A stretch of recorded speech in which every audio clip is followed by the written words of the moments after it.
Hello everyone, welcome to part 7. First, let's briefly recap the previous episode. The story begins with Zhao Chun in the midst of an interstellar battle. He leads the Xiaolong Legion in a fierce confrontation against Qin Xiaoyan's imperial army.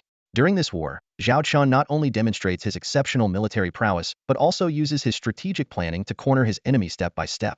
His fleet, equipped with advanced T3 and T4 starships, charges forward like a ferocious tiger, unstoppable. Meanwhile, Qin Xiaoyan, despite having a formidable force, suffers defeat after defeat due to tactical errors. At a critical moment, Zhao Qin seizes the opportunity to launch a full-scale assault. His fleet advances unimpeded, striking Qin Xiaoyan's starships one by one. This scene resembles a grand performance in the starry expanse, with Zhao Qin as the master conductor. His decisive actions leave everyone in awe. Even the hardliners within the enemy ranks have to acknowledge his strength. However, Zhao Qin's ambitions extend beyond the battlefield. While securing victory in combat, he also skillfully undermines Qin Xiaoyan's imperial army from within through interstellar politics. By befriending leaders of various star systems and leveraging the Xiaolong Legion's prestige and power, he gains their support and trust. Under Zhao Qin's wise leadership, the Xiaolong star system quickly rises, becoming a bright new star in the galaxy.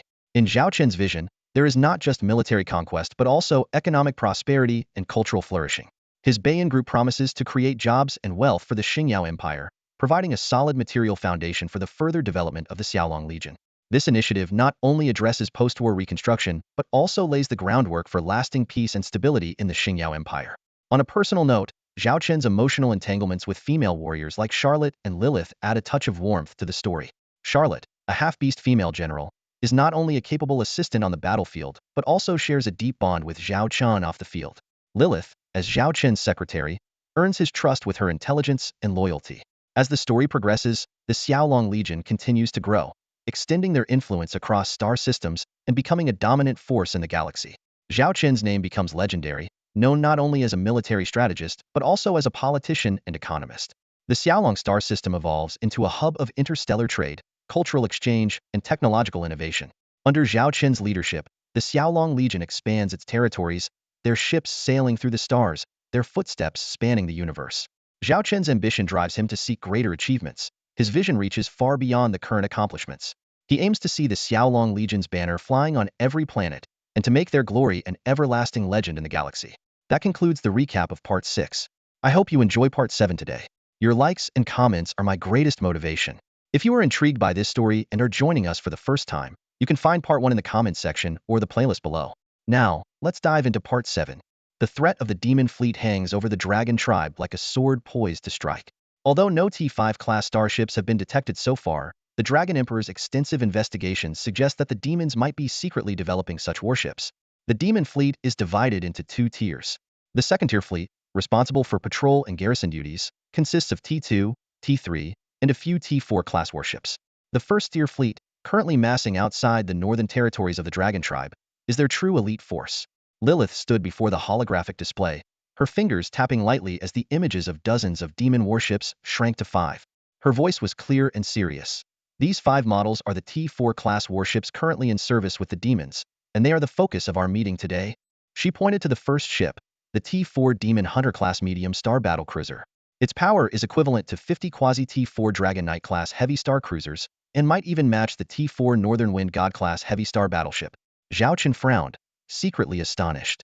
A single battlecruiser rivaling a battleship was a testament to the Demon's superior starship technology compared to the Galactic Alliance. Lilith continued, the T4 Razor-class Light Star Interceptor is the most numerous in the Demon's T4 series.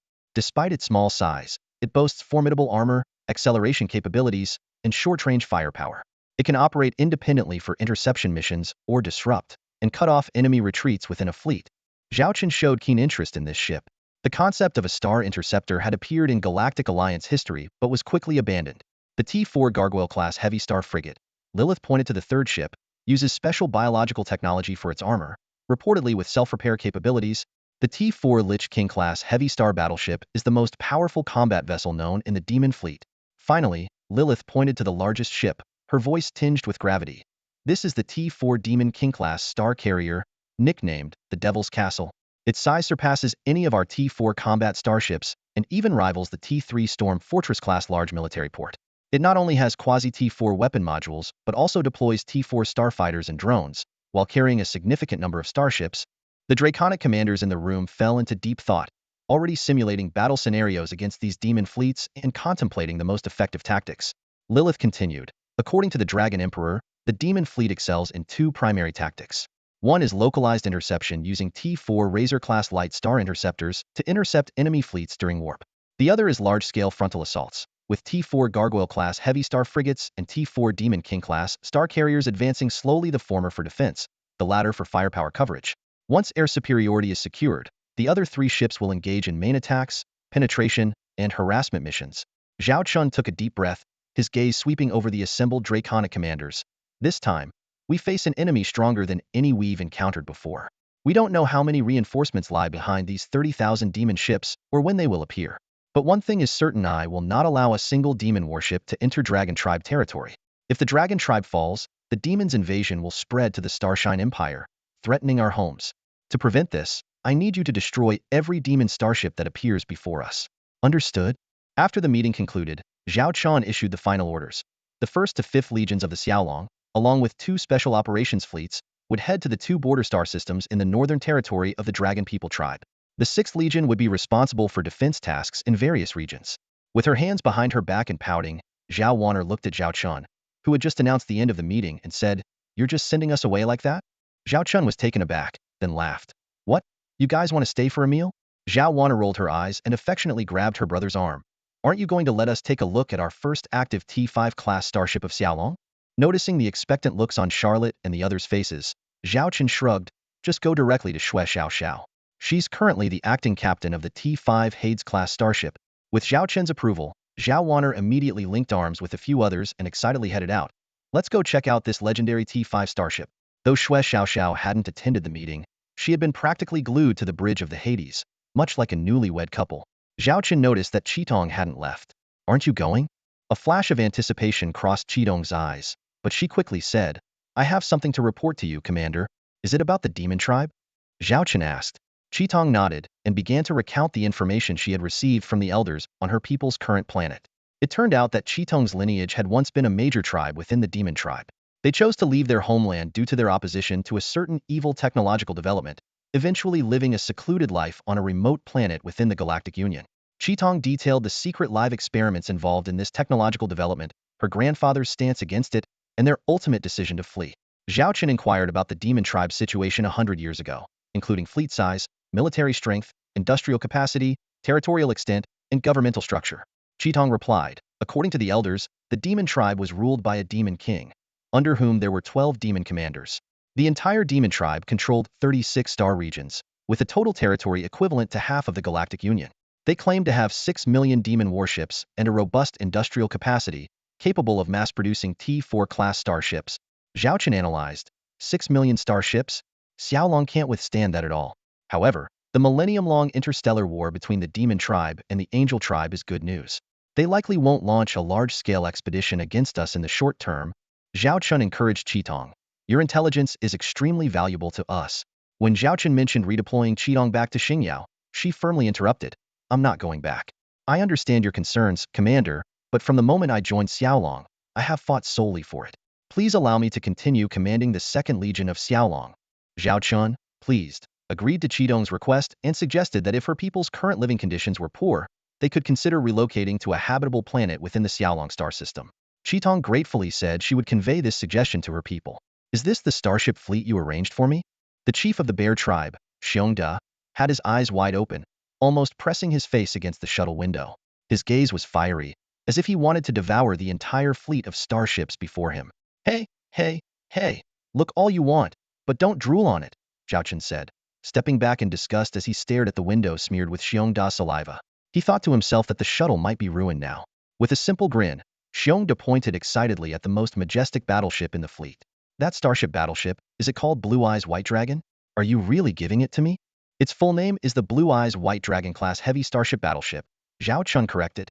"And no, it's not yours to keep. You are just here to command it, using your tribe's crew.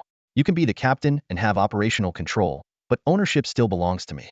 Additionally, overall command is held by the Beast Alliance.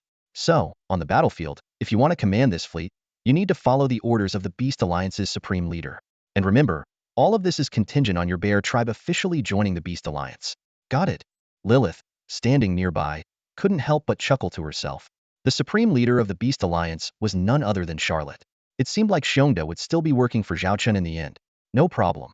I hereby announce that my bear tribe is joining the Beast Alliance. Xiongda declared without hesitation, effectively selling out his tribe. Of course, this was mainly because he genuinely approved of and respected the Beast Alliance's current system. Zhao Chun nodded in satisfaction and began to explain in detail. Let me give you a thorough introduction. This fleet was built by our Xiaolong for the Beast Alliance's Beast Legion. The Beast Legion's fleet is divided into 3 tiers. This is the top tier, the Elite Fleet. It consists entirely of T3 series starships, supplemented by a few T4 class starships. The entire fleet has over 3,000 starships, including 10 T4 class starships. There are 3 main types. Besides the flagship T4 Blue Eyes White Dragon class heavy starship battleship, there's also the T4 Paladin class heavy starship missile frigate and the T4 Skull King class heavy starship destroyer.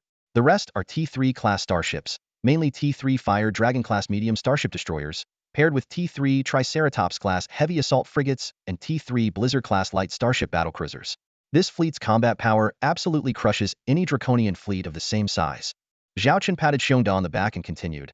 You should know that this is the first fleet built to this standard for the Beast Legion, the first Legion fleet of the Beast Legion. I had Charlotte put this fleet under your command. How's that for a deal? In the future, this fleet will serve as the main force and will be equipped with more T3 and even T4 starships. Lilith watched her commander, thinking he was just painting a rosy picture for this big bear. While the first fleet of the Beast Legion was indeed strong, it was far from being on par with the Xiaolong Legion or even the elite fleet of the Dragon Tiger Legion. Many of the ships in this fleet were actually hand-me-downs from the Dragon Tiger Legion. Currently, the system was that the Xiaolong Legion's decommissioned starships went to the Dragon Tiger Legion, and the Dragon Tiger Legion's decommissioned starships went to the Beast Legion. After that, they were sold internally within the Xingyao Empire. Moreover, these were the most mass-produced models in the Xiaolong manufacturing system, especially the T3 Fire Dragon class medium starship destroyer, which was highly cost-effective, even though the Xiaolong Legion itself used the T3 Wolverine class heavy starship destroyer.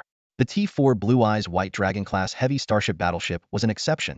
It had been through several major overhauls, but was not supposed to be allocated to the Beast Legion. However, to get the big bear on their side, they had to offer some benefits. At least, the strength of this fleet was unparalleled in the Warhammer region, far surpassing the strongest fleet the bear tribe could assemble. Chief, what do you think? Are you satisfied? Zhao Chun smiled at Xiongda. Lord, you are too kind. I love this fleet, Xiongda said excitedly. From now on, don't call me Chief, it sounds too formal. Just call me Xiongda. From now on, my bear tribe is part of the Beast Alliance. I won't let you down with this fleet.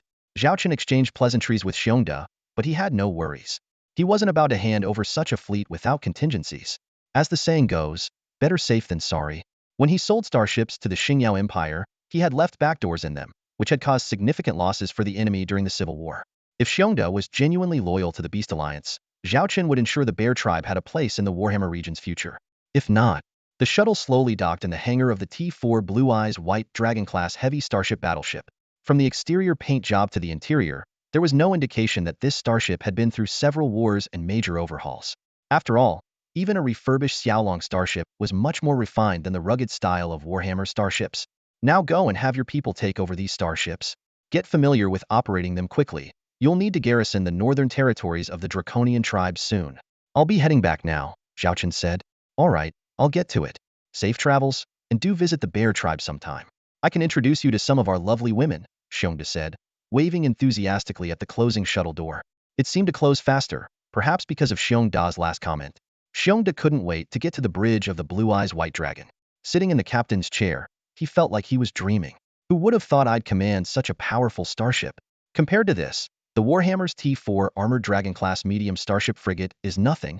Suddenly, he thought of something and contacted his younger brother via communication. Second brother, you always wanted to command the bear tribe's most elite fleet, right? I'm handing over the first Legion fleet of the bear tribe to you now. Don't let me down. Listening to his brother's excited voice on the other end, Xiongda hung up and looked around the bridge of his flagship and the fleet surrounding it. It was a sudden surge of happiness. Meanwhile, Zhao Chun's quarterly mission requirements were met with the official inclusion of the bear tribe. He prepared to claim his quarterly mission rewards ahead of time. The quarterly task objectives flashed before Zhao Chun's eyes. Eliminate or subdue 20 major tribes of the Warhammer Interstellar Commonwealth. Completing 10 would earn a basic reward, 13 would grant a bronze chest, 16 a silver chest, and 20 a gold chest.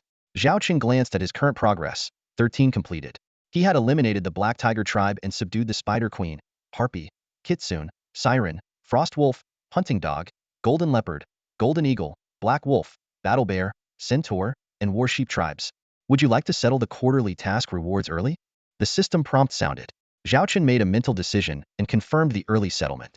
Moments later, the system announced, "Congratulations. You have received a basic reward and a bronze chest." The basic reward was 500 task points. When Zhao opened the bronze chest, he found AT-4 Holy Lotus-class medium interstellar medical ship blueprint. Zhao felt slightly disappointed. The rewards were not as generous, likely due to the incomplete task. He then checked his system interface. Host, Zhao Chun. Profession, top-tier starship engineer. Special attributes, fleet luck bonus, Eye of Insight. System points, 29.88 million. Monthly fleet revenue, 14.60 million points. Task points, 1450. Starship count, 50,727. Tasks, annual task in progress, T5 Mall access task in progress 70. Inventory, T4 Holy Lotus class medium interstellar medical ship blueprint. As the number and level of active starships in the Xiaolong Legion increased, the monthly system point revenue also rose, accumulating nearly 30 million. The task points also increased after completing the quarterly task. These accumulated system points were saved to exchange for T5 level starships as soon as the T5 series mall opened. As if responding to Zhao's anticipation, the long-dormant T5 mall access task suddenly updated with a new prompt. T5 mall access task completion, 70. Please make your selections according to the task prompts. After making your choices, you will receive the corresponding completion percentage. When the completion reaches 100, the T5 system mall will unlock. The following options can be completed multiple times, with a 3-month limit. Option 1. Destroy 3,000 demon interstellar warships, gain 5 completion. Option 2. Destroy 30,000 demon interstellar warships, gain 10 completion. Option 3. Destroy 300,000 demon interstellar warships, gain 20 completion. Option 4. Destroy 300 T4 level demon interstellar warships, gain 5 completion. Option 5. Destroy 3,000 T4 level demon interstellar warships, gain 10 completion. Option 6. Destroy 30,000 T4 level demon interstellar warships, gain 20 completion. Zhao felt a surge of excitement upon seeing these options. The T5 mall access was finally within reach. The 6 choices offered a variety of paths, with a total completion percentage of 70, meaning not all options needed to be completed. Options 3 and 6 were particularly challenging, requiring the destruction of 300,000 regular demon warships and 30,000 T4 level demon warships, respectively. The 3-month deadline aligned perfectly with the end of the year. Zhao thought that if he could combine the annual task rewards, he could obtain a T5 level large industrial base in exchange for T5 level warships, a perfect scenario. Recalling the majestic prowess of the T5 Pluto-class dreadnought, he became even more eager for the Xiaolong Legion to possess more T5 level starships, especially with the imminent threat from the demon race. Meanwhile, the situation within Warhammer territory was rapidly changing. A new alliance emerged, calling itself the Warhammer Northern Front Alliance, encompassing nearly all factions from the previous internal conflict. Major tribes began mobilizing, with interstellar warships continuously passing through stargates to the northern territories of the Dragon Tribe, and vast strategic resources being transported to the front lines. Princess Blanche did not allow the smaller tribes to slack off this time. She vowed to resist the demon invasion and insisted that rear forces could not remain idle. Charlotte, representing Zhao Chun, supported this stance. The Warhammer Northern Front Alliance issued its first order. Tribes that did not send fleets to the northern border battlefield must unconditionally contribute 70 of their strategic resources to the front lines. Additionally, all auxiliary interstellar warships must be on standby at the rear of the battlefield when needed. Surprisingly, the smaller tribes complied without complaint, with some even sending elite fleets voluntarily. Subsequent investigations revealed that this was likely due to the Dragon Emperor's disastrous battle, where he led 150,000 starships against 30,000 demon warships and suffered a crushing defeat. Although a defeat, it awakened the Warhammer tribes to the formidable and malevolent technology of their enemy. They realized they had to fight back or face becoming colonized planets, providing life energy for demon starships and living as livestock. Simultaneously, changes were afoot in the Holy Radiance Empire. In a cloud-top manor on the Holy Angel planet, Saint Kana sat in a pavilion, looking solemn. Today's news was late. Since the military tribunal, although she was not convicted, Saint Kana had been temporarily suspended by the Holy Angel family and placed here to recuperate, cut off from external communication. This was essentially house arrest, a measure by the Holy Angel family to protect their prodigy. Saint Kana's insistence on investigating the Saint family was seen as a perilous path by her family. Until a few days ago, a significant event shattered this peace. A major research accident occurred at an interstellar research institute located in the central star region of the Holy Radiance Empire, resulting in the emergence of a cosmic wormhole. After an urgent investigation, this wormhole was classified as a Level 5 permanent cosmic wormhole, a piece of news that hit the Empire like a bomb, pushing it to the brink of disaster. The Imperial Senate held multiple emergency meetings overnight and quickly issued a series of commands. Firstly, 300,000 interstellar battleships on an expedition in the Warhammer United Star Nations were urgently recalled. Then, governors from various regions were ordered to mobilize their fleet groups and rush to the scene in an attempt to control the disaster as quickly as possible. However, the threat posed by a Level 5 permanent cosmic wormhole far exceeded the Senate's expectations. In less than a day, the Empire's emergency status was rapidly upgraded from Level 3 to Level 2, and then to Level 1 within 24 hours of the incident. The unprecedented speed of this emergency escalation clearly reflected the severity of the situation. Not far from the center of this calamity, Saint Kana sat alone in an isolation room. She raised her hand, and an interstellar sand table appeared before her. Although she had lost contact with the external network, she received daily updates, including the latest battle reports. Based on this information, Saint Kana meticulously updated the interstellar sand table. At the center of the sand table, a glaring red area resembled a burning fire, stinging Saint Kana's eyes. In just 5 days, the invasion of the Zerg fleet had destroyed 27 star systems and affected 3 surrounding star regions. As she stared at the shocking scene, Saint Kana seethed with anger, muttering through gritted teeth, "Those damned lunatics from the Saint family, what have they done?" She had long suspected that this disaster was linked to the Zerg technology controlled by the Saint family from the Starshine Empire. Those foolish people not only played with fire, but also dragged the entire Holy Radiance Empire into their mess. Just then, a whistling sound from above interrupted her thoughts. She looked up to see a shuttle slowly descending onto a nearby landing pad. The hatch opened, and a squad of fully armed soldiers escorted a middle-aged man out. Seeing the man, Saint Kana frowned, neither standing up nor greeting him. The man approached and, with a hint of grievance, said, "What, after all this time? You won't even come to greet your father?" Saint Kana snorted coldly, her tone dripping with sarcasm. "Father? If you were truly my father, you wouldn't have me confined here." The middle-aged man was none other than the patriarch of the Holy Angel family and Saint Kana's father, Saint George. He sat opposite her, sighing deeply. "Saint Kana, how can you say I'm confining you? I'm protecting you. Do you know that the Saint family has been demanding we hand you over? I had no choice but to make this arrangement." Saint Kana scoffed. "So now the Saint family is wreaking havoc outside, and you're satisfied?" Saint George glanced around and lowered his voice. "Saint Kana, you mustn't say such things without evidence. You know the Saint family's status in our empire." "Evidence? Status?" Saint Kana's anger flared as she pointed to the glaring red area at the center of the sand table. "I warned you before that the Saint family was researching illegal Zerg technology. You didn't believe me. Now look at the gift they've given you. Are you happy now?" Saint George looked at the red zone representing disaster and said helplessly, "Some things are beyond our control. Over the years, the Saint family has gained absolute power in our empire. 2/3 of the senators in the Imperial Senate are on their side. Even if they know the Saint family has Zerg technology, even if they know this disaster was caused by them, what can they do? Deal with the Saint family now? Don't forget, our strongest military fleet is the Saint Legion. 2/3 of our fleets have ties to the Saint family." "Enough." Saint Kana interrupted her father. "You're not here to talk about this. How's the situation outside?" Saint George paused before speaking heavily. "The situation is terrible. I came personally to deliver an order. The family's latest command is for you to immediately return to the Holy Angel Legion. The interstellar battleships previously lost by the Holy Angel Legion have been fully replenished. As one of the Holy Radiance Legions, the Holy Angel Legion is ordered to rush to the battlefront and repel the Zerg fleet invasion. This is also an order from the Imperial Senate." Saint Kana frowned at her father. "The Imperial Senate actually thought of using me? Is the situation in the Empire that dire?" Saint George took a deep breath and took over the interstellar sand table from Saint Kana.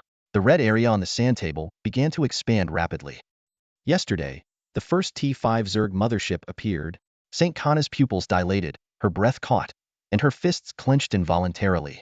This was the worst-case scenario she had anticipated: a level 5 cosmic wormhole inevitably accompanied by the appearance of a T5 Zerg mothership.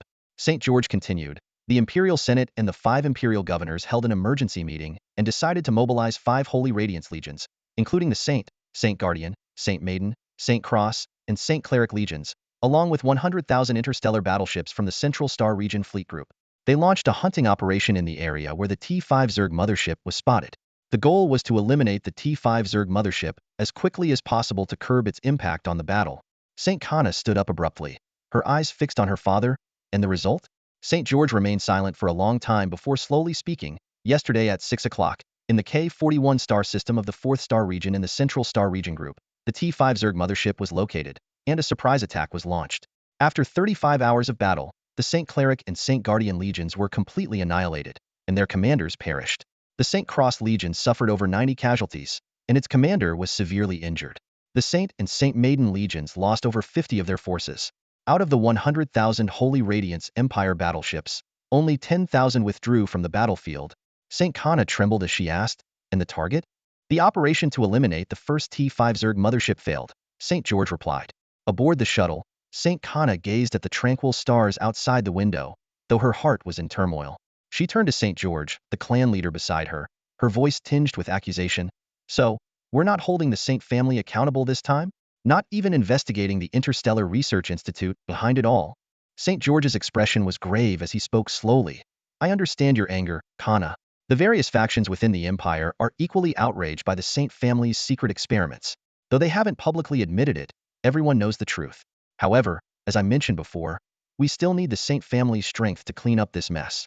As for how we'll deal with them later, his voice trailed off. That will depend on the situation. St. Kana keenly sensed the hidden meaning in her father's words. Clearly, the Saint family's position within the Holy Radiance Empire was already shaken. Their future would hinge on how this crisis was handled and whether they could maintain their power. A permanent level 5 cosmic insect nest this mess was enough to reduce the entire Holy Radiance Empire to ashes, especially that T-5 Hive mothership, which alone had cost the Empire dearly. 2 Holy Light Legions were completely annihilated, and another lost over 90% of its forces. Nearly 100,000 interstellar warships were reduced to cosmic dust. Yet, despite such enormous sacrifices, the T-5 Hive mothership still stood.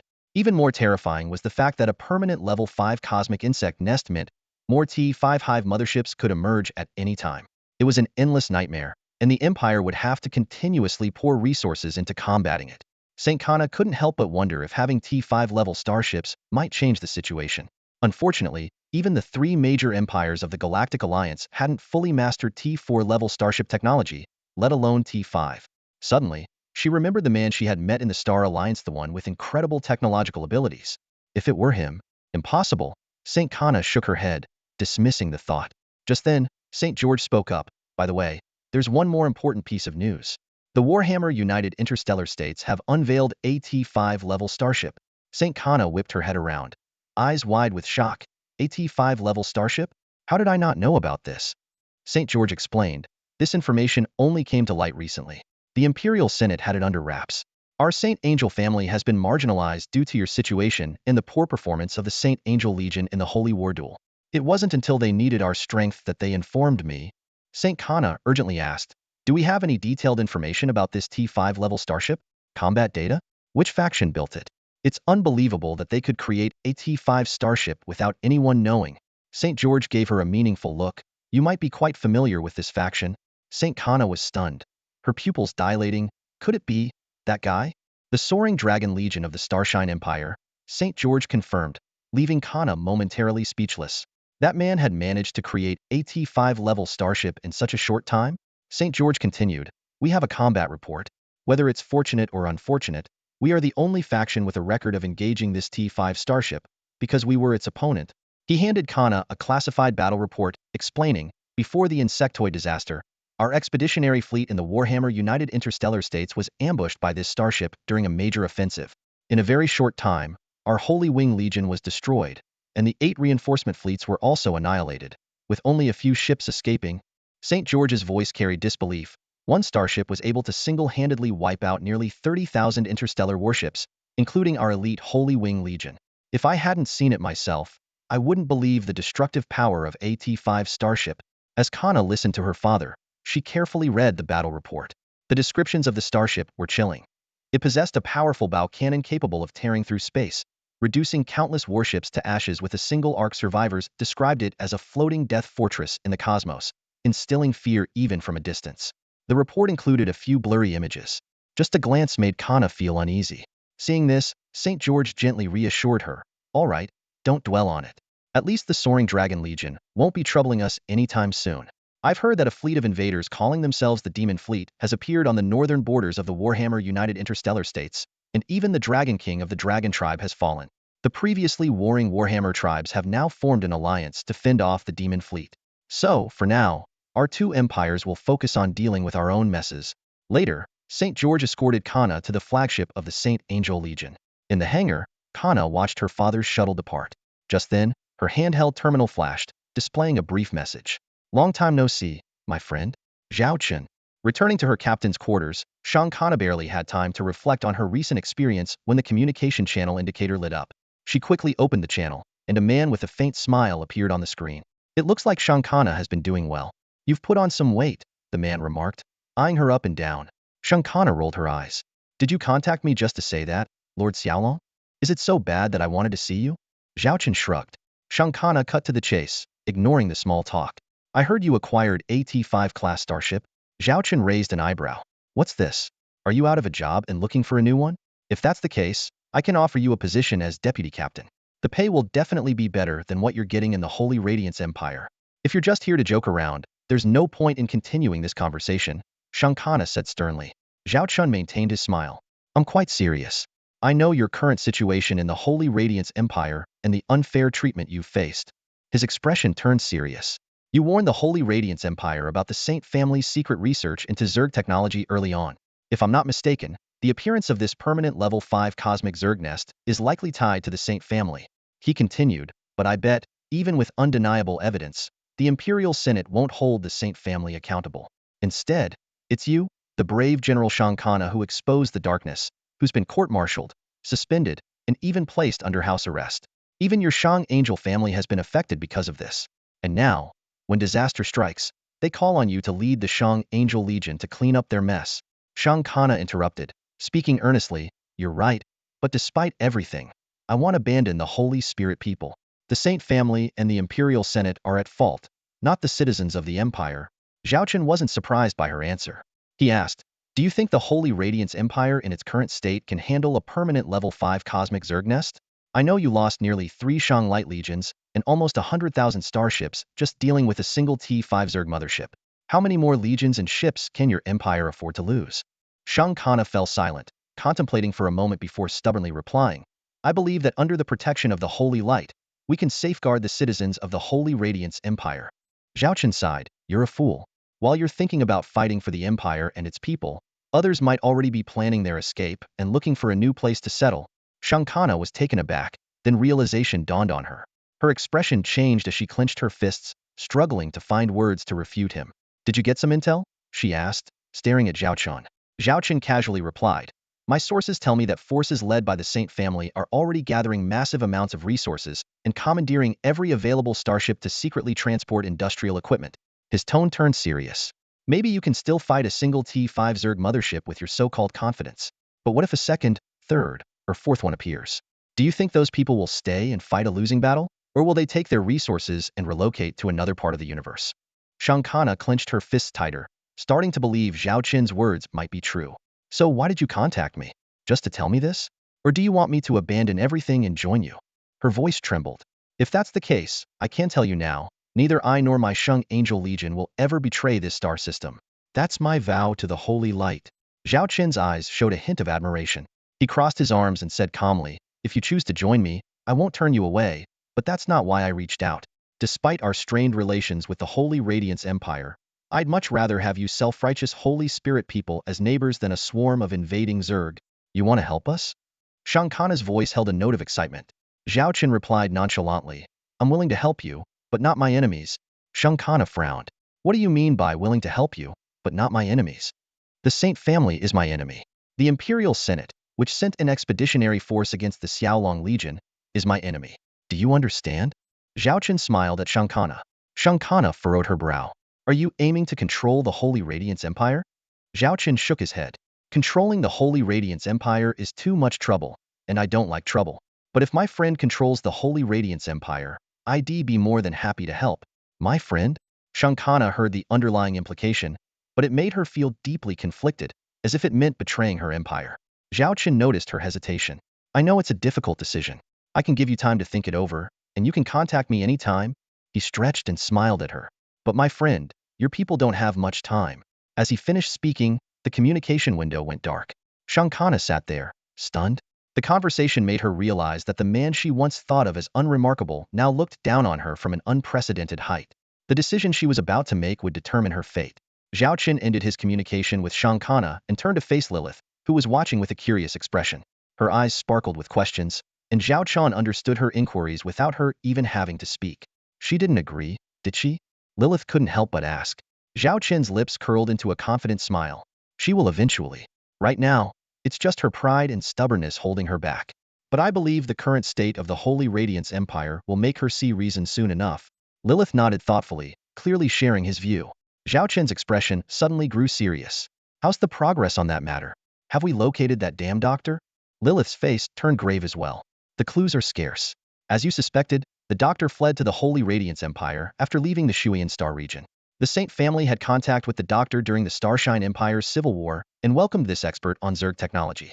They even provided him with an interstellar research institute, not realizing they were inviting a wolf into their midst. She paused before continuing. We still don't know why the doctor created a level 5 permanent cosmic Zerg nest, and his whereabouts are currently unknown. The last reliable record showed him at that interstellar research institute. Zhao Qin fell into deep thought. This mysterious doctor had been a thorn in his side since the Starshine Empire's civil war, single-handedly plunging the Holy Radiance Empire into such a crisis. Who knew what other cards he had up his sleeve? As Zhao Qin pondered, his handheld terminal suddenly flashed with the highest priority alert. A video window popped up, and Charlotte's face appeared on the screen. Commander, urgent situation? Charlotte spoke rapidly. Princess Blanche of the Dragon Tribe reported that a fleet has disobeyed orders and left the Northern Territories border to attack the Demon Tribe's interstellar fleet station there. Zhao Qin's brows furrowed.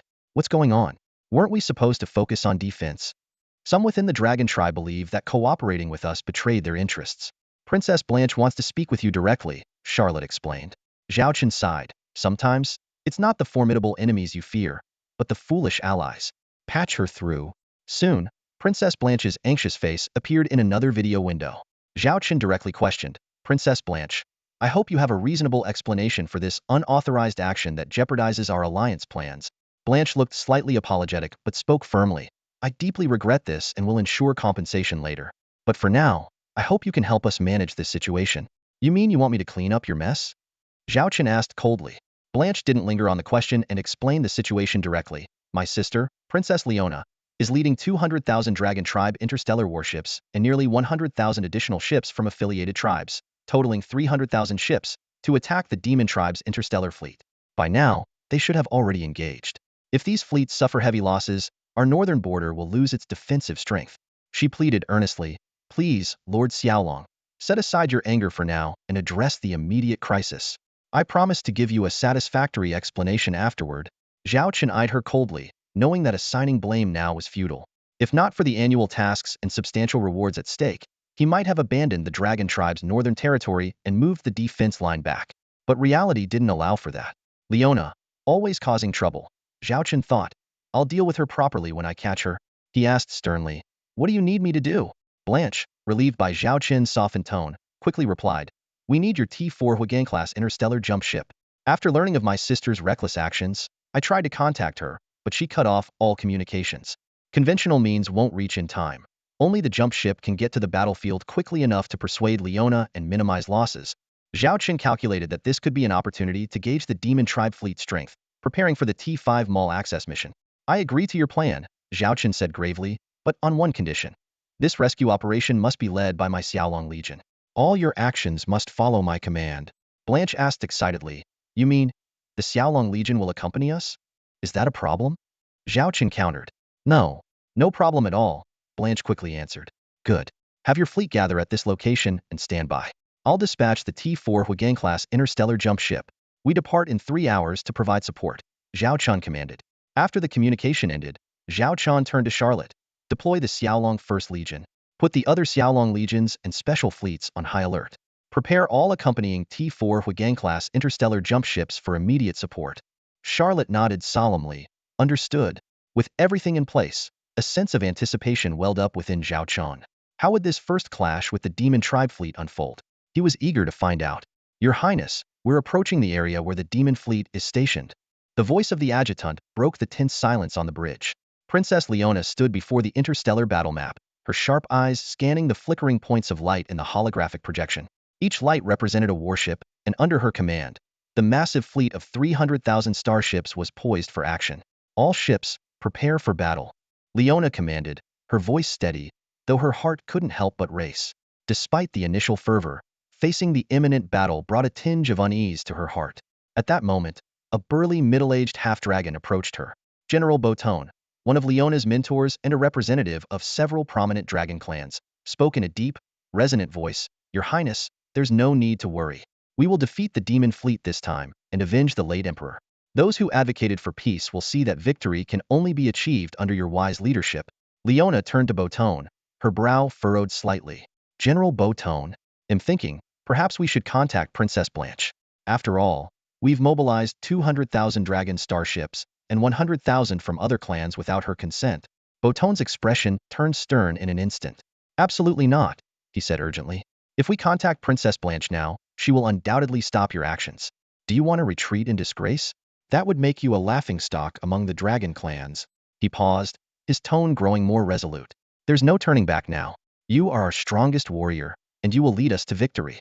When that happens, you will become the rightful ruler of the dragon clans. Leona fell into contemplation upon hearing his words. Seeing her hesitation, Boton continued, Your Highness, you need not worry about the demon fleet's strength. The late emperor's defeat was largely due to their surprise attack and our unfamiliarity with their tactics. This time is different. We are well prepared with 300,000 warships, far surpassing the fleet size of the late emperor. The demon fleet, after their long journey and previous battles, must be significantly weakened. Princess Blanche's defensive strategy is a grave mistake, missing the best opportunity to annihilate the enemy. Boton's words were filled with a thirst for victory, but as he turned to leave, another general quietly voiced his concern. General Boton, I still feel uneasy. Can we really defeat the demon fleet? Boton sneered and replied in a low voice, This is our only chance. Princess Blanche's peace policy has already harmed our interests. If she comes to power, our families will suffer. Supporting Princess Leona is our only way out. Seeing the general still looked worried, Boton added, Remember, the greater the storm, the more valuable the fish. Meanwhile, not far away in the starry sea, 27,000 demon starships lay in silent suspension. Inside a massive black space fortress, a piercing alarm sounded. The demon commander, seated in the captain's chair, opened his blood-red eyes. His black skin and the two horns on his head looked particularly menacing in the dim light. Report, 300,000 starships are heading our way.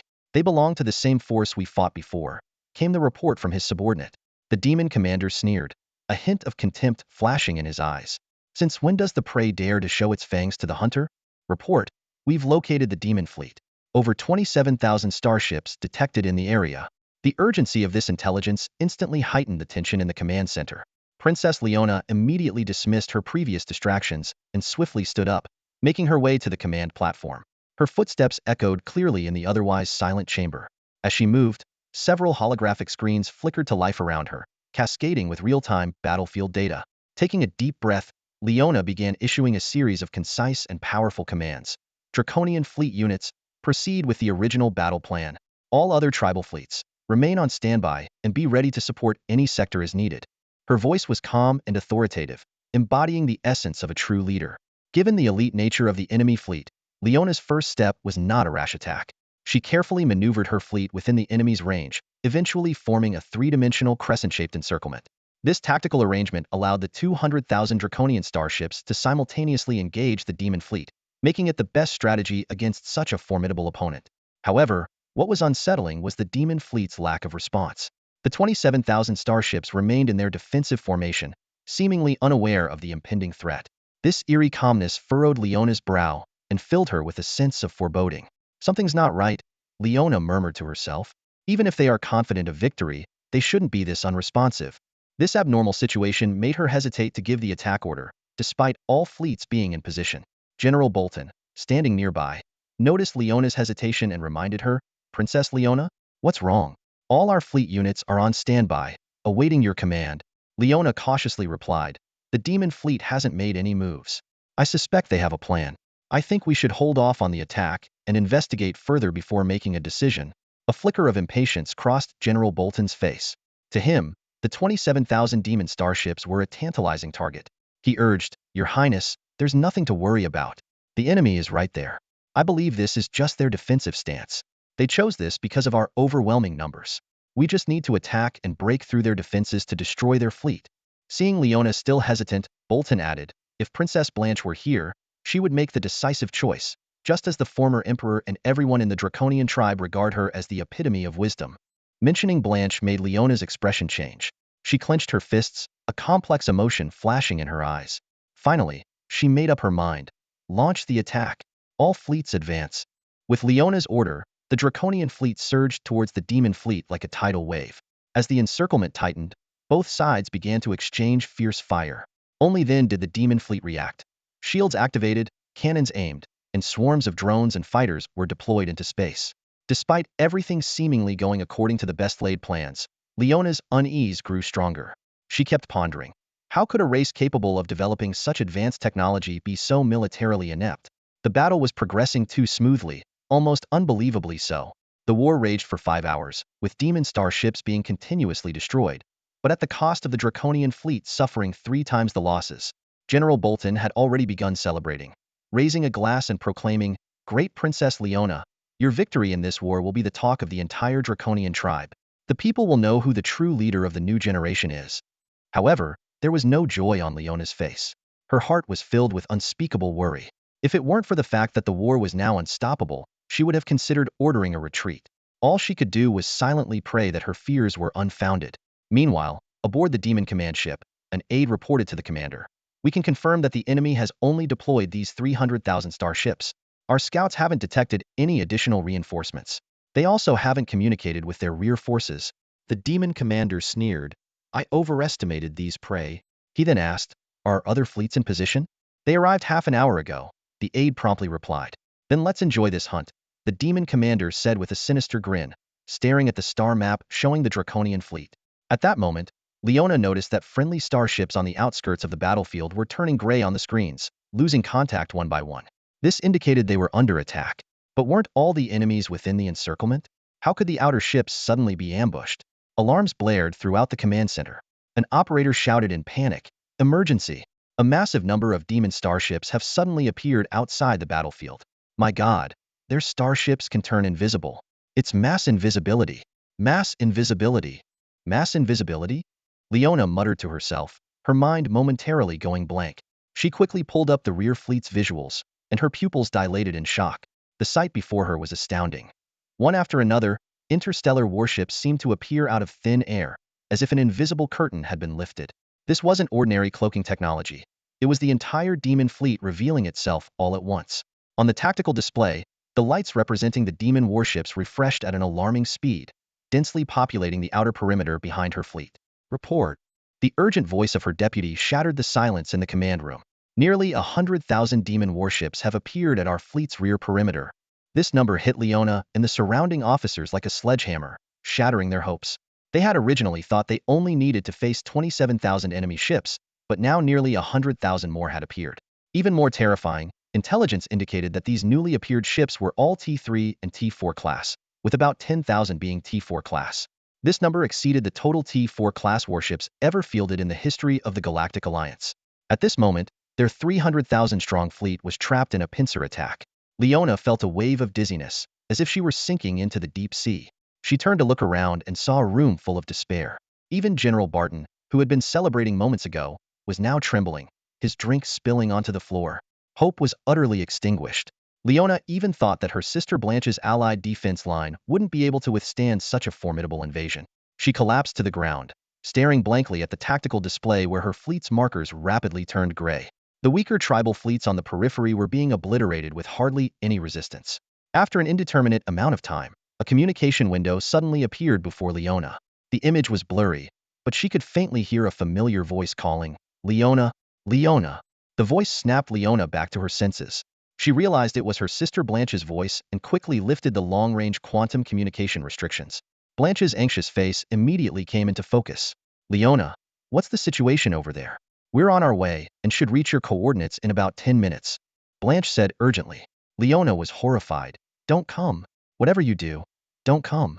There are over 100,000 demon warships here. We've been ambushed. She choked up, tears welling in her eyes. I'm sorry. It's all my fault. Blanche was stunned, not knowing what to do. She quickly contacted another commander. Shortly, Charlotte joined the three-way communication. Leona, are you sure you're facing 100,000 demon warships? Any other enemy ships? Charlotte asked sternly. Leona, on the brink of collapse, replied, I don't know. These ships appeared out of nowhere. They all have cloaking abilities and suddenly uncloaked. We can't break through. Please, don't come. Blanche's face was torn with indecision. Charlotte temporarily cut off the communication to confer with the commander on a strategy. Leona gave a bitter smile and said to Blanche, Do you think I'm useless? I foolishly led 300,000 warships into this trap. The history of the dragon tribe will probably remember me as the foolish princess. Blanche responded gently, Others might see it that way. But as your sister, I just want you to come back safely. At that moment, Charlotte reconnected, her voice firm. Leona, have your fleet continue fighting. Await our reinforcements. Without waiting for Leona to respond, Charlotte's window disappeared. Leona was stunned for a moment, then anxiously turned to Blanche. Is the Xiaolong Legion planning to support us? I just mentioned that there are over 100,000 demon warships here. Even if the Xiaolong Legion is strong, there's no way they can handle such numbers. Please, convince them not to waste their forces. Although Leona had previously harbored hostility towards the Xiaolong Legion, the current crisis made her put aside her prejudices. She was worried that the Xiaolong Legion's hasty intervention in this unwinnable battle would only lead to more casualties. Blanche looked at her sister seriously. Leona, I trust the Lord's decision. If he has decided to support us, he must have a reason. Your task now is to follow his orders. Hold the line and wait for reinforcements. Leona wanted to say more, but Blanche interrupted her. Your mission now is to minimize the fleet's casualties and wait for our reinforcements to arrive. This is your only option. Thinking of her fleet that had followed her into battle, Leona clenched her fists. She took a deep breath and said resolutely, I understand. I will hold the line and wait for your support. I will minimize our losses. I will bring them home. Leona's eyes seemed to glow with renewed hope. Blanche responded, I believe in you. Wait for us. She then ended the communication. Leona looked around. The bridge was in chaos, with the command channel filled with calls for help and urgent battle reports. She composed herself, pressed the communication button on the command channel, and simultaneously disabled all starship captains' communication privileges. This is Leona. Those 5 words brought a momentary silence to the bridge and the command channel. She continued, I know our fleet is in grave danger right now, but please, stay calm. My sister Blanche and our allies, the Xiaolong Legion, have sent word that they are coming to support us. I ask you all to hold your positions and follow my orders. I promise, I will do everything in my power to get us out of here.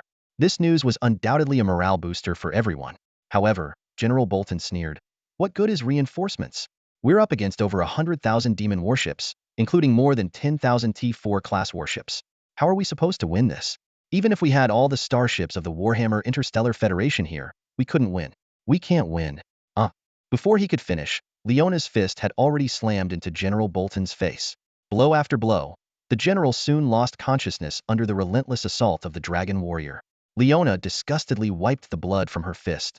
Damn it, you old fool. I've been wanting to shut you up for a long time. She turned to walk towards the command platform, but couldn't resist coming back to kick the unconscious general a few more times. If she didn't have more pressing matters to attend to, she would have continued. After calming her anger, Leona returned to the command platform and began issuing a series of orders, revising the previous battle deployment. Under her calm and composed command, order gradually returned to the bridge and the command channel. Leona's sole objective at this moment was to minimize fleet losses.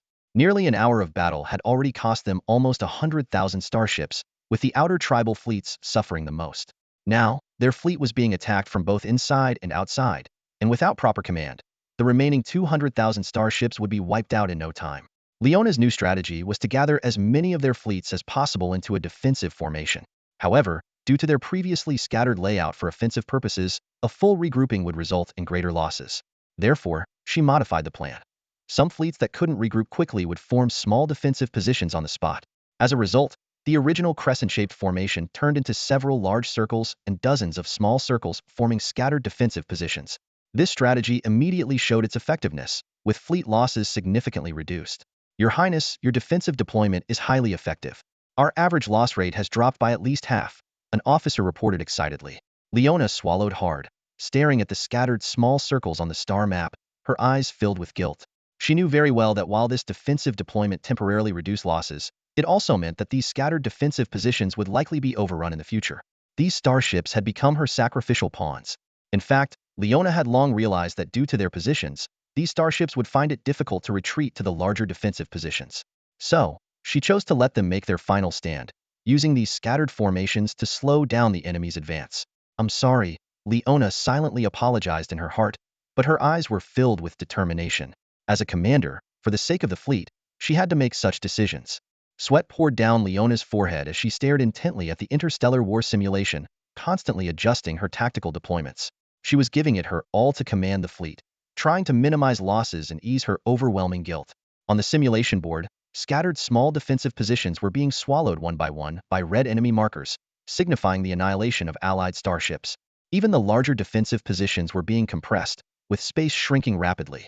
The number of heavily damaged ships retreating from the front lines continued to increase. Leona felt like she couldn't breathe, as if a massive weight was crushing her.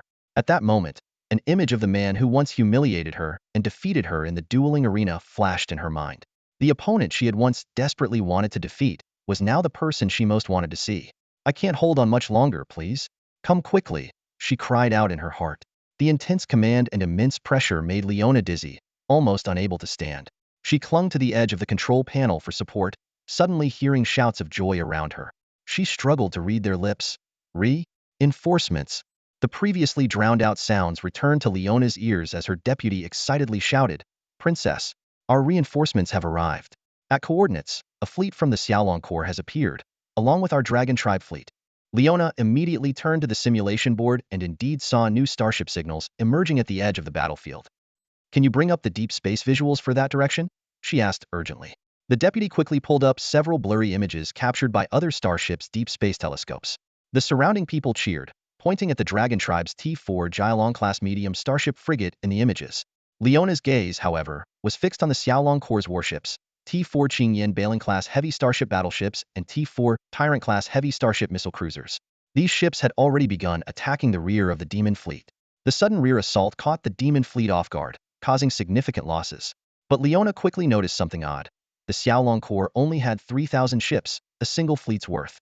She wondered how these ships could possibly stand against over 100,000 demon starships. Just then, the answer became clear. Behind the Xiaolong Corps fleet, halos began to appear, and starships seemed to emerge out of thin air. 10, 100, 1,000, 3,000, 5,000, 10,000. The halos kept multiplying. Leona's heart swelled with excitement, and she felt a surge of emotions, almost bringing her to tears. Meanwhile, on the flagship of the Xiaolong First Corps, a subordinate reported to Charlotte. "The Xiaolong First Corps reports that based on the coordinates we sent back, the Xiaolong 2nd, 3rd, 4th, 5th, and 6th Corps have all completed their interstellar jumps." Charlotte observed the interstellar war simulation.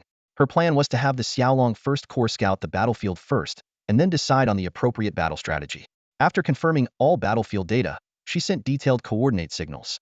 The T4 Huigang-class interstellar jump ships used these to establish precise jump routes, leading the subsequent fleets to safe positions. "Tell Blanche to connect me with Leona," Charlotte ordered. Soon, Blanche established the connection. Before Leona could speak, Charlotte spoke sternly, "Commander Leona, I need your fleet to cooperate. Clear the area around coordinates immediately. The sooner, the better." She sent a star map to Leona. Leona checked the star map and found that the designated area was right in the center of her defensive positions. Charlotte added, "No questions, this is an order." Feeling Charlotte's strong presence, Leona instinctively stood up straight. "Understood, we will comply." She then began the redeployment. Under Leona's command, the defensive positions quickly cleared the specified area. This decision caused some to doubt, as the already limited defensive space was further compressed, increasing the pressure on the remaining starships. "We've completed the task you assigned. Any further instructions?" Leona asked Charlotte. "Just hold your position," Charlotte replied before exiting the communication channel, leaving Leona somewhat puzzled. She gazed at the cleared area, seemingly contemplating something. "This is the flagship of the Xiaolong First Corps," Charlotte speaking. "The target area is clear for a space jump." "I repeat, the target area is clear for a space jump." Charlotte's voice echoed through the communication channel. In another silent part of deep space, on the bridge of the T5 Pluto-class interstellar dreadnought, Zhao Chen listened to Charlotte's report.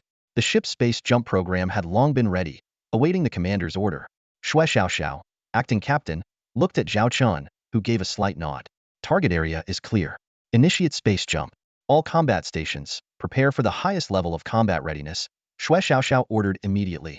The ship's navigator quickly completed the final steps, announcing loudly, space jump initiated. Silence enveloped the bridge of the interstellar fleet. Under Princess Leona's command, a section of the defensive perimeter was cleared. The captains, initially puzzled by the strange order, soon forgot their doubts as they witnessed the scene before them. A massive interstellar battleship materialized out of thin air, its sheer size leaving everyone in awe. Even the T4 Jialong-class medium interstellar frigates, the pride of the Warhammer fleet, seemed like infants standing next to an adult. The T3 and T2 class ships appeared utterly insignificant in comparison. The captain of a T2 interstellar ship gazed up at the colossal vessel through his viewport, feeling as if he were navigating a boat beside an unscalable cliff. This was the T5 class interstellar battleship of the Xiaolong fleet, its presence both awe-inspiring and terrifying. Princess Leona, though anticipating its arrival, was still overwhelmed by the sight of this legendary battleship. She watched as its massive cannons extended and aimed at the demon fleet that had been encircled, ready to unleash their firepower. Suddenly, a video window appeared before Leona. On screen was the man she could never forget, Zhao Chun. He issued a clear and concise order. Leona, move all interstellar ships out of this area. He marked a region on the star map, directly between the T5 battleship and the demon fleet. Leona promptly complied and asked if there was anything else they needed to do. Zhao Chun, after a moment's thought, replied, "You don't need to worry about the demon fleet in this direction. Just focus on the other enemy ships. Also, keep this area clear. No ships are to enter without permission." Realizing the implication of Zhao Chun's words, Leona was shocked to understand that he intended to take on the 25,000 strong demon fleet alone. Smiling, Zhao Chun simply said, "Leave it to us," and ended the communication, leaving Leona with a sense of unease. On the bridge of the T5 Hades-class dreadnought, Zhao Chun turned to Shui Xiaoxiao, who was organizing the battle tasks. Despite the extensive preparation required to command such a massive ship, Shui Xiaoxiao gave a confident OK gesture without turning around, indicating that everything was ready as planned. Shui Xiaoxiao then issued orders to the helmsman. "Hades, full speed ahead. Activate the star shield. All weapon modules on standby. Do not fire without my command." The departments on the bridge responded in unison. Understood. The Hades-class dreadnought advanced slowly, with the Warhammer fleet's ships hastily moving out of its path under Leona's orders. From certain angles, the smaller T2 ships seemed almost crushed by the immense vessel, the sense of pressure palpable. A captain of a T4 Dragon Knight-class heavy cruiser observed through his viewport, seeing only the dark armor of the Hades and a main cannon passing by, larger than his own ship's bow gun. He swallowed hard, silently grateful that the massive cannon was not aimed at him. Meanwhile, the demon fleet had also noticed the sudden appearance of the gigantic ship. The demon commander asked in confusion, "What is that?" His lieutenant speculated it might be some kind of giant warship. The commander frowned, contemplating. That size? Could it be a T5 class interstellar battleship? The lieutenant immediately dismissed the idea with a sneer.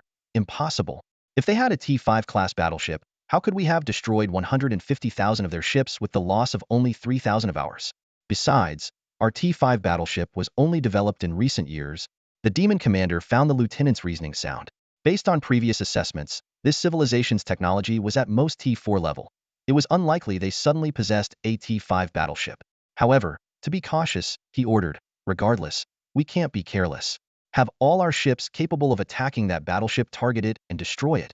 As more demon ships aimed at the approaching giant, they were astonished to find its star shield unusually strong, effortlessly withstanding numerous attacks while continuing to advance. It had moved from the center of Leona's fleet to between her fleet and the demon fleet, even closer to the demon side. Entering optimal combat range, Shui Xiaoxiao announced, pulling up an authorization interface. "Activate Hades domain." The system initiated a series of identity verifications. Palm print scan, complete DNA scan, complete iris scan, complete identity of authorizer confirmed. Second authorizer Shui Xiaoxiao authorization valid. "Do you confirm activation of Hades domain?" "Confirm," Shui Xiaoxiao stated firmly. Hades domain activated. In an instant, the once ferociously attacking demon fleet fell into a sudden silence. The weapon systems of the vast majority of their starships went dead, as if someone had pressed the pause button on their assault against the Hades-class interstellar dreadnought. The demon commander abruptly stood up, his ship's bridge suddenly dimming. "Report. All electronic systems on board are down. We need about 10 minutes to reboot," a subordinate hurriedly reported. "What?" The demon commander's eyes widened in disbelief. 10 minutes of reboot time meant what? These demon starships would become sitting ducks, and without the protection of their star shields.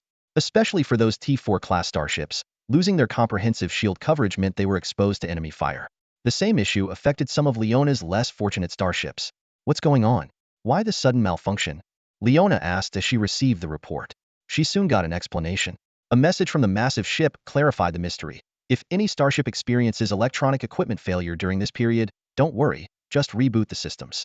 Leona immediately understood. It was all caused by that T5 class interstellar warship. She looked towards the distant giant ship, marveling at its special function in area-wide electronic disruption. No wonder the Holy Radiance Empire's Sacred Wing Legion was annihilated. Facing such a sudden attack was nothing short of a nightmare. At that moment, her lieutenant suddenly exclaimed, "Oh my God! What is that?" The bridge was filled with gasps. Leona turned to see a blinding beam of light reflected in her eyes. The Hades-class interstellar dreadnought had activated its Hades sword. A massive pulse beam, like a cascading galaxy, shot straight into the demon fleet. The T4 class demon starships on the front line were swallowed almost instantly. Following that, all the demon starships along that line, whether T4 or T3, collapsed like dominoes. Even those that managed to activate their star shields only lasted a few extra seconds. Incredible! Is this the power of a T5 class weapon? Leona's voice trembled with excitement. This single pulse beam had destroyed at least 3,000 demon starships. On the other side, the demon commander watched the astonishing scene through his window.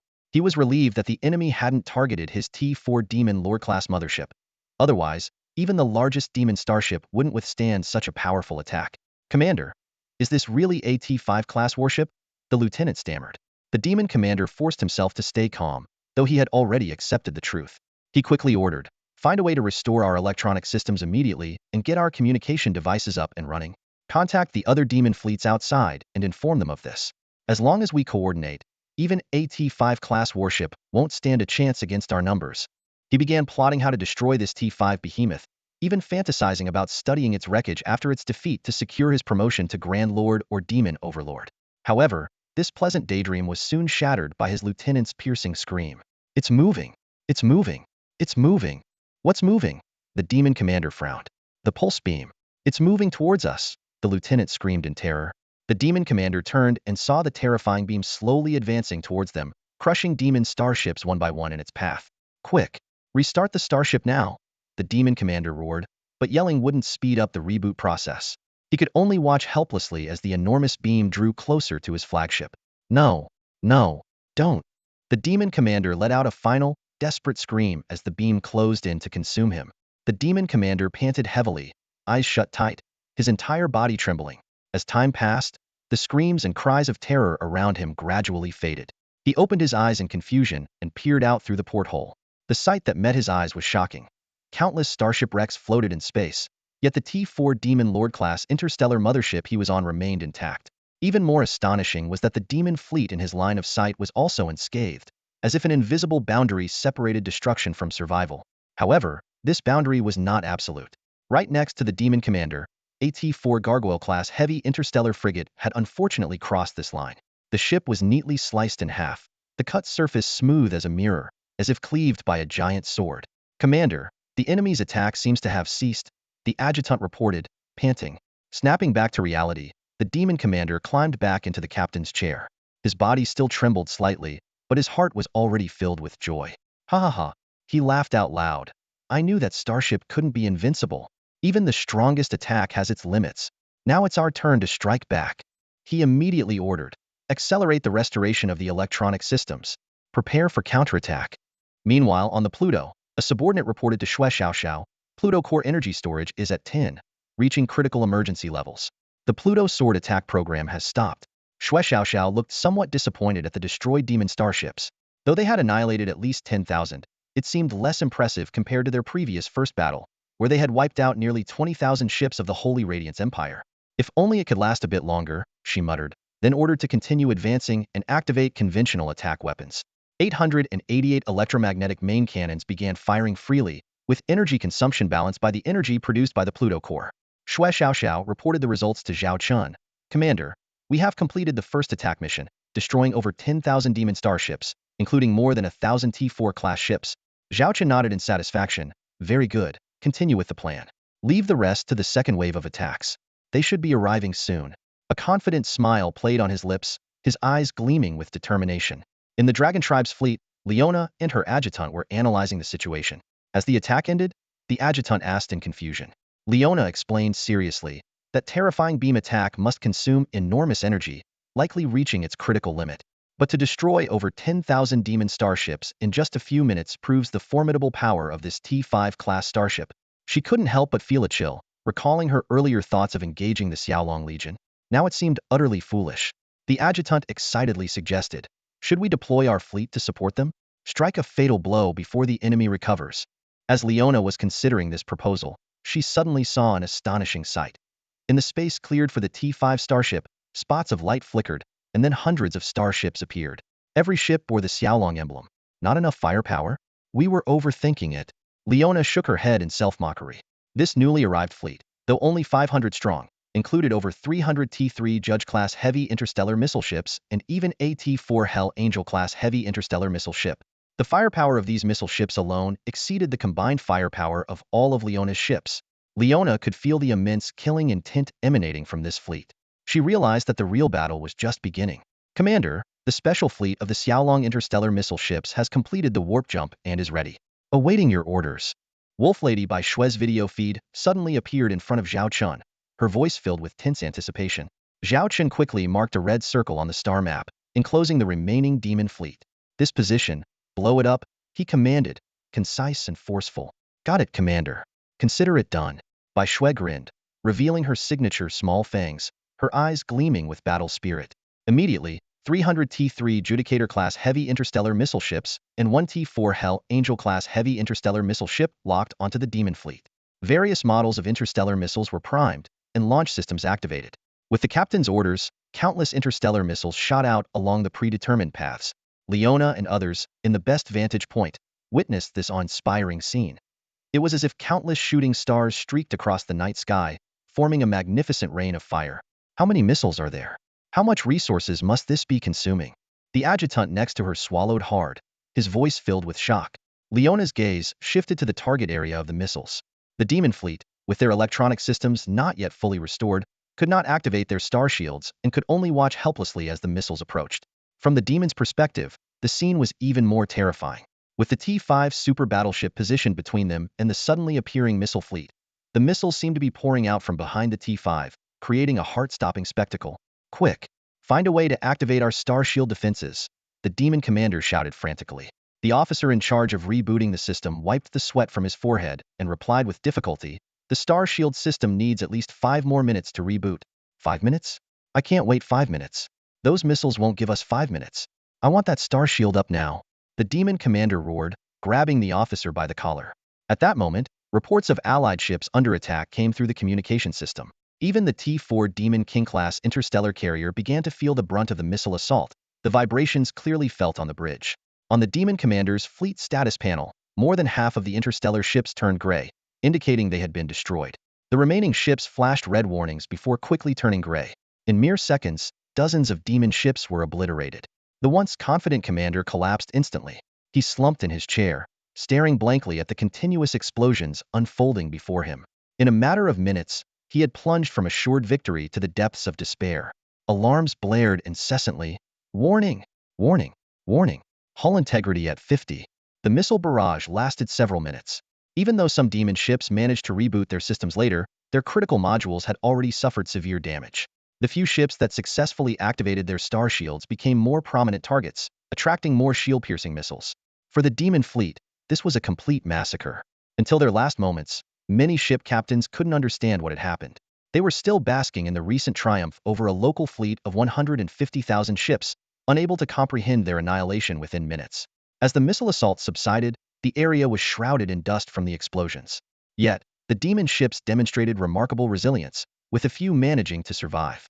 Just as the captain of AT-4 Demon Hunter-class medium interstellar cruiser sighed in relief, he noticed the dust being pushed aside by an unseen force. Moments later, an unforgettable sight emerged: a massive T-5 black battleship slowly advancing, its dozens of main cannons locked onto him. Damn it! The demon captain only had time to utter these words before his vision was consumed by the blinding light of the main cannon's fire. The dust settled completely. In that expanse of space, only one fully intact starship remained: the T-5 super starship. It stood proudly amidst the wreckage of the demon fleet, like a solitary victor. Leona gazed at the scene, and the phrase, "one general success built on the bones of thousands," came to mind.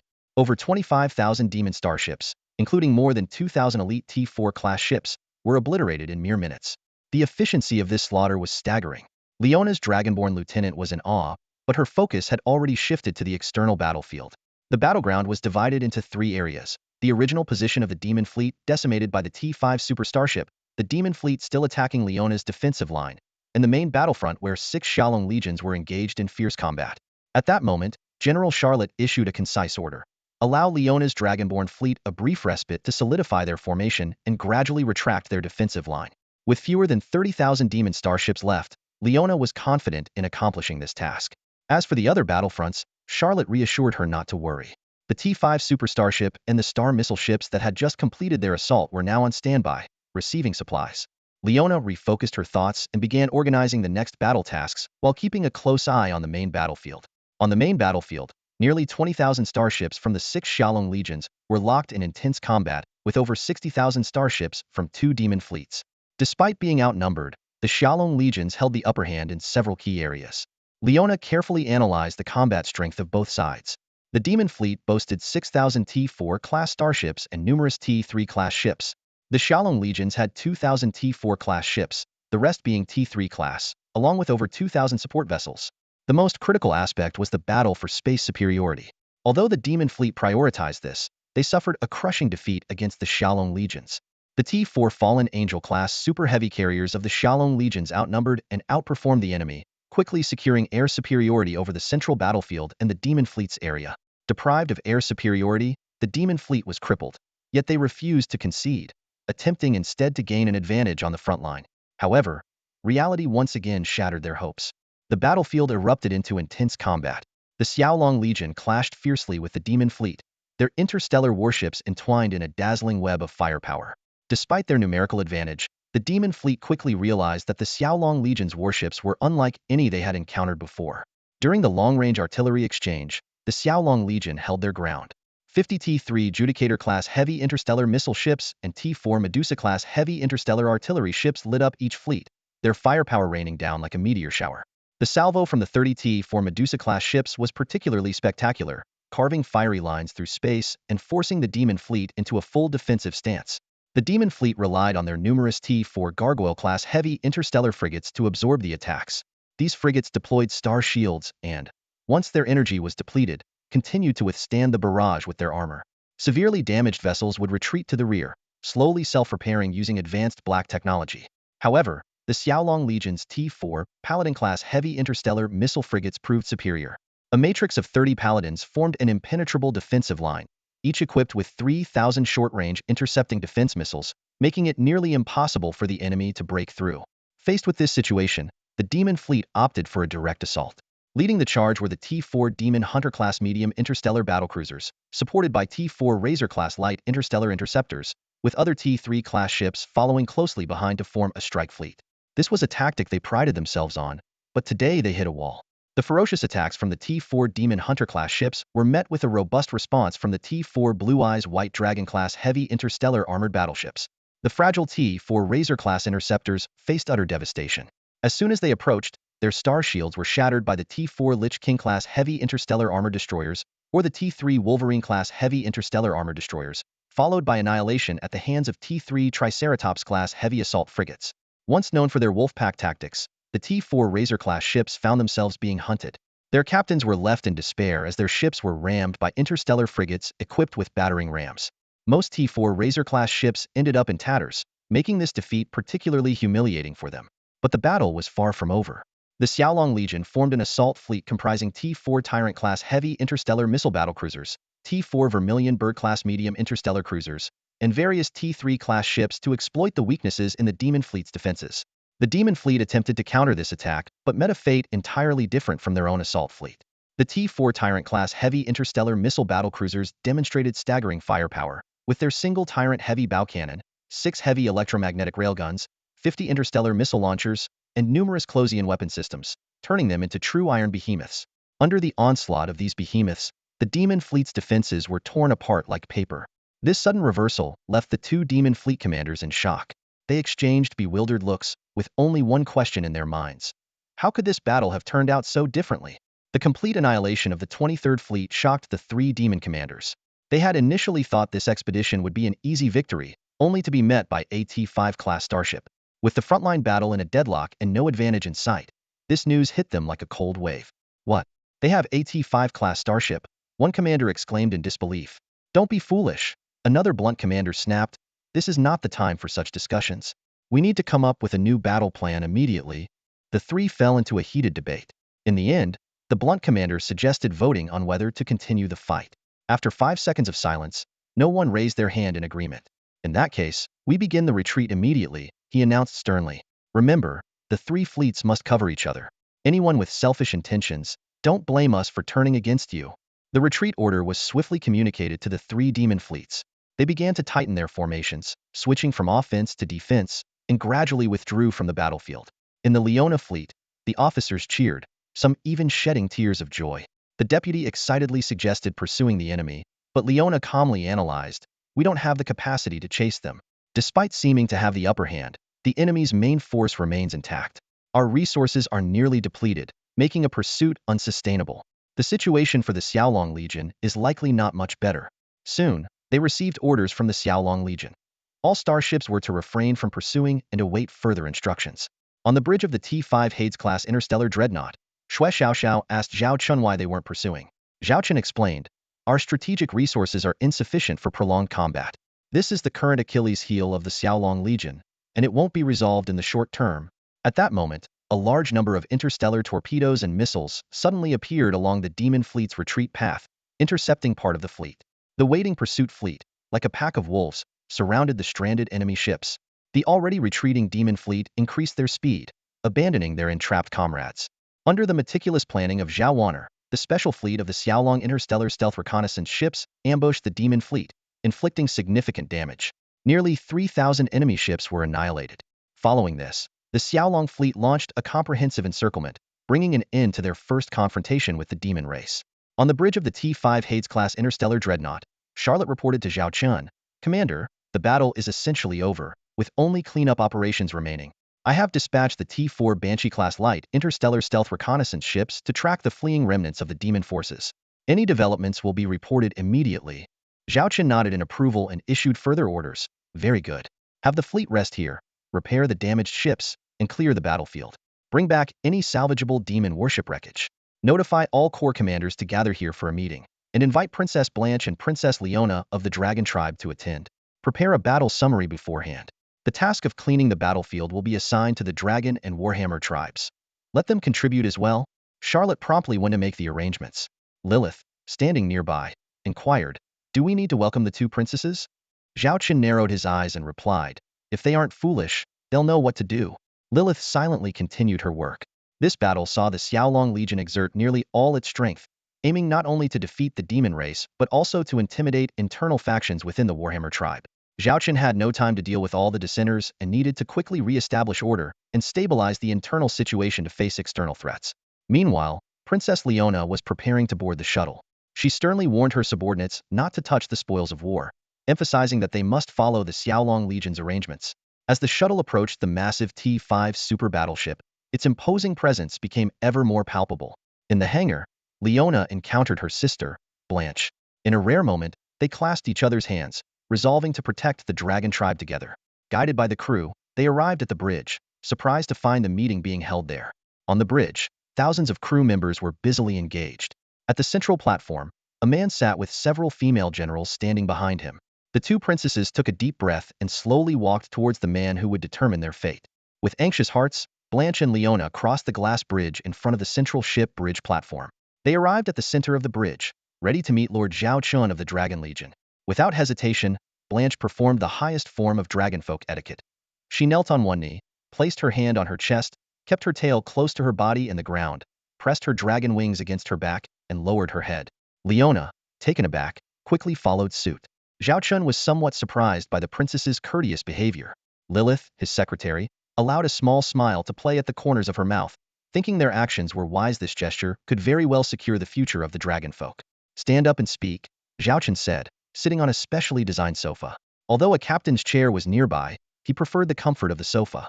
To him, comfort was paramount. It didn't matter who sat in the chair. The two princesses stood up straight. Zhao Chen got straight to the point. Let's get down to business. Have your fleets already assessed the casualties from this war? Blanche replied, the fleet we sent to support suffered minimal losses thanks to the Dragon Legion handling the main offensive. We lost only 5,000 starships. Zhao Chen turned his gaze to Leona. She lowered her head, biting her lip in regret, and said, because of my arrogance, I led 300,000 Warhammer starships to attack the demon fleet without authorization. This led to an ambush by other demon fleets. If not for the timely support of the Dragon Legion, the fate of our 300,000 starships would have been unimaginable. Seeing Leona about to kneel again, Zhao Chen said helplessly, we're discussing important matters now. There's no need to kneel. And spare me the gratitude. I just want to know your battlefield report. Understand? Leona was surprised by Zhao Chen's calm demeanor. She had expected him to act like a savior after the rescue. Blanche whispered a reminder, Leona, just answer what Lord Zhao asks. Adjusting her emotions, Leona detailed the fleet's losses. Out of 300,000 starships, 200,000 from the Dragonfolk fleet suffered over half casualties, and 100,000 from other tribes lost more than 80. In total, they lost 180,000 starships, with over 50,000 severely damaged and more than 80 million soldiers killed, including 123 T4 starships. Zhao Chen summarized, so, in this battle, your Dragonfolk essentially lost a third of your total fleet? Blanche confirmed with a nod. Zhao Chen frowned. This means your northern border defenses will be significantly weakened. Although the demons may not attack again soon, their next offensive will undoubtedly be much stronger. Blanche nodded, deeply concerned about this very issue. She knew the Dragon Legion had used almost all their resources in this battle, even deploying T5 super starships. The demons would surely send a more powerful fleet next time, posing an inevitable crisis. Leona urgently promised, I'll ensure that all military factories within the Dragonfolk territory work at full capacity to replenish these losses as quickly as possible.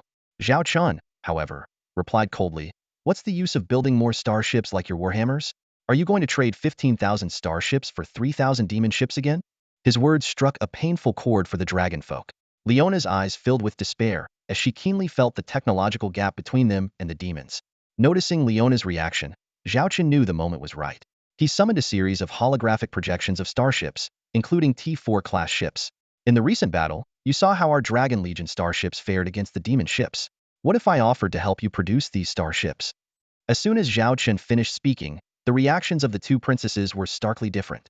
Blanche furrowed her brows, a hint of conflict flickering in her eyes. Meanwhile, Leona's eyes blazed with fiery determination as she stared intently at Zhao Chen, ready to pounce if not for General Charlotte's presence. Fantastic! With these powerful interstellar warships, even if the demon fleet attacks, we can give them a good thrashing. Leona exclaimed, her voice brimming with excitement. Blanche sighed inwardly at her sister's reaction. Though Leona was no longer as spoiled as before, she still couldn't hide her thoughts and often oversimplified things. Blanche knew that generous offers always came with strings attached. Lord Zhao, Blanche spoke cautiously, what do you require from us in exchange for providing these interstellar warships? She chose her words carefully to avoid using blunt terms like conditions or costs. Instead of answering directly, Zhao Chen asked, what are the main components of the starship industry within the Warhammer Interstellar Union? Leona strained to recall, offering a vague response. Our Dragon Tribe has 3 major starship industrial bases, 2 of which are joint ventures with the Spider Queen Tribe. We provide the funding and sites, while the Spider Queen Tribe provides the technical personnel. 80% of our current interstellar warships are produced by these bases. Seeing her sister's limited understanding of the internal management, Blanche quickly added, within the Warhammer Interstellar Union, there are 10 major starship manufacturers, including the 3 Leona mentioned.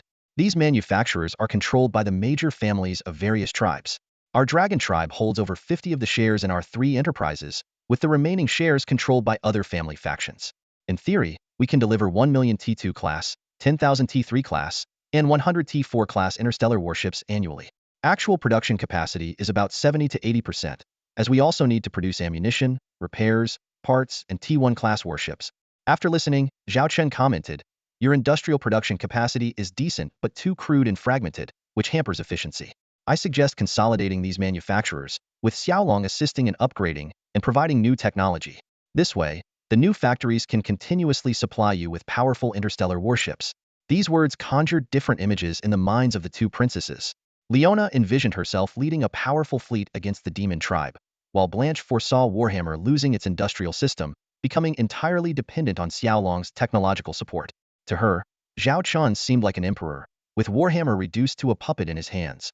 Secretary Lily then displayed a star map, highlighting 3 glowing points located in the territories of the Dragon Tribe, the former Black Tiger Tribe, and the Spider Queen Tribe. She explained, "We plan to establish 3 starship manufacturing bases in these star systems. Xiaolong Corps will hold 70 of the shares as the technology provider, with the remaining shares distributed among yourselves." Leona was about to speak, but Blanche stopped her. With her eyes flickering as if making a crucial decision, Blanche asked directly, "If a new regime is established within Warhammer, will Xiaolong Corps station troops in our territory?" Zhao Chen promised, "As long as the new Warhammer doesn't threaten Xiaolong's interests, we won't station troops in this region or interfere with the local government." He tapped the star map, implying that this did not include the newly occupied star systems after the mech tribe's withdrawal. Blanche continued, "Is there a limit on the number of interstellar warships we can produce using Xiaolong's technology? Will there be any restrictions on the technology provided?" Zhao Chen replied, "T2 and T3 class warships can be produced freely, as long as our technological equity interests are secured. T4 class will have a quota, but it might gradually be relaxed in the future. As for the technology, I assure you that the level provided won't be lower than that of the North Swallow group of the Starry Empire." Taking a deep breath, Blanche finally knelt on one knee, truly choosing to submit. The Dragon Tribe is willing to comply. Leona stared at her sister in astonishment, feeling a sense of having missed out on many things. At that moment, Princess Blanche stood up with a determined look and suggested, "Although we now have the framework of a defensive alliance, the immediate priority in the face of the demon threat is to establish a new Warhammer regime. This regime should be led by the Beast Alliance and our Dragon Tribe, encompassing all major factions within Warhammer. Only a unified and orderly regime can restore Warhammer's prosperity and fully prepare for war." Zhao Chen looked at the half-dragon princess in surprise, thinking that things were progressing rather quickly. Lilith, his secretary, smiled with satisfaction, noting that Princess Blanche had recognized the situation and was beginning to take the initiative. Blanche's thinking was straightforward. Given the inescapable influence of the Dragon Lord on Warhammer and the fact that the Demon Fleet's invasion was something even the Warhammer Interstellar Federation at its peak couldn't withstand, the only hope for victory lay in utilizing the starship technology controlled by the Dragon Lord. Since these were unchangeable facts, it was better to go with the flow and even accelerate the development to leverage these advantages. Zhao Chen turned to Charlotte and asked, "Charlotte, what do you think?" Although he could directly issue orders, going through this process in front of Blanche was a way to signal that Charlotte, supported by the Dragon Lord, represented his will in the new Warhammer regime. Charlotte nodded in agreement. "For the future of all Warhammer factions, I support Princess Blanche's decision." Zhao Chen nodded with satisfaction. "All right, Princess Blanche, you and Charlotte should discuss the details. If there are any issues, I can offer advice. If not, push this agenda forward as soon as possible. If you encounter any problems, let me know. I excel at solving problems." Princess Blanche respectfully replied, "Understood. We will draft the necessary documents and present them to you first, Dragon Lord." Lilith's assessment of the half-dragon princess rose once again. Zhao Chen waved his hand. "Very well, you may go and rest now." Princess Blanche bowed slightly and left the bridge with Leona. As she left, Leona kept glancing back at the bridge of the T5 super starship, finding it hard to believe she was inside such an advanced vessel. Suddenly, Leona turned and shouted, "By the way, what's the name of this starship?" Blanche frowned, feeling helpless with her single-minded sister. Zhao Chen smiled and answered, "It's a Pluto-class interstellar dreadnought." Leona's eyes lit up, and she repeatedly murmured Pluto as if uttering the name of a dream lover. Blanche had to pull her away from the bridge. Turning to the female officers behind him, Zhao Chen asked, "What do you think of these two princesses?" Lilith spoke first. "Princess Blanche is courageous and wise, especially when it comes to the big picture. She is decisive, as shown by her agreement to integrate Warhammer's starship industry with ours. She understands the significance behind this move and knows it's inevitable, so she proactively pushes for development and even suggests establishing a new Warhammer regime. Few leaders would be so resolute." Charlotte added, "Princess Leona excels in commanding local battles and starship combats. Though she can be arrogant and tends to underestimate enemies, her talent in fleet command is undeniable. I've reviewed her battle reports and found that even in disadvantaged situations, she manages to make timely and optimal decisions on the battlefield. Without her abilities, the Warhammer fleet's losses could have been 30 to 50 higher." Zhao Chen was surprised. "I didn't expect that Dragon Princess to have such talent. Her personality needs some work, likely due to her status as a Dragon Tribe princess. With more war experience, she could be a valuable asset." The other commanders agreed, sparking an idea in Zhao Chen's mind. He looked at Lilith. Lilith spoke first. "Are you thinking of recruiting Princess Leona?" Zhao Chen nodded. "For the future Warhammer regime, Charlotte will represent me. If we also have Princess Leona on our side within the Dragon Tribe faction, it would be even better." Compared to the clever and decisive Blanche, The straightforward Leona would be easier to control. What do you think? Lilith replied. I think it's feasible and quite simple. Cater to her preferences, and given her potential, we can educate her, eliminate her flaws, and harness her strengths. Not only will she be useful to the Dragon Legion, but her status could also help us win over the Dragon Tribe and better control the new Warhammer regime.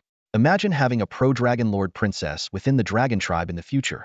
Zhao Chen's lips curled into a slight smile. Then I'll leave this task to you. Lilith confidently responded. Rest assured, Commander. Meanwhile, Princess Leona, admiring the facilities of the Pluto-class interstellar dreadnought and heading to the hangar via a hover elevator, was unaware that the gears of her destiny had started to turn from that moment on. The incident with the Dragon Tribe had come to an end. Zhao Chen immediately convened the Legion commanders to discuss the next steps. The atmosphere in the meeting room was heavy and tense. Lilith was the first to report the battle results. In this campaign, we destroyed nearly 60,000 demon starships, with over 60,000 more retreating from the battlefield. Leona and Blanche's fleets took down over 1,000 ships, while the rest were eliminated by our forces. It's estimated that approximately 60 million demons were killed.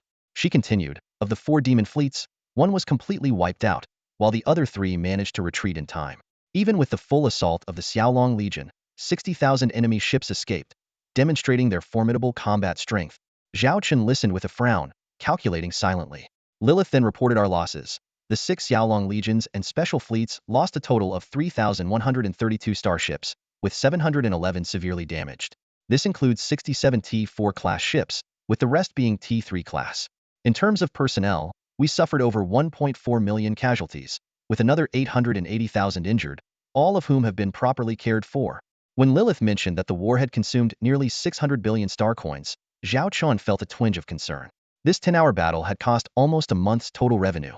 He calculated silently, not yet accounting for subsequent medical and ship losses. However, he quickly realized that the high expenditure had ensured an excellent loss ratio. In this battle, the Xiaolong Legion destroyed over 45,000 enemy ships while losing just over 3,000, achieving an astonishing 15-to-1 loss ratio. Zhao Chen murmured, our loss rate is about 17. Lilith added, it might be slightly higher, as some heavily damaged ships may need to be dismantled and rebuilt. Zhao Chen then emphasized the care for the wounded. We must properly handle the wounded. Arrange for me to visit the distinguished injured soldiers and have the media department document their stories. Compensation, benefits, and rewards must be fully provided. With a stern expression, Zhao Chen concluded, anyone who dares to withhold in this regard will not be spared. Lilith solemnly assured, rest assured, Commander, I will handle it properly. The commanders present were invigorated by these words. This was the leadership they followed. Zhao Chen continued his analysis. Through this battle, we have gained a deep understanding of the demon fleet strength. Although their individual ships are not as advanced as ours, their numerical advantage is clear.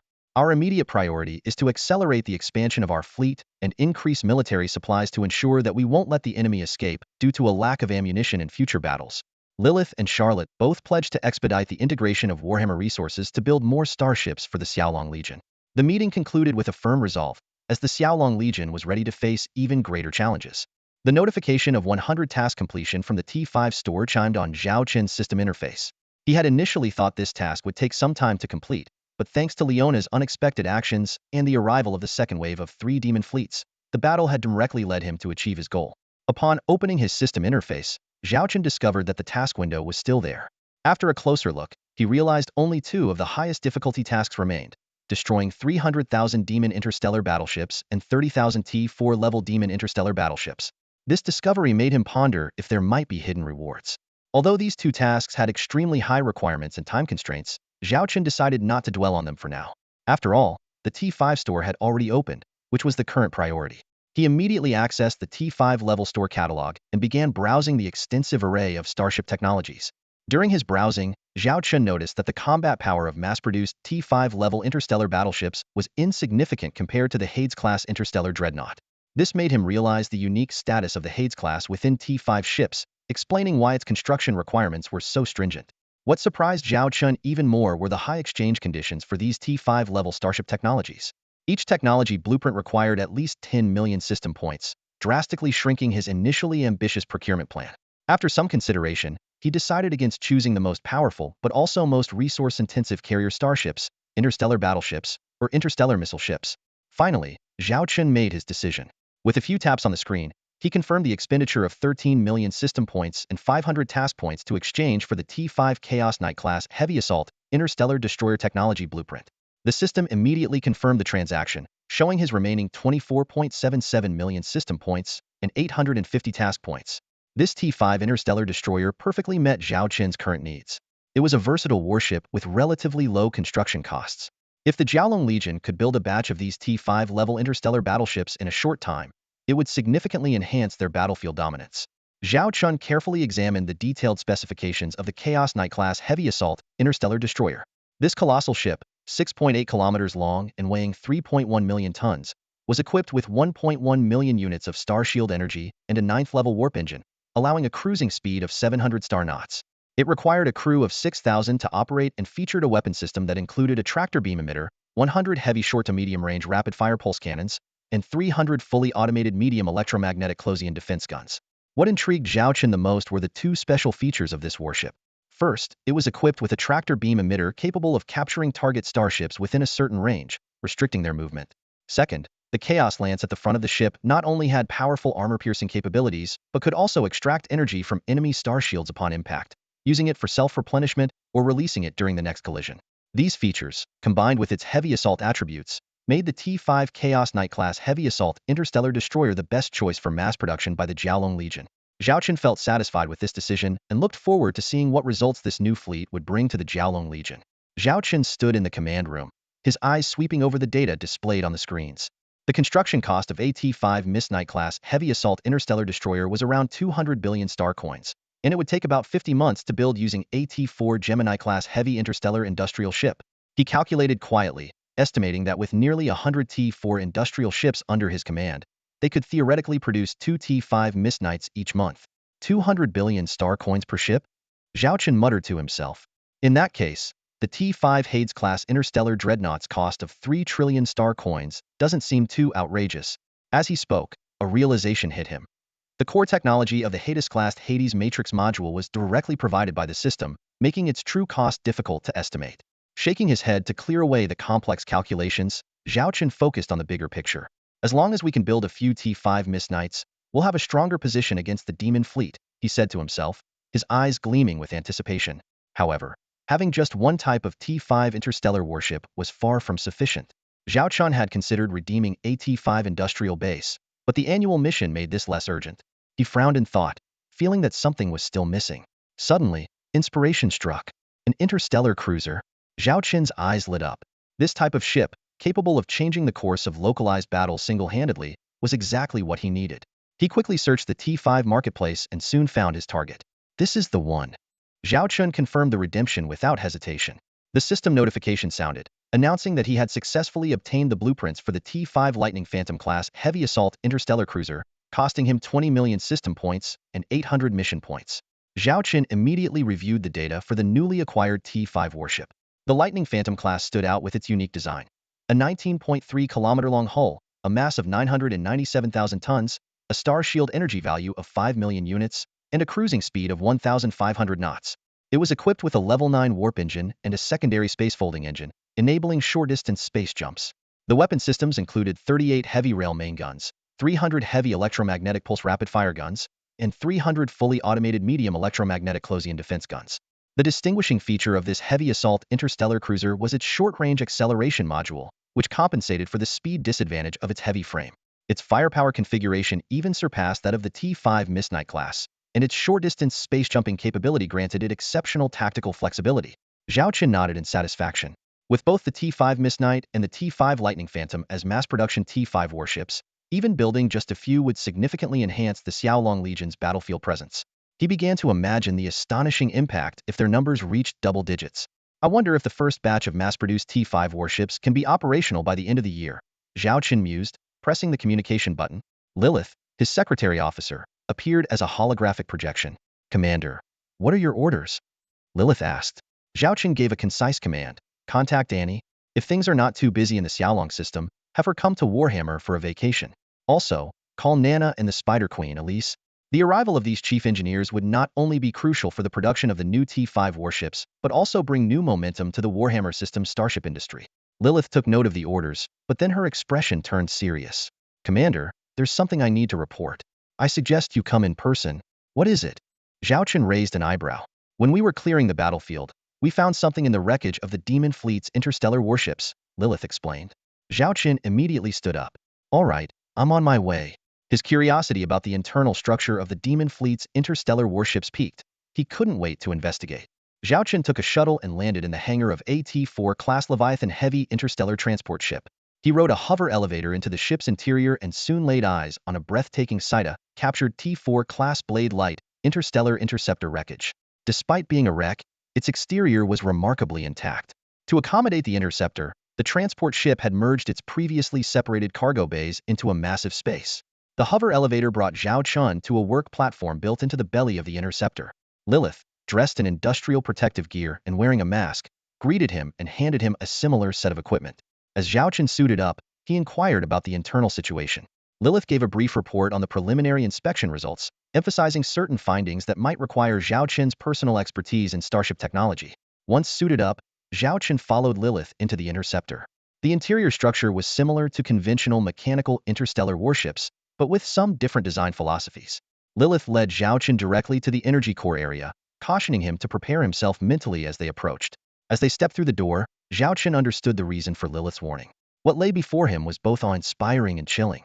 A massive energy core system dominated the space, its size surpassing that of any T4 class starship core in the Xiaolong fleet. The system was divided into an outer wall and an inner core. The outer wall had a honeycomb structure, with each cell containing small growths. These were the fuel sources. The dense, clustered structure was enough to trigger trypophobia in some individuals. Zhao Chen roughly estimated that there were at least hundreds of thousands of such devices. This meant the starship was powered by the energy harvested from hundreds of thousands of intelligent beings. The central inner core functioned as a colossal energy converter, transforming the energy extracted from these life forms into the power needed for the ship and distributing it to various modules. Lilith explained that, according to the recovered database, these devices were called incubation pods. The pods extracted energy from the brains of intelligent life forms through wired connections while providing the necessary fluids to sustain basic life functions. Besides the life forms in the visible pods, the energy storage held nearly 1 million packaged bioenergy units, ready to replace any individuals that lost their value. Zhao Chen approached a few pods, seeing emaciated humanoid beings and childlike life forms within. They lay with their eyes closed, seemingly asleep, connected to numerous tubes. When Zhao Chen asked if they could be awakened, Lilith regretfully informed him that all attempts had failed. Medical investigations showed that these life forms, referred to as bioenergy by the demon race, had been injected with a substance rendering them comatose before being loaded onto the ship. Once inside the pods, their lives were on a countdown. They would experience rapid brain death upon removal, beyond the help of even the most advanced medical technology. Gazing at the countless incubation pods, Zhao Chen realized the real reason Lilith had summoned him. Deciding the fate of these life forms was a daunting task that required his command. After a moment of contemplation, Zhao Chen ordered, "Dispose of all these life forms from demon starships by cremation and scatter their ashes into space. At least let them find some peace and freedom after death." With that, Zhao Chen turned and left the unsettling area. Though his emotions were relatively stable as an observer, the thought of such atrocities occurring in his own territory and to his people stirred a deep-seated anger within him. He silently vowed never to allow such events in his jurisdiction. As they left, Lilith caught up with Zhao Chen to report another matter. She mentioned an anomaly in a previous battle that Leona had reported. During a confrontation with a demon starship fleet, 3 demon fleets had seemingly appeared out of nowhere to attack their rear. Leona suspected the demon fleets might possess some form of ship cloaking technology. Zhao Chen acknowledged the report. He knew that starship cloaking technology was not particularly difficult.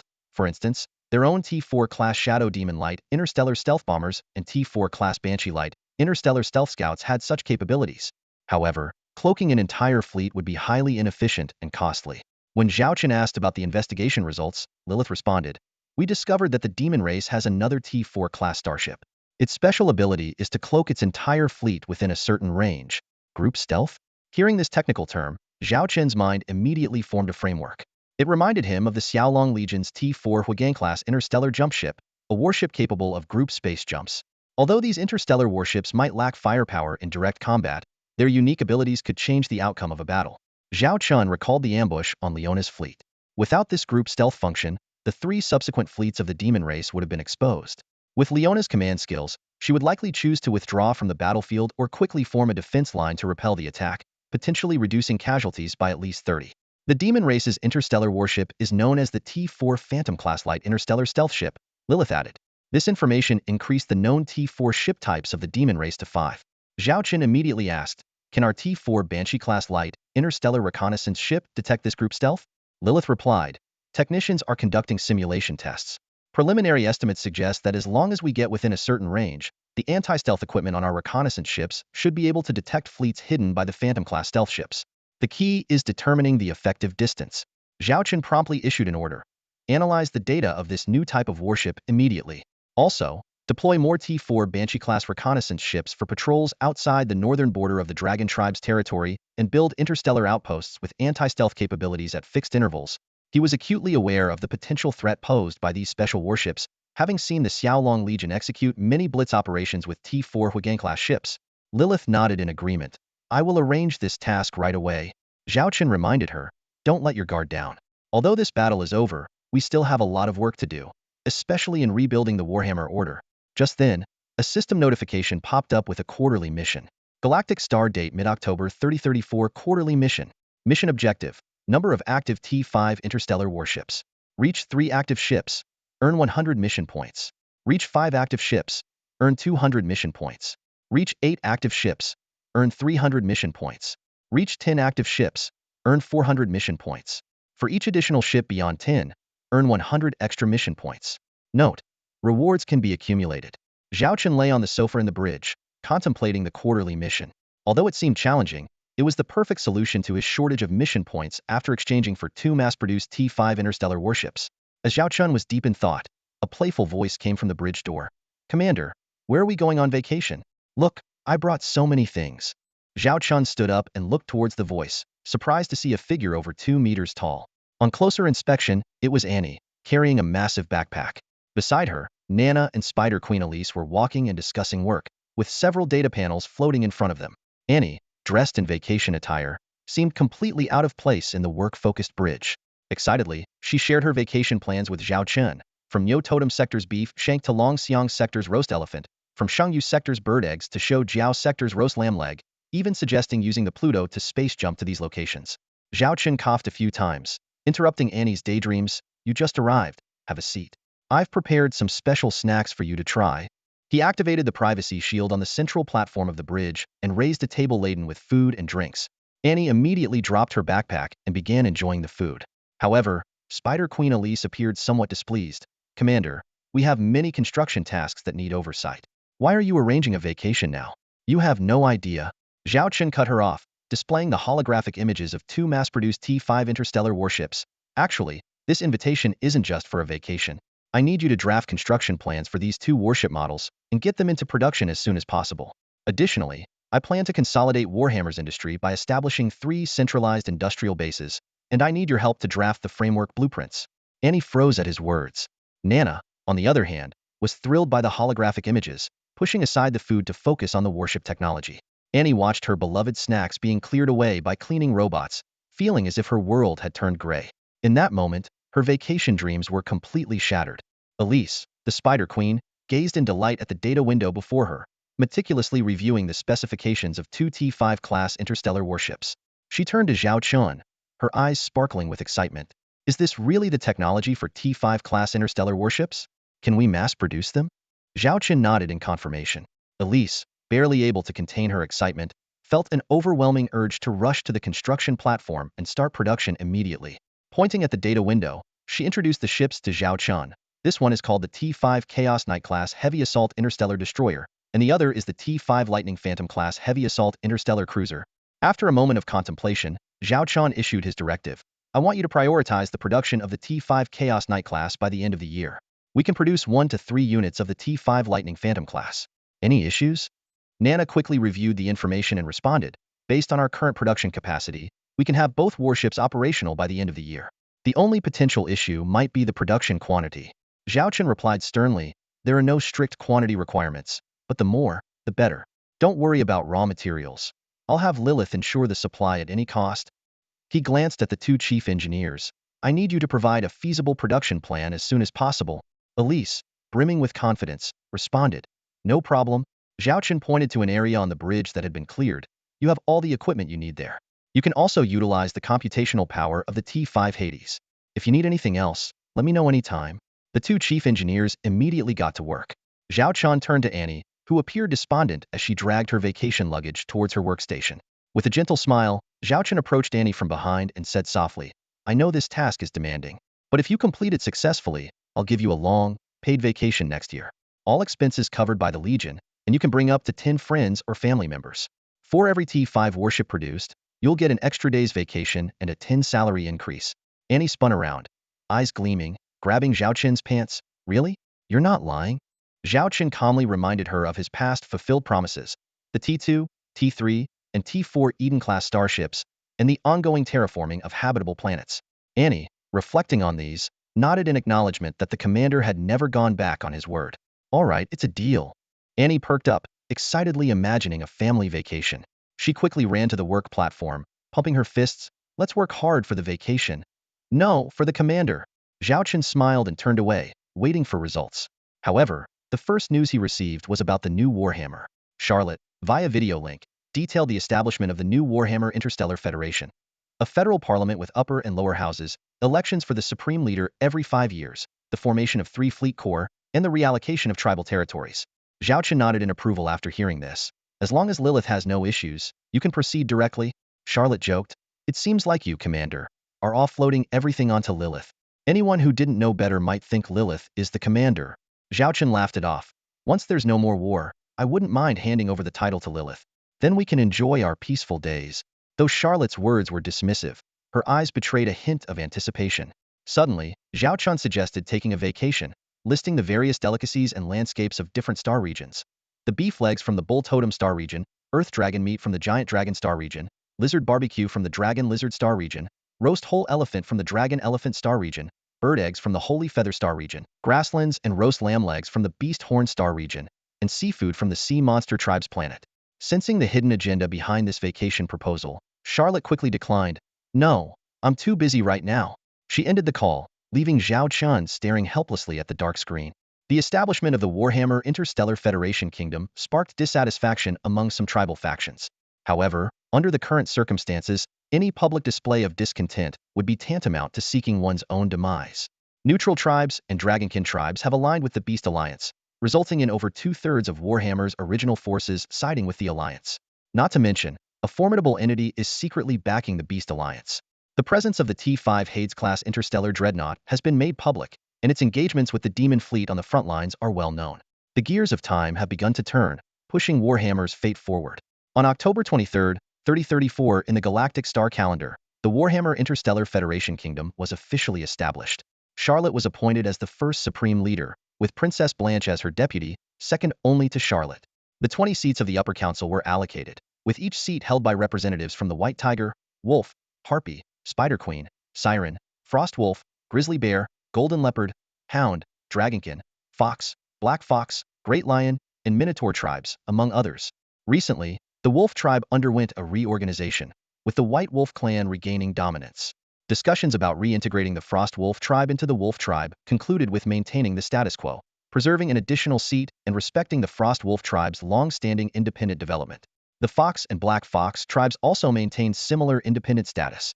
Notably, at Princess Blanche's suggestion, Lord Zhaolong Zhao Chun was invited to serve as a permanent honorary member of the federal parliament. Zhao Chen understood Blanche's intentions, but decided to humor the princess. Despite the establishment of the Warhammer Interstellar Federation Kingdom, numerous affairs still need to be addressed. Charlotte's busy state is no exaggeration. Territorial changes among various tribes inevitably lead to conflicts requiring her intervention as the supreme leader. Charlotte employs a diplomacy first, force second strategy, deploying the Zhaolong First Legion to hover outside disputed planets, often facilitating mediation without resorting to violence. Meanwhile, Zhao Chun received satisfactory responses from 3 chief engineers. The Zhaolong base had already reached 100 active T4 Gemini-class heavy interstellar industrial ships ahead of schedule. Although producing T5 starships requires T4-level industrial technology, analysis showed that 10 of the components could be produced by T3 Furnace-class heavy interstellar industrial ships, significantly reducing construction time. Nana detailed the optimized construction plan.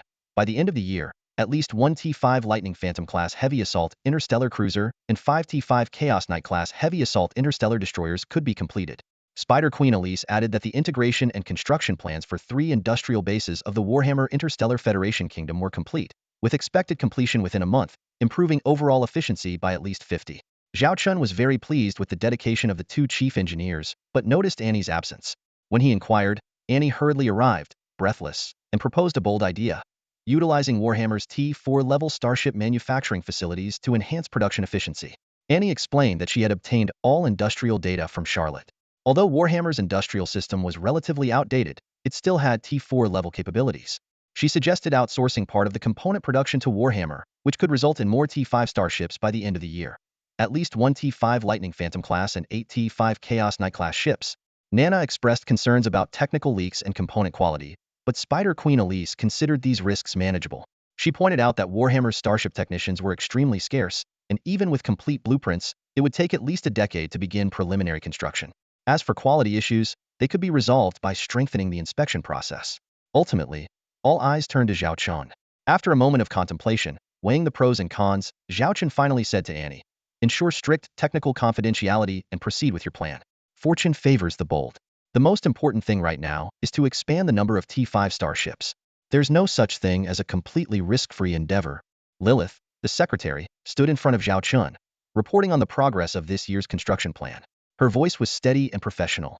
"Commander, most of our annual construction plans have been completed ahead of schedule. In the coming months, we will focus on producing essential items, such as the T5 interstellar warships you recently proposed, and stockpiling enough interstellar missiles." Zhao Chun frowned, asking the critical question: "Do we have enough resources?" He recalled that the monthly revenue from the Jialong system had already surpassed 500 to 600 billion star coins and was heading toward the trillion mark. Now that they had secured the Warhammer base, there should be significant gains. Lilith responded with some concern. "Considering the production of these T5 interstellar warships and the missile stockpile, our raw materials are indeed running low. Although we have secured many mining rights through trade agreements with the Warhammer Interstellar Federation Kingdom, utilizing these resources won't be feasible until early next year. By then, we expect to achieve a monthly profit of 500 billion star coins." She continued, "Fortunately, we have received an advance military purchase order. Due to the Warhammer Civil War, various tribes have depleted a significant number of interstellar warships, particularly the Dragon Tribe. Coupled with the threat from the Demon Tribe, the Dragon Tribe immediately initiated military purchase discussions with us. Princess Leona is highly concerned about this matter, inquiring about the progress almost every other day." Lilith elaborated on the Dragon Tribe's requirements. They hope to have their fleet built according to the Beast Legion specifications and to receive a limited supply of fleets comparable to the Longhu Legion's combat capabilities, all to be delivered by the end of the year. Princess Leona has assured us that funding is not an issue. From what I understand, they can easily afford up to 10 trillion star coins and are willing to pay half up front. Hearing the enormous military purchase order, Zhao Chun couldn't help but worry. Up to 10 trillion star coins? Such a large order would be challenging for the Beiyin Group, especially since they are already handling a 10 trillion star coin order from the Xingyao Empire. Lilith nodded in agreement. It is challenging. However, the Beiyin Group has completed further expansion tasks.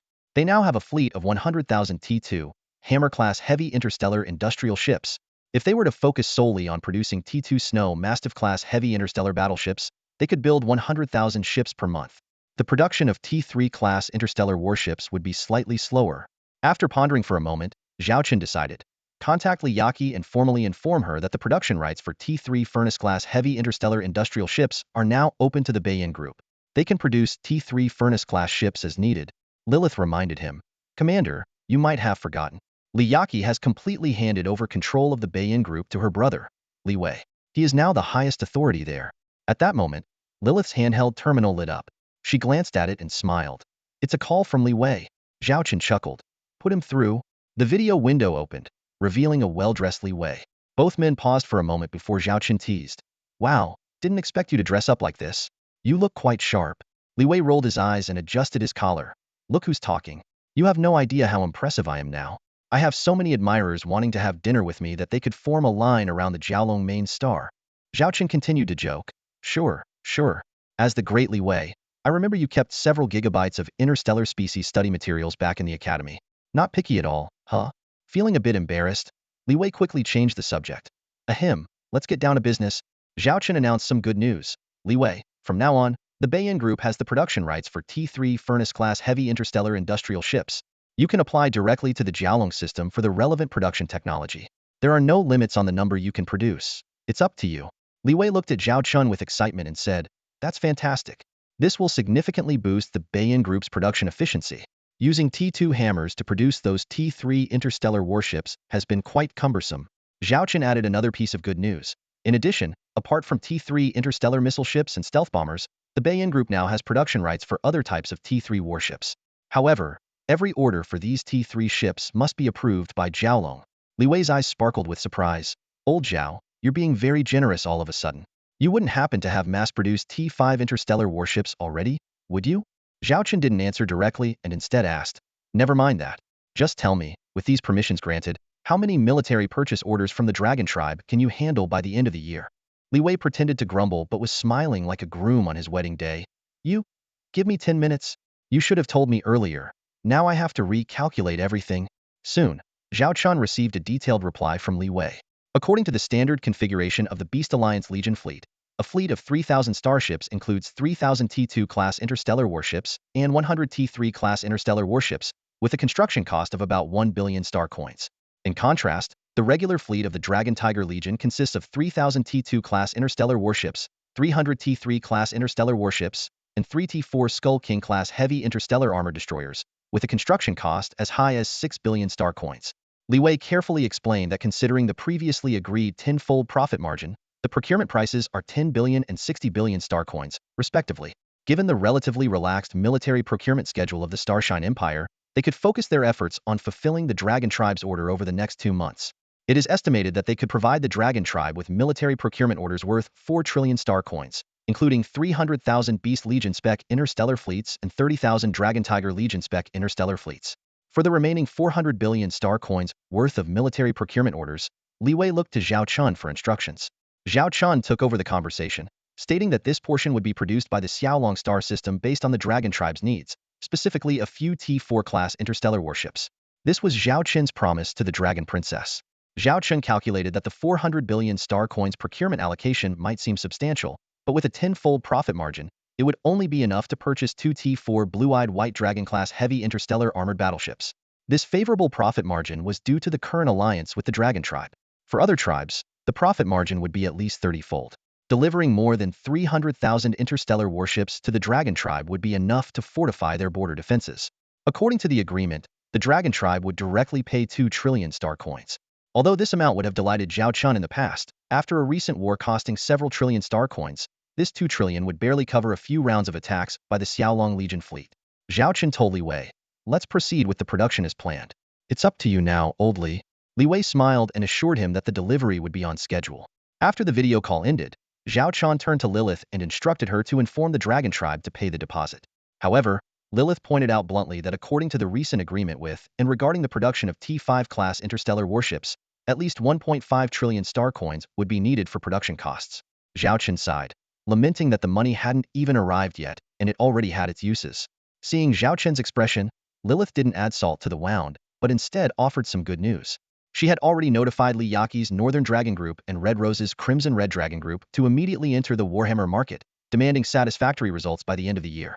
Additionally, they plan to send the Beast Legion to control 4 star regions vacated by the mechanical race's retreat from the Warhammer Interstellar Federation Kingdom's periphery. If everything went smoothly, these 4 star regions could bring in at least 500 billion star coins in monthly revenue. Lilith also mentioned another significant matter. The interstellar warships needed for the Xiaolong 7th Legion were nearly completed and currently in the training phase. The Xiaolong star system had repeatedly inquired about who would command the 7th Legion. Upon hearing this, Zhao Chun instinctively looked at Xue Xiaoxiao, who was sitting in the captain's chair nearby. Xue Xiaoxiao, overhearing their conversation, clung to the back of the chair and firmly stated, "I'm not going. I'm not going to be any commander. I just want to be the captain of my Hades. No one can separate us. Not going, not going. Whoever wants to go can go." Zhao Chun and Lilith exchanged a glance and tacitly excluded Xue Xiaoxiao from the candidate list. Although Xue Xiaoxiao had long been a reserve corps commander, she was like a child who never grew up. Despite her extensive experience commanding interstellar battleships, they couldn't trust her with an entire Legion fleet. Zhao Chun frowned and asked, "So who do we have left?" Lilith suggested it was time to activate the 3rd batch of Xiaolong senior officers. She explained that these officers had passed the Goddess Academy-level starship assessments and had served in various Xiaolong Legion fleets, with some being Zhao Chun's old acquaintances. As the Xiaolong Legion continued to grow, injecting new blood was essential. At Zhao Chen's request, Lilith pulled up 2 holographic images, recommending 2 candidates: Qingman, from the Snake Tribe, a former subordinate of Medusa, who had served as a captain and had been in the Xiaolong Legion for over a year, and Wei Shishir, a former soldier of the Starshine Empire, who had been one of the fleet captains of the Princess Legion, served as Zhao Riyue's deputy, and joined the Xiaolong Legion on Zhao Riyue's recommendation after the Starshine Empire's civil war. Following Commander Charlotte and earning her commendation, Zhao Chen was familiar with both candidates. He took a deep breath, swiped his finger, and the 2 holographic images spun like a roulette wheel, finally stopping on Wei Shishir. It's her, Zhao Chen decided. Thus, the position of the Xiaolong 7th Legion commander fell to Wei Shishir, a sudden appointment that even she probably didn't expect. Just then, Lilith's handheld terminal rang again. She glanced at it and reported to Zhao Chen. It's news from Holy Light Empire's St. Kana. She requests a video call with you. Zhao Chen smiled slightly.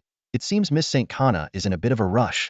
When Zhao Chen saw Shang Kana again, he was shocked to find that the once brilliant fleet commander, who had shone like a jewel in a crown, had lost her luster. Her eyes were dull, her expression revealed helplessness, and her overall mental state was in shambles. Only when she saw Zhao Chen's image did a different glimmer appear in her eyes. Miss Shang Kana, how have you been? Zhao Chen asked in the tone of an old friend. Staring directly at Zhao Chen, Shang Kana urgently asked, My lord, does your previous promise still stand? Zhao Chen shrugged in confusion. Miss Shang Kana, there seems to be some misunderstanding. I never made any promises. If you're referring to our previous conversation, it was merely a suggestion from an old friend. Shang Kana suddenly lost control, shouting, Stop beating around the bush. I don't have much time left, and neither do the people here. Zhao Chen frowned slightly, realizing that the situation in the Holy Radiance Empire might be worse than he had imagined. Shang Kana said self-mockingly, Your agents in the Holy Radiance Empire. Don't they know what's happening here? Shaking his head, Zhao Chen explained, I did send some people to the Holy Radiance Empire to relay messages to me. But recently, I've been preoccupied with the war over at Warhammer, so I haven't paid much attention to the Holy Radiance Empire. I only have a superficial understanding of the situation.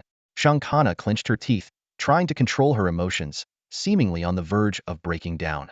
She angrily exclaimed, Those bastards, they abandoned 3-star regions, leaving behind 100 trillion lives.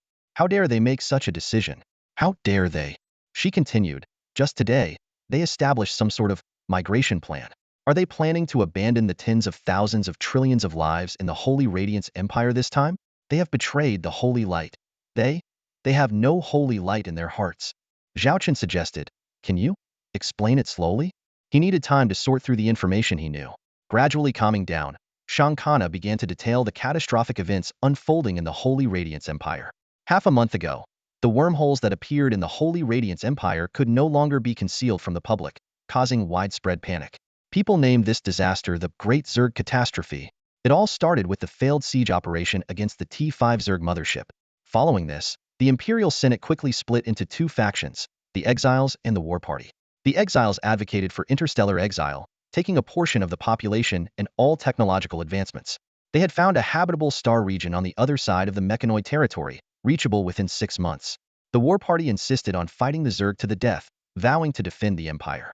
The conflict between these factions paralyzed the Senate, preventing the formation of new battle plans. Meanwhile, the Zerg launched a massive invasion, spreading like wildfire across the plains, threatening the 3 most densely populated star regions of the Empire, home to 100 trillion citizens. Despite the presence of multiple Imperial legions and the Holy Light Corps, the Senate ultimately decided, after lengthy discussions, to abandon these 3-star regions and ordered all military forces to withdraw. This decision, proposed by the Saint families, sparked intense dissatisfaction among the War Party.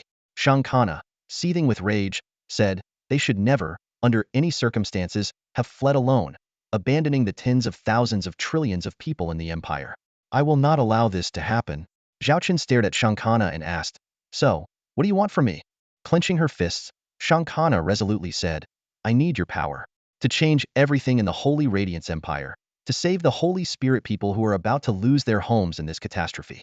For this, I am willing to pay any price. Even if it means giving myself to the devil. Hey, watch your metaphors. You're making it sound like I'm some kind of villain. Zhao Chen rolled his eyes, his tone tinged with irritation. He continued seriously, I don't do coercion here. Everything is based on voluntary principles. St. Kana realized she had misspoken in her emotional outburst. She cleared her throat awkwardly, adjusted her posture, and decided to get straight to the point. No need for more words. Since you've already made your decision, let's cut to the chase. She looked Zhao Chun in the eye, her tone firm. First, I'm willing to send troops to help you, but everything must be under my command. Even if I order the abandonment of 3-star regions, you must comply. Zhao Chun looked at Saint Kana seriously, noticing a subtle change in her eyes. He continued, but I can assure you, I will do everything in my power to prevent this disaster. At least compared to those hypocrites who only know how to run away, I can give you a chance to rebuild your home. Saint Kana nodded slightly. You don't need to say more. I'm a soldier. I know when to make decisions. Her tone was resolute and determined. Zhao Chun was pleased with Saint Kana's response.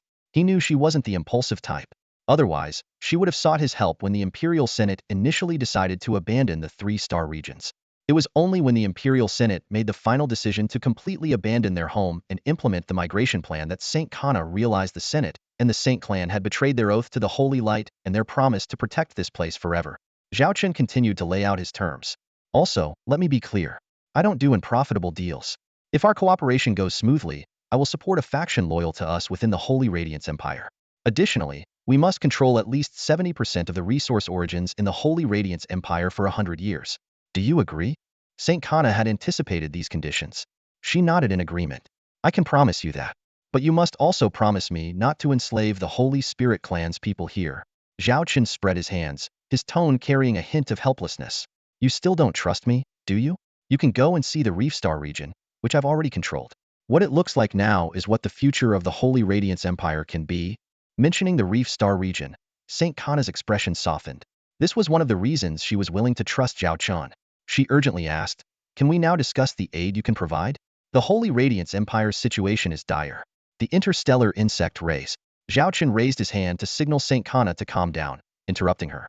The threat from the interstellar insect race to the Holy Radiance Empire is indeed significant. But I believe the immediate priority is not dealing with the insect threat, but unifying our front. Seeing Saint Kana's puzzled look, Zhao Chun explained, you've already abandoned 3-star regions. The situation in those regions can't be changed now, even if I send all my troops.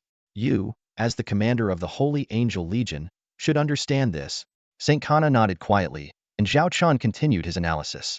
The interstellar insect race will take at least a month to completely consume those 3-star regions. This month is our chance to clear out the internal remnants within the Holy Radiance Empire. As I said earlier, to deal with the insect threat, we must first eliminate any internal concerns. We can't have people dragging us down or taking all the resources while we're fighting on the front lines. Saint Kana caught the implication in Zhao Chen's words. Are you saying we should first deal with the Imperial Senate and the Saint clan? Zhao Chen nodded affirmatively. The Holy Radiance Empire is now riddled with both external and internal injuries. To heal, we must first address the internal wounds and strengthen our foundation. I'll give you 1 month to take care of the Imperial Senate and the Saint clan. After that, the entire Holy Radiance Empire must speak with one voice. Yours, Saint Kana. Seeing Saint Kana's hesitation, Zhao Chen added, if you're worried about the Holy Spirit clan people threatened by the insect race, think of it this way. The sooner you deal with the Senate and the Saint clan, the sooner you'll be able to turn your attention to the insect threat. Saint Kana took a deep breath, her eyes becoming resolute. All right, we'll deal with the Imperial Senate and the Saint clan first. But my Holy Angel Legion alone can't accomplish this. Zhao Chen responded immediately, don't worry about that. Just make the plan and send it to me. Once I approve it, you'll get all the support you need. All right, I'll start preparing now, Saint Kana said eagerly. Before ending the communication, she gave Zhao Chen a meaningful look. I hope you won't make me regret this decision. Zhao Chen simply smiled, not saying more. He believed time would give Saint Kana a satisfactory answer. After the video call ended, Lilith approached. She had observed the entire process. Commander, do you really trust her? It's hard to believe that a short video call could decide the fate of an empire. Zhao Chen looked at Lilith teasingly. I have a knack for judging people. Otherwise, how could I have found such a good housekeeper? Lilith rolled her eyes at Zhao Chen and walked away. But as she turned, a faint, sweet smile appeared on her lips.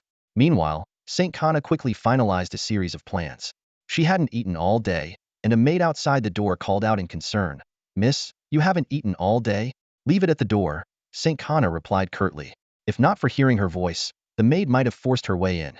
Inside, the dim light from her desk's electronic screen was the only illumination.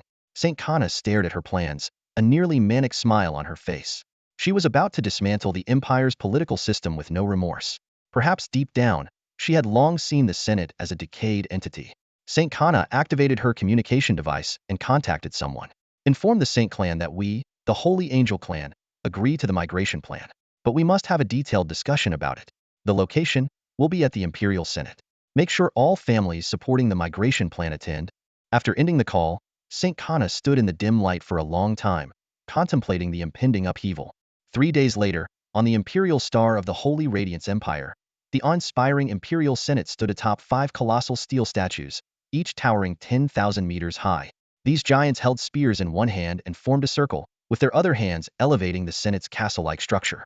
Saint Kana once believed these statues represented the 5 consuls who protected the empire, but her understanding had changed. These symbols of power seemed more like guardians of the elite aristocracy within the Senate. As the shuttle gently landed, Saint Kana disembarked with her father and uncle. She glanced around and was taken aback by the unexpected number of visitors. The Saint Angel family, one of the empire's top 5 families, had hinted at possibly supporting the migration plan, attracting the attention of nearly every influential clan. The bustling crowd was far beyond her expectations, resembling a grand banquet rather than a serious meeting. Why are there so many people here? Saint Kana asked, her brow furrowed. Her uncle smiled and explained, it's only natural. The migration plan involves key position allocations, future resource distributions, and determining how many people from each faction can board the starships. It's all about the distribution of benefits. Saint Kana remained silent as she followed her father and uncle into the Senate's grand entrance. The sight before her was unsettling. The plaza, originally reserved for special ceremonies, was now filled with exquisite food and luxurious decorations, resembling an opulent banquet scene. Elegantly dressed guests mingled, holding wine glasses and engaging in lively conversations, some even accompanied by beautiful companions. The laughter and chatter that filled the air seemed absurd and ironic to Saint Kana. The extravagance of this banquet could support the frontline fleet's logistics for who knows how long, Saint Kana thought to herself, maintaining a stoic expression as she walked through the crowd. Many attempted to engage her in conversation, but she coldly ignored them all. Hey, Saint Kana, people are greeting you. Her uncle apologized to the guests. I'm sorry, everyone. My niece has always been this way. Not very good at these social events. Saint Kana paid no heed and continued forward. Her father, clan leader Saint George, quietly asked, Saint Kana, what exactly are you planning this time? He was still puzzled by his daughter's sudden willingness to consider the migration plan. Father, I have my own plans, Saint Kana replied curtly. As they were about to enter the council chamber, the 5 consuls and several elders emerged. Central Star Region Consul Andrew stood at the center, announcing that the meeting would be held in the plaza. Flanking him were the other 4 consuls: Ernest of the Eastern Star Region, Stanford of the Southern Star Region, Melissa of the Western Star Region, and Gilbert of the Northern Star Region. Andrew proclaimed loudly, after internal discussions within the Senate, the majority has agreed, with a few abstentions, to pass the migration plan. We have gathered everyone here today to finalize the details of the plan. Once confirmed, we will swiftly prepare to carry the seeds of the Empire's hope and seek a future for the Holy Radiance. The plaza erupted in applause and cheers, but Saint Kana's eyes remained cold. She could finally drop her facade and expose the hypocrisy of these individuals. Stepping forward in a sudden burst of anger, Saint Kana pointed at Consul Andrew and shouted, a future for the Holy Radiance? I don't know where that future lies, but I do know that the Holy Radiance will never allow you to abandon the countless trillions of people in this empire just to save yourselves. You are traitors to the Holy Radiance. As soon as Saint Kana finished speaking, the entire hall plunged into an eerie silence. Every gaze was magnetically drawn to her. Governor Andrew's hawk-like eyes fixated on Saint Kana, but he didn't speak. Instead, he turned to Chief Saint George, his voice low and menacing. Saint George, what exactly does your Holy Angel family mean by this? Chief Saint George was in turmoil. Though he had a vague sense that his daughter had a plan, the current situation was dangerously precarious. He looked anxiously at Saint Kana, his eyes filled with worry. Saint Kana returned a reassuring look, as if to say, everything is under control. At that moment, Saint Kana's uncle suddenly stepped forward, his face plastered with a fawning smile as he repeatedly explained, misunderstanding. It's all a misunderstanding. This is just a joke my niece played on everyone. As he spoke, he kept winking at Saint Kana and Saint George, cursing inwardly. What on earth are these two up to? Do they have a death wish? I still want to live a few more years. However, Saint Kana ignored her uncle's attempt to defuse the situation. She stood tall, her eyes like burning coals, staring down everyone present. This is no misunderstanding. Today, I will cleanse the Empire's Senate of its rot. I will judge you all those who have betrayed the Holy Light and the Holy Spirit family. She raised her hand, pointing at Governor Andrew and the nobles below, her gaze filled with contempt. Her words were like a bombshell, leaving everyone stunned. Eastern Governor Ernest was the first to react, pointing at St. Kana with a sneer. St. Kana, if you have a death wish, just say so. I can grant it. You think you can judge us? What makes you think you have the right? The nobles below echoed his sentiments, hurling insults. Some who harbored grudges against St. Kana were ready to pounce. Amidst the fury, St. Kana smiled mysteriously. The right? You can try and see if I have it. Normally, this smile might have charmed her admirers, but now it made everyone think she was mad. Seeing the situation deteriorate, her uncle quickly distanced himself. Governor Andrew, I have nothing to do with them, truly nothing, but by now, no one paid attention to his pitiful plea. Just as people were speculating whether St. Kana had lost her mind, a strange noise came from above. Suddenly, dark shadows broke through the clouds, diving rapidly. Warning! Warning! Unidentified aircraft approaching. Activate defense turrets. Piercing alarms blared around the plaza. Dozens of defense turrets emerged from their concealment, aiming at the unidentified objects. A barrage of fire rained skyward, hitting a few shadows but failing to stop the majority. These intruders retaliated, and in a series of explosions, the defense turrets were destroyed. As the shadows lowered, everyone could finally see them clearly. They were advanced starfighter jets. Enemy attack! Enemy attack! Security personnel frantically contacted ground forces and space fleets. Ground-based aircraft and drones quickly took off, but against these mysterious invaders, they were like paper. To make matters worse, all communication devices failed, cutting them off from the outside world. Governor Andrew glared at St. Kana, roaring, St. Kana, what have you done? St. Kana shrugged, looking innocent. I told you, I will cleanse the empire of its filth. And it starts with the Senate. Governor Andrew sneered. You think controlling us means you've won? Outside the empire, we still have the Saint Legion. Once they realize we've lost contact, they'll send reinforcements immediately. What will you fight them with? St. Kana narrowed her eyes, as if recalling something. Ah, the Saint Legion. They should be judged first. Her tone turned severe. I discovered an encrypted file about the Saint Legion during my search of military records. During a recent decapitation operation against the T5 Hive mothership, the Saint Legion's commander, fearing heavy losses, withdrew without notifying allied fleets. This led to the collapse of the battle lines. Her gaze locked onto Governor Andrew. Imagine, the Saint Legion deserting in battle. According to our empire's laws, how should deserters be dealt with, Governor Andrew? Or should I call you the patriarch of the Saint family?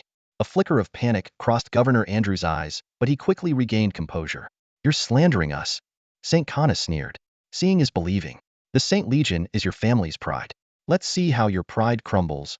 She snapped her fingers. A massive holographic screen appeared above the plaza. As everyone looked up, their expressions froze. Swarms of interstellar missiles were bombarding a fleet of starships, the Saint Legion's fleet. The relentless missile attack lasted for minutes, an endless barrage that left everyone breathless. When the onslaught ended, the screen showed the attacking fleet majestic warships, each emblazoned with a prominent dragon emblem. Not everyone recognized the symbol, but Southern Governor Stanford and Eastern Governor Ernest gasped simultaneously. The Dragonhawk Legion? Thousands of Xialong-class starships, like wolves scenting blood, descended upon the Saint Legion, which had just endured a blanket missile strike. Despite being the mightiest of the 10 holy legions, the Saint Legion now appeared fragile. Explosions and debris silently erupted in the vacuum of space, resembling a magnificent yet brutal firework display.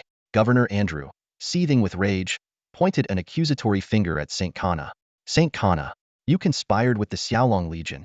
You call us traitors, but it's you who have betrayed the holy light.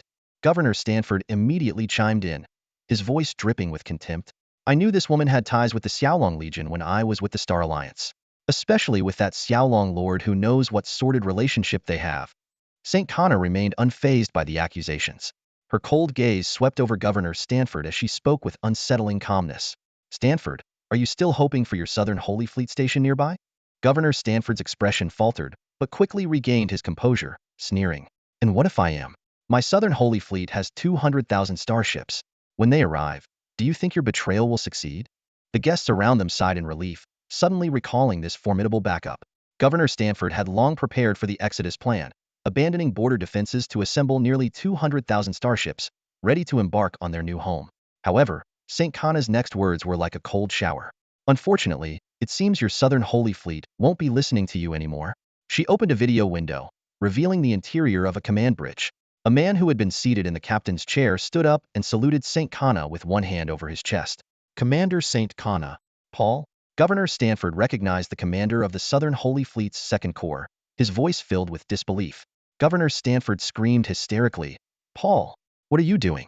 I order you to contact the rest of the Southern Holy Fleet and come to the Imperial Star immediately to quell this rebellion. The Saint Angel family is in league with the enemy and is now the Empire's most wanted. Commander Paul ignored Stanford's outburst and instead looked at St. Kana, bowing slightly. Awaiting your next command, Commander. St. Kana replied calmly, let's not rush. Governor Stanford is probably quite confused right now. Commander Paul, why don't you explain the current situation of his Southern Holy Fleet? Commander Paul turned to Governor Stanford, reporting in a steady voice, half an hour ago, the first corps of the Southern Holy Fleet was completely annihilated. Subsequently, the 2nd, 4th, and 6th Corps all defected.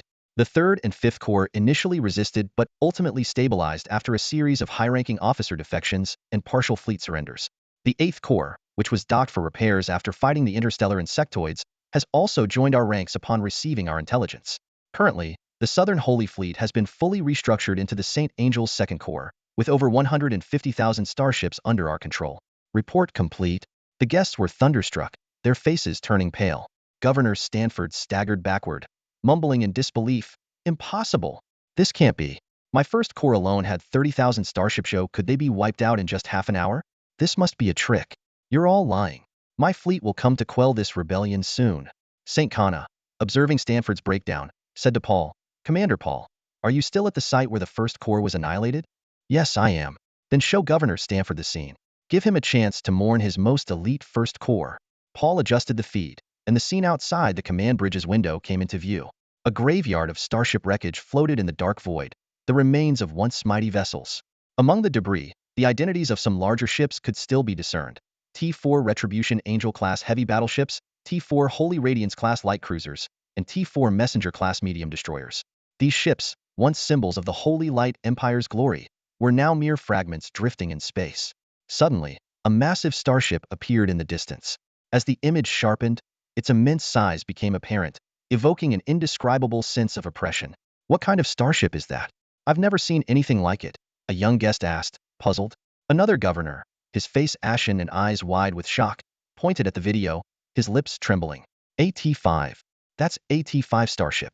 It's the one that annihilated our Holy Wing Corps. At that moment, the truth was finally revealed to all. T-5 starship? The mention of it caused a stir in the meeting room. Attendees exchanged glances, their eyes filled with shock and fear. Though some had heard rumors of the Holy Wing Legion being annihilated by the T-5 starship, the Imperial Senate had suppressed the news to prevent panic, especially with the outbreak of the interstellar Zerg incident. The matter had never been thoroughly investigated. Now, the legendary T-5 starship was right before their eyes, having just decimated the elite First Army of the Southern Holy Fleet Group. The idea that such a powerful fleet could be destroyed in just half an hour seemed unbelievable, but now, everyone believed it. This was indeed the work of the T-5 starship. The expression on Governor Ernest's face confirmed it. The T-5 starship had not only wiped out the Holy Wing Legion but had also annihilated 8 fleet groups and 25,000 starships that had arrived for support. With such astonishing achievements, destroying the First Army of the Southern Holy Fleet Group in half an hour no longer seemed impossible. Governor Stanford collapsed to the floor, muttering, "Everything is over for me." Governor Andrew, clinging to his last shred of dignity, addressed Shenkana. Shenkana, I admit you have skills. Your collusion with the Shalong Legion gives you the courage to stand here and challenge us. But Shenkana cut him off with a cold laugh. But you think the Saint family still has some leverage, right? You believe that even without you, the old patriarch, the Saint family can still hold up half the sky? Do you think I haven't considered this and prepared a special gift for your Saint family? A sense of unease rose in Governor Andrew's heart, but he tried to reassure himself. No, it can't be. It can't be. He began listing the advantages of the Saint family. The stronghold in the Central Star region's 9th Sector J88 system, the Holy Fleet Group on standby for the migration plan, and the remaining 200,000 starships. After listening, Shenkana gritted her teeth and said, Do you remember the 3-star regions you abandoned? And the Imperial citizens who have lost, or are losing their homes? Her eyes burned with fury. Shenkana, what are you planning? Governor Andrew shouted, feeling as if he were being pushed to the edge of a cliff. Shenkana enunciated each word clearly. What am I planning? I've made it clear from the start. I intend to purge the Holy Radiance Empire. Nearby, clan leader St. George felt like he was in a dream, unable to believe his daughter had done so much behind his back. Moreover, these seemingly insane actions appeared to be largely successful. He regretted missing the signs and noticed the strange looks from those around him. At that moment, Shankana raised her hand again. An ominous feeling washed over the crowd as their attention shifted to a newly appeared video feed. The screen displayed an intense battle, with dense cannon fire illuminating space. "Isn't that the Saint family's home planet?" someone exclaimed. The crowd recognized the familiar planet in the background, the Saint family's home planet. Despite the distance, the planet's dire situation was evident. The spaceport in low orbit was under attack, ablaze with fire. Several space elevators had fallen like fiery chains onto the planet's surface, resembling red scars when viewed from space. "Shankana, how dare you?" Governor Andrew was so enraged that he spat blood and nearly collapsed, saved only by his attendants. The video began to rotate, showing a fleet of interstellar missile ships unleashing their firepower. Their targets included a group of starships from the Holy Fleet Group. The number of missile ships was staggering, with hundreds launching countless interstellar missiles. The overwhelming firepower left the 200,000 starships of the Holy Fleet Group struggling to retaliate. Simultaneously, 3 groups of Xiaolong Legion ships appeared on the edge of the screen, roughly estimated at 10,000 Xiaolong starships. The Xiaolong Legion's prowess was well known, with rumors suggesting a single Xiaolong Legion could fight 10 times its number. With so many Xiaolong ships and numerous missile ships, the battle's outcome seemed inevitable. "So, isn't it time for you all to make a decision?" Shankana suddenly spoke. "Let me be clear, this is a one-time offer." Her words left everyone stunned, momentarily unsure who was speaking. At that moment, Governor Melissa stepped forward, standing beside Shankana with a beautiful smile. "The Saint family abandoned the imperial citizens. Their crime is unforgivable. The imperial senate sheltered the Saint family, becoming their puppets, equally guilty. From this moment, I, Melissa, fully support General Shankana. For the Empire, we must purge the rot. My fleet is ready to attack the Eastern Holy Fleet Group at any time." "Melissa, how could you betray us?" Governor Ernest pointed at her in disbelief, recalling how she had just vowed to punish his fleet. Then, Governor Gilbert of the Northern Star region stood up, his towering figure blocking Shankana like a guardian deity. "Commander Shankana, grant me communication access. I can order my fleet to attack right now." I've long despised Ernest and his hypocritical cronies. The sudden shift in the situation caught everyone off guard. Shankana, however, maintained a calm smile, as if everything was under her control. You. Commander Andrew pointed furiously at the 2 consuls, incredulous to find them standing in St. Kana's camp. The scene left everyone present in shock, the atmosphere thick with tension. However, Andrew's misunderstanding was only half correct. In fact, the 2 consuls had just made their decision moments ago.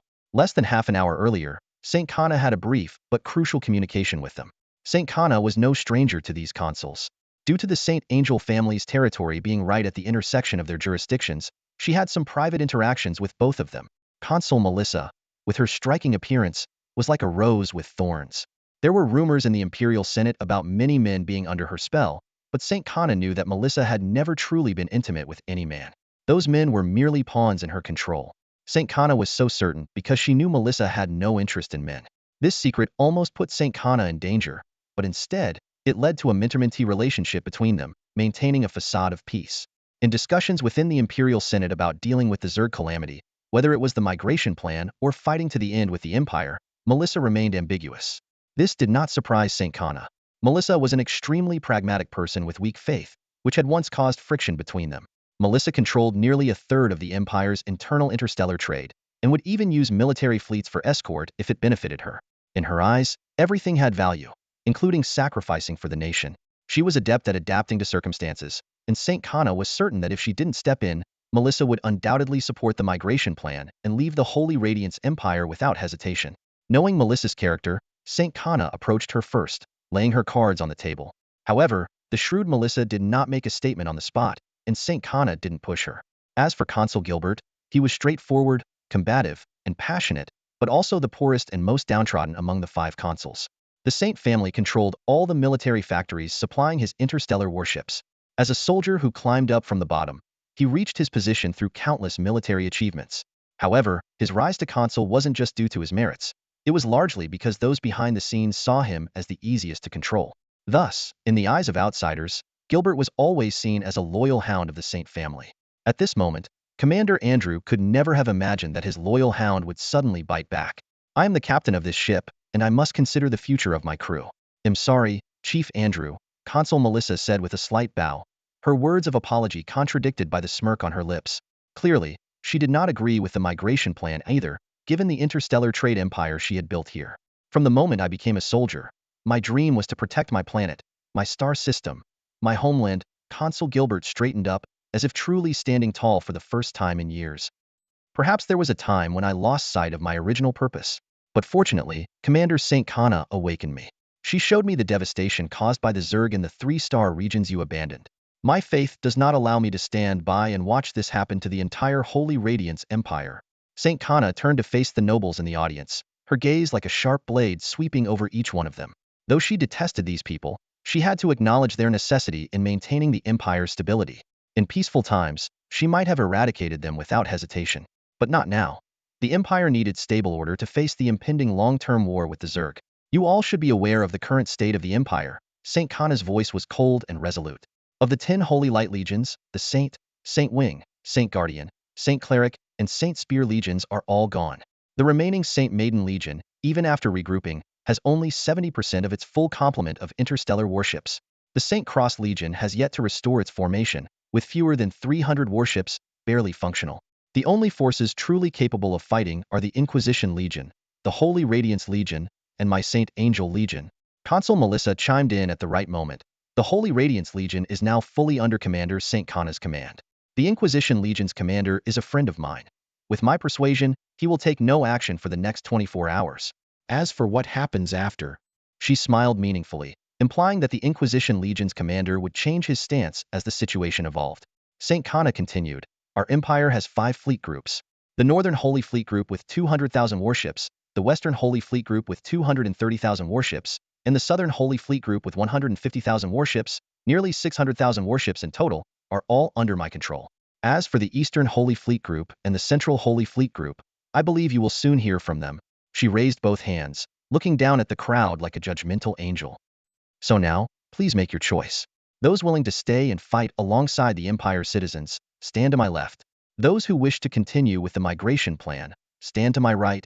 At this moment, St. Kana's image transformed into that of a stern, judgmental angel in the eyes of the audience. Her left hand symbolized survival, while her right hand signified death. Everyone felt an invisible pressure, knowing they were about to make a decision that could change the fate of the entire empire. This is a straightforward choice. The nobles in the square all moved to stand on the left side of St. Kana. Second uncle, changing his previous attitude, stood on the steps with his hands on his hips, pointing at the nobles on the left, just about to scold them when he was suddenly kicked and sent flying, landing face first on the ground. As second uncle got up, cursing under his breath, he turned to see that the one who kicked him was none other than his elder brother, Chief St. George. Chief St. George glared at his brother with disappointment and sternly rebuked, "You fool, get out of my sight. If you dare to speak nonsense again, I'll beat you senseless." Second uncle quickly put on a flattering smile, nodding repeatedly as he looked at the indifferent St. Kana, then retreated to the corner of the square.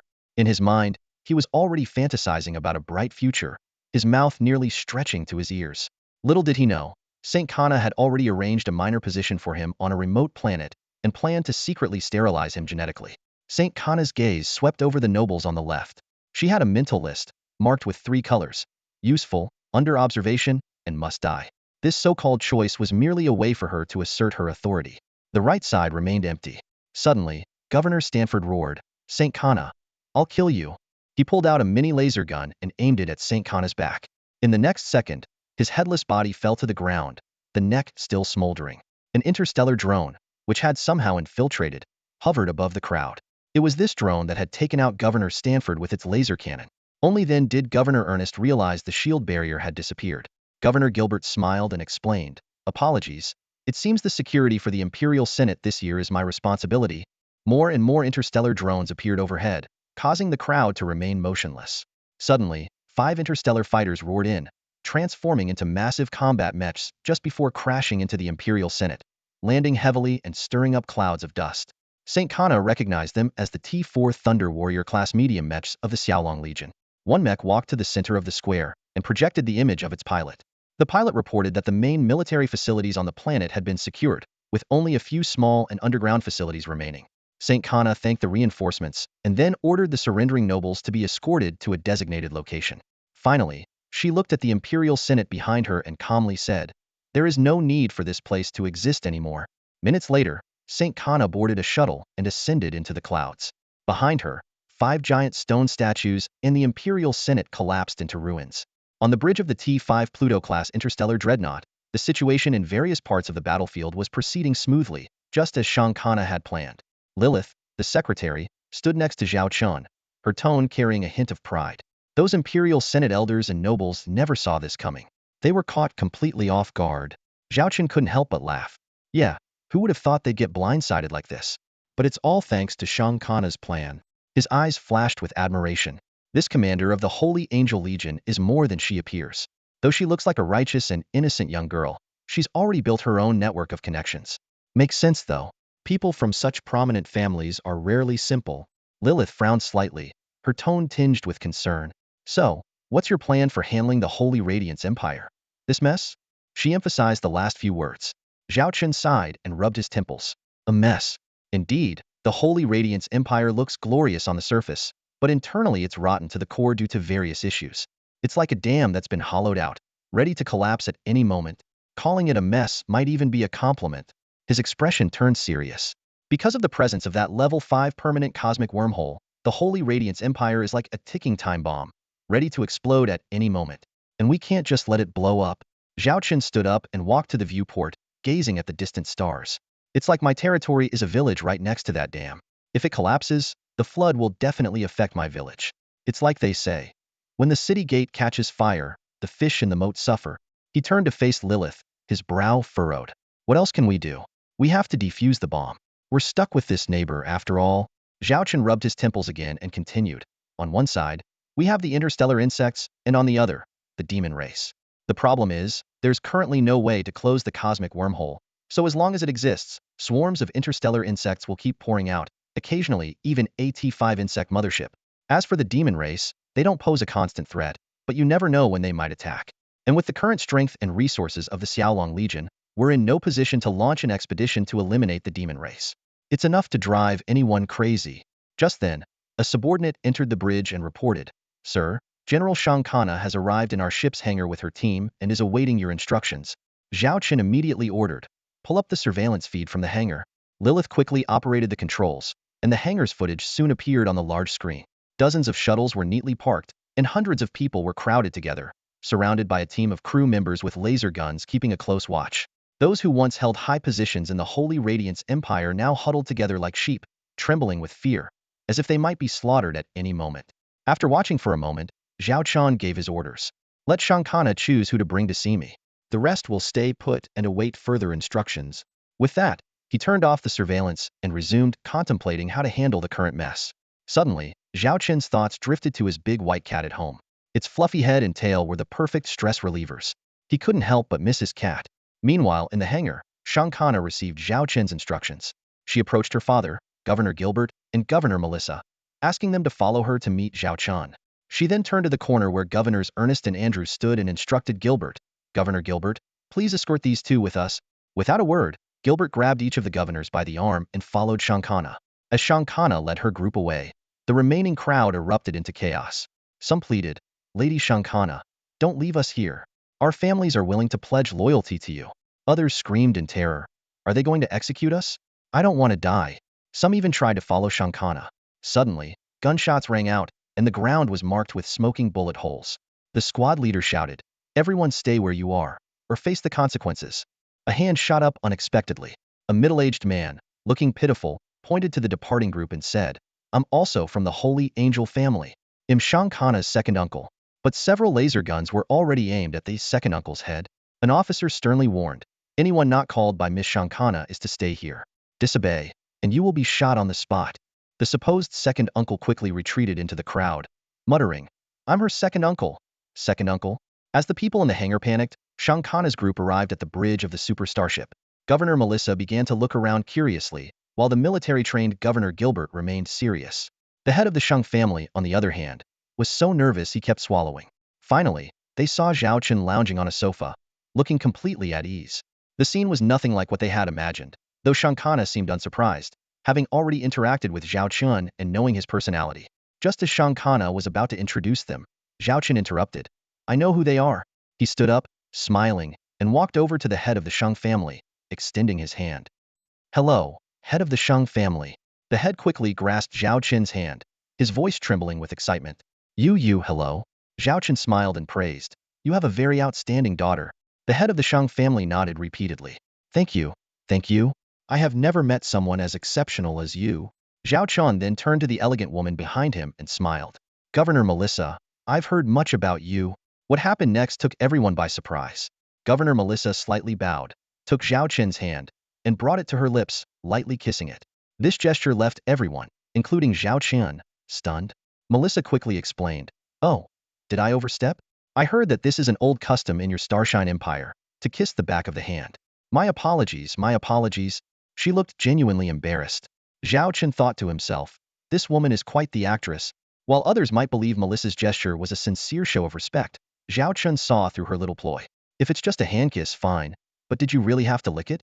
From that moment, Zhao Chen labeled the elegant governor a smooth talker. After this brief interlude, Zhao Chen turned his gaze towards the three individuals at the back. Governor Gilbert was awkwardly holding two people under his arms, looking rather comical. "Apologies, my lord. I'm afraid I can't shake your hand right now," Gilbert said, embarrassed. Zhao Chen pointed at the two officials being held, particularly the elderly man rolling his eyes, and reminded, you might want to put them down. They look like they can't breathe." Gilbert suddenly realized and quickly released his grip. The two men fell heavily to the ground with a dull thud. Ernest, lying on the ground and retching, complained, "Gilbert, when was the last time you took a bath?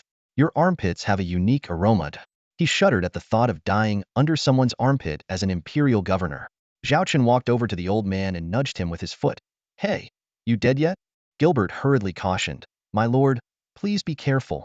Earlier, someone on the Imperial Star tried to attack General St. Kana with a mini laser gun." "No worries," Zhao Chen waved dismissively.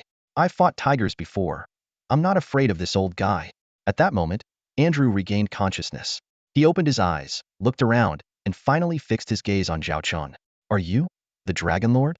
Zhao Chen raised an eyebrow. "That's me. Don't you have anything to say to me?" Andrew was silent for a moment, seemingly accepting his fate. The victor takes it all. Do as you wish. Ernest, on the other hand, was more pragmatic and immediately knelt to beg for mercy. "My lord, I am willing to submit. My family will serve you." Zhao Chen sneered. "Weren't you quite arrogant when you went to Warhammer to conquer me? I've heard quite a lot about your exploits, like how you plan to annihilate my fleet and make me pay for provoking the Holy Radiance Empire. Now I'm right in front of you. Tell me, what price can you make me pay?"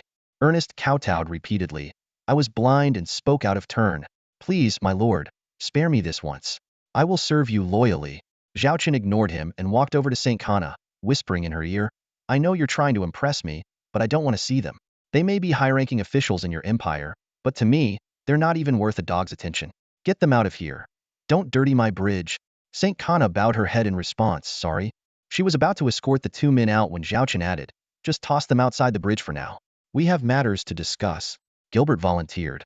"Let me handle it. I'm good at this sort of thing."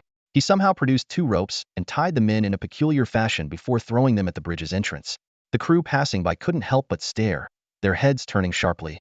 Zhao Chen then looked at the four present, the two governors, St. Kana, and her father. "What do you think the Holy Radiance Empire should do next?" The question seemed simple, but no one dared to answer lightly. Although it appeared that St. Kana had led the action to overthrow the Imperial Senate, everyone knew that the true mastermind was this Dragon Lord. Seeing no one respond, Zhao Chun continued, "Since you're not speaking, I'll tell you what I think. Just nod or shake your heads after." The four nodded silently. Zhao Chen began outlining his plan. The current situation in the Holy Radiance Empire is complex. The Saint family has been eradicated, and 3 governors are gone.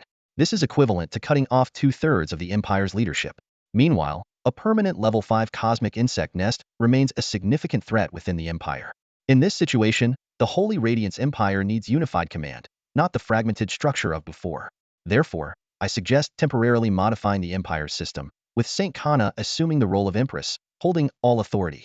This way, the Empire's resources can be maximally mobilized to handle the crisis. What do you think? The 4 nodded in agreement, but Saint Kana exclaimed, "What? Me, an Empress? No, I can't be an Empress. I'm already struggling as a Legion commander. There's no way I can handle being an Empress." Zhao Chun turned to the others. "Do you think Saint Kana can do it?" Melissa immediately supported. "If the Lord thinks she can, then she can." Gilbert also agreed. "We've all seen Saint Kana's abilities. I think it's fine." The patriarch of the St. George family, still somewhat confused, also concurred, sure, I guess." Saint Kana continued to protest. "I really can't do it. She looked to Gilbert and Melissa for help. Let Gilbert or Melissa do it. They have more prestige than I do. Melissa thought to herself. Sweetheart, this position isn't about who's more capable. It's about who that man wants in the role. Who has the right to sit there? Zhao Chen looked sternly at Saint Kana. Saint Kana, given the current situation, there's no time for you to decide. Didn't you want to change the Holy Radiance Empire and save the Saint Light people from the interstellar insect threat? If so, then you need to bear this responsibility. Or are those things not important to you at all? Besides, this is an extraordinary period. You can always issue an order stating that your reign will only last until the end of the interstellar insect crisis. Saint Kana bit her lip, her eyes filled with complexity and struggle. Finally, she took a deep breath, a new resolve shining in her eyes. All right, I'll do it. Zhao Chen's lips curled into a faint smile. Persuade her to take the position now. Whether she can step down later won't be up to her. After concluding the discussion, Saint Kana swiftly initiated reforms in the Holy Radiance Empire. In just 3 days, the entire empire underwent dramatic changes. Saint Kana was officially crowned as the Empress of the Holy Radiance Empire and was affectionately called the Holy Angel Empress by the people. During the coronation ceremony, she publicly declared that her rule was a temporary measure in response to the current crisis. She also exposed the Saint family and the Imperial Senate's plan to abandon the empire, pledging to lead the empire against the interstellar insect threat and to step down once the crisis was over, allowing the people to choose the most suitable system of governance. Her words immediately won the hearts of the populace. Following this, Saint Kana carried out a series of bold reforms. She disbanded the original 10 Holy Light Legions and reorganized the remaining fleet of over 10,000 warships. She also integrated the Northern, Western, Southern, and Eastern Holy Fleet groups, along with parts of the surrendered Central Fleet, totaling approximately 800,000 interstellar warships. Saint Kana investigated the Empire's confidential archives and discovered that the Imperial Senate had previously commissioned an elite team to calculate the odds of defeating the insect threat. The results showed that even under the most favorable conditions, they had only a 5% chance of success. This explained why the Senate chose to flee despite having 800,000 warships. At its peak, the Empire had 1.5 million warships, and the current losses were enough to shake anyone's confidence. After the reforms, Saint Kana visited Zhao Chen's office restaurant. She wore a luxurious platinum gown and a priceless crown, but upon entering, she casually tossed the crown onto the table and began to remove her gown. Cough, cough. Hey, you're really not treating me as an outsider, huh? Zhao Chen choked on his water, startled by Saint Kana's actions. I have clothes underneath. Saint Kana rolled her eyes. I can't stand wearing this outfit for another second. Only then did Zhao Chen notice that she was wearing a bodysuit under the gown, which accentuated her figure and forced him to take a deep breath to calm himself. Saint Kana sat down unceremoniously on the sofa next to Zhao Chen, enjoying the food on the table while opening an electronic screen to show him. This is the new military system of our Holy Radiance Empire. Take a look. Such important information, and you are just showing it to an outsider like me? Zhao Chen teased, but he still examined it carefully. The new military system abolished the Holy Light Legions, but retained elite forces. Saint Kana formed a Holy Angel Army group, comprising 5 Legion fleets, with the Holy Angel Legion elevated to the First Holy Angel Legion. Each of the 5 major star domain fleets retained 100,000 warships, with an additional 300,000 forming the Holy Light Empress Fleet Group, personally commanded by Saint Kana. In terms of political structure, Saint Kana retained the framework of the 5 major star domains, but replaced the governors with star domain governors, significantly reducing their powers. Gilbert and Melissa, who supported Saint Kana's uprising, were appointed governors of the northern and western domains, respectively. Saint Kana herself took charge of the central star domain, while George, the head of the Holy Angel family, was appointed governor of the eastern star domain. The appointment for the southern star domain caught Zhao Chen's attention. Elizabeth, originally an obscure head of a secondary family, had risen to the empire's high ranks in this upheaval. To Zhao Chen, she was also known as the Ghost Empress, president of the Star Shark Interstellar Adventurers Guild of the Star Alliance, and the mother of Shui Xiaoxiao. The southern star domain bordered the Star Alliance, and Ghost Empress's appointment to this position was naturally Zhao Chen's request to Saint Kana, which he couldn't refuse. The truth of Elizabeth's identity was no longer questioned. In fact, Ghost Empress had long established an intelligence network within the Holy Radiance Empire under Zhao Chen's directive.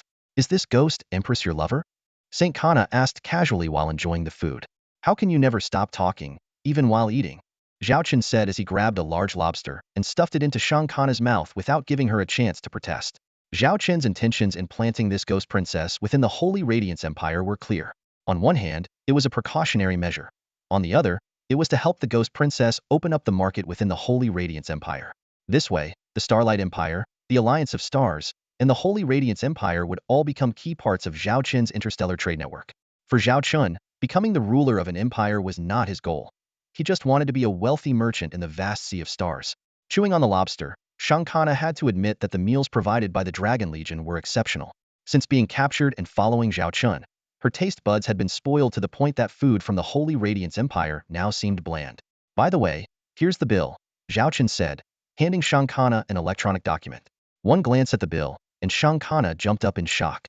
What the hell? Are you robbing me? This much money? The bill showed an astronomical figure of 5 trillion star coins. Zhao Qin smiled and explained, we agreed beforehand that all costs incurred from this military support would be borne by you. Everything is clearly itemized. Besides, just consider the deployment fee for EP7 interstellar battleship. Zhao Qin wasn't wrong. Everything was indeed clearly priced, though far from cost price. Shankana wasn't foolish and understood the intricacies involved, but she could accept the figure. Without the help of Zhao Qin's Dragon Legion, she wouldn't have been able to execute such a grand plan. I knew your fleet burned money in wars, but this is like burning entire mining planets. Shankana sighed. Luckily, I seized a lot from the Saint family and the Empire's Senate for the migration plan, saving me the trouble of gathering resources myself. With that, she approved the bill with a flourish. So, how much did our Empress make this time? Zhao Qin asked with a sly smile, looking at Shankana as if she were a treasure chest. Shankana gave a mysterious smile and said, that's a secret. Zhao Qin didn't really care about the specific amount. If he wanted, he could easily have someone investigate and find out. But he knew better than to fleece the sheep too much at once. After all, whatever resources Shankana had would ultimately be used to purchase interstellar battleships from him. Shankana was merely a transporter of these resources. Suddenly, Zhao Qin thought of something and turned to Shankana. You know, the level 5 permanent cosmic wormhole on your side can't be completely dealt with in the short term. It can only be slowly controlled and alleviated. And you know there's a significant demon threat emerging on the Warhammer side. I can't ignore that, and my fleet is running low on resources, so I can't offer you much help for now. My suggestion is that you quickly produce interstellar battleships and expand your fleet. The 30,000 battleships of the Holy Empress fleet are far from enough. The interstellar battleships from the Holy Radiance Empire are just not up to par. How about considering our Dragon-class battleships? I can offer you a technical license. Seeing Zhao Qin smirk, Shankana knew he had more to say. Go on. What's the catch? Zhao Qin's smile widened. The technical license comes with a fee. I can offer you most of the T2 and T3 level battleship technologies, and even sell you some T4 level battleships directly. As for the license fee, it's this amount. Shankana glanced at Zhao Qin's fingers and sighed. Do I have a choice? She knew that the Dragon Legion had the power to control the Holy Radiance Empire. Besides, Zhao Qin was right. Relying solely on their own interstellar battleships to fight the cosmic worms was not cost-effective. Even if it meant paying a license fee, the combat effectiveness of Dragon-class battleships was proven. Shankana's own Holy Angels fleet had experienced it firsthand. It's called mutual benefit, Zhao Qin said with a mischievous grin, looking every bit the shrewd businessman in Shankana's eyes. Shankana suddenly grabbed a bottle of wine and downed it in one go. With a flushed face, she looked at Zhao Qin. Tell me, when will you help us deal with this level 5 permanent cosmic wormhole? I know you have one in the Starlight Empire, which is under control now. Even though it can't be eliminated, the cosmic worms are confined to a few star systems. I don't ask for much, just help me achieve that. I'll pay any price. Whatever the Holy Radiance Empire has, I'll give you. The people of those 3-star regions can't wait any longer. With tears glistening in her eyes, Shankana stood up and stared directly at Zhao Qin. She couldn't forget the 3-star regions abandoned by the Empire's Senate. Though they now served as a defensive buffer, the thought of countless lives being ravaged by cosmic worms and planets turning into apocalyptic wastelands kept her awake at night. Zhao Qin took a deep breath, understanding her point. If he had the means, he would do something. But he was stretched thin.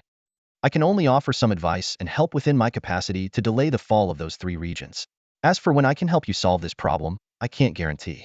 The demons on the Warhammer side could attack at any moment, and I need to keep enough resources for the Dragon Legion to be battle-ready. I need time, Zhao Qin said solemnly. Shankana swayed and suddenly collapsed into Zhao Qin's arms. Please, as long as you can save those people, I'll give you anything, please. She mumbled, her head resting on Zhao Qin's thigh, clearly drunk. Just then, the door opened, and Zhao Qin's bodyguard, Leopard Woman, walked in. Commander, there's something. Their eyes met, and the atmosphere became awkward. Leopard Woman saw Shankana's head on Zhao Qin's thigh, twitching. I'll come back later, Leopard Woman said, closing the door and retreating. Hey, it's not what it looks like. I can explain, Zhao Qin shouted, but then felt a warm sensation on his thigh. Oh great, now you're throwing up. It's really a misunderstanding, Zhao Chun said as he walked, looking down at his vomit-stained pants. He had just changed into a new pair, followed by the barely suppressing Gala leopardess bodyguard. Though she nodded in understanding, her eyes still sparkled with an unmistakable hint of amusement. Zhao Chun couldn't be bothered to explain further, thinking that the truth would speak for itself. Instead, he asked, "So, what's the urgent matter that brought you here?" The leopardess quickly remembered her mission and replied, "Secretary Lilith has something very important to report. She insists you head to the bridge immediately." Zhao Chun frowned slightly at the news. Anything that required Lilith to insist on an in-person report must be significant. He quickened his pace and took the hover elevator to the bridge. As the bridge doors opened, several passing crew members immediately saluted the commander. Zhao Chun nodded slightly and walked straight to the work area behind the bridge command platform, which was specially prepared for him. The command platform itself was fully entrusted to Xue Xiaoxiao. "Commander," Lilith greeted Zhao Chun as he arrived, immediately pulling up several data windows. "What's the situation?" Zhao Chun asked. Lilith spoke seriously. "Take a look at these. They are confidential documents from the Saint family and the Imperial Senate that we obtained through Saint Kana. We discovered that the Saint family has actually established contact with the angels." Zhao Chun was taken aback.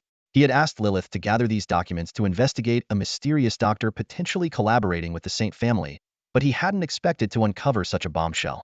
The fact that Saint Kana hadn't mentioned it suggested she might not even be aware. "The angels," Zhao Chun murmured. He had heard of this interstellar race, especially after encountering the demons. If the known universe were a balanced scale, the mechanoids would be in the middle, the Galactic Alliance on one end, and the angels and demons on the other. The angels and demons had been in a state of conflict for ages, initially evenly matched, with the angels even gaining the upper hand on some battlefields. But once the demons developed life energy technology, the balance tipped in their favor.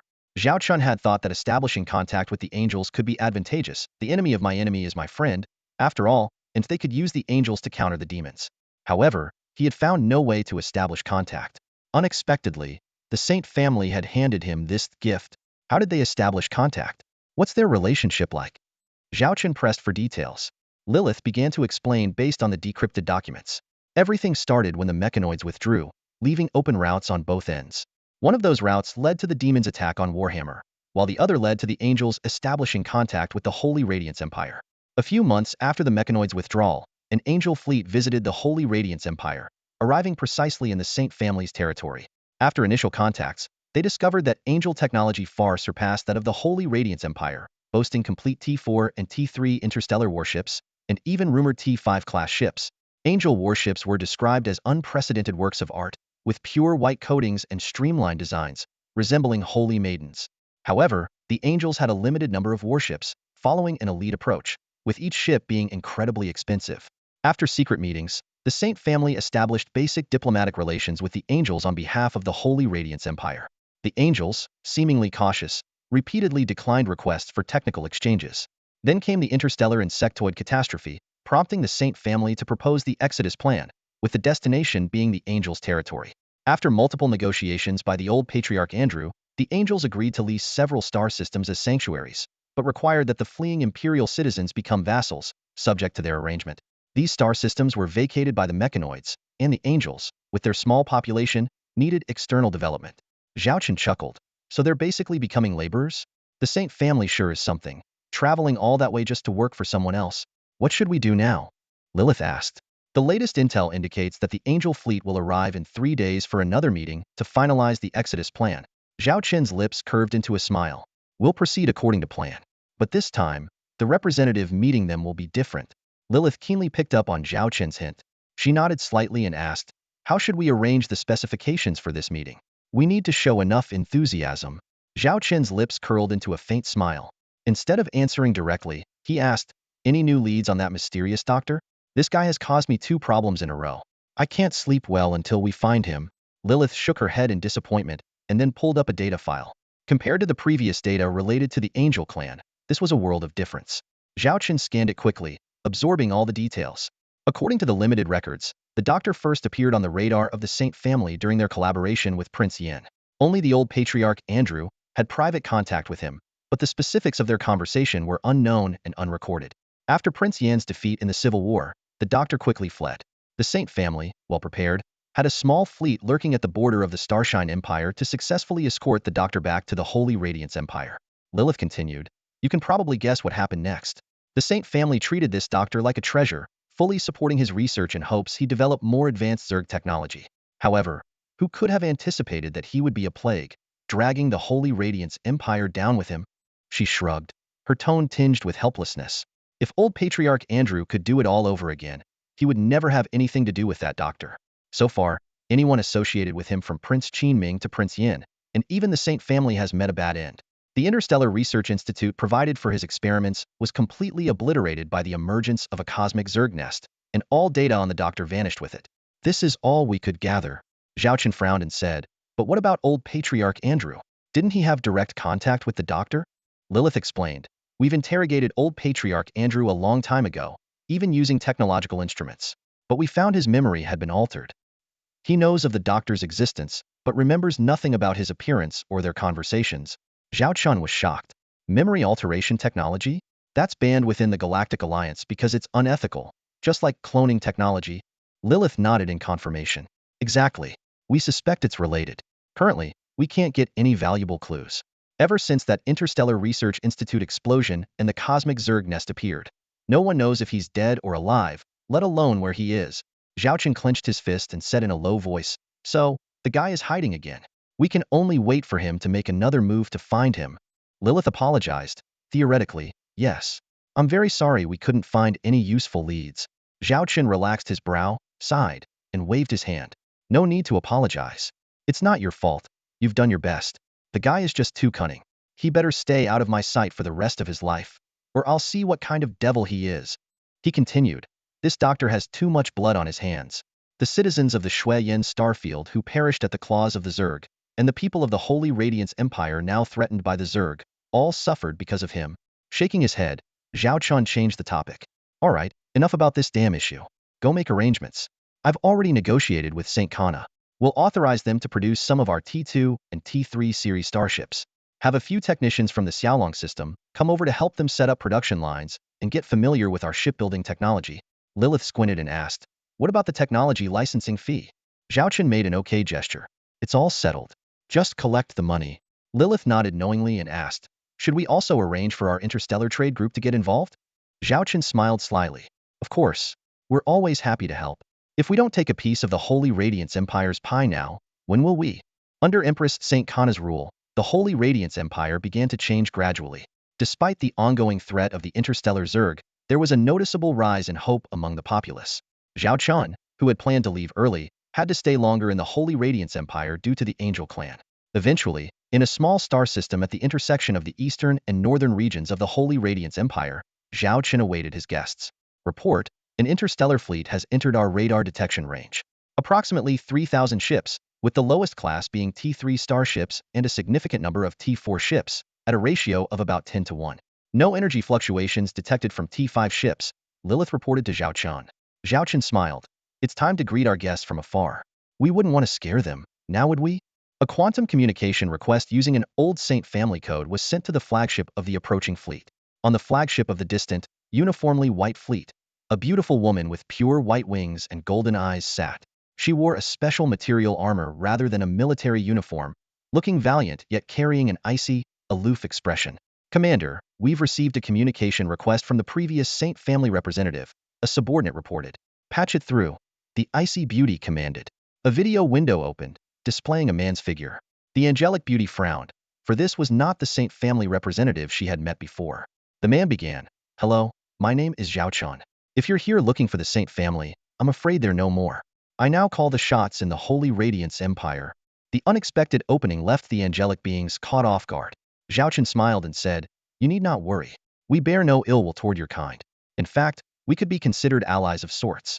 We've battled the demons and destroyed tens of thousands of their interstellar warships. For the angels today, would you rather have a subordinate race that needs your protection or an ally with considerable strength who can aid you? I believe you need the latter. The female angel commander frowned, skeptical. You destroyed tens of thousands of demon warships? Impossible. Based on our understanding of your sector's technology, if the demons invaded, you wouldn't stand a chance, let alone destroy thousands of their ships. Her tone revealed her fear of the demons. Zhao Chen suggested, seeing is believing. How about we arrange a formal meeting? Then you can decide whether to cooperate with us. Since there's no Saint family here anymore, Why not spend an hour on a meeting that poses no risk to you? The female angel commander frowned. How do I know this meeting isn't a trap? Zhao Chen shrugged casually. How about this? Your fleet stays put, and I'll come to you with just one ship. What is there to worry about? Or are the angels, who dare to fight demons, afraid of a simple meeting? If so, there's nothing more to say. He sighed and shook his head, showing a hint of disappointment. This obvious provocation worked well on the proud angels. The female commander snorted, crossed her arms, and sat back in her chair. Fine, you have 1 hour to convince me. After that, my fleet will head back. Zhao Chen smiled mysteriously. It won't even take an hour. Once you see me, you'll make your decision. With that, he ended the communication, leaving the female commander and her subordinates staring at each other. A male angel sneered. Where does this human get his confidence? Another female angel, full of confidence, said, Exactly, based on our previous investigations, this sector's technology is around T4. If not for the mechanical race blocking them, we would have controlled this area long ago. An angel adjutant worriedly asked, Commander, are you really going to meet this guy? What if it's a trap? It sounds like they've had contact with the demons. The female commander coldly replied, What are you worried about? We have 3,000 warships. If he tries anything, he's digging his own grave. Time passed quickly, and a sudden radar alert startled all the angel officers. The radar officer shouted, Report, our fleet's radar has detected a high-intensity energy unit. It appears to be a T5 level warship. What? A T5 level warship? Could it be the demons? The angel adjutant exclaimed. The angel strategist worriedly said, It must be those humans. They've indeed allied with the demons. We need to retreat immediately. Silence, the female commander barked. If this is an enemy trap, retreating now is too late.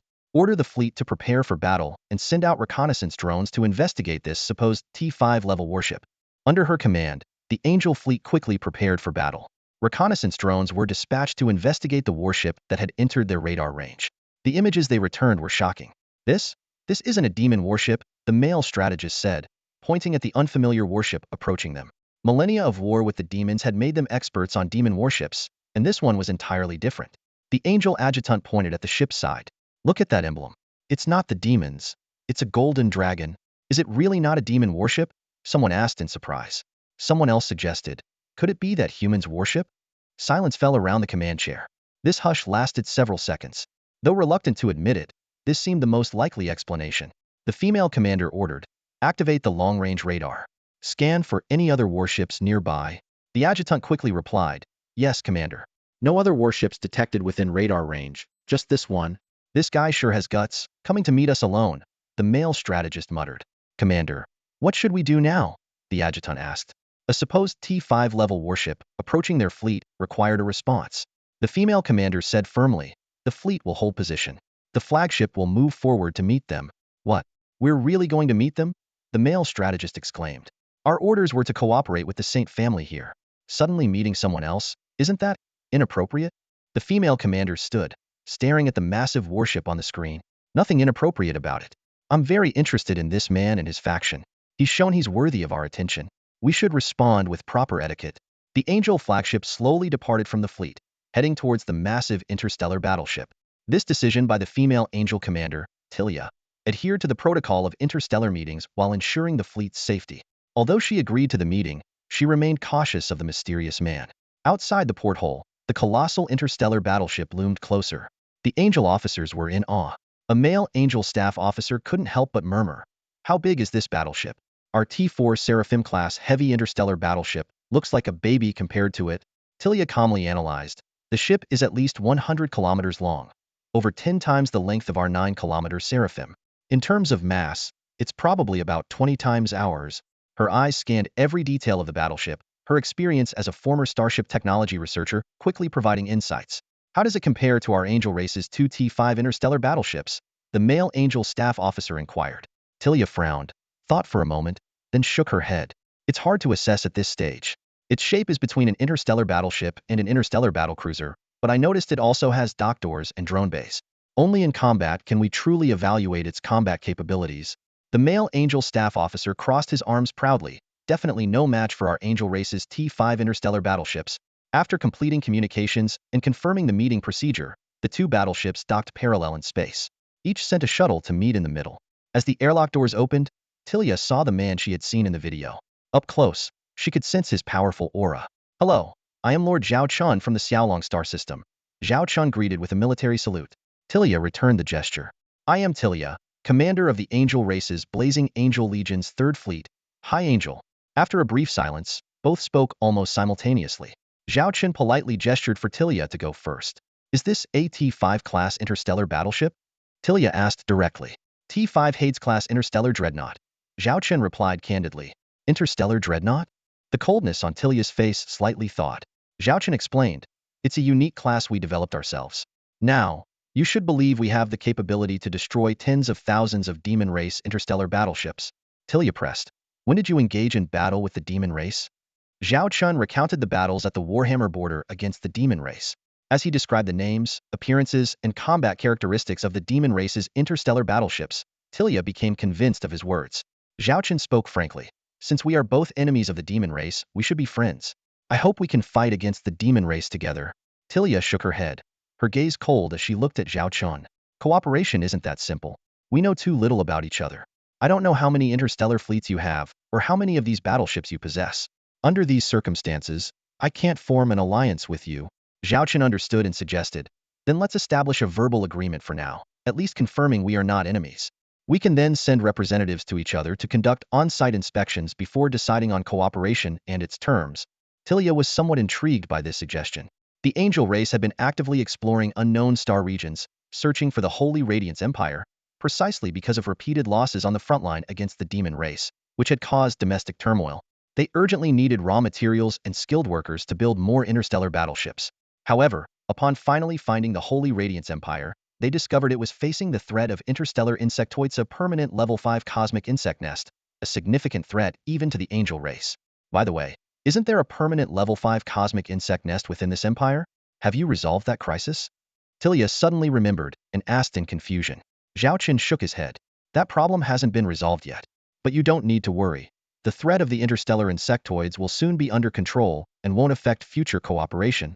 Tilia was skeptical but didn't question him further, as they were not yet allies. Suddenly, Tilia spoke up. May I tour your interstellar battleship? This request surprised the angel officers behind her. Zhao Chun felt a surge of joy as he led Tilia, the angelic emissary, on a tour of the Hades. This was not only an excellent opportunity to showcase his strength, but also a chance to secure a powerful ally. With the dual threats of the Zerg and the demons looming, Zhao Chun was in desperate need of an equally formidable partner. As Tilia stepped onto the bridge, her slender fingers brushed against the walls, her eyes sparkling with amazement. Being a starship engineer herself, she could deeply appreciate the exquisite craftsmanship of the Hades, which in some aspects even surpassed the technology of the angels. I wonder if I might have the honor of visiting one of your angelic starships? Zhao Chun asked with a smile, his eyes filled with anticipation. Tilia's icy demeanor softened slightly as she smiled back. It would be quite impolite of me to refuse, wouldn't it? She was growing increasingly intrigued by this man who could match her wit. The two then boarded a shuttle and headed to the Angel starship. Upon entering the hangar, Zhao Chun was awestruck by the sight before him. The pristine interior of the ship was a testament to the Angel's obsession with cleanliness. The angelic officers turned their heads, clearly surprised by the presence of a human. I didn't expect you to actually dare to board my starship alone, Tilia remarked, looking at Zhao Chun meaningfully. Zhao Chun shrugged and replied casually, you dared to board my starship. Why should I, a man, have any concerns? He was mentally calculating his options, confident that even if something went wrong, he could pull off a spectacular solo takeover. Tilia introduced the ship. This is the most powerful model in our T4 starship series, the Seraphim-class heavy star battleship. It is typically used as a flagship or secondary flagship. Zhao Chun meticulously observed every detail of the ship, deducing the characteristics of angelic starship construction. Stringent building standards, even more precise than those of the Dragon Lords. While this approach maximized individual ship performance, it also resulted in exorbitant costs and limited fleet size. After a 5-hour meeting, they returned to the hangar. Standing in front of his shuttle, Zhao Chun turned to Tilia and said, let's agree on a preliminary cooperation. To save time, you can leave a team of angels here for research. Meanwhile, we will send a few starships to accompany you back to the angelic territory. We'll set a date to finalize our cooperation. It shouldn't be too late, as both of us are facing significant challenges. Tilia nodded in agreement and promised to provide a list of the delegation members soon.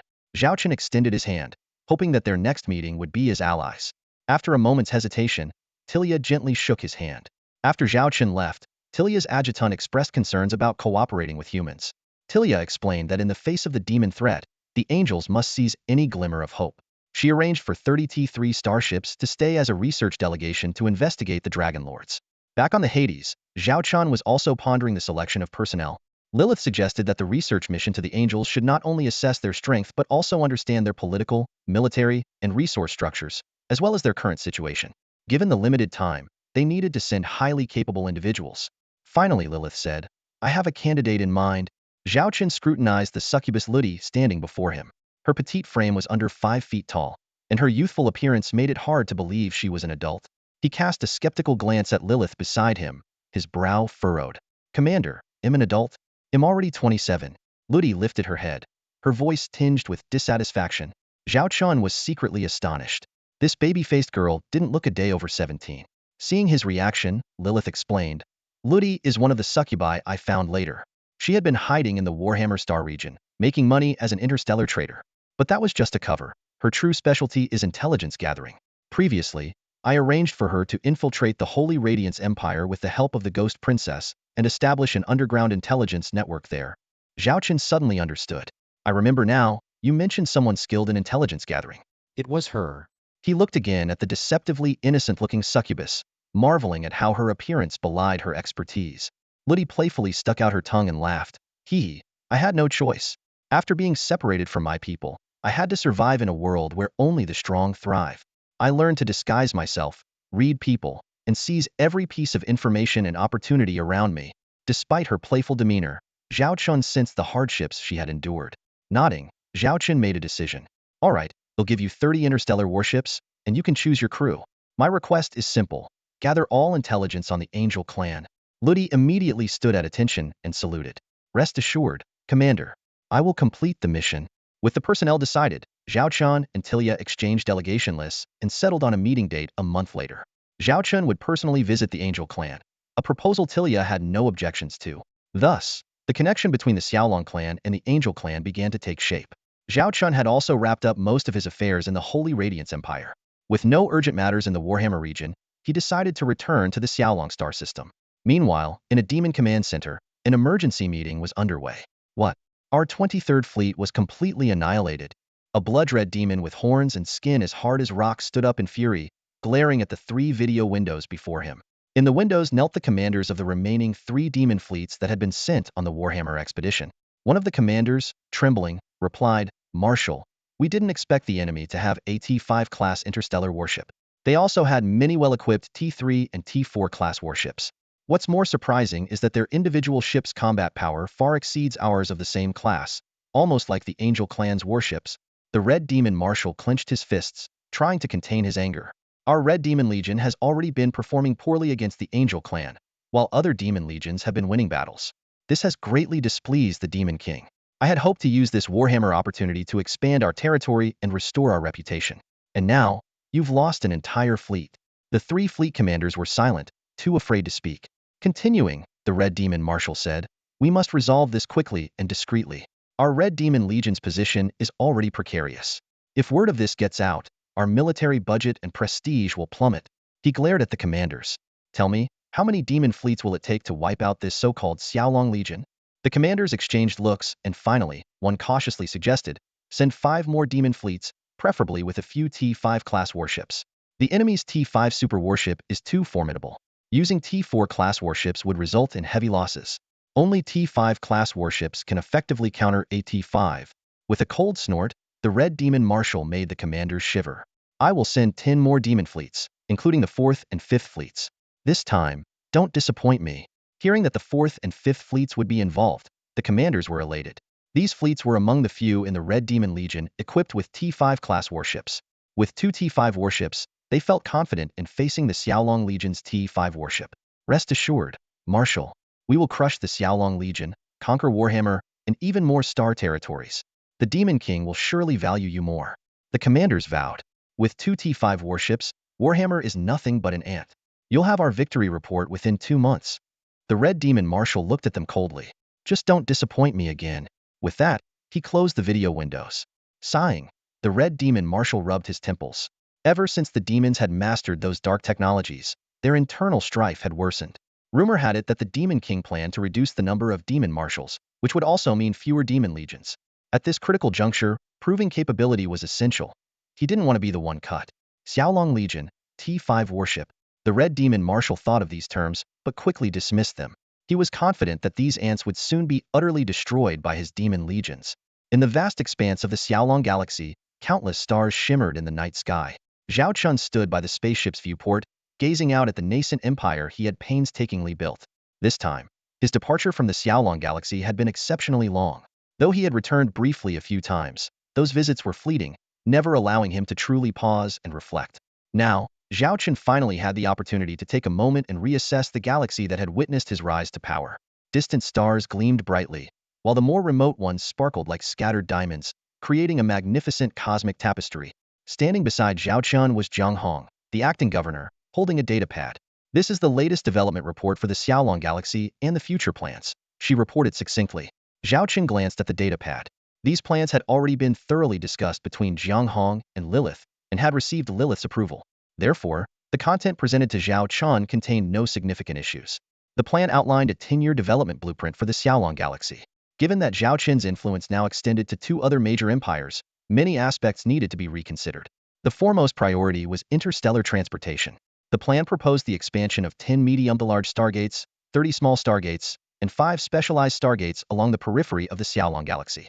The medium to large stargates, primarily for connecting the capitals and key hubs of the 3 major empires, would utilize the T4 Traveler-class stargates Zhao Chun had previously acquired. The 30 small stargates, intended for short-distance transport, would link several strategic nodes within the Xingyao Empire, for which Zhao Chun had specifically exchanged T4 Rambler small stargates. The 5 specialized stargates would continue using the T3 Luminous-class stargates, mainly serving the Xiaolong Legion and military industries due to their high cost-effectiveness, despite their limited capacity but extensive range. Such an extensive stargate network construction was naturally closely tied to the future positioning of the Xiaolong galaxy. Although the galaxy had thrived under Zhao Chun's management, its resource limitations meant it could neither become a high-resource area nor serve as a trade hub. Zhang Hong had once suggested relocating the Bayan Group's military industry to the Xiaolong galaxy, but Lilith had vetoed the idea. Her reasoning was that the galaxy's limited scale would lead to population surges and trade transport pressures if a large military industry were relocated there. This would superficially make the galaxy more prosperous, but could actually result in chaotic management, ultimately causing more harm than good. Lilith envisioned transforming the Xiaolong galaxy into a high-value star system. While the military industry was crucial, it shouldn't include low and mid-tier industries. For instance, the production of T1 and T2 level starships had been entirely outsourced to external military enterprises under the Bayan Group and the Xiaolong Legion. The Bayan Group would establish branches throughout the Xingyao Empire, driving the empire's overall development. Currently, the production of T3, T4, and the emerging T5 level military industries remain the responsibility of the Xiaolong galaxy's starship manufacturing sector. Zhao Chun carefully examined the planning map, noting a dedicated area for producing these high-end Xiaolong-class starships. Though the output was not high, each starship's profit and value were extremely significant. As the Xiaolong Legion's technology continued to advance, the production tasks for T3-level starships would gradually be phased out and handed over to the Bayan Group. This way, the Xiaolong galaxy, despite not having a vast starship manufacturing industry, would possess the most cutting-edge starship manufacturing technology, which was the core competitiveness it needed. Additionally, the planning map highlighted the Xiaolong Legion's base Xiaolong, base adjacent to the Xiaolong Industrial Zone. The Xiaolong Legion served as a banner. As long as it was stationed in the Xiaolong galaxy, this place would always stand out. The plan also introduced a new area, the Xiaolong Free Trade Zone, composed of several asteroids and interstellar space stations, with future plans for ecological transformation of some planets within the area. All interstellar enterprises under the Xiaolong Legion would establish their headquarters here, and future major transactions would take place in this zone. Furthermore, the Xiaolong galaxy planned to build a high-end academy, akin to a larger, more comprehensive Goddess Academy-class starship. This academy would utilize Zhao Qin's soon-to-be obsolete technology to attract talent for research, teaching, and nurturing the next generation of elites. With this comprehensive layout, the Xiaolong galaxy was poised to become the true center of the 3 major empires, an uncrowned king. As for how long it would take to achieve this goal, Zhao Chun was uncertain. But he knew it was a necessity. Otherwise, if he were no longer around one day, the technological development of Xiaolong would stagnate, which was unacceptable. Zhao Chun had to plan ahead, ensuring that even if he were gone, the Xiaolong galaxy could still stand against the 3 major empires with its legacy. It's been almost 4 years, hasn't it? Zhao Chun suddenly murmured. Zhang Hong paused, then understood Zhao Chun's meaning and replied, "It's been 4 years. We're in the 5th year now." Zhang Hong, do you ever feel like all of this is just a dream? Zhao Qin asked with a self-deprecating smile. Jiang Hong assumed the commander was marveling at the rapid development of the Xiaolong galaxy. Indeed, in just 5 years, the once barren galaxy had become the brightest new star in the Xingyao Empire and even in the three major empires. As the acting governor, she now interacted with dukes and marshals. Looking back, everything seemed so incredible. And if this plan succeeded, what a glorious future awaited the Xiaolong galaxy. Yes, it does feel like a dream. Several times, when my secretary reminded me of the day's schedule, I felt as if it wasn't real. Jiang Hong couldn't help but cast a resentful glance at Zhao Qian. This man was practically a hands-off leader, delegating everything except the Xiaolong Legion's affairs to her. Outsiders probably thought she was the true ruler of Xiaolong. In fact, Jiang Hong had misunderstood. Zhao Qin's dreamlike feeling referred to his own life's journey. From the dream that started 5 years ago, leading him to this interstellar era, everything now felt surreal. At that moment, a voice notification popped up. Report, Marshal Zhao Ruyu and the Empress request an audience. Zhao Qin was lounging comfortably on the sofa when suddenly the door burst open, and Zhao Ruyue and Qin Xiaolei stormed in. He looked at them in surprise, but before he could say anything, Qin Xiaolei plopped down beside him and grabbed a piece of fruit from the table, taking a big bite. We're spending the week at your place, Qin Xiaolei said between bites. We saw your T5 Hades-class interstellar dreadnought and figured you were back. We wanted to get in touch anyway, so we decided to come over directly. Seeing Qin Xiaolei's unladylike behavior, Zhao Qin couldn't help but remark, come on, you're the Empress of the Xingyao Empire now. You should pay attention to your manners. Qin Xiaolei rolled her eyes. Manners, my foot. I've come to realize you tricked me into this. I'm done being Empress. Anyone else can have it. How about I let you take over? Zhao Qin coughed awkwardly. Cough, cough. You can't be careless about this. Right now, you're the only one in the Qin royal family suitable for the role. Do you really think anyone else can manage the Xingyao Empire? Qin Xiaolei snorted. Humph. Once the empire stabilizes, I'll do what you do, delegate all the messy stuff to my subordinates and find a place to relax. You can't be like him, Zhao Ruyue suddenly interjected, glancing at Qin Xiaolei with a sisterly tone. You are the Empress. We don't care about your manners in private, but in front of ministers and the public, you must maintain your decorum. Governing the empire is your responsibility. Zhao Qin shifted his gaze, feeling a bit guilty. Jiang Hong, who was accompanying him, nodded emphatically, looking like a victim. Got it, Qin Xiaolei said, pouting. You can lecture me now, but you won't have the chance later. No sooner had she spoken than Zhao Ruyue pinched her ear. I'll keep in touch with your cabinet ministers. If I hear you're slacking off, I'll come straight to the capital. Zhao Qin noticed the respect Qin Xiaolei had for Zhao Ruyue. After all, Zhao Ruyue had been by her side through thick and thin. Without her, Qin Xiaolei might not have survived. Suddenly, Zhao Qin realized something was off in the conversation. Wait, what do you mean by won't have the chance later? Qin Xiaolei put her hands on her hips and looked at Zhao Qian. I'm here for another Riazanto return Ruyue to you. Zhao Qian was puzzled. Return her? What do you mean? Zhao Ruyue explained. I've resigned from my position as the highest commander of the royal fleet in the Xiaolong star system. Zhao Qian was even more surprised. Qin Xiaolei looked a bit reluctant. I don't want to part with Ruyue, but I know the situation in the Xingyao Empire has stabilized. Even the permanent Class 4 cosmic wormhole is under control. The current crisis comes from the permanent Class 5 cosmic wormhole in the Sacred Radiance Empire and the demons beyond the Warhammer border. You need someone as capable as Ruyue more than I do. So, I'm temporarily returning her to you. Once these crises are handled, you better send her back to me. And she's not resigning from her position here. Her role is always open for her return. She glared at Zhao Qian as she finished. Why, little brother, don't you welcome me? Zhao Ruyue asked with a smile. How could I not welcome you? This is great news. Zhao Qian was overjoyed. He had long wanted Zhao Ruyue back in his Xiaolong Legion. Her capabilities had been proven in the previous civil war, and she had a natural talent for command. Now, with a shortage of top talent in his newly formed Xiaolong Legion, her return was a godsend. But I'm not coming back alone. I've brought a group of loyal followers, all skilled warriors, Zhao Ruyue added. Even better, Zhao Qian exclaimed, but he couldn't help but ask, they're all female soldiers, right? Zhao Ruyue shot him a look. I don't know where you got this preference from. Don't worry, they're all female soldiers. But I warn you, no funny business with them. Zhao Qian chuckled. Do I look like that kind of person? The women exchanged glances, but said nothing. The fact that he had established an all-female interstellar fleet was enough to raise suspicions. Zhao Qian continued, however, due to the different systems and starships between our fleets, I can't immediately assign them high positions. They will need to undergo some training on our Goddess Academy class starship. But I promise, if they're capable, they'll be promoted quickly and receive all the benefits they deserve.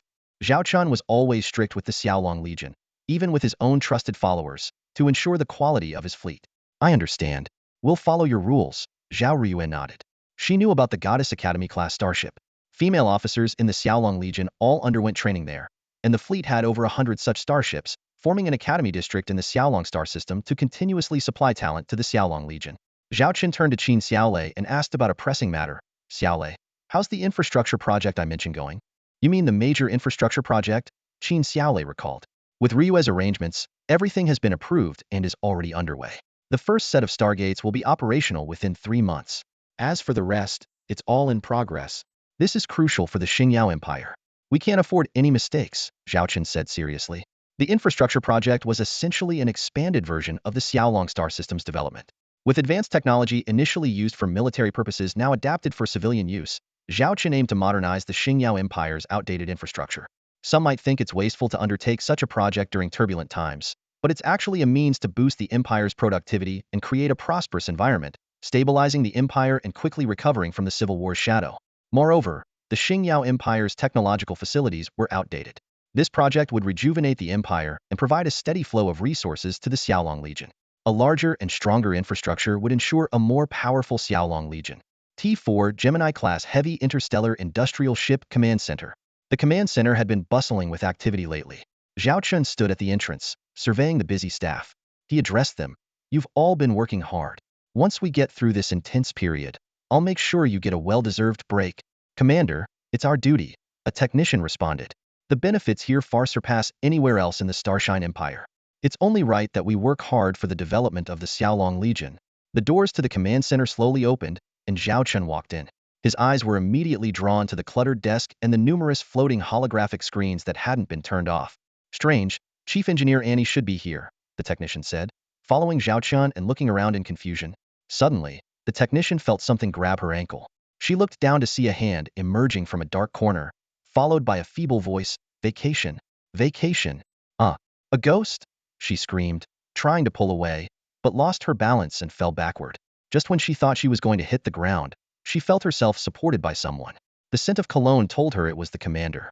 Zhao Qin looked down and recognized the disheveled figure. Annie. The technician realized that the one grabbing her was indeed Chief Engineer Annie, who looked utterly exhausted. Chief Engineer Annie. The technician quickly helped her up. Zhao Qin observed Annie's vacant eyes and sighed. I'll grant you a half-day off. This seemed to have a magical effect. Annie perked up instantly, darting to Zhao Qin and grabbing his arm, her eyes wide with hope. Really? Zhao Qin rolled his eyes. When have I ever lied to you? Annie thought for a moment and had to admit he was right. The commander was strict but always kept his word. Why are you suddenly so kind? Annie asked cautiously, taking a few steps back and crossing her arms defensively. Zhao Qin explained. The situation with the Holy Radiance Empire and the Warhammer Galactic Federation is stable for now. I've delegated tasks to Charlotte and Lilith, and they'll notify me if anything comes up.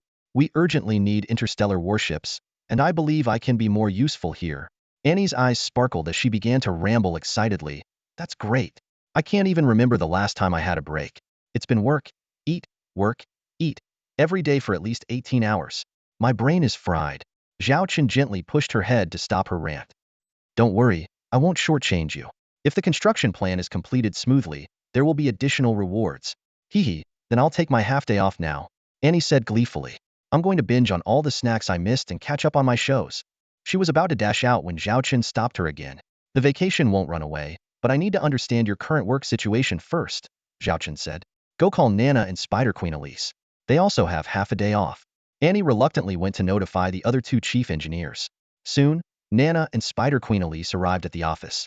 They were greeted by the sight of Annie lounging in a massage chair, munching on snacks and sipping drinks.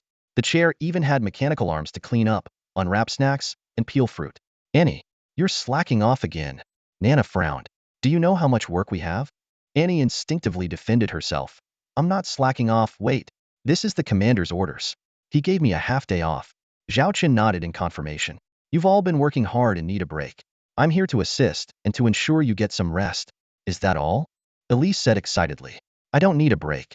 I just want to get back to building my interstellar warships. This place is heaven. Nana added seriously. We don't need a break. We have tight deadlines for the expansion plan of the Xiaolong Legion and the T5 interstellar warship construction.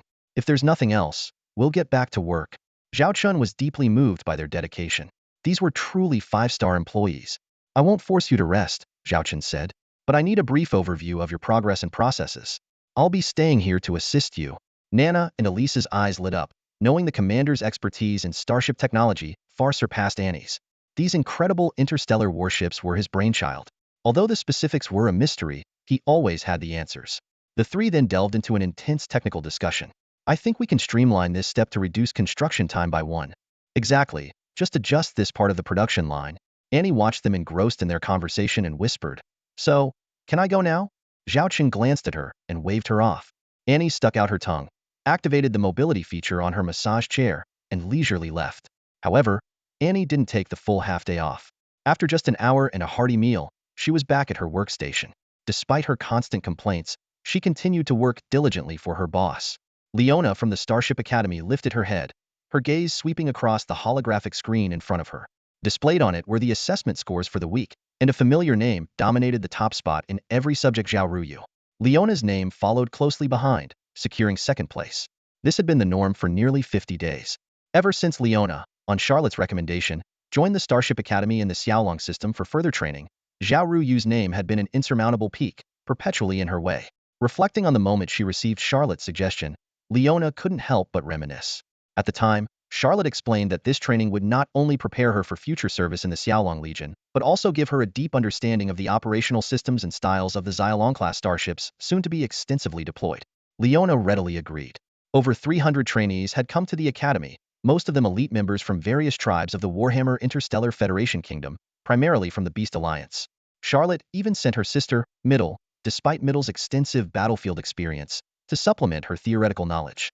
When Leona first arrived at the academy, she had toned down her pride a bit after the last encounter with the Demon Fleet, but she still believed that her experience commanding hundreds of thousands of starships would make things easy for her here. However, the first week's assessment results gave her a harsh reality check. She only ranked second, with Zhao Ruyu's name deeply etched in her mind from that moment on. In the following weeks, no matter how hard Leona tried, the results never changed. Zhao Ruyu's name seemed to be rooted in the top spot. Just as Leona was rechecking the scores, a familiar voice spoke beside her. Not bad, you're just a bit behind me in a few subjects this time, Zhao Ruyu said, with a hint of admiration in her tone. Leona crossed her arms and huffed. I'll surpass you next time for sure. Their eyes met, and they saw the competitive spirit in each other's gaze. This mutual respect and rivalry quickly turned them into friends, often helping each other in their studies. At that moment, Middle approached them, looking dejected. Ruyu, I only ranked 5th overall this time. If my sister finds out, she'll definitely scold me. Zhao Ruyu couldn't help but reach out to stroke the head of the white tiger beast girl, feeling the softness. She comforted her. That's already excellent.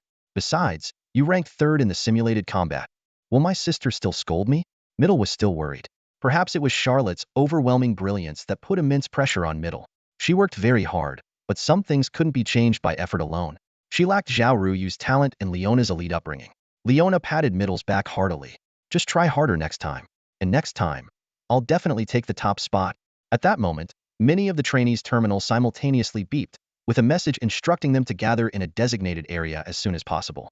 Zhao Ruyu, Leona, and Middle exchanged glances, each sensing an impending development. The three quickly made their way to the assembly point, where thousands were already gathered. A massive holographic projection appeared before them, and the instructor announced that some trainees had completed their assessments and could officially join the Xiaolong Legion. Within 10 minutes, each trainee's terminal would receive their service information, and they would be assigned to their respective starships within the next 24 hours. Hearing this timeline, Zhao Ruyu frowned slightly. She knew the Xiaolong Legion was known for its efficiency, but they usually allowed 3 days for preparation. This time, only 1 day was given, indicating that the Legion was facing a significant crisis and urgently needed new recruits. Soon, Zhao Ruyu's terminal beeped. She opened the latest message. Cadet A3901. You have completed your academy assessments and are approved for graduation. You will be assigned as the captain and squad leader to the Tyrant-class heavy interstellar missile battlecruiser, ship number 038, in the 9th Legion of the Xiaolong Corps.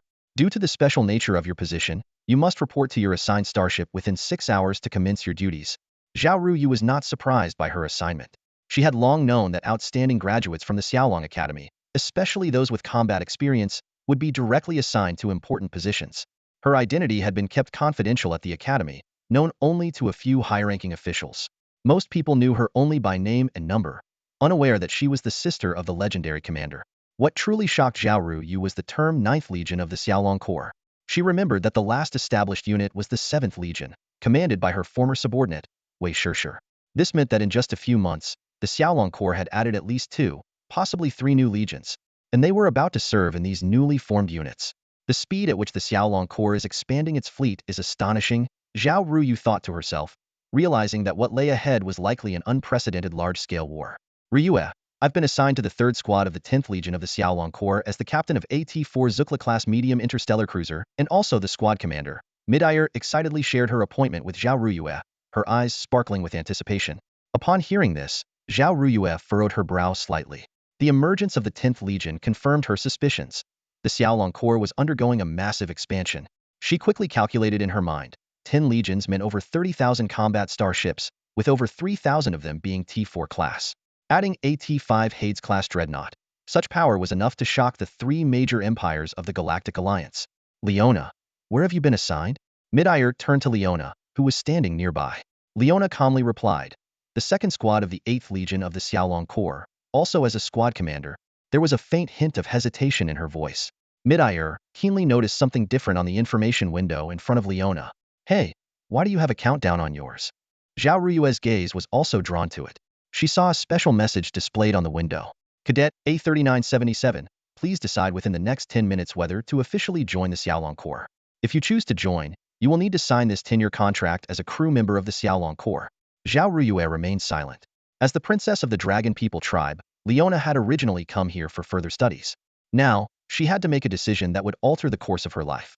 Return to her tribe or stay with the Xiaolong Corps. Leona's expression grew serious. She knew that staying with the Xiaolong Corps meant access to more advanced interstellar worship technology and a better chance to avenge her father. But it also meant giving up her identity and responsibilities as the princess of the Dragon People tribe. Suddenly, Leona's face broke into a relieved smile. She opened her communication directory and found the name she had once avoided, Blanche, her half-sister. She quickly sent a message. Blanche, I'll leave the affairs of the Dragon People tribe to you. Without hesitation, Leona then clicked to agree to join the Xiaolong Corps. Zhao Ruyue observed this and couldn't help but admire her brother Zhao Chen's tactics. First, he attracted talent, then catered to their needs, ultimately making them willingly stay. Why are you all looking at me? Leona broke the silence. We're comrades now. Too bad I can't surpass you in the academy anymore, but on the battlefield, I'll definitely outdo your record. I'll climb the ranks faster than you. She challenged Zhao Ruyue.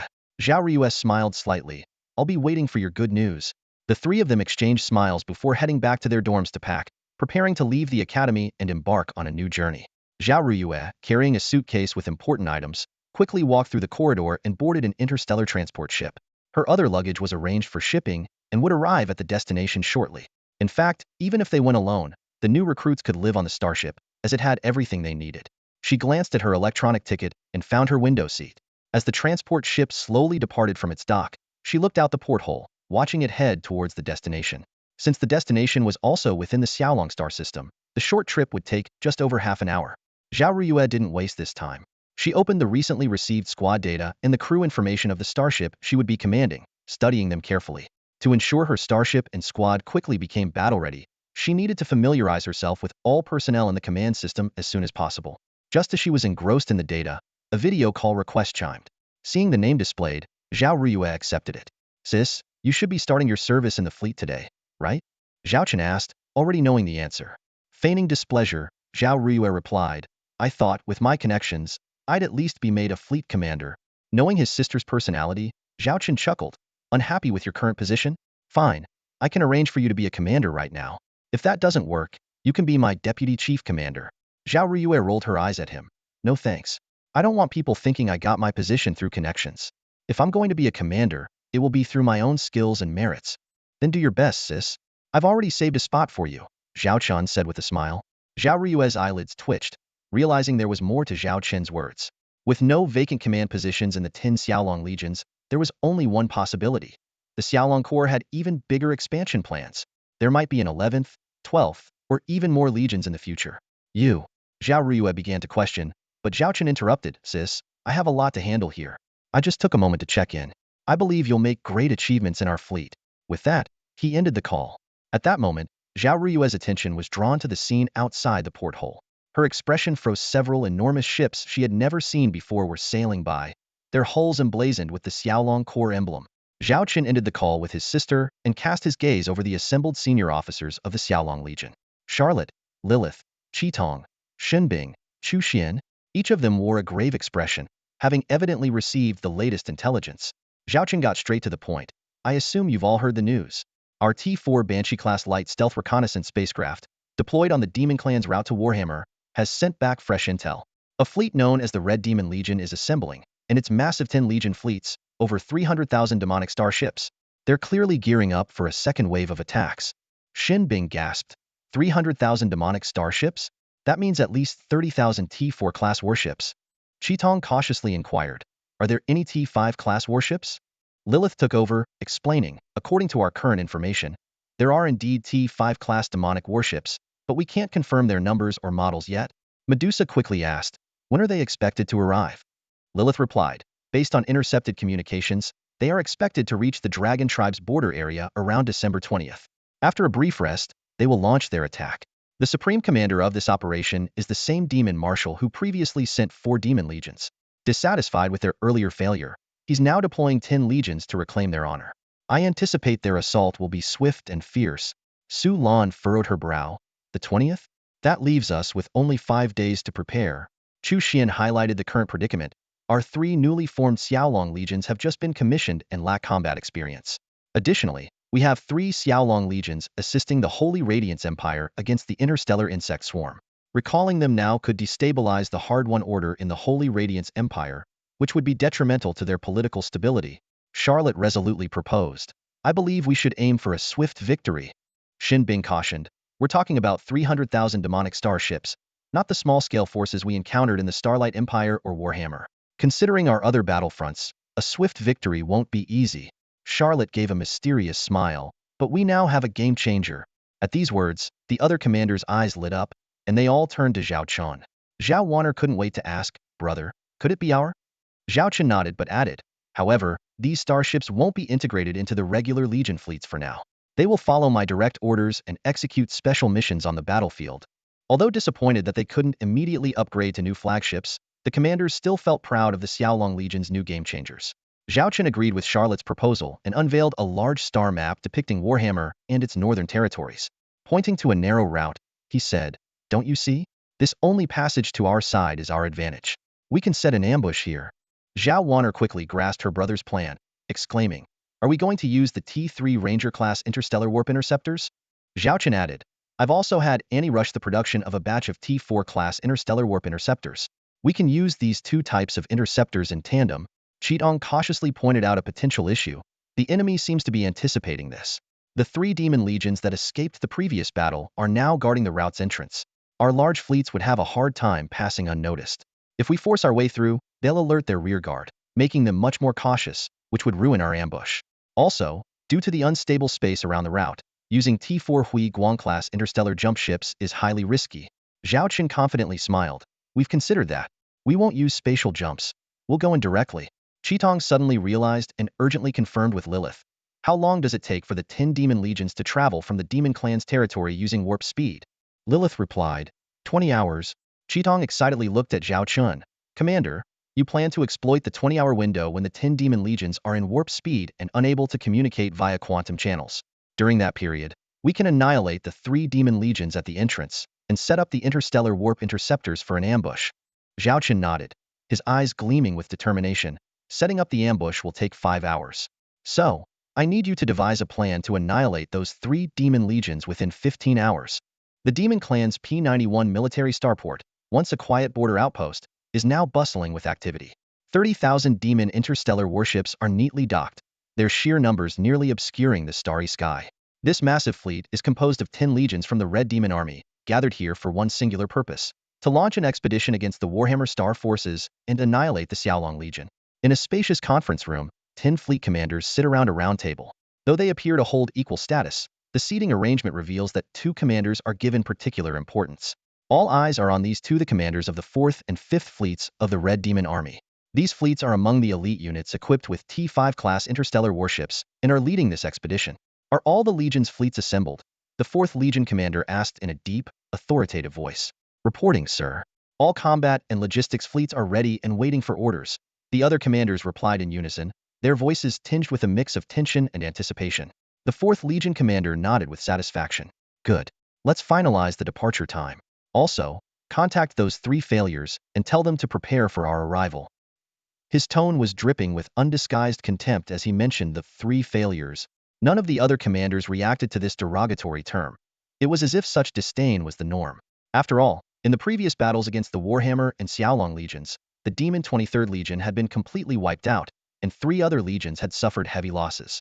To make matters worse, they had been defeated by a fleet of fewer than 30,000 ships. Although the enemy possessed a T5 class warship, such a defeat was a colossal disgrace for the glory-seeking Demon clan. Under the brutal laws of the Demon clan, the fate of these losers was already sealed. At best, they would be stripped of their ranks. At worst, their entire families would be implicated. The Demon clan had no use for failures. This was their harsh and simple rule of survival. The 5th Legion commander spoke up, his tone more measured than that of the 4th Legion commander. I suggest we send a batch of interstellar reconnaissance ships ahead to scout the route. Is that necessary? The 4th Legion commander frowned. His Majesty has warned us never to underestimate any enemy, the 5th Legion commander calmly explained. The previous 2 legions failed because they underestimated the enemy's strength. We can't afford to make the same mistake. The other commanders voiced their opposition, confident that the scale of this expedition was enough to crush their opponents. They mocked the enemy's strength, treating the upcoming battle as if it were merely a hunting game. Despite the 5th Legion commander's repeated emphasis on the importance of caution, he ultimately had to compromise in the face of unanimous opposition. They decided to divide the route into 2 segments, with a single stopover point in between. Then it's settled, the 4th Legion commander concluded. Deploy an interstellar reconnaissance fleet to the midpoint of the route. Once we receive confirmation that it's safe, we'll depart. We'll stop at the midpoint for 5 hours, and after confirming with the front line that there are no anomalies, we'll proceed. All the commanders raised their hands in agreement, including the sighing 5th Legion commander. Thus, they finalized their action plan, expecting to reach the front lines in 35 to 40 hours. Little did they know, had they heeded the 5th Legion commander's advice, they might have avoided the impending disaster. Unfortunately, they made the worst possible choice, setting the stage for the calamity to come. On the outskirts of the P-91 military starport, a T-4 Banshee-class light stealth reconnaissance starship, cloaked in invisibility, was closely monitoring enemy movements. The tension on the bridge was palpable, nearly tangible. Captain, the enemy fleet is on the move. It looks like they're preparing for pre-warp travel, a crew member suddenly reported loudly, breaking the silence. The captain's heart skipped a beat. She had just received orders from the commander. They had to relay information immediately after the enemy initiated warp travel. Upon receiving the intel, the Xiaolong Corps would launch a surprise attack on the 3 Demon Corps. Seconds ticked by as the captain kept a vigilant eye on the enemy's every move, and the atmosphere on the bridge grew increasingly tense. Report. Several enemy starships have entered warp travel, a crew member shouted excitedly. The captain remained silent, focused on her observations. However, minutes later, something unusual happened. The subsequent Demon starships were preparing for warp travel but hadn't yet initiated it. More than half an hour passed, and the vice captain looked at the captain with concern. What's going on? Pull up the recent footage, specifically the ships that just entered warp travel, the captain ordered decisively. The footage was quickly displayed. The captain scrutinized the starships, drawing on her experience from the recent stealth mission, having become familiar with various Demon vessels. These are Demon reconnaissance starships, along with a few escort and destroyer ships. This must be their reconnaissance fleet, the captain analyzed. Reconnaissance fleet? What are they scouting for? Could they have discovered our plans? The vice captain asked, worry evident in his voice. The captain frowned, pondering for a moment before giving orders. Increase our infiltration of the enemy's communication network, boost the frequency, especially target the enemy's flagship and main starships. Also, instruct the other T-4 Banshees to execute this task. But doing so increases our risk of exposure, the vice captain reminded, aware of the danger they faced in enemy territory. This is crucial for the commander's operation and our Xiaolong Corps. Execute the order, the captain commanded firmly. As the infiltration of the enemy's communication network began, the tension on the bridge heightened. Everyone moved more cautiously, their breaths shallow. Even though they knew these actions wouldn't affect their stealth, the anxious atmosphere was palpable. Time dragged a known hour, 2 hours, 3 hours, 5 hours. Finally, a crew member shouted excitedly, "We found it! We found it!" The captain and vice captain rushed to the crew member's station to review the intercepted Demon communication. The detailed content revealed the operational plans of 10 Red Demon Corps fleets. They had dispatched a reconnaissance fleet to a midpoint in their route, and the 10 Red Demon Corps fleets would depart once they received the all-clear, stopping at this midpoint for 5 hours. The vice captain let out a sigh of relief. So that's their plan. Now we know. However, the captain's expression grew more serious. She immediately ordered, cease intercepting enemy communications. Navigate to a safe location and contact headquarters immediately. Captain, what's wrong? The vice captain noticed the captain's grim demeanor. The captain explained solemnly, I didn't expect the demon commander to be so cautious. They're not heading directly to the target, but stopping midway. This means the commander's original plan can't proceed. If they reach the midpoint and contact the 3 demon core, and there's no response, they'll become more cautious and alter their plans. If there is a response, it means our Xiaolong core hasn't taken them down yet, which spells trouble for our ambush. The vice captain realized, so the commander's plan can't go ahead. Should we notify the commander to cancel it? This is too important for me to decide. We have to inform the commander and await further instructions, the captain sighed. The perfect operation was now jeopardized by this unexpected twist. It wasn't just a failed plan. It meant the Xiaolong Corps would have to face 30,000 demon starships hidden. Though she believed in the Xiaolong Corps' strength, it would come at a high cost, one no one wanted to pay. Every second felt like an eternity for the captain. Finally, the T-4 Banshee-class light stealth reconnaissance starship reached a safe location and sent a quantum message to headquarters, detailing the situation. Now, they had to wait for the commander's new orders. Waiting was the hardest part. Eventually, a reply came from headquarters. The message was concise. Confirm if the 10 Red Demon Corps would stay at the midpoint for 5 hours. If confirmed, proceed with the original plan. Send the signal when the 10 Red Demon Corps fleets depart. The commander still wants to go ahead with the original plan, the vice captain asked, covering his mouth in surprise. The captain thought for a moment and then said solemnly, the commander and the other officers are taking a gamble. If the enemy departs from the midpoint, we'll have 10 hours. If our Xiaolong Corps can eliminate the 3 Demon Corps and set up the ambush within that time, the original plan can proceed, but we only know they'll stay at the midpoint for 5 hours. We can't monitor their departure. If our Xiaolong Corps acts too soon, and the enemy gets wind of it, the ambush will fail. The vice captain expressed his concerns. The captain nodded. You're right, I think. The commander is betting on our Xiaolong's luck. On the bridge of the T-5 Pluto-class interstellar dreadnought, the atmosphere was tense and heavy. Zhao Chen's gaze swept over the holographic projections of the female officers. Their original battle plan had been completely disrupted by unexpected news from the T-4 Banshee-class light stealth reconnaissance ship ahead. Since we've decided to stick to the core of this operation, the first thing we need to determine is, when should we launch our attack after receiving news of the enemy's main fleet departure? Zhao Chen's voice echoed through the bridge, emphasizing the gravity of the decision. Charlotte stepped forward, her fingers flicking to unveil a holographic star map. The narrow passage became the focal point of everyone's attention. Assuming the enemy's intermediate stop is at the midpoint of this 20-hour journey, Charlotte traced her finger across the map. The demon race's 300,000 interstellar warships will arrive here 10 hours after receiving the all-clear from their reconnaissance fleet. According to intelligence, they will stay here for 5 hours before traveling another 10 hours to reach the 3 Demon Legion fleet's positions. She marked 3 key points along the route and then highlighted a conspicuous red dot closer to their position. This was our original ambush site and remains our best option. Initially, we had 20 hours to prepare. Now we have only 10 hours, maybe less. We must adapt our plan and act swiftly. Zhao Chen nodded, his gaze shifting to the demon race's stronghold. There are 60,000 enemy ships here. The original plan was to annihilate them within 15 hours. Can we shorten that time? Xin Bing quickly responded, if all 10 Xiaolong legions are deployed, we should be able to finish the battle in 5 hours. No. Su Lan immediately pointed out, we must consider post-battle rest and resupply. Going all out may affect the subsequent ambush. Chu Xian proposed a new idea. Who says we need to destroy all 60,000 enemy ships? We could just carve out a passage, leaving some legions to engage the enemy while the rest conserve strength for the ambush. Zhao Chen pondered for a moment. The key is deciding who will carry out this mission. How many legions should we deploy? Can they clear a passage within the time frame? Charlotte analyzed. The task force should not exceed 2 legions, or it will impact the ambush's effectiveness. The T-5 Pluto-class dreadnought and 2 special fleets need to be reserved for the ambush. Given the time constraints, we should launch the attack in the 14th hour after the enemy's departure, giving ourselves a 1-hour buffer. This means the task force must clear a passage through the enemy's stronghold within 4 hours. Qitong, Medusa, and Su Lan almost simultaneously volunteered. After discussion, it was decided that Qitong's 2nd Legion and Su Lan's 4th Legion would undertake this arduous task.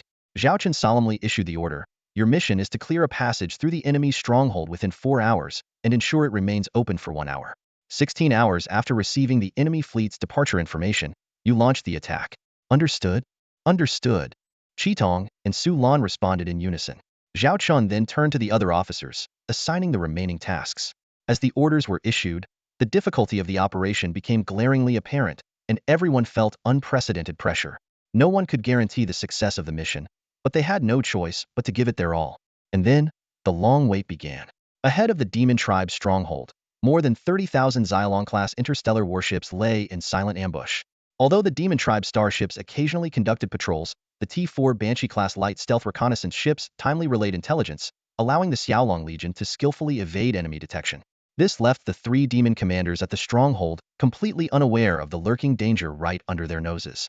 On the bridge of the flagship of the Xiaolong Second Legion, Qitong looked at the holographic image of Su Lan beside her and said, "When the time comes, we'll proceed according to this plan." Su Lan nodded. "All right, let's do it." After speaking, her expression turned somewhat peculiar. Noticing the change, Qitong asked, "What's wrong? Is there a problem?" Su Lan hesitated before speaking cautiously. "Well, it might not be the right time to ask this, but how can you, facing the demon tribe, still come up with such an excellent battle plan? Doesn't it affect you at all?" Qitong smiled faintly and explained calmly, "Perhaps you see the demon tribe as my kin. That's because you don't understand them. Even I don't know much about the demon tribe, as my ancestors fled from them when I was very young. But from the words of my elders and parents, I learned that the demon tribe is more like an alliance, similar to Warhammer. The individual differences are vast. You can hardly believe they belong to the same group." Qitong continued to explain the history of the demon tribe. Legend has it that the demon tribe didn't exist in ancient times. They were just distinct groups scattered across different star systems. It was the first demon king who unified all these groups under his banner, forming the current demon tribe. They then launched external wars, giving weaker groups two choices: join the demon tribe or be annihilated. Initially, their expansion was smooth until they encountered the angel tribe. The angel tribe seemed to be the natural enemies of the demon tribe, and wars erupted as soon as they discovered each other, leading to the millennia-long war we know today. Qitong paused before continuing, "So to me, the demon tribe isn't really my kin. My mother always told me, wherever brings us peace, equality, and prosperity, that is our home. To me, Xiaolong is my home." She then revealed, "I've discussed with the commander. Once the current crises are resolved, he will send the T5 Creator-class starship to my family's barren star system for ecological transformation. This will provide our people with a better living environment and even build stargates to establish external communication channels." Qitong's eyes sharpened. "So, these demon tribe starships are my enemies. They are here to destroy the hard-won peace of my home. For that, I am willing to give everything and fight to protect it." Hearing Qitong's words, Su Lan was deeply moved and even more impressed by Qitong. She also admired the man who led so many to regard Xiaolong as their home and fight for it. His charisma was undeniable, attracting even high-ranking officers of Xiaolong. Su Lan mused that she might be among them. Su Lan smiled. "Sorry, I spoke out of turn. Commander Qitong, let's fight to protect everything we hold dear." Qitong and Su Lan exchanged a look, a glance that seemed to make them lifelong friends. Next was the wait for the T-4 Banshee-class light stealth reconnaissance ships to relay information from the demon tribe's territory. The waiting was long and torturous, but eventually, they received the crucial intel. The commander's communication arrived almost simultaneously for both of them. A video window popped up in front of Qitong and Su Lan. Zhao Chen began, "We have intel that the main demon fleet has set off. Commence operation countdown. 16 hours. 16 hours from now, you may proceed with your attack without further reporting." "Understood." Qitong and Su Lan responded in unison. A 16-hour countdown timer appeared before them. Another long wait ensued. Qitong and Su Lan took turns resting on the captain's chair, ensuring they remained in peak condition and ready to handle any emergencies. Meanwhile, at the demon tribe's stronghold, the three demon commanders were basking in the anticipation of imminent victory. "Did you hear? Our third wave of 300,000 starships has set off," one demon commander exclaimed excitedly. "Ha ha ha, finally! 300,000 starships, plus the Red Demon 4th and 5th Legions. This time, we can avenge our previous defeats," another chimed in. "Yes, that damn T5 starship and that Xiaolong Legion. This time, we'll wipe out our shame," the third commander vowed. They continued discussing, "Remember, our chance to redeem ourselves depends on our performance in the coming battle. I have connections with the Red Demon 5th Legion's commander. He told me that once they arrive, they'll assign us important tasks. If we excel, we'll offset our past failures. Even if we can't keep our current positions, at least our families won't suffer." The three demon commanders were ecstatic, already shouting about how they would exact revenge on the Xiaolong Legion and Warhammer. They even boasted about turning all interstellar species in this galaxy into their slave farms to provide a continuous supply of life energy for their starships. They were eager to engage the Xiaolong Legion. As if their wishes moved the gods, they soon received a message from the main demon fleet. The main fleet was departing from the Midway station and would reach their position in 10 hours. This news boosted their morale even further. However, less than 10 minutes after receiving this message, another shocking report arrived. Report, 2 Xiaolong legions, 6,000 starships, are heading toward our position. The sudden news startled the 3 demon commanders. What? The Xiaolong legion is attacking. Damn, why now? One commander exclaimed. But they quickly regained their composure and began organizing their defenses. Don't panic. The enemy only has 6,000 starships, and our main force will arrive in 10 hours. This might be our chance to make a name for ourselves. They never expected the Xiaolong legions to be so relentless, launching an all-out assault regardless of the cost. Their ferocity even left the battle-hardened demon commanders in awe. The Starhawk Legion's interstellar warships surged forward like a torrent of steel, bravely advancing into friendly fire. Interstellar missiles exploded around the ships, and the star shields were battered by the shockwaves. This near-suicidal assault was a stark contrast to their usual tactics, where missile ships typically provided a preliminary barrage. Today, however, they advanced in unison with the main fleet. The vanguard of the assault formation consisted of powerful ships like the T-4 Azure Dragon-class heavy interstellar battleships and T-4 Tyrant-class heavy interstellar missile cruisers. Under the covering fire of 60 T-3 Judicator-class heavy interstellar missile ships, they charged into the smoke-filled battlefield like a pack of ravenous wolves. Commander Qidong of the 2nd Starhawk Legion stared intently at the interstellar tactical map, closely monitoring every tactical detail. She was acutely aware of the risk of friendly fire with this strategy, but such is the nature of war, risk and opportunity coexist. She had faith in her captain's professional skills, and indeed, every missile hit its intended target with precision. On the fleet's star map, red circles clearly marked the attack zones. By avoiding these areas, they could minimize risk. This tactic initially achieved great success, easily breaking through the enemy's front lines. However, as they penetrated deeper into enemy territory, resistance grew stronger. The enemy began to concentrate their forces, with numerous T-4 Demon-class interstellar warships gathering like boulders, blocking the path of the assault. Order the T-4 Gorgon-class heavy interstellar artillery ships to carry out precision bombardment. Qidong commanded decisively. 10 artillery ships quickly took position, their cannons aimed at the boulders ahead. Heavy artillery, fire.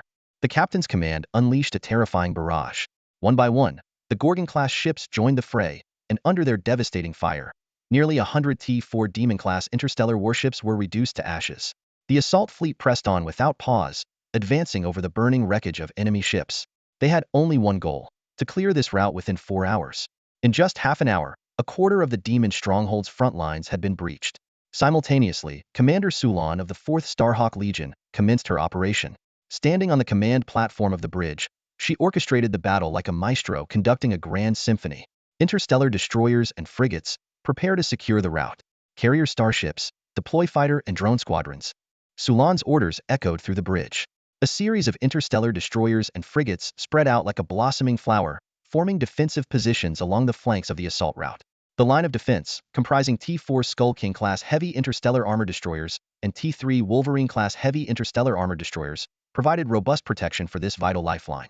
Meanwhile, the carrier starships took their designated positions.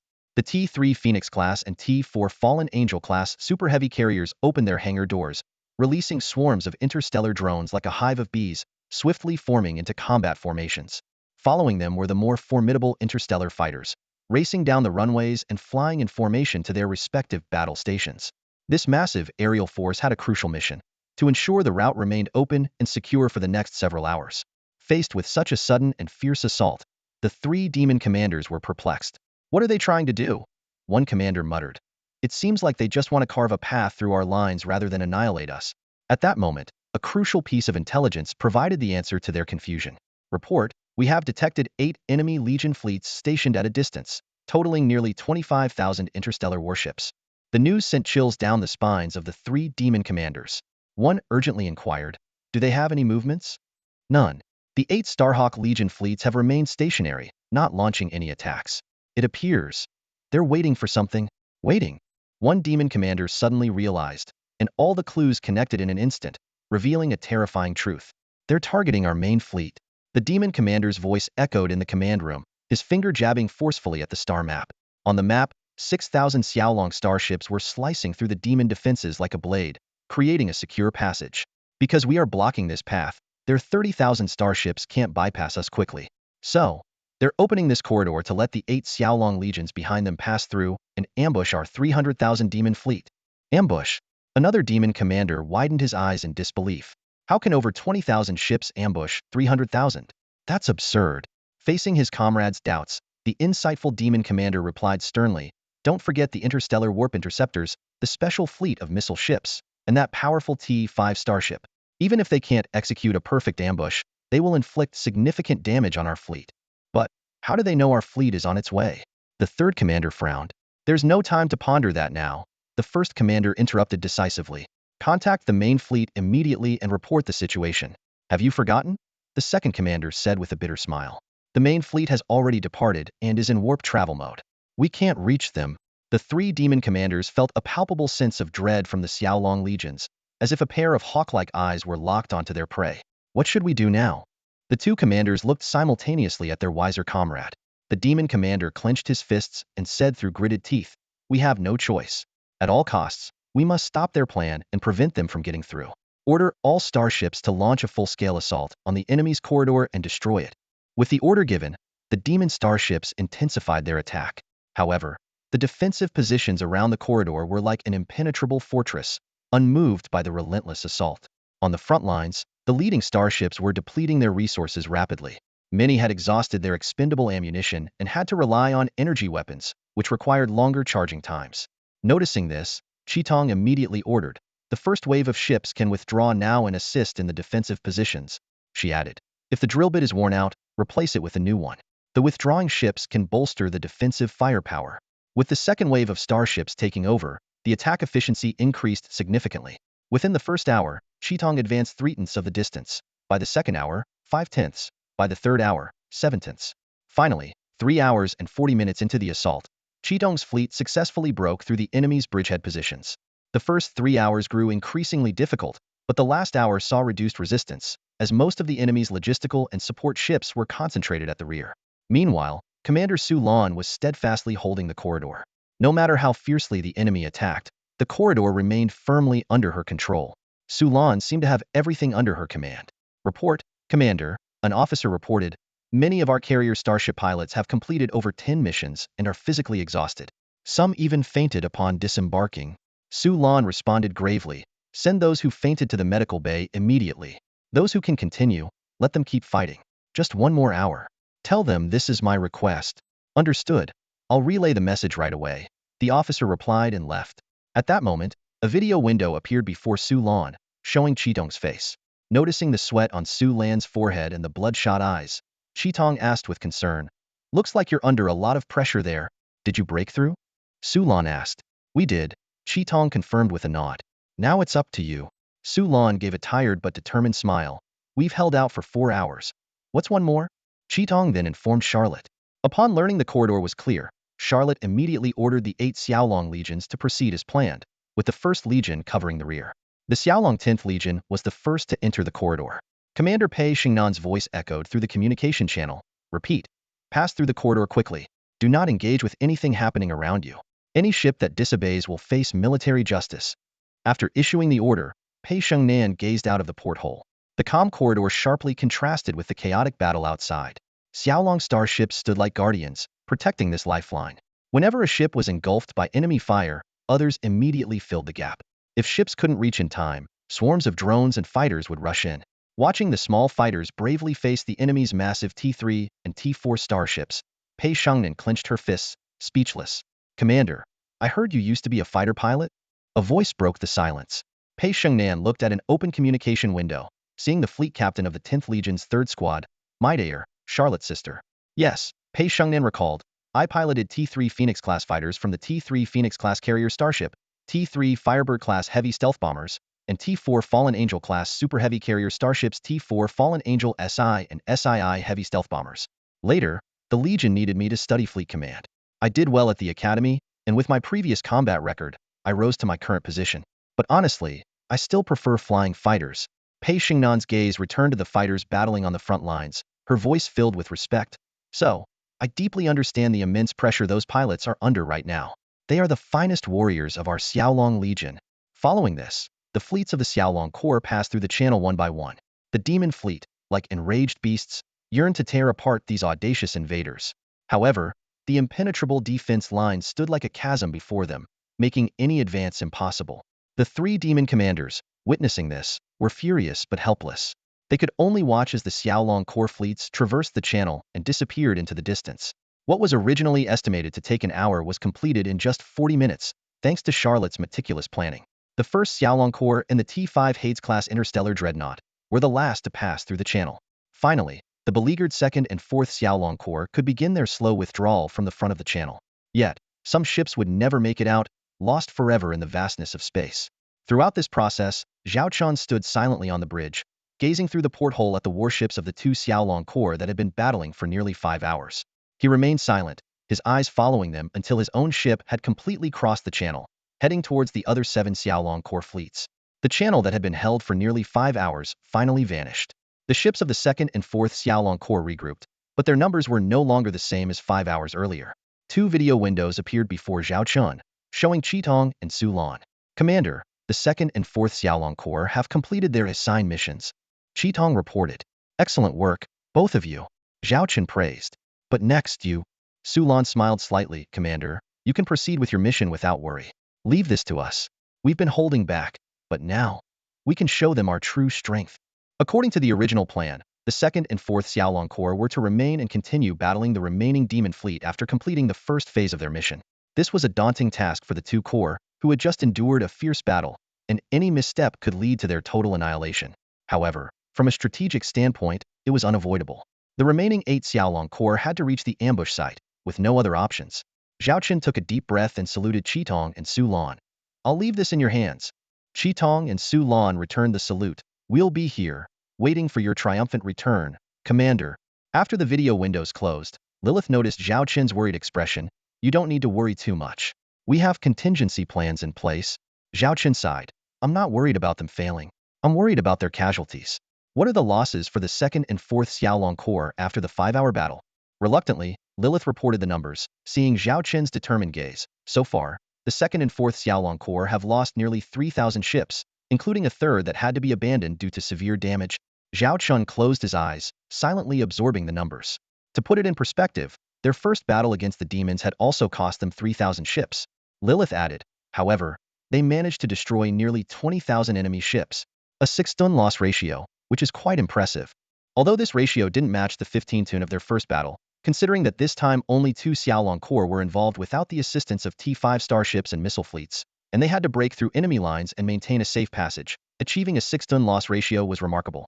So, the enemy still has 40,000 ships, Zhao Chun murmured. Lilith nodded, remaining silent. Zhao Chun opened his eyes, his gaze sharp as an eagle's. We won't let the sacrifices of the 2nd and 4th Corps be in vain. Let's give our demonic guests a proper welcome. I want all 30,000 of their ships to stay here. His tone was as firm as a command. Meanwhile, after the main Xiaolong fleet had departed, the demon commanders, seeing no hope of intercepting the fleeing ships, directed all their fury at the remaining 2nd and 4th Xiaolong Corps. With 40,000 ships, they launched a ferocious assault on the remaining 3,000 Xiaolong ships, even beginning to form an encirclement, determined to annihilate them completely. The demon commanders issued frantic orders. Tear them apart. Tear them apart. Destroy every single one of them. If we are to be punished by our emperor, we must make them pay in blood. Under the onslaught of 40,000 demon ships, the 3,000 Xiaolong ships seemed like tiny boats in a storm, teetering but holding firm. At that moment, both Xiaolong and demon radars detected massive energy readings. In the distance, the engines of countless ships glowed like stars. Several video windows connected to Qitong and Su Lan's command. Princess Blanche smiled. Sorry we're late.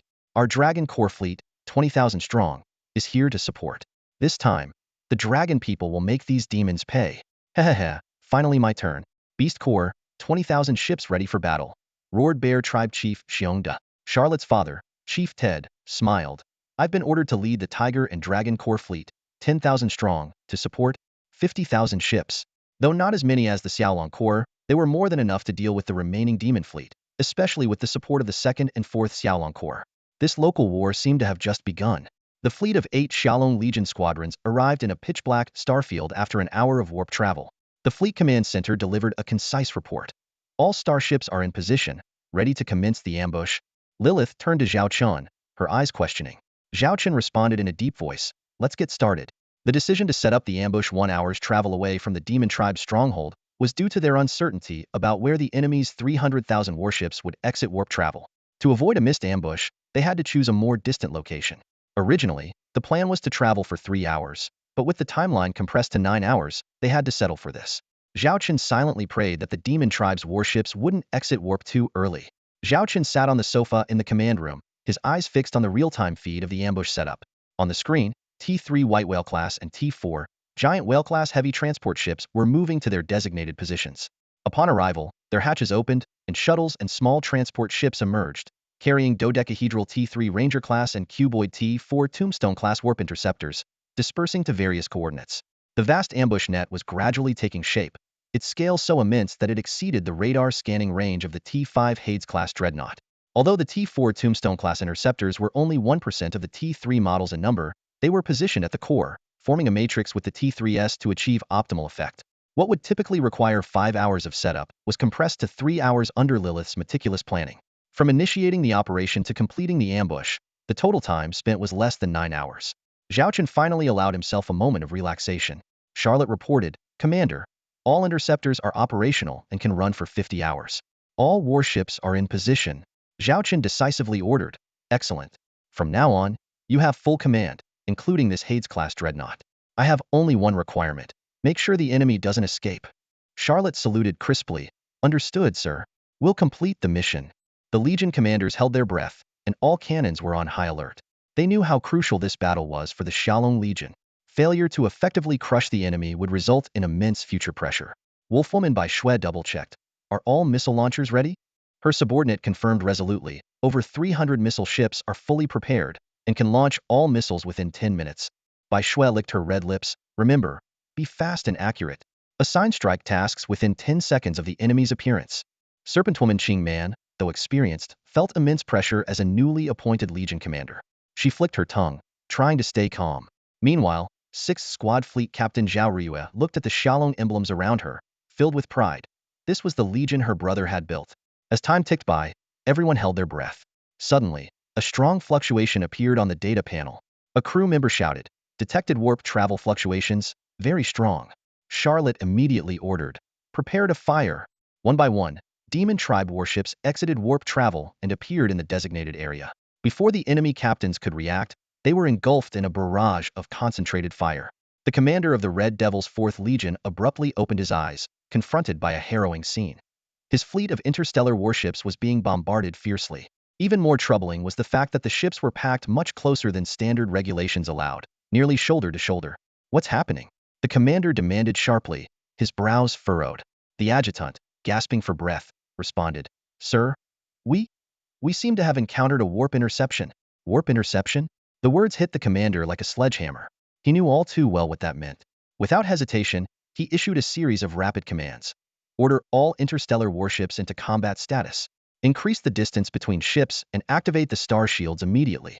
Interstellar frigates, intercept the enemy attacks at all costs to buy the fleet some time. This order spread like a lifeline to the other 9 commanders of the Red Devil's legions. Many of them were still reeling from the sudden attack, but the directive provided a clear course of action. As the orders were being relayed, a video window suddenly appeared before the commander. It was the commander of the 5th Legion, another key leader in this military operation. The 5th Legion commander's voice was grave. "The situation is dire. The enemy's warp interception technology is extremely advanced. They not only intercepted us, but also forced our ships into a tight cluster. The distance between our ships is now less than a quarter of the standard. We're sitting ducks for their cannons." He continued, "According to the latest intel, we're under attack by our target, the Xiaolong Legion. They've assembled nearly 25,000 interstellar warships here." Xiaolong Legion? Damn it. The 4th Legion commander gritted his teeth. What were those 3 commanders thinking? They assured us everything was normal before departure. How did so many enemy warships ambush us here? If I catch those idiots, they'll shove a cannon up there. The 5th Legion commander interrupted calmly, "Now's not the time for blame. We need to find a way out of this mess.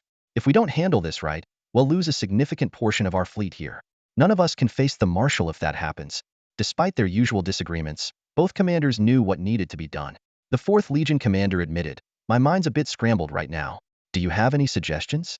The 5th Legion commander pondered for a moment before replying, "The enemy is well prepared, with fleets surrounding us. Our only option is to break through. I suggest using our two T5 interstellar warships to open a path. It's risky, but it's the only way to minimize our fleet's losses. Once we break out, we can regroup in a more open sector and then counterattack. After weighing the options, the 4th Legion commander agreed. Let's do it. Break through, minimize losses, then organize a counterattack. They'll make those ambushers pay dearly. However, the 5th Legion commander cautioned, don't rush. We can't afford a hasty breakout. According to my intel, the enemy has 2 trump cards, a T5 class warship and a special fleet of interstellar missile ships. We need to wait for them to use these before we break through. The 4th Legion commander frowned. Wait for their attack? Won't we suffer significant losses? The 5th Legion commander explained, some losses are unavoidable. But if we break through after they've used their trump cards, we can minimize our overall losses. The 4th Legion commander hesitated, but ultimately agreed. Just then, they saw a barrage of interstellar missiles raining down on the demon fleet. With 300,000 demon warships crammed into a small area, it was a perfect target for missile attacks. The 4th Legion commander watched in horror as his warships exploded one after another. The outer regions turned into a sea of fire, littered with the wreckage of destroyed ships. Some didn't even have time to activate their shields before being obliterated. Even T4 class warships, with their shields activated, struggled to survive the intense bombardment. Worse still, the close proximity of the ships meant that the explosion of one often led to the destruction of others nearby. The missile barrage lasted nearly 10 minutes. The 4th Legion commander's eyes bulged, veins throbbing, as if he might explode at any moment. By contrast, the 5th Legion commander remained much calmer. He observed the apocalyptic scene carefully, reassessing the Xiaolong Legion's capabilities.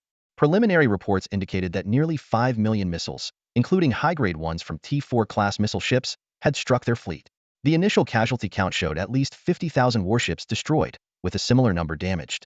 If not for their numerous T4 warships absorbing some of the firepower, the losses would have been even more catastrophic. In just the opening moments of the battle, they had lost a sixth of their combat strength. Neither commander had ever faced such a brutal engagement in their lives. Meanwhile, Zhao Chun, the commander of the Xiaolong Legion, had mixed feelings. Watching the near trillion starcoin worth of ammunition he had just launched and the destruction of enemy warships, he felt both pained and a twisted sense of satisfaction. Zhao Chun's emotions could best be described as a mix of agony and ecstasy. When do we get started? Shui Xiaoxiao asked impatiently, her big eyes blinking as she looked at Zhao Chun. Around them, interstellar battleships were fiercely exchanging fire, and her fingers drummed restlessly on the control panel. Zhao Chun smiled reassuringly. Don't worry, the Hades isn't meant to deal with these small fry. Just then, a subordinate reported, Sir, our T4 Banshee scans have detected 2 T5 class interstellar battleships among the enemy fleet. They are medium-sized battlecruisers of the Demon Tribe's Terror Blade class. Zhao Chun narrowed his eyes slightly, confirming what he had anticipated. This was the exact intel brought back by the T4 Banshee previously sent to the Demon Tribe's territory. Commander, are those 2 big ships our target? Shui Xiaoxiao asked excitedly, her eyes gleaming with anticipation. Zhao Chun didn't answer directly but smiled, and Shui Xiaoxiao immediately understood, getting ready for action. However, the battle did not unfold as expected. Although the Demon Tribe's battleships attempted to break through, their efforts were insufficient and were easily contained by the Xiaolong Legion. The 2 T5 Terror Blade-class ships remained hidden, seemingly waiting for the right moment. Time passed, and the Demon Tribe's fleet suffered increasing losses.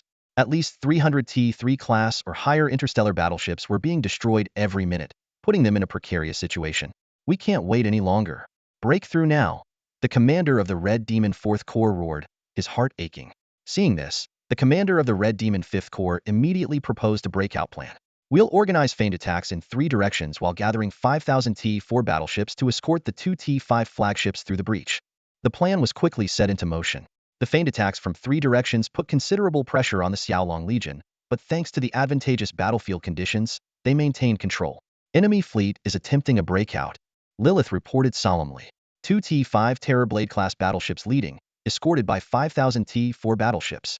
If they break through, other demon battleships are likely to follow. Zhao Chun sneered. It's time to move. Following Charlotte's command, Shui Xiaoxiao immediately directed the T5 Hades to intercept at full speed. Coincidentally, the enemy's breakout direction was right where the Xiaolong 1st Corps, the most powerful unit, was positioned. Instead of directly blocking the enemy, the Xiaolong 1st Corps retreated, creating a brief illusion for the enemy. Suddenly, a massive object appeared in front of the demon fleet, even larger than the 2 T5 Terror Blades combined. The commander of the Red Demon 4th Corps was puzzled. Are they using a T5 battleship to intercept us? The 5th Corps commander quickly analyzed. According to the intel, Their T5 has limited-range electromagnetic interference capabilities.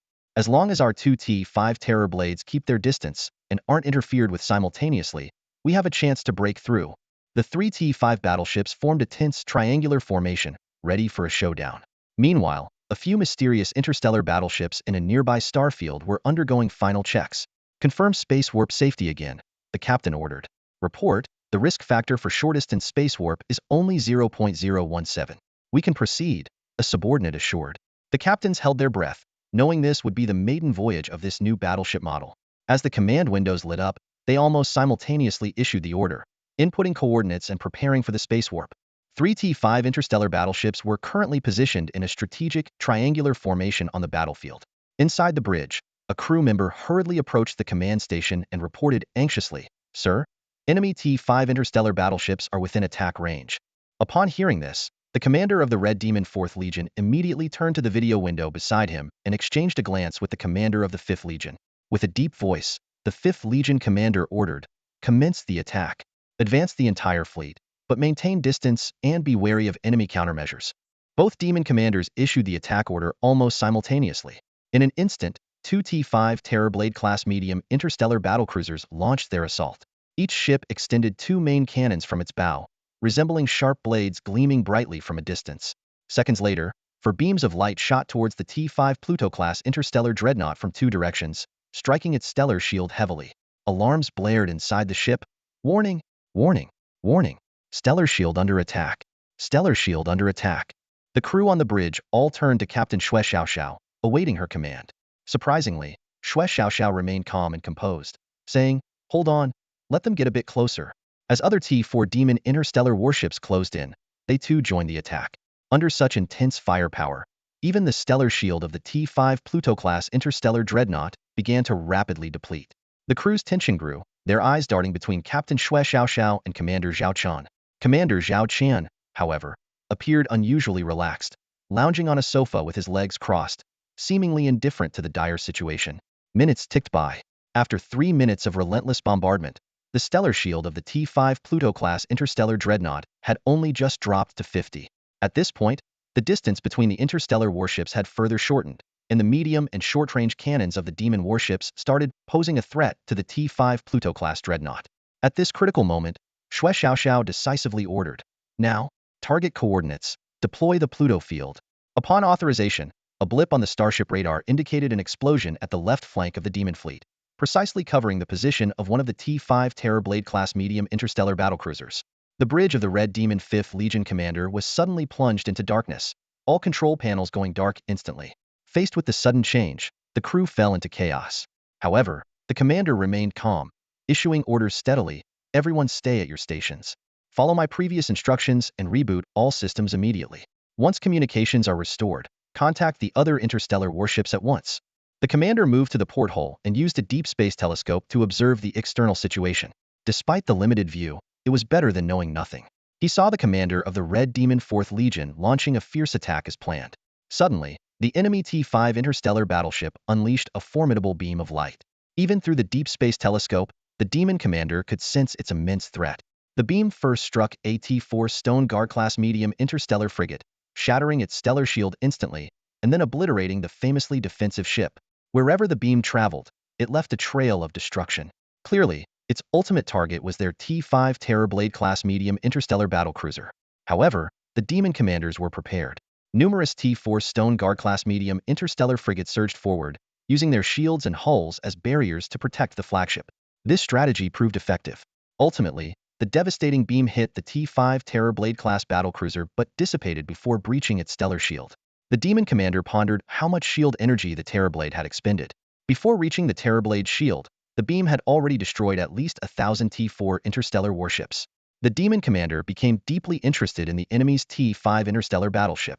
Its massive size implied a powerful heart, and its strategic weapons were particularly unique.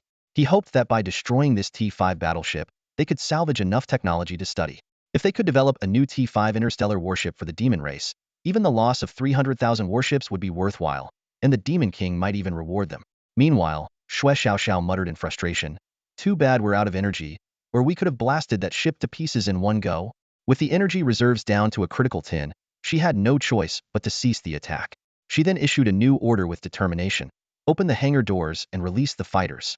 Ram those bastards. On either side of the colossal hull of the T-5 Hades-class interstellar dreadnought, massive gates slowly descended, revealing a series of recessed openings. The commander of the Red Demon 4th Legion watched in confusion, silently speculating if this T-5 starship had some unknown trick up its sleeve. His questions were soon answered. A few starships began to emerge, their black and red prows adorned with long spears catching everyone's attention. The commander's eyes widened in disbelief as 10 identical starships gradually emerged from the T-5 behemoth. This type of starship had never appeared in the enemy's fleet, nor was it found in their intelligence database. The deputy officer whispered, "The hull looks like an interstellar destroyer, but it's several times larger than the conventional T-4 class destroyers. Could it be a T-5 class interstellar destroyer?" Hearing this, the commander swallowed hard. He had witnessed the terrifying combat power of the Xiaolong Legion starships on the front lines and dared not underestimate any of their ships, especially a potential T-5 class. However, the pride of a demon commander forbade him from showing any fear. He feigned calmness and said, "Impossible. Even if it is a T-5 destroyer, so what? We have several thousand T-4 starships and 2 T-5 Terrorblades. They are no match for us." He then issued an order, "Fleet, continue the full-speed assault. Eliminate all enemy ships ahead as quickly as possible." The order was swiftly relayed, and the T-4 Demon starship fleet began their attack. However, events unfolded beyond their expectations. The 10 unidentified T-5 interstellar destroyers gradually accelerated, leaving the protective shield of the massive T-5 starship and charging directly at the Demon fleet. Initially, the Demon commanders thought the enemy had gone mad. 10 destroyers, even if T-5, dared to charge at a fleet of thousands of T-4 starships? But as the fleets engaged, they realized their grave mistake. First, these 10 T-5 destroyers seemed to lack long-range attack capabilities, only engaging at mid to close range. Yet their attack intensity was terrifying. 100 heavy mid to short range, rapid-fire pulse cannons continuously fired, simultaneously suppressing the firepower of dozens of T-4 starships. In response to the Demon starship's attacks, the 10 T-5 destroyers exhibited formidable defense capabilities. They were equipped with 300 fully automated medium electromagnetic close-in defense cannons, boasting an astonishing interception rate. As the distance between the fleets closed, the Demon fleet faced a tricky problem. The enemy ships were too close to their frontline ships, risking friendly fire if they attacked recklessly and potentially obstructing attack paths. Just as the Red Demon 4th Legion commander failed to grasp the true terror of these 10 T-5 destroyers, they rammed their dark red spears straight into the Demon starship's shields. Initially, the Demon commanders, including the captains of the rammed ships, didn't realize the severity of the situation. They mocked the enemy for using such an outdated ramming tactic. However, when they saw the shield energy levels plummet at an alarming rate, they realized something was terribly wrong.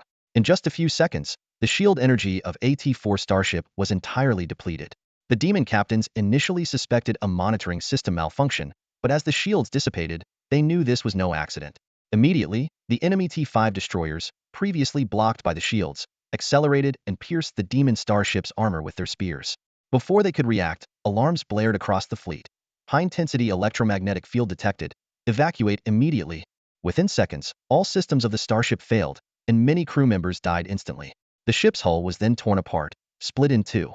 The T-5 destroyer that caused this devastation moved on to its next target, seemingly unscathed. This scene repeated itself. The Red Demon 4th Legion commander was frantic, like an ant on a hot pan, yet helpless. Even his T-5 Terrorblade-class medium interstellar battlecruisers could not quickly sink a single T-5 destroyer. They couldn't comprehend how such seemingly small ships could sustain such massive shield energy. Meanwhile, Zhao Chen sat on a sofa, smiling as he watched the scene unfold. He marveled at how smoothly the first battle of the T-5 Chaos Knight-class heavy assault interstellar destroyers went. Though ramming seemed like an outdated tactic, it was highly cost-effective on the battlefield. Compared to other Star missile ships with their massive consumption, this was practically an economical choice. With their Chaos spears, these ships could rapidly siphon energy from enemy shields, either to release electromagnetic attacks or replenish their own shields. Their performance in close combat was hair-raising.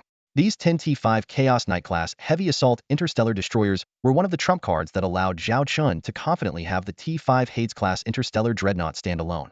The number was achieved through Zhao Chen's collaboration with Annie and other chief engineers, working tirelessly to optimize and expedite production.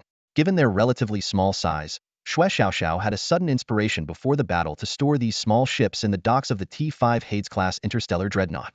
Theoretically, the docks of the T-5 Hades class could accommodate 300 T-4 class destroyers or frigates.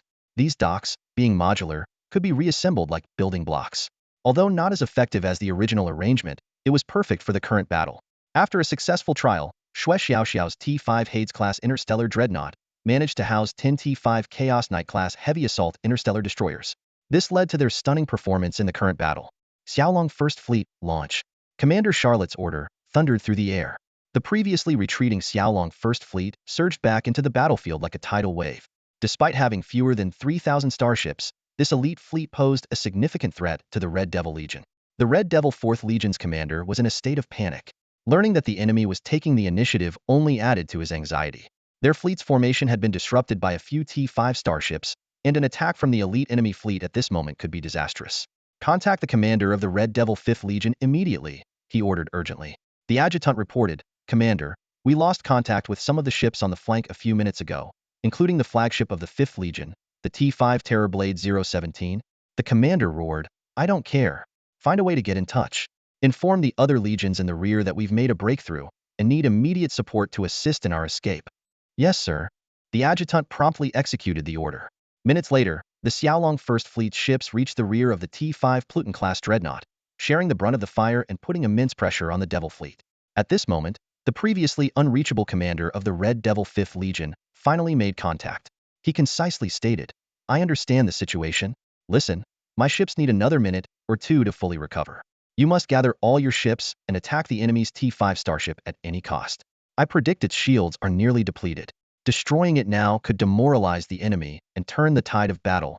The 4th Legion's commander hesitated. Can it be done? You have no other choice. The 5th Legion's commander said firmly. All right, I'll do it. The 4th Legion's commander agreed to the plan. Meanwhile, Zhao Chun sat in the command room of the T5 Pluton, watching the shield energy drop into the yellow alert zone, below 30. Secretary Lilith asked anxiously, Commander, should we pull the Pluton back? Zhao Chun replied resolutely, Lilith, I won't let the Pluton be branded as a coward. Trust in our ships, trust in our fleet, and trust in our commanders. Lilith sighed but knew that Commander Charlotte had anticipated this. Part of the Xiaolong First Fleet's escort ships had already taken up the task of protecting the flagship, with 30 T4 Paladin-class heavy missile frigates ready to deploy their shields at any moment. At this time, the over 2,000 Devil Fleet ships that had been electronically paralyzed, including the T5 Terrorblade-class medium battlecruiser, fully recovered and began to support the battlefield at full speed. Their target was clearly the Xiaolong Fleet's T5 starship. Simultaneously, other Red Devil legions within the encirclement began to converge in this direction. This maneuver put pressure on the Xiaolong First Fleet, but also created opportunities for the other Xiaolong fleets. The other 7 Xiaolong fleets seized the moment, sending out strike teams that sliced through the Devil Fleet like a knife through butter, encircling and annihilating them one by one. However, the pressure mounted in the local battlefield where the T5 Pluton-class dreadnought was stationed. As the over 2,000 Devil Fleet ships and the T5 Terrorblade-class medium battlecruiser were about to enter combat range, an unexpected event occurred. 3 light points suddenly appeared in a previously empty area on their trajectory. These points rapidly expanded, like stars bursting into life. Soon after, 3 unprecedented starships materialized in front of the Devil Fleet. The Red Devil 5th Legion's commander was stunned as he looked at these massive ships, which were likely T5 class. The prominent golden Xiaolong crest on their hulls was a glaring sight. More T5 star ships, he thought in despair. Just how many T5 ships does this Xiaolong fleet have? The Lightning Phantom 001 completed its space warp. All systems are normal. Zhao Chen heard the first captain's report through the Charlotte command system. Soon after, the 002 and 003 ships reported the same status. These 3 vessels were the T5 Lightning Phantom class heavy assault interstellar cruisers designed by Zhao Chun, the first products of their rushed manufacturing effort. These warships, equipped with subspace warp engines, appeared suddenly on the battlefield. Although they couldn't perform long-distance jumps like the T5 Hades-class interstellar dreadnoughts, their short-range warps were perfect for this unstable region. Their warp distance was equivalent to a 20-minute journey using conventional engines, allowing them to evade enemy radar detection. Charlotte cleverly utilized this advantage, positioning the 3 warships to appear at critical moments. Her core strategy was to feign weakness, and the T5 Lightning Phantoms were perfect executors of this tactic. As the 3 T5 Lightning Phantom-class heavy assault interstellar cruisers stood majestically in space, they resembled towering deities facing over 2,000 demon interstellar warships led by the Red Devil 5th Fleet Commander. The Red Devil 5th Fleet Commander gritted his teeth and ordered, "What are 3 T5 interstellar warships? Continue the attack, full speed ahead." However, at that moment, a barrage of meteor-like attacks erupted from the outskirts of the battlefield. targeting the area where the Red Devil 5th Fleet Commander was located. Detected interstellar missile attack. Attention! Attention! Alarms blared across the bridges of the demon warships. Recalling the previous brutal scenes, the Red Devil 5th Fleet Commander quickly changed tactics. Abort the attack, intercept the incoming missiles with full force. Although the order was given promptly, the intense firepower made some losses unavoidable, turning the entire area into a sea of flames. Standing on her T-4 Hell Angel-class heavy interstellar missile ship, the Wolf Girl by Shui, with one foot on the captain's chair, excitedly watched the distant bombardment scene, her tail wagging joyfully. However, this thrill was short-lived. A few minutes later, the 300 interstellar missile ships in the area had fallen silent, as if the recent bombardment had nothing to do with them. Bai Shui shook her head in regret. Well, that's it. Interstellar missile ships are fun, but the fun never lasts. She knew they would now have to wait for new missile supplies before rejoining the fight. As the missile barrage ended, the 3 T-5 Lightning Phantom-class heavy assault interstellar cruisers launched a fierce attack. Their firepower far exceeded that of the T-5 Chaos Knights and even surpassed the T-5 Terrorblade-class interstellar battlecruisers on the opposing side. With 38 heavy rail main guns, 300 heavy electromagnetic pulse rapid-fire guns, and 300 fully automated medium electromagnetic close-in defense guns, these ships dominated the battlefield.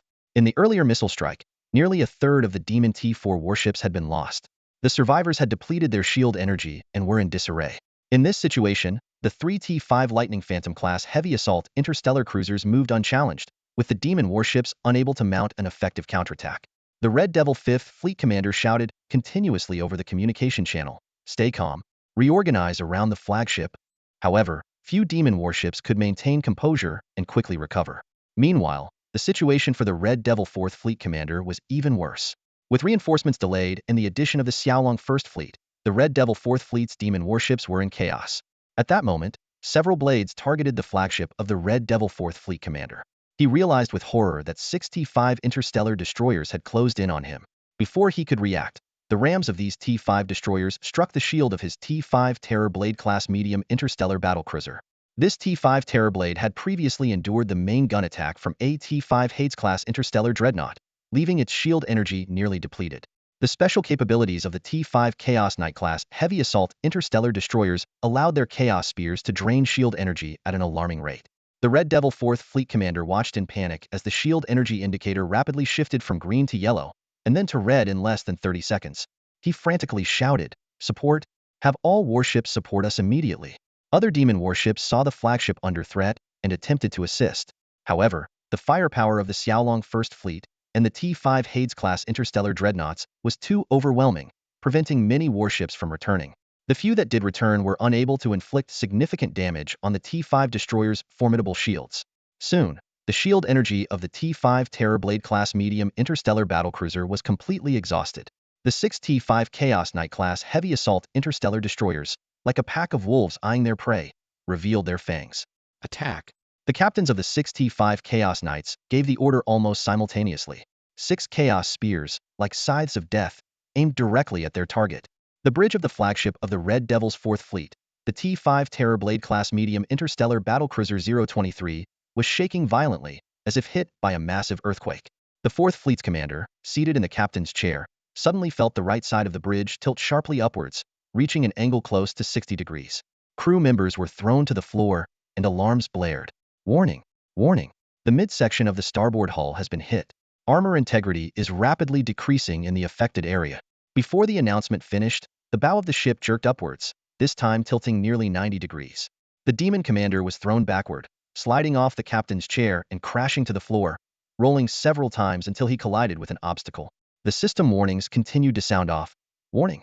Warning! The lower bow has been hit. Armor integrity in that area is warning. Chaos engulfed the bridge. The Demon commander struggled to stand, but the violent shaking made it nearly impossible. He could even hear the grating sound of the ship's material under stress, adding to his anxiety. The deputy captain staggered over to the Demon commander, helping him up and urgently saying, "Commander, this flagship is beyond saving. Your safety is the top priority now. We must evacuate immediately using the shuttle." The Demon commander looked around, unable to accept that AT-5 Terrorblade was being destroyed under his command. He couldn't fathom the consequences. Seeing his hesitation, the deputy captain reiterated, "No matter what, preserving your life is paramount." Hearing the increasingly loud screeching of metal, the demon commander realized the ship's structural integrity was severely compromised. Gritting his teeth, he made a decision. Let's go. Quietly, the commander led a few trusted officers and guards through a hidden passage to a secret hangar. The bridge was so vast that most people hadn't realized the commander had already abandoned them. The hidden hangar was close to the bridge, reachable quickly even without auxiliary transport. It was an escape route prepared for the ship's high command. As soon as the deputy captain entered the hangar, he activated the emergency protocol, lighting up the dim space instantly. A shuttle was ready for departure. Commander, hurry aboard, the deputy captain urged, opening the hatch and volunteering to pilot. The commander took a seat near the window. The hangar's flight corridor opened, and the shuttle launched at high speed. Seconds later, the escapees saw a shocking scene through the window. Their proud T-5 Terror Blade-class medium interstellar battlecruiser was like prey under siege. 6 enemy T-5 interstellar destroyers had rammed the flagship from different directions. Some had pierced the starboard, others the port side, and still others attacked from the rear and the underside. Most astonishingly, one T-5 destroyer had rammed the lower bow, its ram's tip protruding from the upper bow. Everyone gasped. The pierced area was critical, including the bridge. This flagship is done for, the demon commander muttered. Xiaolong Corps, what is this Xiaolong Corps? The deputy captain, piloting the shuttle, said gravely, no matter who they are, their strength warrants our attention. We must survive to report this to the marshal. Perhaps this way, the marshal might spare us from death. These words brought a glimmer of hope to everyone. Although the loss of the T-5 Terrorblade was a grave failure, they might have a chance if the enemy's overwhelming strength was taken into account. Clenching his fists, the demon commander resolved, when I return, I will tell the marshal everything that happened here. The marshal will surely lead the Red Devils to sweep away all the interstellar races here. Let them. At that moment, a crew member in the weapon control department of the T-5 Chaos Knight class Heavy Assault Interstellar Destroyer 006 noticed a distant explosion and quietly remarked, it looks like a shuttle just appeared over there. A shuttle? Probably the enemy abandoning ship. Ignore it, replied a nearby crew member nonchalantly. Little did the demon commander know, he was still fated to die. Whether his final wish would be fulfilled depended on his marshal. Meanwhile, in the Xiaolong Corps Command Center, Lilith reported to the commander, Commander, the Red Devil's 4th Fleet flagship has been rendered completely powerless by our multiple T-5 Chaos Knights. Zhao Chen nodded. I see. Remind Charlotte to preserve the main structure of the enemy's T-5 Terrorblade as much as possible. The Xiaolong Military Academy needs samples from other interstellar forces. The Xiaolong system was establishing its research base. Although its interstellar warship technology was advanced, the complexity made it difficult for students to learn. To enhance their research and innovation capabilities, Zhao Chun had recently collected technology from the Starshine Empire, Warhammer, and the Holy Radiance Empire for study. Previously captured demon interstellar warships were also sent for research, with several chief engineers doubling as research fellows. Before the war began, Chief Engineer Nana and Chief Engineer Spider Queen Iris had privately requested Zhao Chun to provide research samples of demon T-5 interstellar warships. Zhao Chun was happy to oblige. Zhao Chen's gaze turned to the last T-5 Terrorblade-class medium interstellar battlecruiser. For the demon fleet, it was their final hope, and Zhao Chun was ready to extinguish it completely. Time slowly ticked away, and the demon fleet found itself trapped in a quagmire where any struggle only hastened their demise. The encirclement by the Xiaolong Legion was like an unbreakable wall, blocking every possible escape route. The relentless barrage of interstellar missiles and heavy artillery had stripped the enemy of air superiority.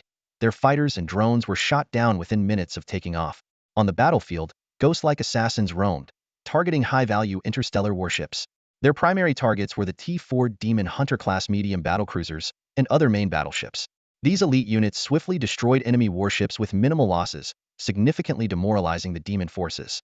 Report, our breakout attempt has failed again, the deputy reported to the Red Demon 5th Legion's commander.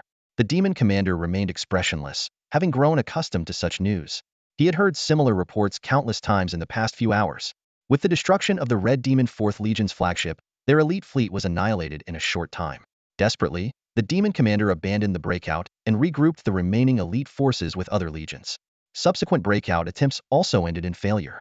We've lost our best chance, the demon commander said despondently. They won't give us any more opportunities to escape. They aim to annihilate us here. He stared at the interstellar map, showing the demon fleet divided into several pockets. How many warships do we have left? The deputy hesitated before replying softly, less than 100,000, 800,000 ships. The demon commander smiled bitterly. The number seemed large, but he knew they were like a tiger without claws in the face of a formidable enemy, posing no real threat. It was only a matter of time before they were wiped out. 2 T5 Terrorblade-class medium battlecruisers, 1 destroyed, 1 heavily damaged. Of the 30,000 T4 warships, fewer than 5,000 remained, all in poor condition. The rest were T3 warships. Enemy interstellar missiles seemed endless, launching area-wide strikes every hour. Worse still, the enemy's warships far outperformed their counterparts. "Commander, should we try again?" the deputy asked cautiously. "Try again?" The demon commander shook his head, a flash of despair in his eyes, quickly masked. "All right, one more attempt, but this time, not for ourselves." He issued an order: "Gather all available T4 warships. In 20 minutes, launch a final breakout with my flagship, Terrorblade 017, leading the charge." The deputy and surrounding officers were stunned by the order, realizing it was a suicide mission for the flagship. The T5 Terrorblade leading the charge would undoubtedly be the primary target, and they could already envision the ensuing carnage. "Commander," the deputy and others tried to dissuade him, but the demon commander remained seated in the captain's chair. "No need to say more. This is my order. This ship and I are destined not to leave this place. At least, with me and this ship, we can create a slim chance for others." At that moment, everyone understood the commander's intent. Even though he didn't believe the plan would succeed, it was their only option. Quickly, the demon fleet organized one last elite breakout force. The T5 Terrorblade-class medium battlecruiser 017 led the charge, firing all weapons like a rampaging beast. "Is this a final desperate struggle?" Lilith muttered as she watched. Zhao Qin's eyes lit up, and he stood up. "No, this isn't a desperate struggle. Look at the rear of the breakout fleet. A large number of ships are ready to follow. I didn't expect such a commander among the demons, using his flagship as the vanguard. This significantly increases the chances of breaking through and the success rate for the rest of the fleet." Lilith was shocked. "Doesn't that put our encirclement at risk?" Zhao Qin shook his head. "The outcome of this war is already decided. This commander's spirit is commendable, but it won't change anything. With the loss of their 2 T5 flagships, our T5 warships have no match and can hunt freely on the battlefield. Most of their T4 ships are destroyed, and the remaining ones are nearly combat ineffective. Their spearhead is broken." Charlotte's Xiaolong 1st Legion quickly responded to the enemy's move. Several T4 Gorgon-class heavy artillery ships locked onto the leading T5 Terrorblade and began sustained bombardment. Although T4 ships, they were more than enough to deal with a heavily damaged T5 Terrorblade. The Terrorblade's shields were quickly depleted, exposing the hull to direct fire, which soon became riddled with damage. Several T5 Chaos Knight-class heavy assault destroyers moved in, using tractor beams to capture the flagship intact. However, the flagship's commander was determined to go down with the ship. Just as the flagship was about to be fully controlled, multiple explosions occurred simultaneously, triggering a chain of secondary explosions. The damage far exceeded that of the previous T5 Terrorblade, even affecting the nearby T5 Chaos Knights, though not causing severe threats.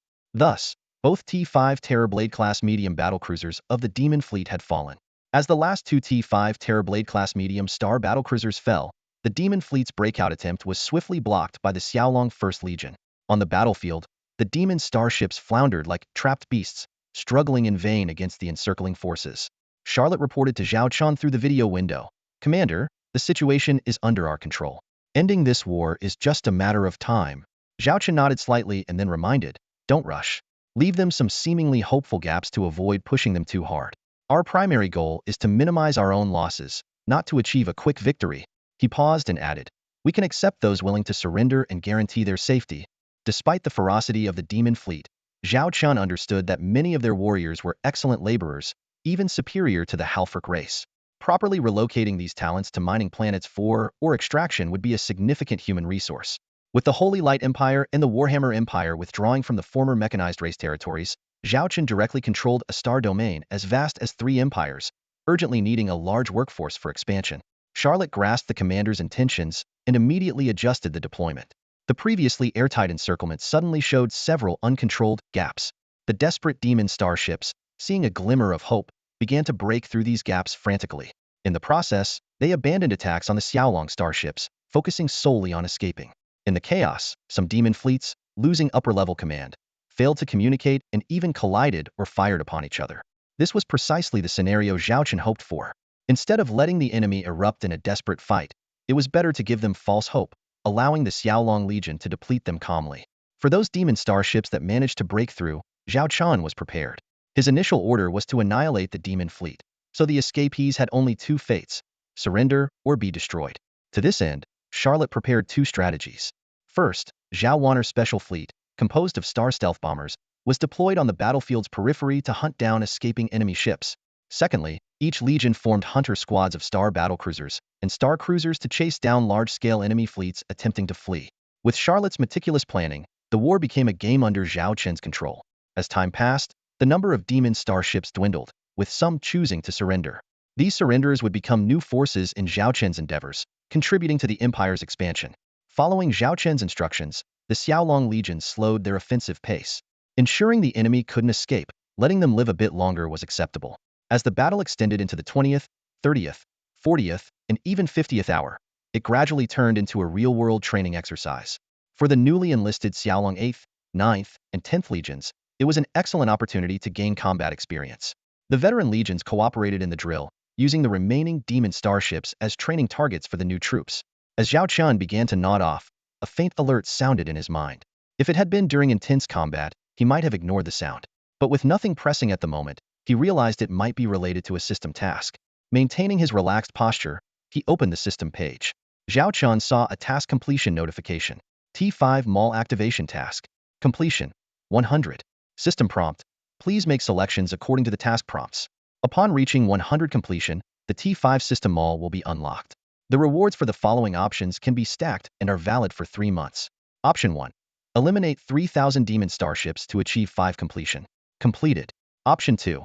Eliminate 30,000 demon starships to achieve 10 completion. Completed. Option 3. Eliminate 300,000 demon starships to achieve 20 completion. Completed. Option 4. Eliminate 300 T4 demon starships to achieve 5 completion. Completed. Option 5. Eliminate 3,000 T4 demon starships to achieve 10 completion. Completed. Option 6. Eliminate 30,000 T4 demon starships to achieve 15 completion. Completed. Achieving an additional 35 task completion will grant an extra reward task. Congratulations on receiving a T5 Mall gift pack. Zhao Qian felt a surge of excitement. During the initial battle with the demons, he had only completed the simpler options of the T5 Mall activation task. But as the completion rate had reached 100, the T5 Mall was unlocked, achieving his primary goal. He hadn't paid much attention to the remaining task options, not expecting to trigger a hidden reward this time. This demon fleet had inadvertently gifted him a significant prize. Zhao Qian immediately opened the T5 Mall gift pack. The system prompted. Opening the T5 Mall gift pack. Congratulations on obtaining a T5 Super Soldier Serum, T5 Dragon Emperor Class Star Command Ship, Dragon Emperor Core Matrix. Seeing the 3 rewards, Zhao Qian's eyes lit up. To be precise, there were 2 rewards that caught his attention. The T5 Super Soldier Serum was something he was very familiar with. The previous 4 injections, especially the excruciating pain of the 4th one, still made his bones ache and gave him chills when he thought about it. However, the benefits of the serum were undeniable. Zhao Qian had secretly examined his body and found that many of his metrics exceeded the detection range for intelligent life forms, with his predicted lifespan surpassing 500 years. This serum had completely altered his genes. No wonder he could tear apart combat mechs with his bare hands and punch through the armor of interstellar warships. Zhao Qian couldn't help but wonder, if the T4 level was this powerful, what kind of effects would the T5 Super Soldier Serum have? Could it actually turn him into a superhuman? He swallowed hard, resisting the urge to inject it immediately. Now was not the right time. Especially on the bridge, he still remembered the embarrassing scene from his last injection. He then turned his attention to the other reward, the T5 Dragon Emperor Class Interstellar Command Ship and the T5 Dragon Emperor Matrix Core. This was similar to his current T5 Hades Class Interstellar Dreadnought and its Hades Matrix module, but far more specialized. Zhao Qian pulled up the data on the T5 Dragon Emperor Class Interstellar Command Ship. While its combat capabilities were not on par with the T5 Chaos Knight or the T5 Phantom Lightning, it was crucial for a massive interstellar fleet. If the T5 Hades-class Interstellar Dreadnought was the spear of the Xiaolong Legion, the T5 Dragon Emperor-class Interstellar Command Ship was its brain. This specialized command ship was equipped with an extremely robust communications network, radar detection, anti-radar detection, anti-stealth radar systems, and powerful data processing capabilities. It could quickly analyze battlefield data and provide commanders with optimal options, forming a comprehensive command system. Although the Xiaolong Legion had always had command functions, they often relied on multiple flagships working together. For instance, the current battle was being co-directed by Charlotte's T4 Blue-Eyed White Dragon-class Heavy Interstellar Battleship and Zhao Qian's T5 Hades-class Interstellar Dreadnought. While effective, it was not as efficient as a specialized interstellar command ship. Historically, major factions had not placed much emphasis on this type of ship due to its lackluster combat performance and high construction costs. Many commanders preferred to ride on combat-oriented interstellar warships, making command ships a less popular choice. However, as the Xiaolong Legion rapidly expanded, with its fleet growing from a few thousand ships to tens of thousands, the existing command system could no longer keep up. This T5 Dragon Emperor-class interstellar command ship perfectly addressed this issue, greatly improving Zhao Qin's mood. He glanced at other system tasks. The annual task, which rewarded the T5 Galactic-class interstellar large industrial-based technology blueprint, was almost within reach, just a few days away. The quarterly task was also completed, with the Xiaolong Legion's active T5 interstellar warships reaching 14, exceeding the target. This would earn him 1,400 task points, resolving the urgent need for system task points. With a joyful heart, Zhao Chun stood up. His loyal guard, the Leopardess, immediately asked if he had any orders. Zhao Chun, feigning fatigue, said he wanted to return to his quarters to rest and told her not to follow. Learning that Lilith was not on the bridge, he instructed her to inform Lilith that he had gone to rest when she returned. Leaving the bridge, Zhao Chun stood on the floating elevator without immediately entering a destination. He took out the blood-red T5 super soldier serum from the system, recalling the painful experience of his previous injections. To avoid damaging his quarters again, he decided to go elsewhere. Take me to Training Ground 1, Zhao Chun commanded the elevator. Each interstellar battleship is equipped with a training area primarily used for the daily exercises of its crew. Despite the fact that in this era of interstellar warfare, battles are mainly between starships, every ship still maintains an interstellar marine squad to handle emergencies. These training areas are not only for the crew's use, but can also simulate combat matches. Zhao Chun stood at the entrance of Training Area 1, staring at the door plate. As he approached, a holographic projection appeared before him. A mechanical voice echoed, scanning identity, verifying access permissions. A few seconds later, the hologram announced, identity confirmed, highest clearance. You may freely use Training Area 1. The door slowly opened, revealing the spacious interior of the training area. Zhao Chun stepped inside, turning back to instruct, do not let anyone else in. Understood, the hologram responded. As Zhao Chun entered, the door gradually closed. Time ticked by, and muffled thuds could be heard from within the training area, even through the thick walls. At that moment, a figure rode the hover elevator past the training area. Suddenly, a loud crash reverberated through the corridor. The elevator, already passed, returned under the passenger's control, and a graceful figure stepped out. Lilith eyed the door to Training Area 1 suspiciously. While noises from the training area were normal, during this time of war, all crew members should be at their battle stations. Why would someone be training? More importantly, her succubus sixth sense told her something significant was happening inside those walls. Lilith approached the training area door, and the hologram reappeared.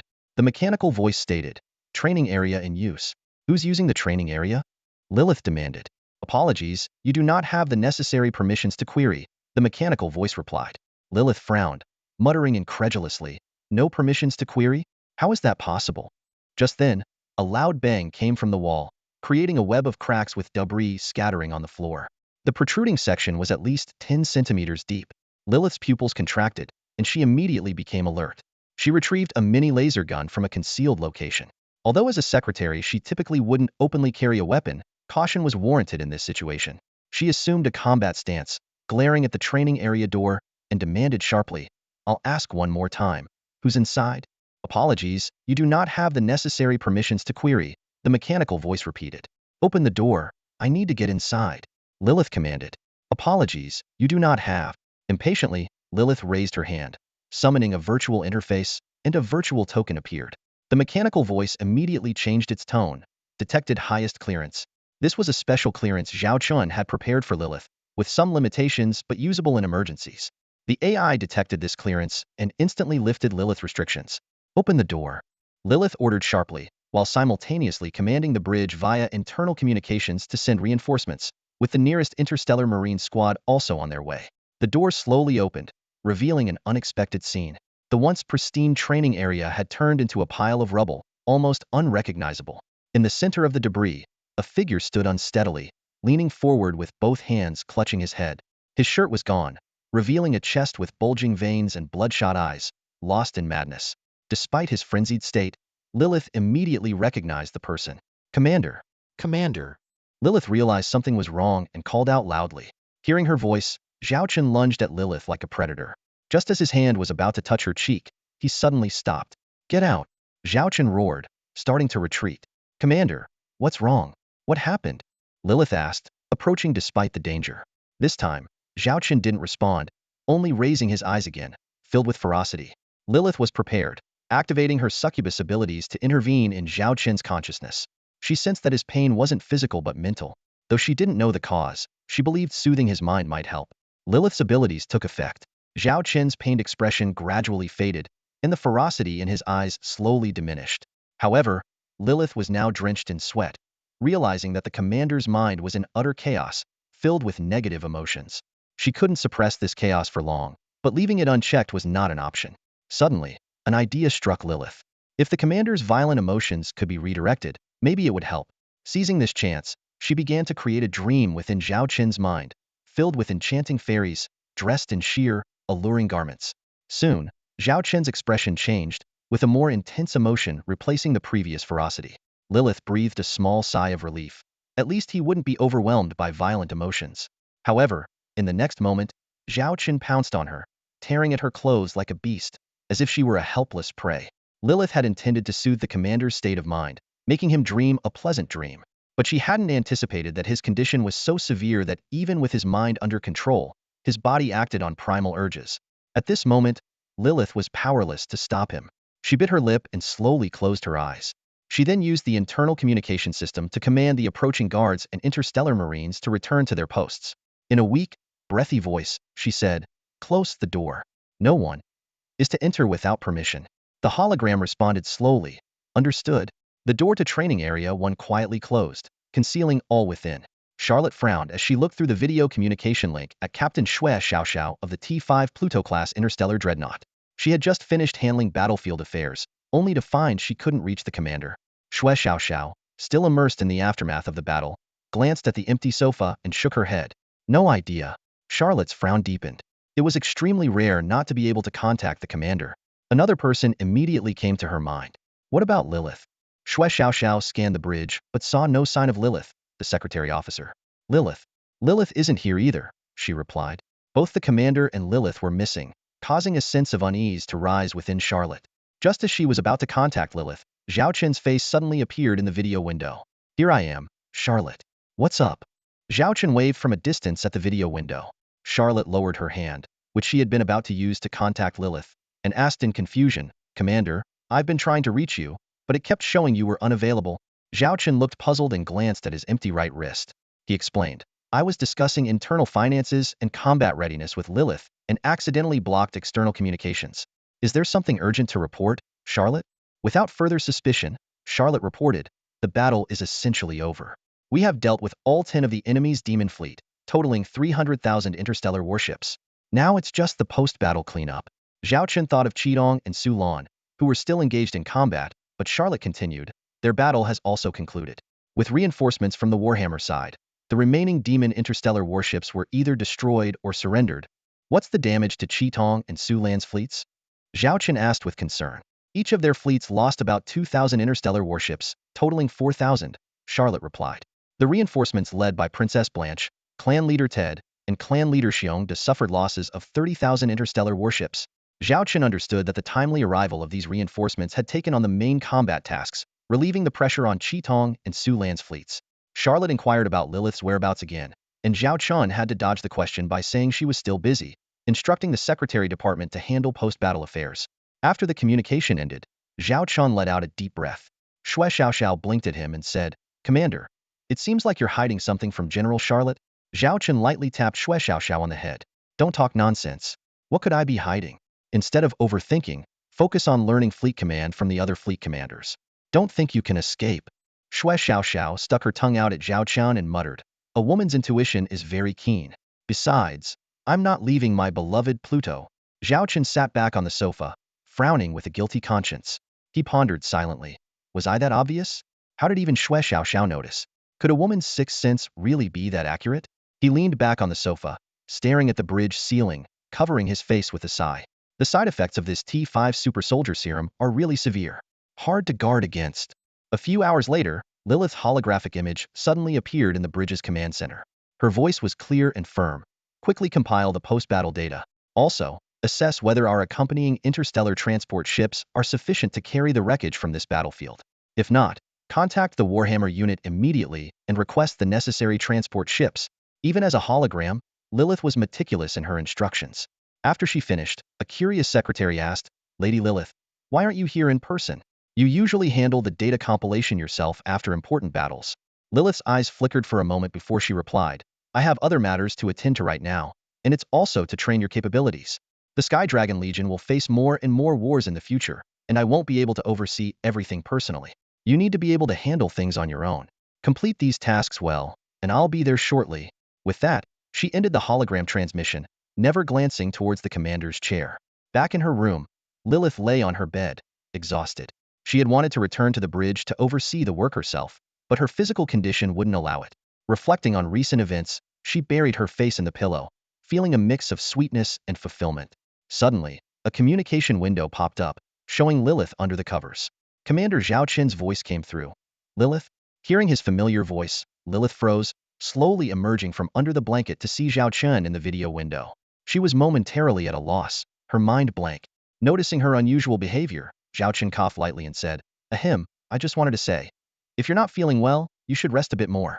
I can handle things here. Lilith softly responded with an. Both fell into an awkward silence until the video call ended. Zhao Qin stared at the darkened screen with a wry smile. A few hours later, Lilith appeared on the bridge. Dressed in her secretary uniform, she walked in with her usual commanding presence. Though observant onlookers might notice a change in her gait, Lilith, who was usually decisive and swift, was now walking more slowly.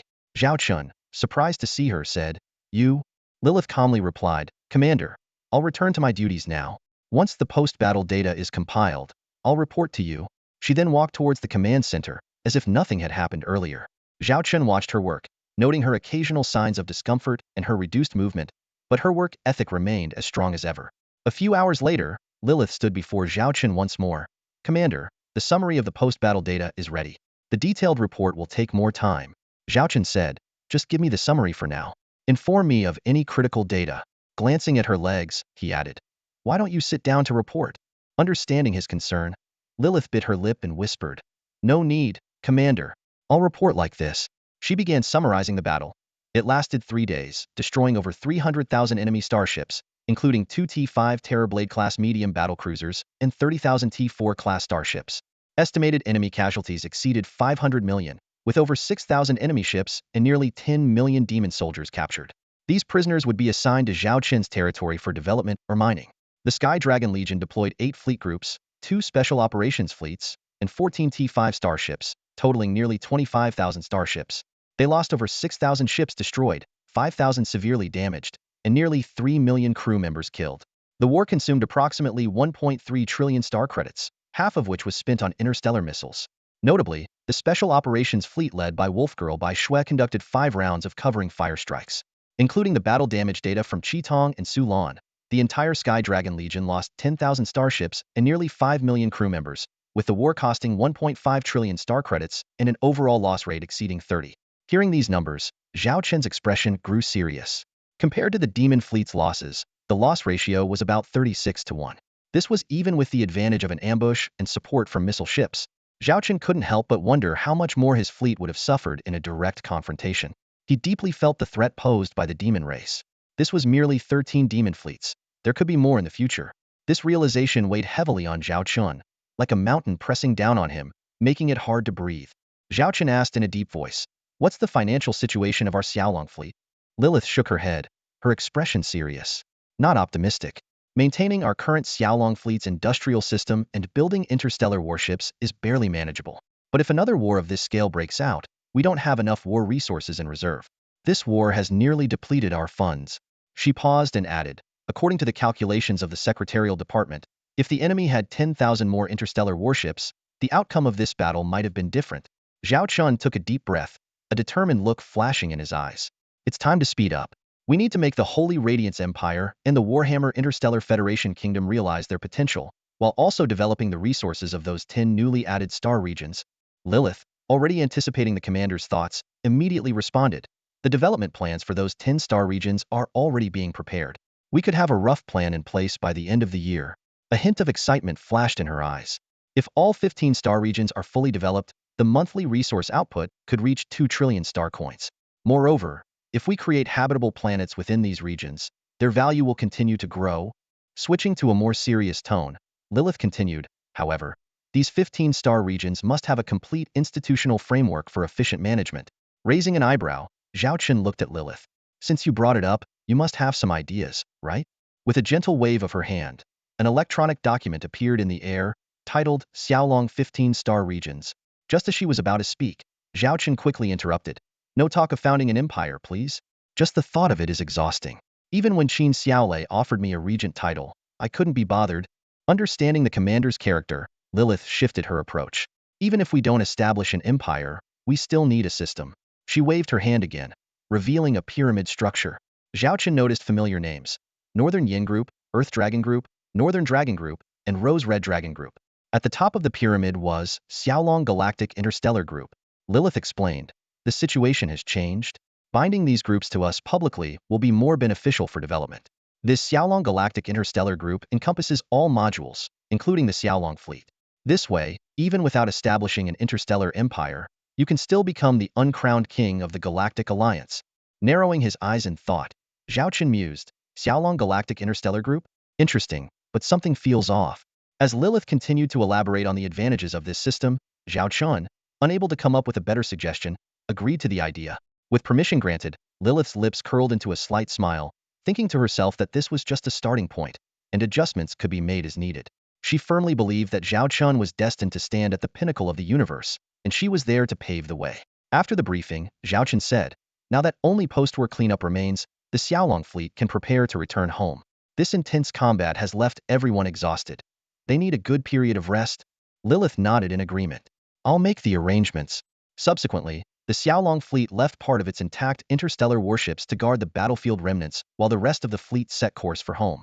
A few hours later, the Xiaolong fleet appeared near the battlefield where Qitong's second fleet and Su Lan's fourth fleet had intercepted the demon fleet. The local fleets initially went into combat readiness but quickly recognized them as allies, their excitement evident.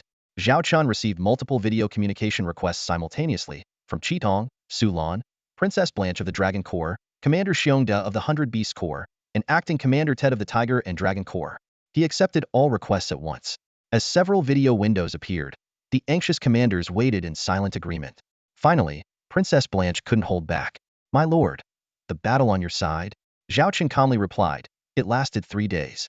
We annihilated 30,000 interstellar warships of the demon fleet. This brief statement left everyone stunned. Although they had anticipated victory, hearing the result firsthand made it hard to contain their excitement. They had won. In the northern territories of the Warhammer Galactic Federation Kingdom, Zhao Qian and his team did not immediately return to the Xiaolong star system. Standing on the observation deck of the command ship in a starfield that had just endured a fierce battle, Zhao Qian watched the damaged starships slowly drifting in the distance. He ordered the most urgently needed warships to return first to avoid congestion at Xiaolong's repair facilities. Seizing the opportunity with all the high-ranking officials present, Zhao Qian convened a brief but crucial meeting. In the meeting room, the officials sat around an oval holographic table, with Zhao Qian standing at the head, his gaze sweeping over everyone present. Although this battle is over, the threat of the demon tribe is far from eliminated, Zhao Qian's voice echoed in the room. We must prepare for the future. He then outlined plans to stimulate industrial revival and encourage interstellar trade, but the most striking part was a major decision he unveiled. Zhao Qian traced his finger across the holographic star map, drawing a circle near the entrance of the demon route, just outside the northern territories. We will build a new military base here, Zhao Qian announced. This location is strategically advantageous for defending against the demon tribe. Princess Blanche frowned and said, starting a base from scratch requires significant investment in time. If the demon tribe attacks again during this period, we might be caught unprepared. Zhao Qian confidently responded, I've set the timeline 3 months. By the end of March next year, this base will be operational. He detailed the resource allocation plan. The interstellar industrial fleet would be provided by Xiaolong, raw materials would be split evenly, and Warhammer would provide all the labor force. Chief Ted and Chief Xiongda fell into deep thought, while Princess Blanche quickly analyzed the situation. She expressed Warhammer's willingness to bear half the cost but requested a specific figure. She also doubted the 3-month timeline, considering the construction requirements. Zhao Qian reassured, don't worry about the timeline. As long as we have the manpower and funds, we can get it done. At this moment, Lilith, the steward, stepped forward and quoted a staggering figure. According to the projected plan, we need materials or funds worth 5 trillion star coins within 3 months. Hearing this astronomical number, even Zhao Qian was taken aback. But he quickly recognized the multiple strategic significances of the base. Not only could it defend against the demon tribe, but it would also enhance Xiaolong's military deterrence, secure future trade systems, and even intimidate potential threats within Warhammer. Princess Blanche, though aware of the base's potential impact on Warhammer, had no choice in the face of the demon tribe's threat. All right, we will arrange it as soon as possible, she said, her eyes reflecting a complex mix of emotions. After the meeting, Zhao Chun and Blanche walked side by side.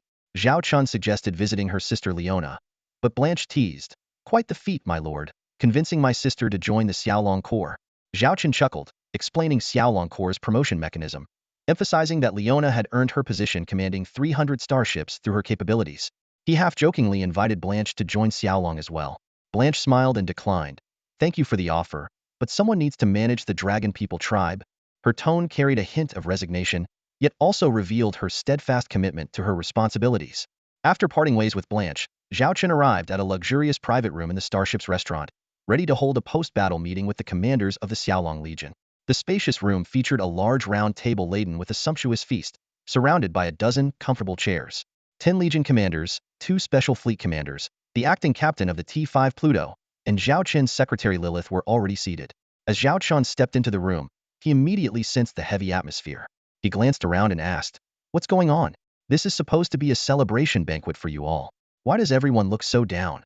He walked around the table and took the main seat. Lilith and Charlotte sat on either side of him. The others stood up to greet him, but Zhao Chen motioned for them to sit down.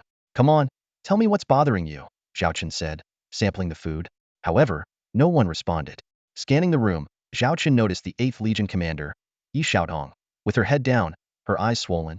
Even the usually strong 3rd Legion commander, Shun Bing, and the 7th Legion's Wei Shishir turned their faces away, seemingly hiding their tears. "Speak up, don't keep it bottled in," Zhao Chen urged as he chewed. Still, no one spoke up. Zhao Chen turned his gaze to Shun Bing. "Shun Bing, you've been with me the longest. What can't you say openly? We're all old friends here. Think of it as venting." Clenching her fists, Shun Bing finally broke the silence. "Commander, I'm really sorry. I know I shouldn't lose my composure in this setting, but I can't help it. I've been through many battles and thought I was used to it. But when I saw my friend's name on the casualty list, She choked up, unable to continue.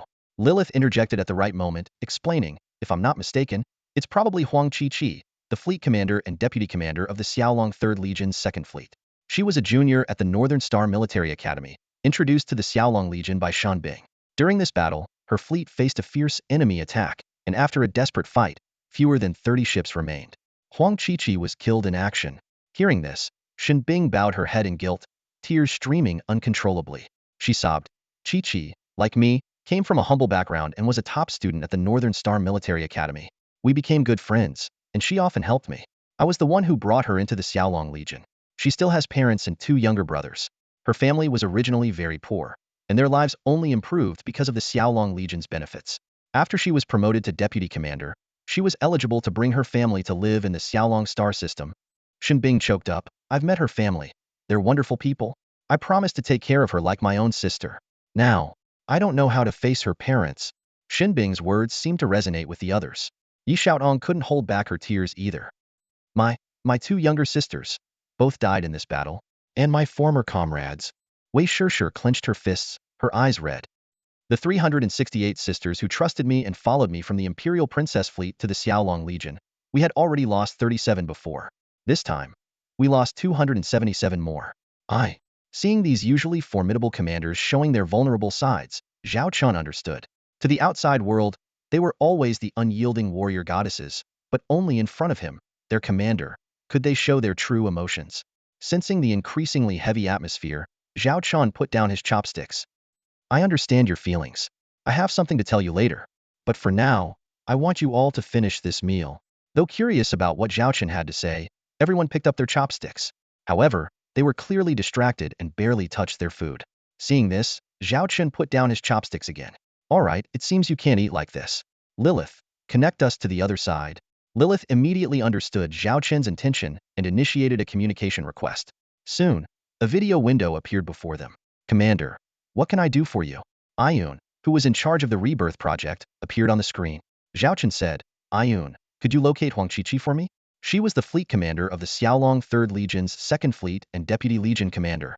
Hearing this, Shan Bing looked up at Zhao Chun in surprise, not quite understanding his meaning. Ayun replied, "Huang Chi-Chi, I know her. Because of her high rank, I paid special attention to her. I'll bring up her recovery room's feed right away." Soon, the screen showed a misty room. Ayun's voice continued. Miss Huang Chi-Chi, the commander wants to see you. As the camera zoomed in, they saw a woman relaxing in a hot spring, her face covered with a mask.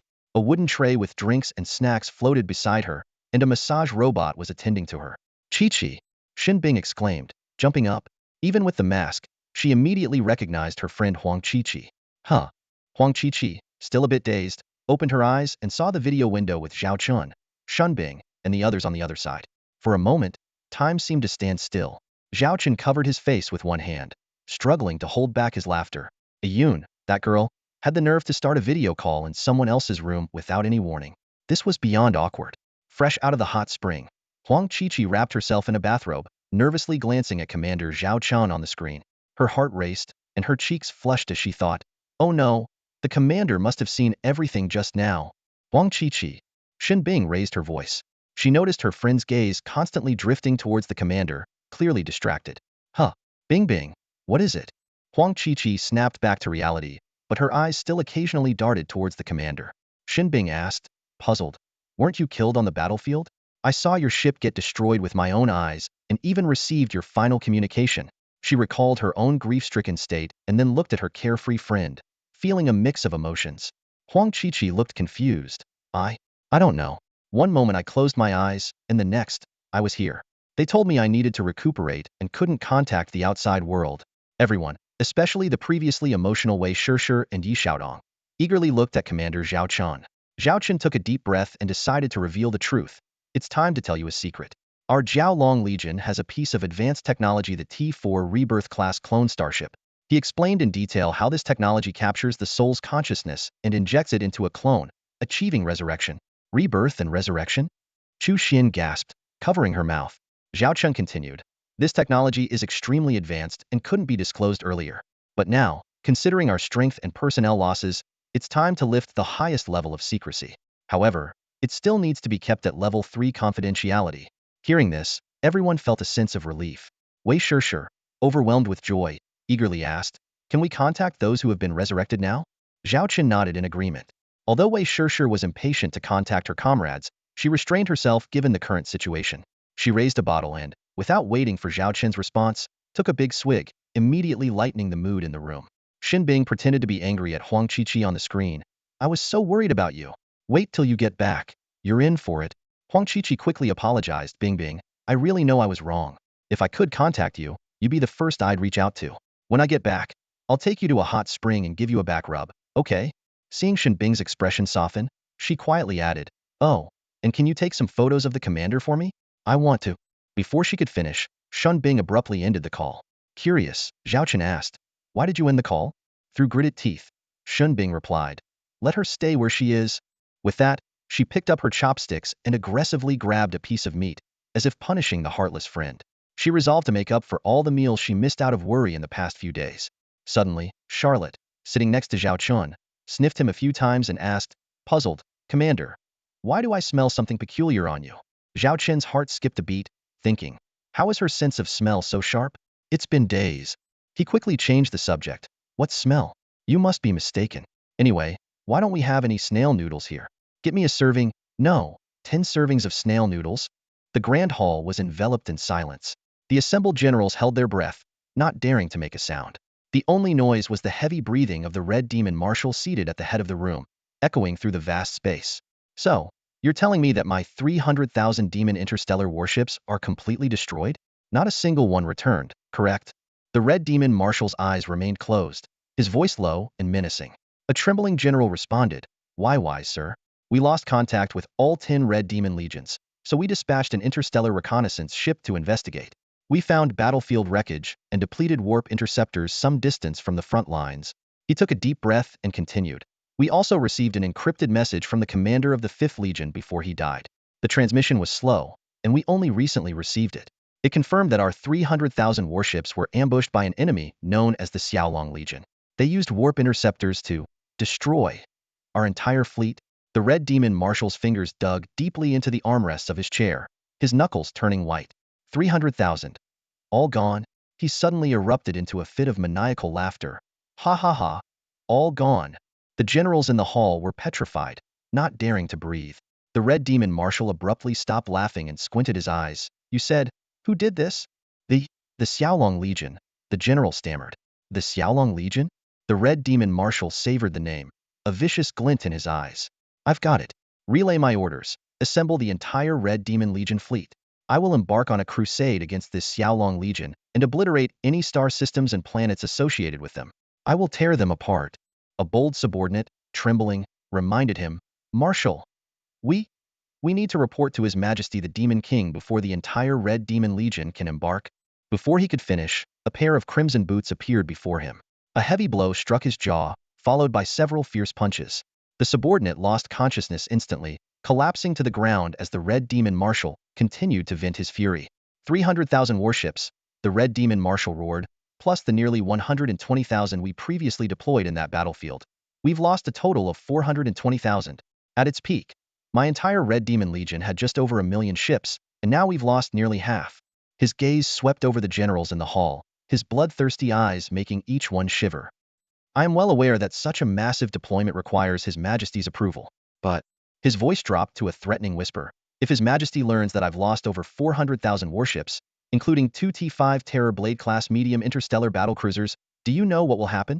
Without waiting for an answer, he continued, His Majesty will kill me just as I killed that man earlier, and you all will not fare any better. So, this matter must be kept from His Majesty. Our only chance for redemption is to annihilate the enemy and seize their territories. Only with victory can we atone and save our lives and those of our kin. Do you understand? You have no other choice. After a brief silence, one general shouted, Blood for Xiaolong. Soon, a second and third general echoed, Blood for Xiaolong. Blood for Xiaolong. Finally, under the Red Demon Marshal's command, the expedition against the Xiaolong Legion was set in motion. The remaining fleet of the Red Demon Legion began to assemble urgently, while the annihilation of the 10 legions was kept under tight wraps. The generals departed, leaving only 2 behind. The Red Demon Marshal sat back down, the anger on his face replaced by deep fatigue. The commander of the 2nd Legion spoke, Marshal, we support your expedition plan. However, the execution requires careful consideration. The Xiaolong Legion defeated our 300,000 warships, indicating they are formidable. According to the final transmission from the 5th commander, the enemy possesses multiple T5 warships. This is likely their main strength. Additionally, the unique nature of that route makes it difficult to attack. If we warp directly again, we risk another ambush. Moreover, we no longer have a foothold. The commander of the 3rd Legion added, furthermore, our current available forces include only 20 demon legions, totaling 600,000 warships. Given the current threat level of the Xiaolong Legion, this may not be sufficient to ensure their complete destruction. After listening to his trusted aides, the Red Demon Marshal replied gravely, I understand your concerns, but we have no more troops at our disposal. Marshal, we could borrow some. The commander of the 2nd Legion suggested cautiously. Borrow? The Red Demon Marshal fell silent, his expression darkening. Borrowing is not that simple. Those guys are cunning. If I ask for their help, they will surely demand steep terms. The commander of the 3rd Legion spoke solemnly, Marshal, do you think their conditions are more important than the survival of the Red Demon Legion? Time is of the essence. If His Majesty learns of this, he will surely blame us. Combined with his previous intention to reduce the power of the Demon Marshals, our Legion will be the first to suffer under the new policy. Please, Marshal, reconsider.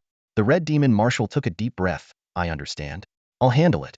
You two start preparing the expedition plan. I want a battle strategy in the shortest time possible. Yes, sir. The 2 commanders saluted and left. The Grand Hall was now empty, save for the Red Demon Marshal. He took a long moment to compose himself before activating his communication device to contact the one person he least wanted to speak to. In the New Year's Eve of Galactic Year 3034, the entire Xiaolong star system was immersed in a festive atmosphere. Continuing the tradition of New Year holidays, the Xiaolong Legion, having just emerged from a major battle, was generously granted a 7 to 15-day break by Zhao Chun.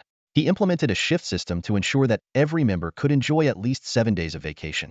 Despite this, all posts maintained a minimum number of on-duty personnel, especially in the starship manufacturing department. The production lines could not halt and had to keep running smoothly. To reward the Legion members, the expenses for the 7-day break were entirely covered by Xiaolong.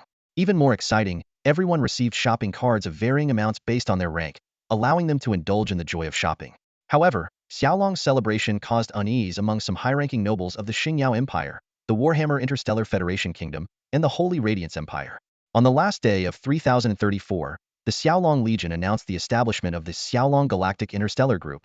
Though it appeared to be merely an interstellar trade organization, It had already taken control of 15-star regions, named Xiaolong 15-star District. The scale of this trade organization made the nobles of the major empires nervous, fearing that this giant dragon might someday devour them. In a quiet office, Zhao Chen quietly approached Charlotte, who was working diligently. He playfully pretended to shed hair, to which Charlotte rolled her eyes and retorted, "You're the one shedding hair." Seeing the dense data panels in front of Charlotte, Zhao Chen asked curiously, "Didn't I arrange a holiday for you? Why are you still working here?" Charlotte explained, "Lilith and Nana, the chief engineers, are inquiring about the New Year's starship construction plans. I need to provide suggestions as soon as possible." Zhao Chen gently hugged Charlotte from behind and advised, "You don't have to rush. Don't exhaust yourself." But Charlotte's expression was serious. "The Red Demon Legion and the Demon Race won't stop here. Next time, they might send more warships. We must be prepared." Looking at the workaholic Charlotte, Zhao Chen sighed and sat next to her, saying, "All right then, it'll help you." Charlotte reminded, "Don't you have to attend the New Year's Eve party?" Zhao Chen shrugged. "I've had Lilith record a holographic message for me. It will be played at the event. In such gatherings, everyone would feel more relaxed without me. I'd rather stay here with my dear wife. Besides, if I'm not here, the construction plan you write might need revisions tomorrow." "What do you mean? Why would it need revisions tomorrow?" Charlotte asked, puzzled. Zhao Chen didn't answer directly but said, "I'll write the starship expansion plan for the coming year. You handle the other tasks. Let's finish quickly and then enjoy some quality time together." Thus, the two worked quietly. Suddenly, a clock chime, set intentionally by Zhao Chen, startled Charlotte. "Time's up. Let's put work aside for now," Zhao Chen said, raising his hand. Instantly, the office scene transformed. Charlotte found herself in a pavilion floating in space. Though she knew it was a holographic projection, the realism was astonishing. She soon saw fireworks blooming in the starry sky, dazzling and brilliant. These were optical simulation fireworks missiles launched by the Xiaolong Legion's interstellar missile ships, specially for festive celebrations. Hugging Charlotte from behind, Zhao Chen softly said, "Thank you for all your hard work this year, my dear." Charlotte held Zhao Chen's hand tightly, her eyes moist. Suddenly, she turned and bit Zhao Chen's wrist, saying fiercely, "I'm not a big white cat. I'm a tiger. A fierce, man-eating tiger." With that, Charlotte pinned Zhao Chen down, and they started a playful tiger versus dragon battle. Charlotte began with a tiger leaps prey, countered by Zhao Chen's dragon soars to the sky and dragon's regret. Not to be outdone, Charlotte used tiger's heart strike, to which Zhao Chen responded with two dragons play with a pearl. The two engaged in a lively back and forth, culminating in a scene of dragon and tiger dance, ending with the resonant echoes of tiger's roar and dragon's chant. At that moment, a system notification sounded. Annual task completed. Rewards available. Followed by quarterly task completed. Rewards available. Zhao Chen thought, this system sure picks its moments. Can it see I'm busy? Ignoring the system notifications, he focused on more pressing matters. Hours later, Zhao Chen looked at the sleeping Charlotte, draped his military coat over her, and sat on the nearby sofa, finally opening the system interface. The quarterly tasks showed, having 3 active T5 class interstellar warships, 100 task points. Having 5 active T5 class interstellar warships, 200 task points. Having 8 active T5 class interstellar warships, 300 task points. Having 10 active T5 class interstellar warships, 400 task points. For each warship beyond 10, an additional 100 task points. Zhao Chen clicked to claim, and his system account showed 1420 task points. Next, he reviewed the annual tasks. 1. Qin Ming's death completed. 2. Control at least 4-star regions of the Xingyao Empire completed. 3. Control 4-star regions of the Warhammer Interstellar Federation completed. 4. Ensure that by the end of the year, the Dragon Tribe and Warhammer Interstellar Federation territories are not overrun by demon fleets completed. Annual task reward. Completing all 4 annual tasks grants the T5 Galaxy-class Interstellar Large Industrial Base Blueprint. Without hesitation, Zhao Chen clicked Claim. Zhao Chen stared at the technical blueprints of the T5 Galaxy-class Large Industrial Base in his hand, but his heart remained calm. He had expected to be ecstatic, but perhaps he had anticipated this moment, and now he felt unusually serene. Casually, he opened his personal data page, and familiar information appeared before him. Host, Zhao Chen. Occupation, top starship engineer. Special attributes, fleet luck boost, eye of insight. System points, 79 million. Monthly fleet earnings, 39 million points. Task points, 1,430. Number of starships, 73,321. Tasks, annual task updating, quarterly task updating. Inventory, T5 Galaxy-class large industrial base blueprints, T5 Dragon Emperor-class Star Command Ship Blueprints, Dragon Emperor Core Matrix. With 3 months of accumulation and quarterly task rewards, Zhao Qin's resource reserves were quite substantial. The two T5 technologies in his inventory were particularly pleasing to the eye. However, upon closer reflection, Zhao Qin noticed a shortcoming. The T5 Dragon Emperor-class Star Command Ship and the T5 Pluto-class Dreadnought are both special flagships, likely producible only in single units. While the T5 Galaxy-class Large Industrial Base represents the future industrial foundation of the Xiaolong Legion, it does not contribute to combat power. Currently, the only mass-producible T5 combat starships in Zhao Qin's possession are the T5 Chaos Knight-class Heavy Assault Star Destroyer and the T5 Lightning Phantom-class Heavy Assault Star Cruiser. Considering that the Demon Fleet would inevitably return, Zhao Qin urgently needed more main combat T5 starships, especially aircraft carriers and battleships. He quickly searched the T5 store and soon locked onto his targets. Consume 40 million system points and 700 task points to redeem the T5 Holy Redeemer-class Heavy Armored Battleship Blueprints? Without hesitation, Zhao Qin confirmed the exchange. The system notification sounded, and his resources promptly decreased. Upon seeing the lengthy name of this battleship, Zhao Qin found it a bit of a mouthful. But after reviewing the technical specifications, he was convinced that this was precisely the main combat starship he needed. A single T5 Holy Redeemer class could, under the right circumstances, take on 10 T5 Terror Blade class medium star cruisers. Not stopping there, Zhao Qin spent another 38 million system points and 700 task points to redeem the T5 Fire Chilling class heavy aircraft carrier blueprints. This series of actions nearly depleted his points and task resources, but the acquisition of these two main combat starship technologies made his eyes light up. Zhao Qin immediately opened multiple operational interfaces to draft the expansion plan for the Xiaolong Legion. He decided to gradually increase the current fleet from 3,000 ships to 10,000, and then further to 30,000, matching the Demon Legion's strength. Additionally, he planned to expand special fleets, such as the missile ship special fleet led by Wolfgirl by Shui. Leveraging the newly acquired T5 Galaxy-class large industrial base technology, Zhao Qin crafted a series of ambitious blueprints. In his planning notes, he frequently mentioned Chief Engineer Annie's name, clearly placing high expectations on her. At this moment, Annie, who was vacationing on the Siren Tribe planet within the Warhammer Interstellar Federation Kingdom, was focused on grilling a human-sized fish. Suddenly, a cool breeze brushed past, causing her to shiver. Looking back, she saw her family joyfully enjoying the holiday, except for her sister Nana, who was still working in her swimsuit. Annie shook her head and sighed, deciding to ignore her workaholic sister and continue focusing on her grilling task. Annie lazily lay on the beach, the gentle sunlight caressing her skin. She glanced at the makeshift fishbone tent not far away, then patted her little belly, a smile tugging at her lips. "This is the dream life," she murmured softly, "with sea breeze, sunshine, delicious food, and the ocean. No endless work, no commander." Suddenly, Annie's voice trailed off. She blinked in confusion. "Strange. Why do I hear the commander calling me? Must be hearing things from being overworked." Shaking her head, she decided to continue enjoying her fully reimbursed vacation. However, the call in her ears grew clearer. Annie slowly sat up, took off her sunglasses, and to her surprise, saw Commander Zhao Qin's holographic projection suspended in the air, surrounded by her excited family members. A communication drone hovered above, and a mischievous thought flashed through Annie's mind. Should she try to knock it down with a stone? Commander Zhao Qin greeted warmly. "How are you all enjoying yourselves? Satisfied?" Annie's father quickly responded, "Lord Commander, you take such good care of us. 15 days of vacation. How could we deserve such generosity?" Zhao Qin smiled and said, "You've been responsible for our basic industrial manufacturing and haven't taken a break for over a year. I greatly admire your dedication, and Nana has inherited that spirit. But work shouldn't overshadow life." Zhao Qin chatted amicably with Annie's younger siblings, who soon relaxed and chattered around him. In contrast, Annie stood to the side, listening absent-mindedly. Nana suddenly asked, "Commander, do you have any work for us?" Annie felt a wave of dread, wishing she could disappear. She silently chanted, "You can't see me. You can't see me." Sensing the situation, Annie's father said, "Annie, the commander has some work to discuss with you. Let's give them some space." He led his wife and other children away, giving his eldest daughter an encouraging look as he left. Inside, Annie was wailing, "Don't go. My vacation." Zhao Qin smiled and explained, "There are some things I need to inform you about in advance, but don't worry, it won't affect your vacation plans.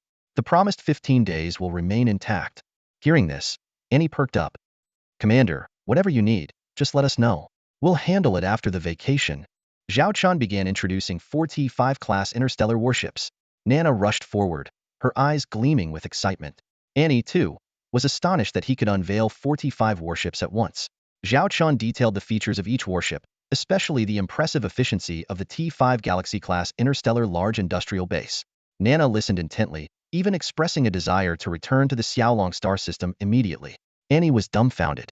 How did this conversation suddenly turn into us going back? Zhao Chun reassured them, I'm just informing you ahead of time. Continue to enjoy your vacation. With that, he ended the holographic projection. Over the next 3 days, Nana couldn't stop thinking about the industrial base's technology and eventually decided to cut her vacation short to return to the Xiaolong star system.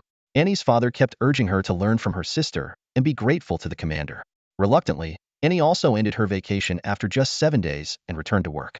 Though she was a bit unwilling to return early, the unique nature of what the commander had presented sparked a hint of anticipation in her. The air on home planet 01 of the Xiaolong galaxy remains somewhat murky, with desolate deserts and cracked terrain visible in the distance. However, in some regions, green grasslands and low shrubs have begun to dot the reviving landscape. This planet is the first target of transformation for the T5 Creator Starship, and after nearly 4 months of effort, the progress is evident. It is expected to take another 6 months to complete the full transformation, but in 3 months, it should reach habitable standards. Inside the shuttle, Zhao Chun observed the changes on the planet's surface through the porthole while listening to Lilith's report. He asked, how many planets like this have been transformed? Lilith promptly replied, currently, the T5 Creator Starship has transformed 172 planets. Among them, 140 are in the Xiaolong Galaxy, 30 are scattered within the Xiaolong 15-star region, and 2 are within the White Tiger domain of the Warhammer sector. We've invested nearly 200 billion star coins for this. Hearing about the massive expenditure, Zhao Chun looked at the vibrant planet before him and didn't feel it was a bad investment. He thought that once these planets were fully transformed, various departments within the Xiaolong system could establish bases and cities here, leading to greater prosperity in the Xiaolong Galaxy, a prosperity that would extend to the Xiaolong 15-star region. Are there any places with better environments? Zhao Chun inquired. There's an island with quite a nice view, Lilith responded. Zhao Chun stretched, glanced at Charlotte, who was still engrossed in her research, and said, let's go there for a break and have a picnic. It's rare to get our general out for a vacation. We should find a good place to rest. Charlotte merely rolled her eyes at him and continued focusing on her data. Soon, the shuttle landed on an island that resembled a pearl in the ocean. Birds flew through the green forest, and fish could be seen swimming beneath the sea surface. Zhao Chun stepped off the shuttle, looked around, and pointed at the fish leaping out of the water, asking, are these fish edible? A guard quickly scanned with an instrument and confirmed, they are safe to eat. Then let's catch our own fish and eat them, Zhao Chun said enthusiastically. The guards immediately began setting up fishing gear and a grill. Zhao Chun looked at Charlotte, who was still in the shuttle, and called out, Charlotte, come take a break. I'm busy, she replied curtly. There will be grilled fish soon, Zhao Chun called out again. This time, Charlotte finally stepped out of the shuttle, glanced at the sea, and sat in a prepared chair, continuing her work. Zhao Chun shrugged helplessly. It's rare to have a vacation. Can't you just relax? Even Spider Queen Iris is the same. I gave her a break to visit her tribe, but now she's stuck in the lab. Lilith gave Zhao Chun a look. It's all because of the stuff you brought out, Commander. 4T5 Interstellar Warship Technologies, including AT5 Interstellar Industrial Base. With Spider Queen Iris's personality, how could she think about taking a vacation? Zhao Chun smiled silently and cast his fishing line. He knew he hadn't forced them to keep working. It was entirely their choice. Lilith continued her report during the fishing break. It's not just Charlotte.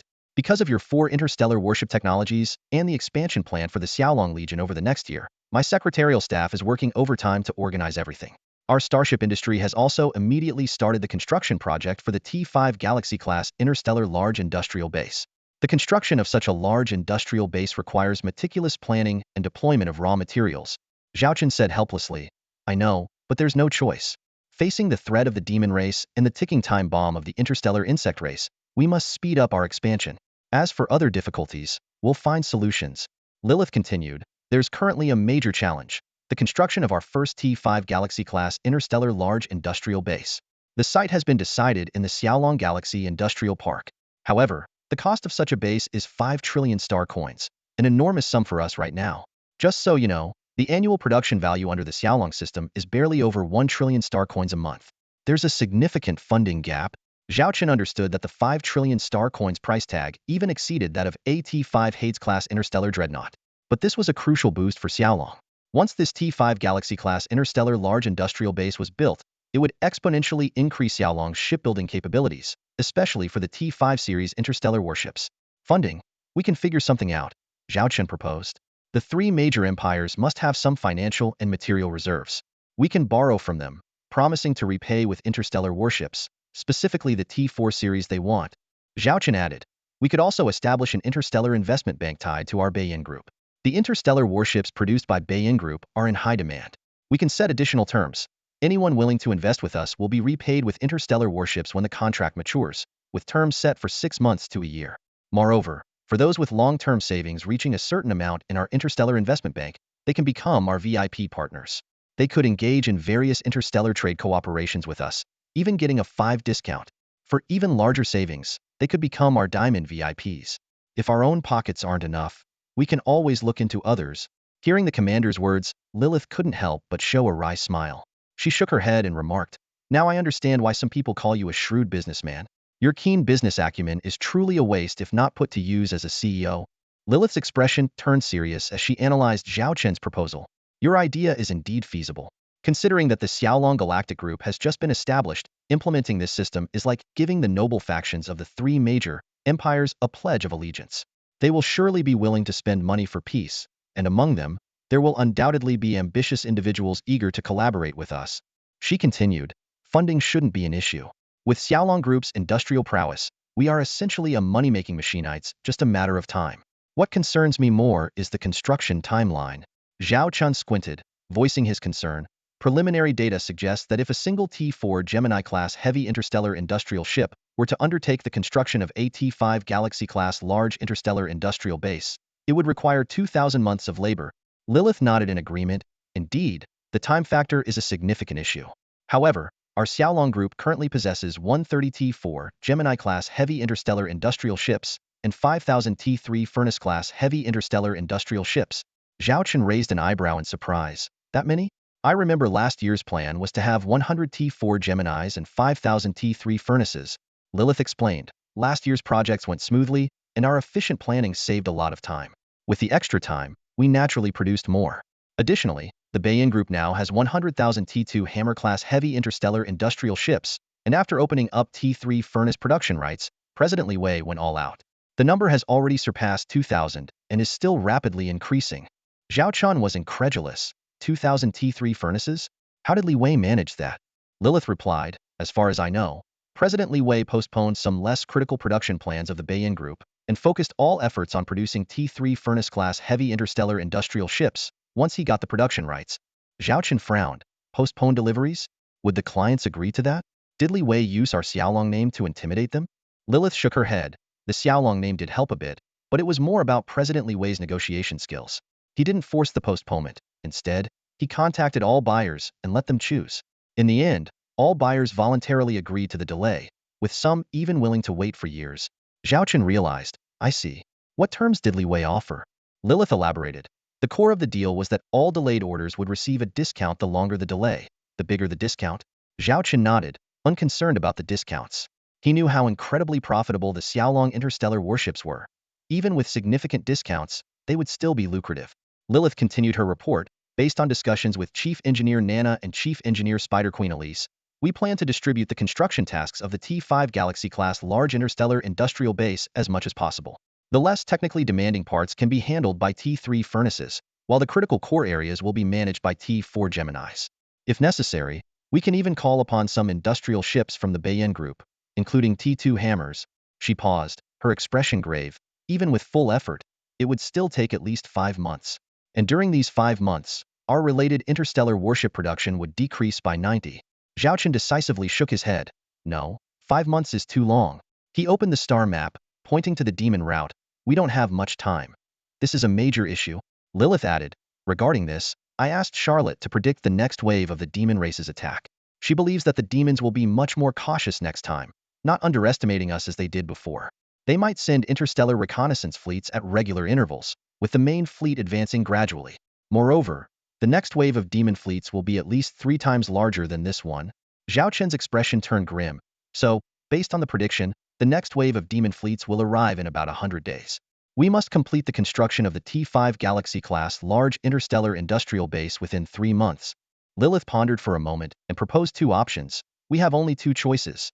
Either we abandon the construction of the T5 Galaxy-class large interstellar industrial base and focus on preparing for battle, or we mobilize the industrial capabilities within the three major empires, letting them handle some of the mechanical modules and components.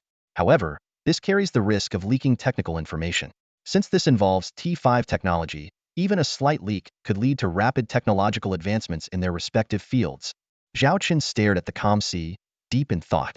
Abandon the construction of the T5 Galaxy-class large interstellar industrial base? No, that was out of the question. Falling behind now would mean falling behind forever. He would likely face the entire demon race's invasion in the future and needed to seize the time to gain stronger military power. And to achieve that, the T5 Galaxy-class large interstellar industrial base was indispensable. Gazing at the gently swaying buoy in the distance, Zhao Chun made his decision. He turned to Lilith, his expression resolute. Lilith, find a way to contact the family powers involved in starship manufacturing within the three major empires. While fishing, Zhao Qin donned his sunglasses and reclined leisurely in a beach chair. However, he wasn't truly idle. He opened the system interface, where new annual and quarterly tasks had appeared. The annual task was straightforward: eliminate 6 demon generals and destroy their commanded demon armies. The reward was an annual grand prize, with higher rewards for quicker completion. Zhao Qin frowned in thought.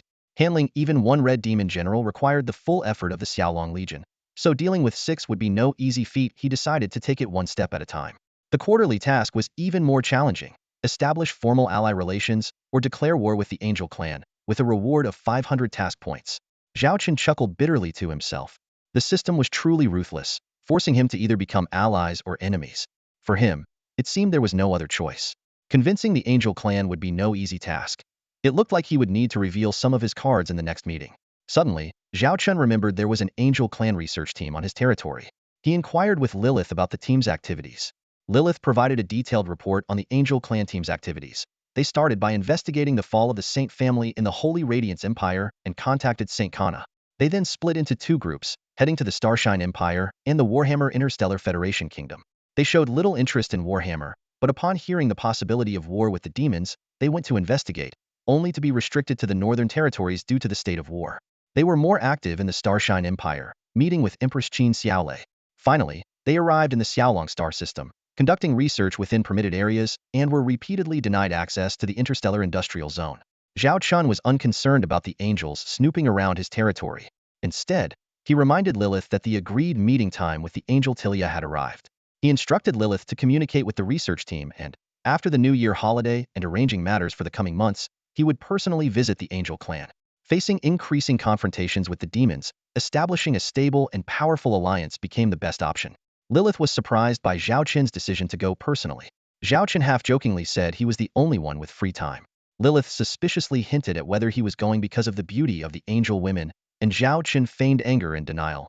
For safety reasons, Zhao Qin decided to take the Pluto with him. Lilith teased him, hoping he wouldn't bring back a group of angel beauties. Just then, Zhao Qin's fishing rod moved. He quickly reeled it in, pulling out a half-meter-long plump fish. Charlotte approached, suppressing her appetite, and presented some interstellar worship plans. She asked if they were discussing the construction plans for the coming year. Lilith confirmed that Zhao Chun had decided to build the T5 Galactic-class large industrial base within 3 months, regardless of the cost. Charlotte agreed and suggested prioritizing the construction of several warships, especially the T5 Dragon Emperor-class interstellar command ship. Charlotte detailed the specifications of the Dragon Emperor: 20 million star shield energy, 1,600 knots cruising speed, level 9 warp engine, 68 kilometers in length, 31,880 tons weight, and a capacity for 50,000 personnel. Its weapon systems included 12 conventional rail electromagnetic main cannons, 300 fully automated medium electromagnetic Closian weapons, and 30,000 interstellar drones. Special features included a spatial warp engine, Dragon Emperor quantum transmission, and Dragon Emperor Super War AI. Charlotte emphasized that although the Dragon Emperor's combat capability was not high, its strategic value was immense. It could provide a unified command system for the Xiaolong Legion, significantly enhancing overall combat effectiveness. Zhao Qin carefully reviewed the data and found that apart from the weapon systems, the Dragon Emperor's other functions were extremely powerful. It not only had the same long-distance spatial warp capability as the T5 Pluto, but also boasted the critical technologies of Dragon Emperor Quantum Transmission and Dragon Emperor Super War AI. The Dragon Emperor Super War AI is a system specifically designed for warfare, capable of assisting fleet command systems in making the quickest and most appropriate decisions. The Dragon Emperor Quantum Transmission, which initially appears to be an information transmission technology, is actually a revolutionary human teleportation technology. Within a certain range around the T5 Dragon Emperor interstellar command ship, Specialized transmission equipment and beacons can enable direct human teleportation. For instance, a captain can be transported directly from the bridge of an interstellar battleship to the T5 Dragon Emperor, significantly enhancing mobility. This seemingly ordinary technology can be used for personnel evacuation, emergency meetings, and redeployment at critical moments. The only limitation is that it must be within the specific range of the T5 Dragon Emperor.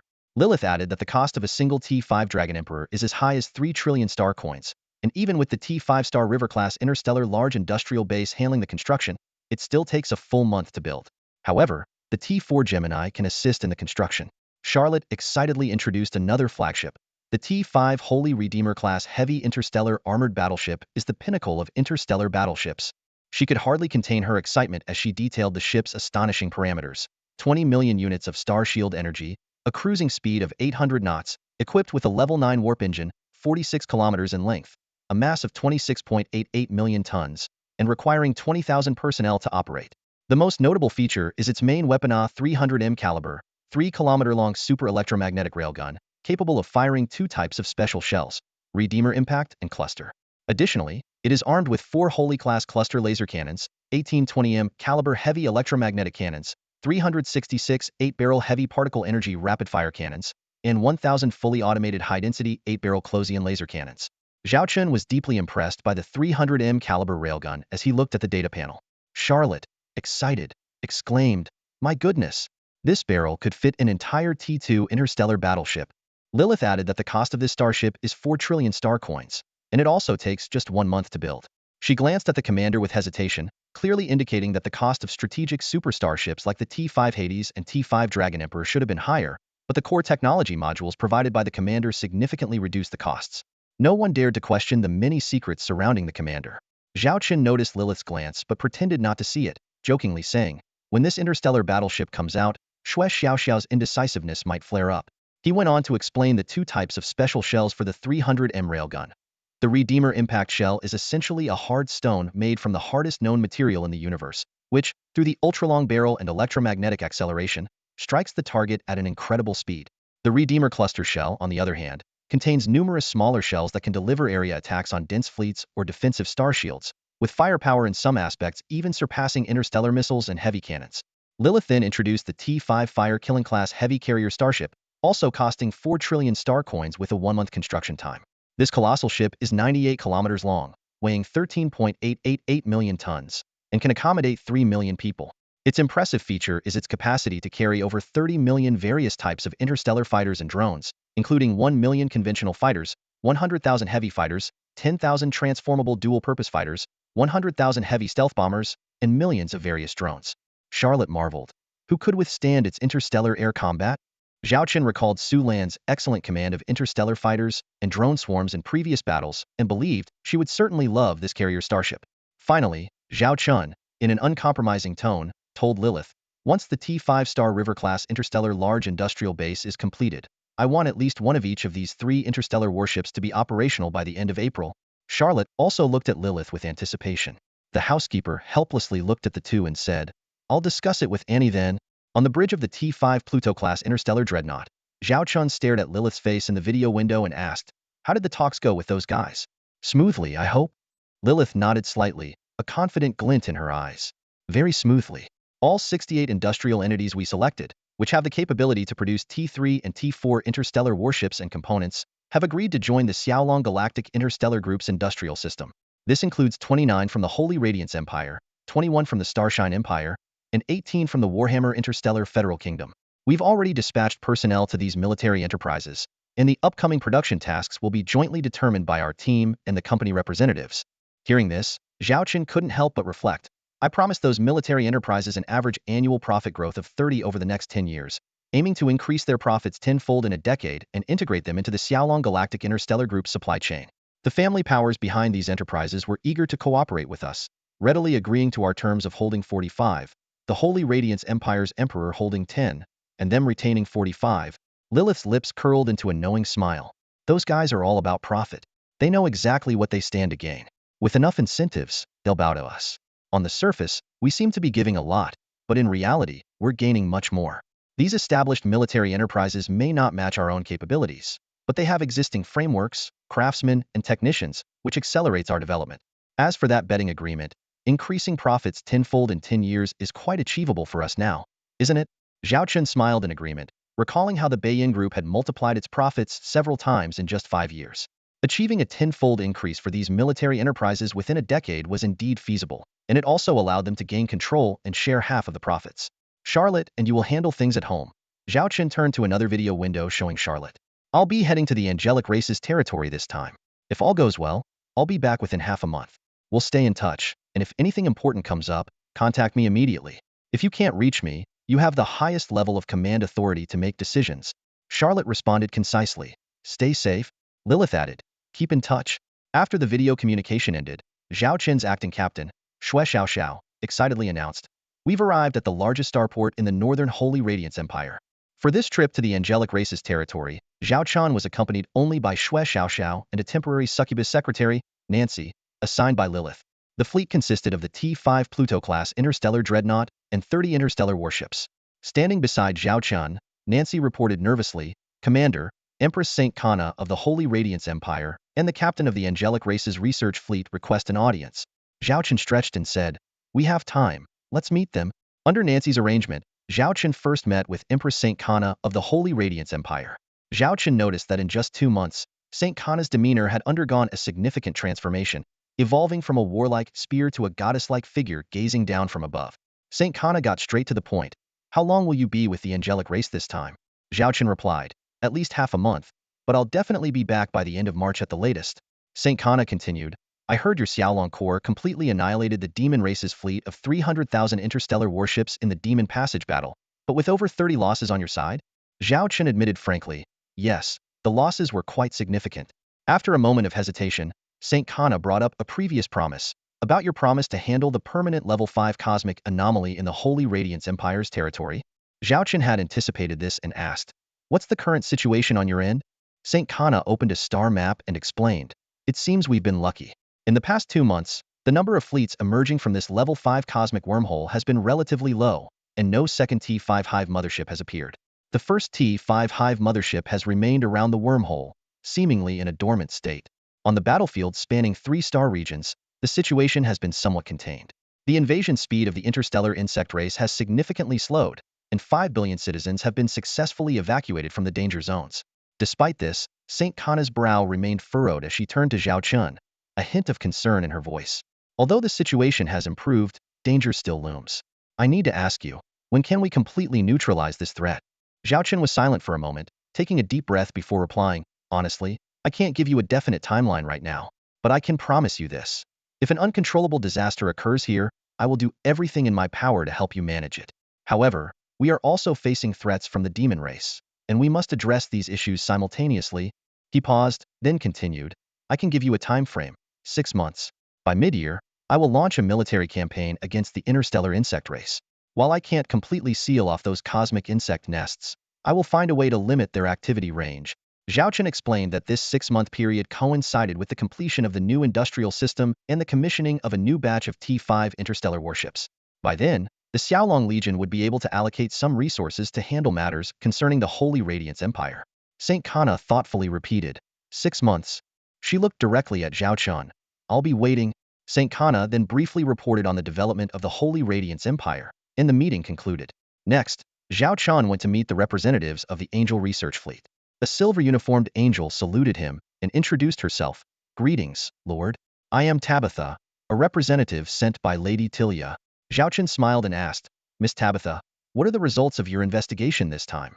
Tabitha looked Zhao Chen in the eyes and said straightforwardly, To be honest, there has always been a mystery in our research of this star region, and that mystery is you.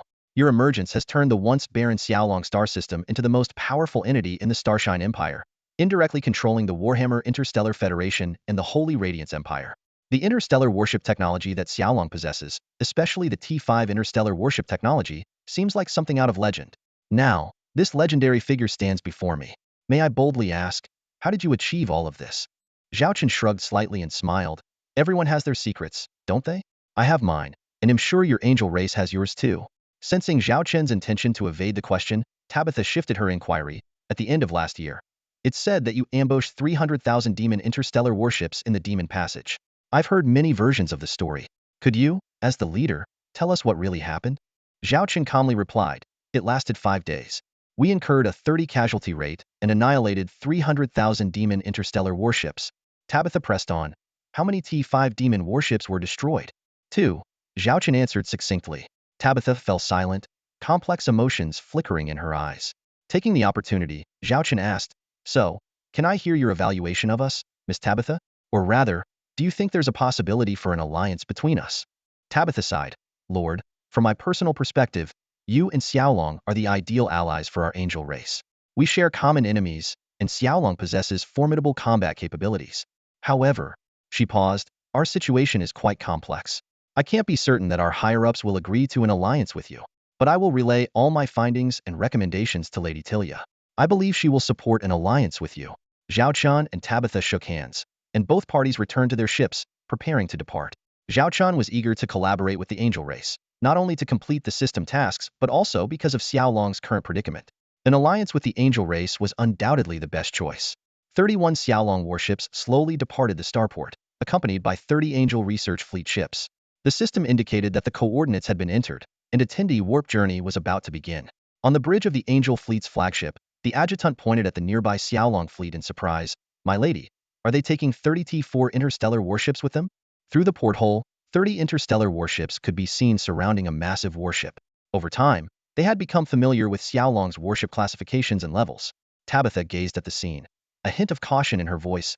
30 T4 interstellar warships plus 1 T5 interstellar warship. The combat power of this fleet. I hope our superiors can clearly recognize Xiaolong's value through our report. Such an entity can only be a friend. A ruthless glint flashed in her eyes. If it becomes an enemy, then it must be eliminated quickly. Developing such power in just 5 years, Xiaolong's terror far exceeds that of the demon race. Her subordinates nodded in agreement. When they first arrived in this star region, they had an arrogant mindset, thinking it was just a backward area. Initial observations seemed to confirm this, but soon, they realized they were wrong. While many places here were indeed backward, any area associated with Xiaolong was changing at an astonishing rate. For instance, a Holy Radiance Empire star system they first visited was initially obscure. Just over a month later, upon revisiting, it had undergone a dramatic transformation, with numerous new projects under construction. All of this was brought about by Xiaolong, especially the feat of using 30,000 interstellar warships, with a 30 casualty rate, to annihilate 300,000 demon interstellar warships, had completely convinced them of Xiaolong's terrifying power. This was an entity that could only be a friend. Beep beep beep. Zhao Chun, who was in a deep sleep, was jolted awake by the piercing alarm blaring in his ears. "Warning! Warning! Warning! Massive cosmic storm detected. Emergency shutdown of warp drive mode initiated. Please replot your course." The bridge was bathed in the flashing red lights of emergency status, and chaos ensued. Zhao Chen quickly crawled out of his stasis pod, surveying his surroundings. Crew members were scrambling back to their stations, some still looking bewildered, but years of rigorous training had ingrained in them an instinctive response to emergencies. "Commander, a massive cosmic storm has appeared along our planned route," Shui Xiaoxiao reported solemnly to Zhao Chen. Frowning, Zhao Chen observed the scene outside the starship through a holographic projection. Ahead of the fleet lay a turbulent zone, with surreal purple and blue auroras interweaving, beautiful yet deadly. Even a T5 class starship would find it perilous to enter, let alone the T4 ships and the T3 ships of the Angel fleet accompanying them. "Why wasn't this danger foreseen when we planned our route?" Zhao Chen asked. Secretary Nancy looked guilty. We calculated and probed the route repeatedly and confirmed it was safe. We didn't anticipate this happening." Shui Xiaoxiao added. "It's not Nancy's fault. I reviewed the data myself, and there were no signs of danger at the time." The Angel fleet reached the same conclusion. "This seems to be a sudden cosmic disaster. The flank of this route has always been a disaster-prone area, and we've unfortunately encountered a rare event that occurs once in tens of thousands of years, right within its affected range. Do we have any options?" Zhao Chen inquired.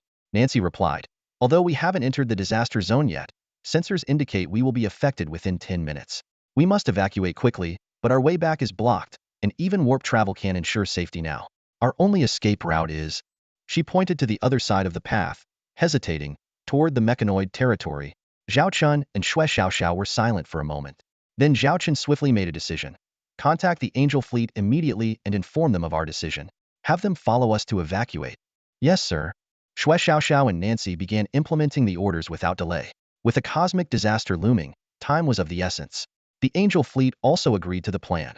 There was no other choice.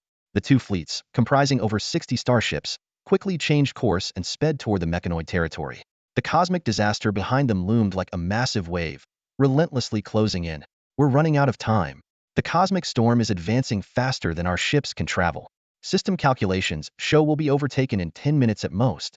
Nancy reported anxiously. Zhao Chun made a swift decision. Order both fleets to cluster around the Pluto. No matter what happens, push forward at all costs. Xiao Xiao, when we're about to be overtaken, activate the star shield to cover the entire fleet and break through. Nancy was frantic. Commander, no? What about your safety? I suggest letting other starships cover the Pluto to ensure your safety. As long as we escape the disaster zone, at least you'll be safe. Zhao Chen sat on the sofa and smiled faintly. Nancy, you still don't understand me. I'm afraid of death, but I can't hide behind my crew to survive. The Pluto is a T5 class ship with stronger defenses than T4 and T3 ships, and its starshield has more energy. It's best suited for this task. No more arguments. Execute the order. Shui Xiaoxiao glanced at Zhao Chun and silently went to carry out his command. She knew this old friend better than Nancy had done crazier things before. As time ticked away, the cosmic disaster began to catch up with the fleet. The deadly multicolored aurora started to engulf the unfortunate fleet. The Pluto activated its star shield just in time, blocking the danger and protecting over 60 starships. Everyone on the bridge couldn't help but watch the star shield energy indicator as it dropped from green to yellow, then from yellow to red. The terrifying aurora seemed endless, and they couldn't break free. Warning, warning, warning. Star shield energy is below 1, about to shut down. The system's alert made everyone's hearts sink. Zhao Chen closed his eyes, showing no sign of panic. Soon, without the system's prompt, he felt the star shield's protection vanish. The bridge shook violently, and the creaking of the ship's armor under assault was audible. Even the bridge's electronic systems became unstable. At this moment, the entire fleet's fate was left to the whims of the universe. Suddenly, a starship emerged from the cosmic disaster zone. Though its hull was marked with damage, it could still navigate, indicating it was relatively intact. Then a second ship, a fifth, a 10th followed, including both the Dragon Fleet's and the Angel Fleet's ships. Meanwhile, the cosmic storm ceased its advance.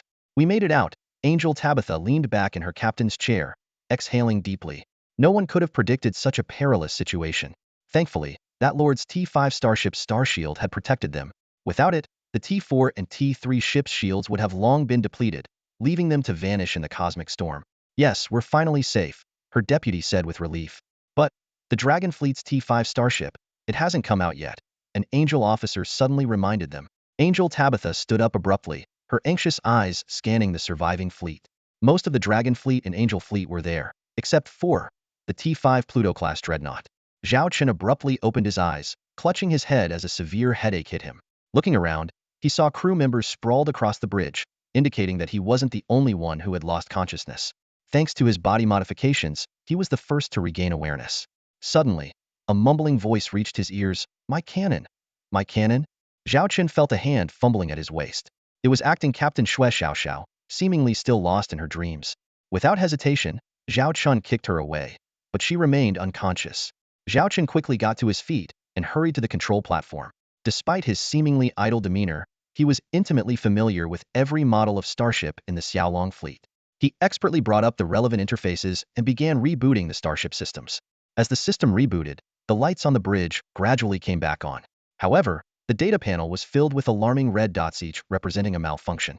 Zhao Chen quickly scanned the data. The hull armor was 13 compromised overall, with some areas exceeding 40. The communication equipment was severely damaged. Both the warp and hyperdrive engines were malfunctioning, and most concerning of all, the core energy reserves were down to just 3.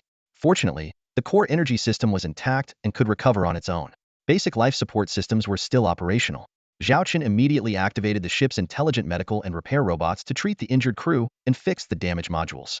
The software issues, however, required the starship system to self-reconstruct. Multiple digital screens popped up in front of Zhao Chen, and his fingers flew over the keyboard as he raced against time to make repairs. Half an hour later, the crew members on the bridge began to regain consciousness. Thankfully, no one had died, and most injuries were minor, caused by collisions while unconscious. Zhao Chen speculated that some kind of high-energy wave had caused the mass blackout. Shui Xiaoxiao, rubbing her still aching head, approached Zhao Chen and asked, Commander, where are we now? Without turning, Zhao Chen replied, I'm not sure. The starship's navigation system is down, and the communications are still being repaired. Shui Xiaoxiao frowned. Does that mean we're likely outside the Mechanical Empire's territory? Even though the Mechanical Empire hadn't appeared in years, Their past dominance over various empires still struck fear into people's hearts. Just then, Secretary Nancy, who had woken up earlier, came running over to report, "I've dispatched some repair teams to check the malfunctioning areas. The issues are manageable and within reparable limits. We should have everything fixed within 50 hours, with the communications module taking at least 20 hours. 50 hours? We're stuck in this godforsaken place for that long?" Shui Xiaoxiao spread her hands in exasperation. Nancy noticed something odd on Shui Xiaoxiao's face and, stifling a laugh, pointed, "Captain, there's something on your face." Shui Xiaoxiao froze and then pulled up a mirror, only to find a clear shoe print on her face. She exclaimed, "Why is there a shoe print on my face?" Ignoring Shui Xiaoxiao's outburst, Zhao Chun continued to focus on repairing the software, especially the communications module.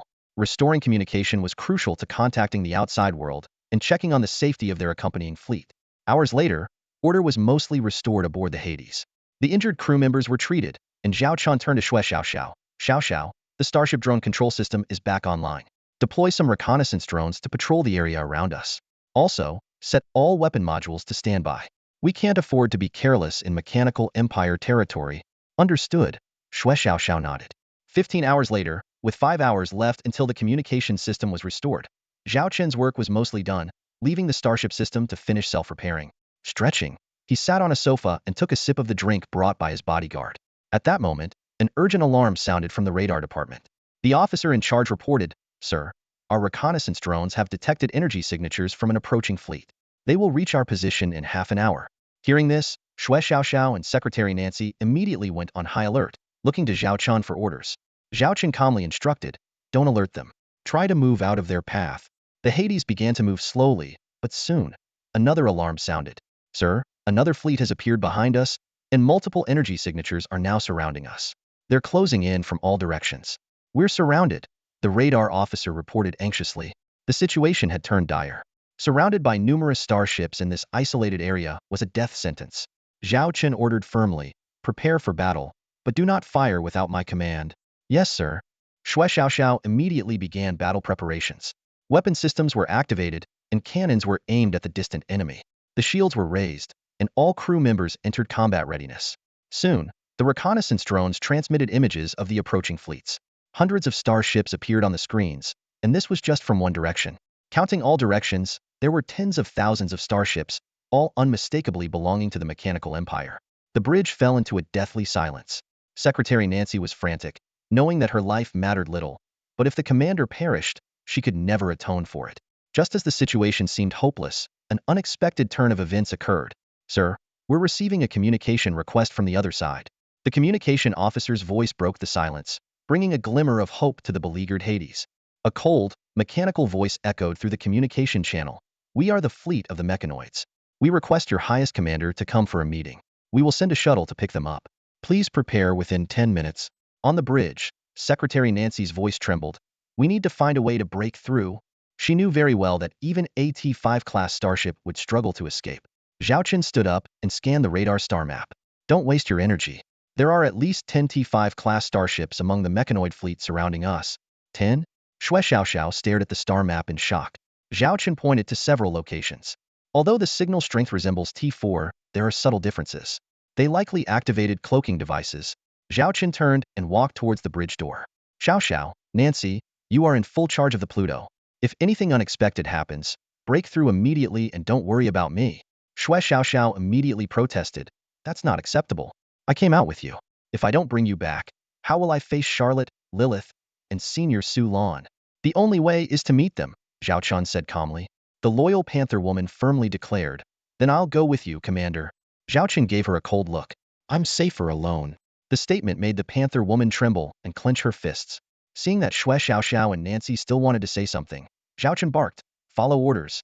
Without looking back, he strode towards the hangar. By the time Zhao Chun reached the hangar, a mechanoid shuttle was already hovering outside. It released a circular disc that landed in front of Zhao Chun. The mechanical voice sounded again. "Please step on." Zhao Chun stepped onto the disc and was instantly enveloped in a transparent beam, as if he were in a display case. The crew in the hangar raised their laser guns in agitation, but Zhao Chun scolded, "Did you forget what I just said?" The crew reluctantly lowered their weapons, some with tears in their eyes, others angrily pounding the walls. The transparent display case slowly floated into the shuttle, which then returned to the mechanoid fleet. A strong light shone on Zhao Chen's face as he squinted at the opening hatch. Inside the shuttle, Zhao Chun saw no intelligent mechanical life forms. Standing below the hatch were two female robots made of steel, their faces like stainless steel basins reflecting Zhao Chen's image. These mechanical maidens had perfect figures, adhering to the golden ratio, skillfully incorporating human-female aesthetics. Their bodies were outlined with patterns resembling clothes, stockings, and even adorned with feminine accessories and golden hair. The two mechanical maidens bowed respectfully, welcoming Zhao Chun. He glanced around and realized this was the starship's hangar, filled with multiple shuttles and a cold atmosphere. Various robots, spider-like, crab-like, and track-based, were working. Who are you? How do you know my identity? Zhao Chun asked. The mechanical maiden on the left responded, her voice cold yet almost human-like. Although we withdrew from the original Galactic Alliance battlefield, we are not ignorant of what transpired there. As for our identity, our master will provide you with the answer. Where is your master? Zhao Chun pressed. Please follow us. The two mechanical maidens led the way, and the three of them took a mechanical floating elevator, quickly descending into the starship's depths. During the journey, Zhao Chun confirmed that this starship was indeed T5 class. He wondered why the mechanoids had never deployed T5 class starships in their previous battles with the Galactic Alliance. With these questions in mind, Zhao Chun was led into a vast, dimly lit hall. Suddenly, a beam of light descended from above, illuminating the center of the hall. A little girl in a princess dress was swinging her legs on an oversized high chair. Master, the two mechanical maidens kneeled on one knee. The little girl said sweetly, "You may all leave. I want to chat with this big brother." The mechanical maidens respectfully exited and closed the door. Now, only Zhao Chun and the little girl bathed in the light beam remained in the hall. Zhao Chun looked incredulously at the girl, who seemed about 7 or 8 years old, still with baby fat. You are their master? The little girl blinked and smiled, revealing 8 teeth and dimples on her cheeks. Yes, I am. Not only am I their master, but I am also the supreme ruler of the entire mechanoid race. Zhao Chun stood in the reception hall of the mechanoids, facing a little girl who seemed innocent and harmless. She sat on a high stool, her legs swinging leisurely. The scene contrasted sharply with the cold, metallic surroundings. You must be surprised. The little girl suddenly giggled, her eyes sparkling with mischief. Didn't expect the nightmare of the Galactic Union to look like this, did you? Zhao Chun was indeed stunned. He tried to adjust his expression, but the shock was hard to hide. The little girl continued, "Don't worry, this is just a hologram. My real body is elsewhere. For us mechanoids, appearance is optional." However, she blinked. "I particularly like this form." Zhao Chun took a deep breath, forcing himself to stay calm. "Why did you call me here?" he asked bluntly. The little girl tilted her head, giving an innocent smile. "I want to invite you to join our mechanoids." This response left Zhao Chun astonished once again. He instinctively took a half step back, his brows furrowed. "Join? What do you mean?" The girl's expression suddenly turned serious. "I've been observing you for a long time, Zhao Chun. Your company, Xiaolong, has launched many advanced starship technologies in a short period. But I've investigated, and you don't have a large RD team. These technologies all come from you, right?" Zhao Chun watched her warily. "Do you think I'd tell you?" "Of course not," the girl replied straightforwardly, then looked curious. "Are you wondering if I might imprison you or dissect your brain?" Seeing Zhao Chen's expression, the girl made an exaggerated face of disgust. "That's gross. We would never do something like that.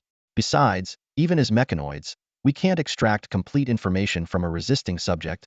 Zhao Chen frowned, unable to decipher the little girl's intentions. "So, what exactly do you want?" "I told you," the girl said, swinging her legs lightly. "I want you to join us. We need your skills and talent." Zhao Chen suddenly felt a sense of absurdity. The scene reminded him of his own attempts to recruit talent in the past. Shaking his head, he refused. "I won't join you." The girl shrugged, seemingly unsurprised. "Well, I figured you'd say that, but I had to ask personally." After a moment of silence, Zhao Chen tentatively asked, "So, can I leave now?" "Of course," the girl yawned. "But we welcome you to change your mind anytime. If you join us, we can help Xiaolong grow, fend off the demon clan, and repel the insectoid invasion." She struck a muscle-flexing pose. "I'm quite capable." As Zhao Qian turned to leave, he couldn't help but consider the tempting offer. "Wait," the girl suddenly called out. "Let's fix your battleship first, especially the communication equipment. You should contact your subordinates soon to prevent any rash actions against the Angel clan. It'll take an hour, but you'll need to notify your crew first." After a moment's hesitation, Zhao Qian sent an encrypted message to Xue Xiaoxiao and Nancy, allowing the mechanoids to proceed with repairs. "Since we have some time," Zhao Chen turned to the girl. "Was that cosmic storm that hit us you're doing?" The girl shook her head. "No, that was just a coincidence. We did plan to contact you, but we didn't expect such timing. As for deploying so many ships, she winked playfully, you carbon-based life forms can be quite impulsive, so we had to be cautious. Zhao Chen couldn't help but twitch at the corners of his mouth. Taking a deep breath, he asked, with your advanced technology, why do you need me? The girl fell silent for a moment, her voice lowering. To you, we mechanical beings possess immense intelligence and computational power. We are efficient, free from emotions and physical limitations, and we don't bicker among ourselves. But, she looked Zhao Chun in the eyes, we have a fatal flaw, intelligent mechanical beings, lack creativity. The three great empires are in a state of high tension. The Xiaolong star system of the Starshine Empire is at the forefront, with all fleets of the Xiaolong Legion fully mobilized, and interstellar warships crossing stargates in an orderly manner. This large-scale deployment was anything but secretive, causing interstellar merchants conducting business in the Xiaolong star system to sense something was amiss. They inquired with insiders, but no useful information was forthcoming. Soon, the Xiaolong star system declared a state of emergency, with the order issued by acting Lord Jiang Hong. Jiang Hong's subordinates were shocked upon receiving the order, as it was the first time they had seen a look of panic on the normally stern acting lord's face. Meanwhile, the Xiaolong Legion fleets stationed in the Warhammer Interstellar Federation Kingdom were also moving toward the nearest stargates. Princess Blanche immediately sensed something was wrong, as these stargates were under the jurisdiction of the Warhammer Interstellar Federation Kingdom. Through her intelligence network, she learned that the fleet's destination was the Holy Radiance Empire. Two possibilities flashed through Princess Blanche's mind. Was the Holy Radiance Empire about to go to war with the Xiaolong Legion? Or had the permanent level 5 cosmic wormhole in the Holy Radiance Empire gone out of control? She quickly dismissed both theories. The first was illogical because the new Empress of the Holy Radiance Empire was supported by the Xiaolong Legion, and the Xiaolong Legion was too powerful to start a war lightly. Even if war were imminent, the Xiaolong Legion, known for its blitzkrieg tactics, would not opt for the less efficient stargates but would instead use T4 Huigang-class interstellar jump ships. The second theory also didn't hold, as her intelligence agents near the permanent level 5 cosmic wormhole in the Holy Radiance Empire reported everything was normal. This unknown situation made Princess Blanche extremely uneasy. Outside the largest starport in the northern territory of the Holy Radiance Empire, the Xiaolong Legion had already taken control. Commander Charlotte sat in the captain's chair of the flagship, her face grim as she listened to the report. The entire Xiaolong 3rd Legion is in position. The Xiaolong 7th Legion will be in position within half an hour. The home base has arranged for the interstellar supply and transport ships. The Bayan group will also provide us with the necessary support. Beside her, Lilith stood with bloodshot eyes, exuding a murderous aura. Suddenly, a video communication request popped. It was Empress Shenkana of the Holy Radiance Empire. She urgently inquired about Lord Zhao Chen's whereabouts, but Lilith shook her head in response.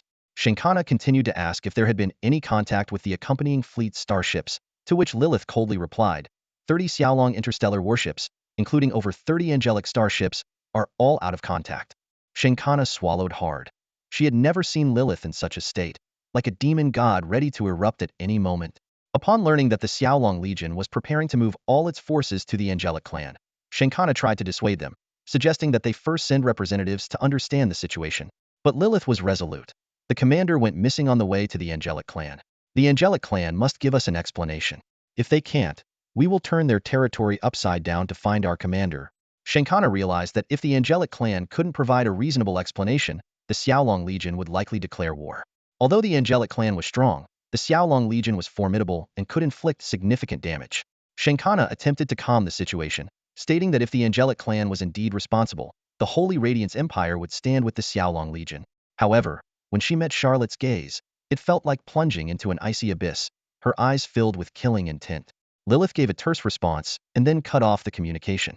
Shenkana sat on her throne, looking at her anxious ministers, and said helplessly, Zhao Chun, you better be safe. If something happens to you, it will be complete chaos. Please, let it not be the angelic clan's doing. She knew the extent of the Xiaolong Legion's reverence for Zhao Chun. If anything happened to him, the Xiaolong Legion would stop at nothing to wage a relentless interstellar war against the angelic clan, even if it meant certain death. Meanwhile, Tilia of the angelic clan also learned about the missing Xiaolong fleet.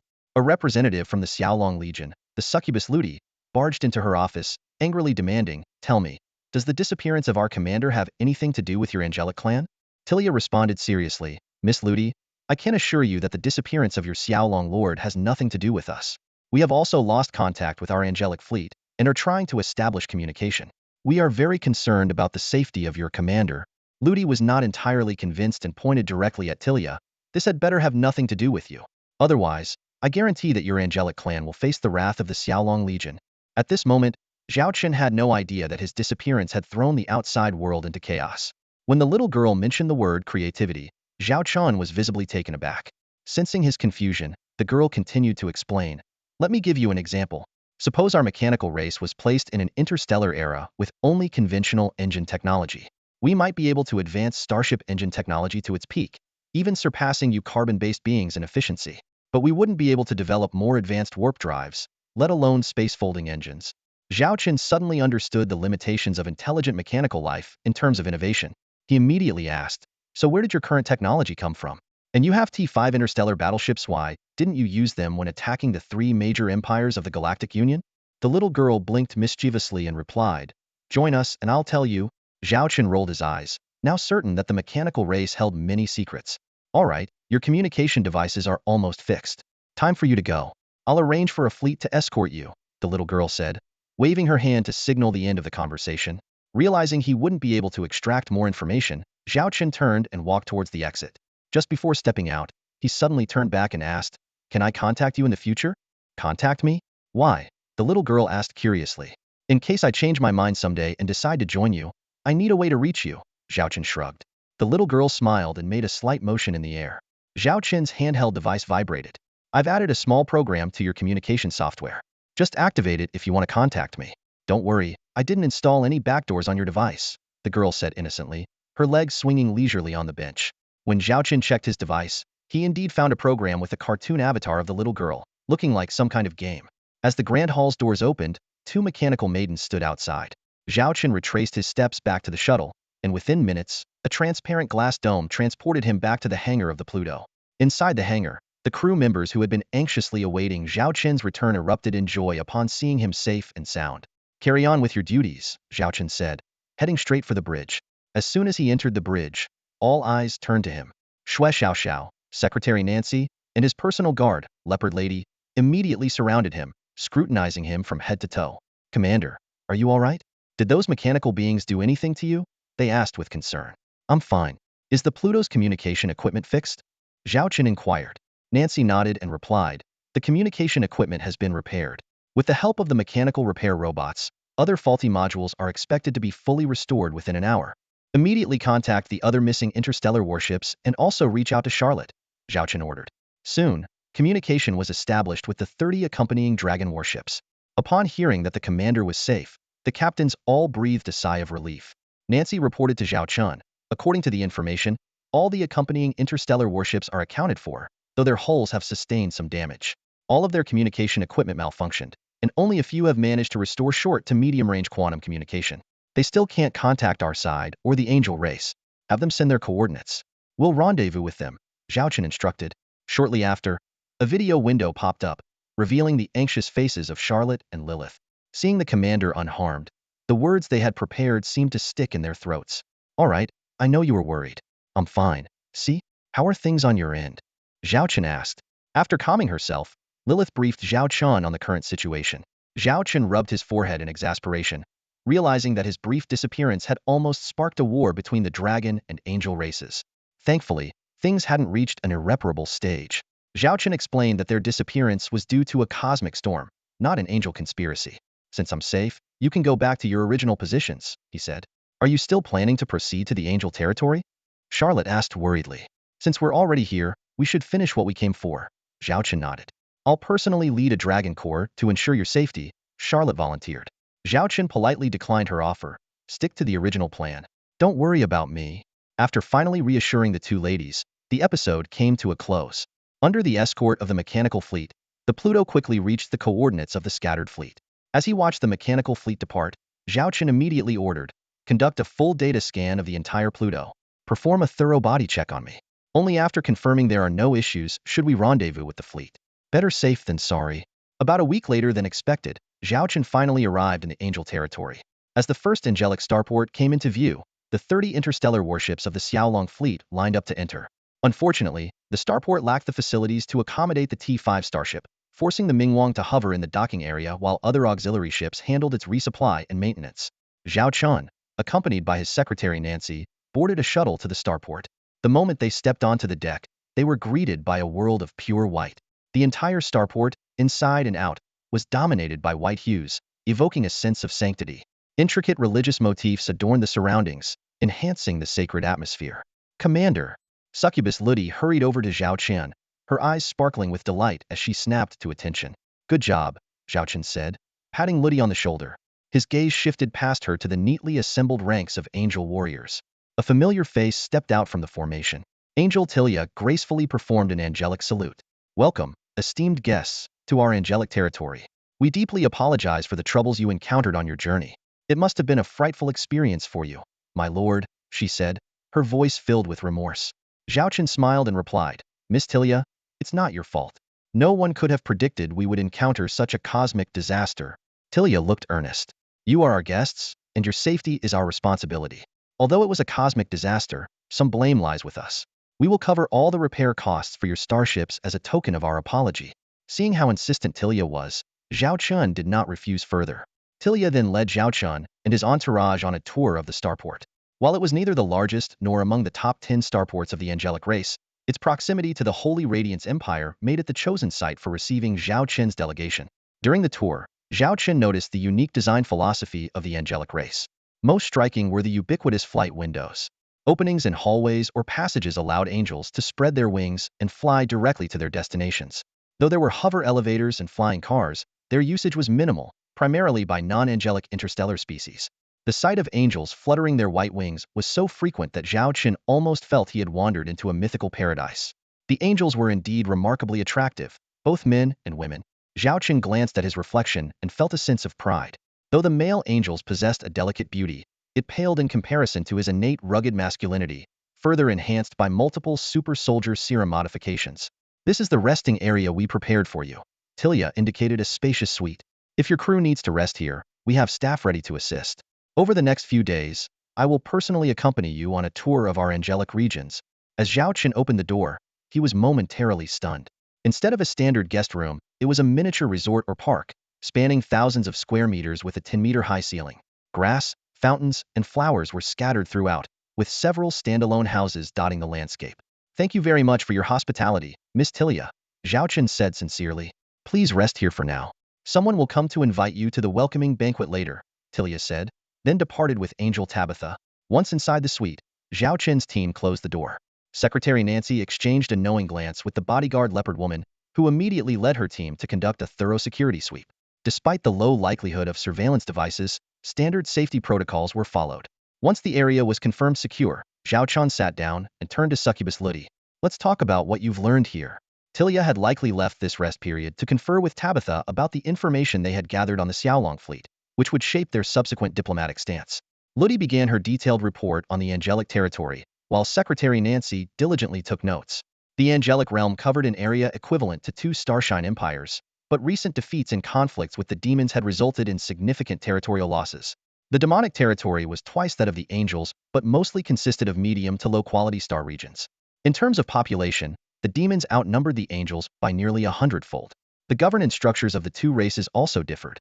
The demons operated more like a federation of hundreds of interstellar species, while the angels maintained a hierarchical system, offering protection to willing interstellar civilizations. The angels allowed their protected entities to exist in any form, including establishing interstellar kingdoms, but imposed strict limits on their military capabilities. Within the angelic territory, angels themselves made up less than 1/10 of the population, with the majority being other interstellar species.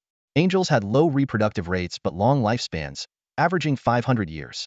Although technology could extend their lives to 1,000 years, angels had a particular aversion to technological modifications, viewing the natural cycle of life and death as an inviolable order. The angelic race, a civilization with a long history and advanced technology, stands at the forefront of interstellar fleet technology. They have mastered the construction of 2 types of T5-class starships and are rumored to be secretly developing new T5-class starships. Their society is strictly hierarchical, ruled by 3 angel kings whose power sits at the pinnacle of a pyramid, overseeing the entire angelic civilization. Below the angel kings are 6 angel guards, with each king selecting 2 high-ranking angels to serve as their closest aides. Further down the hierarchy are the high, middle, and low-ranking angels. This rigid structure is like a towering ladder, with each rung clearly defined and insurmountable. The angelic race practices a system where every citizen is a soldier. Every adult angel must serve as an interstellar warrior. However, the concept of warrior in the angelic race is broader, encompassing not just those who engage in direct combat, but also those involved in scientific research, technological development, interstellar industry, and trade. They all consider themselves warriors of the angelic race, embodying the unity and strength of their people. Zhao Chun was listening intently to the succubus Ludi when a startling piece of information was revealed. Talia was one of the angel guards. This position placed her nearly at the top of the angelic power hierarchy, as one of the 6 angel guards. More specifically, she was a confidant of the sacred angel, Angelia, with the authority to command an entire angelic legion. Driven by curiosity, Zhao Chun asked, "How many fleets does the angelic race have? What is the scale and structure of their fleets?" Ludi explained, "The angelic race has 23 angelic legions, 3 of which are the personal guards of the angel kings. The remaining 20 legions are led by high-ranking angels, with each angel guard commanding 1 legion. Each legion is composed of multiple independent fleets, with a standard fleet comprising 3,000 warships. However, the size of the legions varies. The largest has nearly 200,000 warships, even surpassing the size of the Angel King's legions, while the smallest may have only 10,000 warships, made up of just a few fleets." Zhao Chun was visibly surprised. This kind of deployment either indicated a chaotic military system or that each legion had its unique developmental trajectory. Considering the angelic race's long-standing dominance over the demonic race, the latter seemed more likely. So, how many interstellar warships does the angelic race have in total? How many of them are T5 class? Zhao Chun continued to inquire. Ludi responded, "The total number of warships is estimated to be between 2 and 3 million. As for T5 class warships, the exact number is highly classified, but I would estimate there are at least 100. Each angelic legion has at least 1 to 3 T5 class warships serving as flagships or secondary flagships." The numbers were staggering but made sense. The angelic race had managed to resist the demonic race, which possessed vast fleets and malevolent starship technology, thanks to their formidable military strength. Ludi then shared more intelligence she had gathered. Despite their strength, the angelic race was currently being suppressed by the demonic race. Without a breakthrough strategy, their disadvantage would become increasingly apparent, potentially leading to their eventual downfall. This precarious situation was causing instability within their ruling system. Meanwhile, Angel Talia was receiving a report from Angel Tabitha about the Xiaolong. "So, you believe the Xiaolong have great potential? And if we don't form an alliance with them, they could become a threat?" Talia asked, her tone tinged with doubt. Angel Tabitha nodded solemnly, "Yes. If we don't ally with the Xiaolong, we might coexist peacefully as long as there are no conflicts of interest. But if any disputes arise, the consequences could be dire.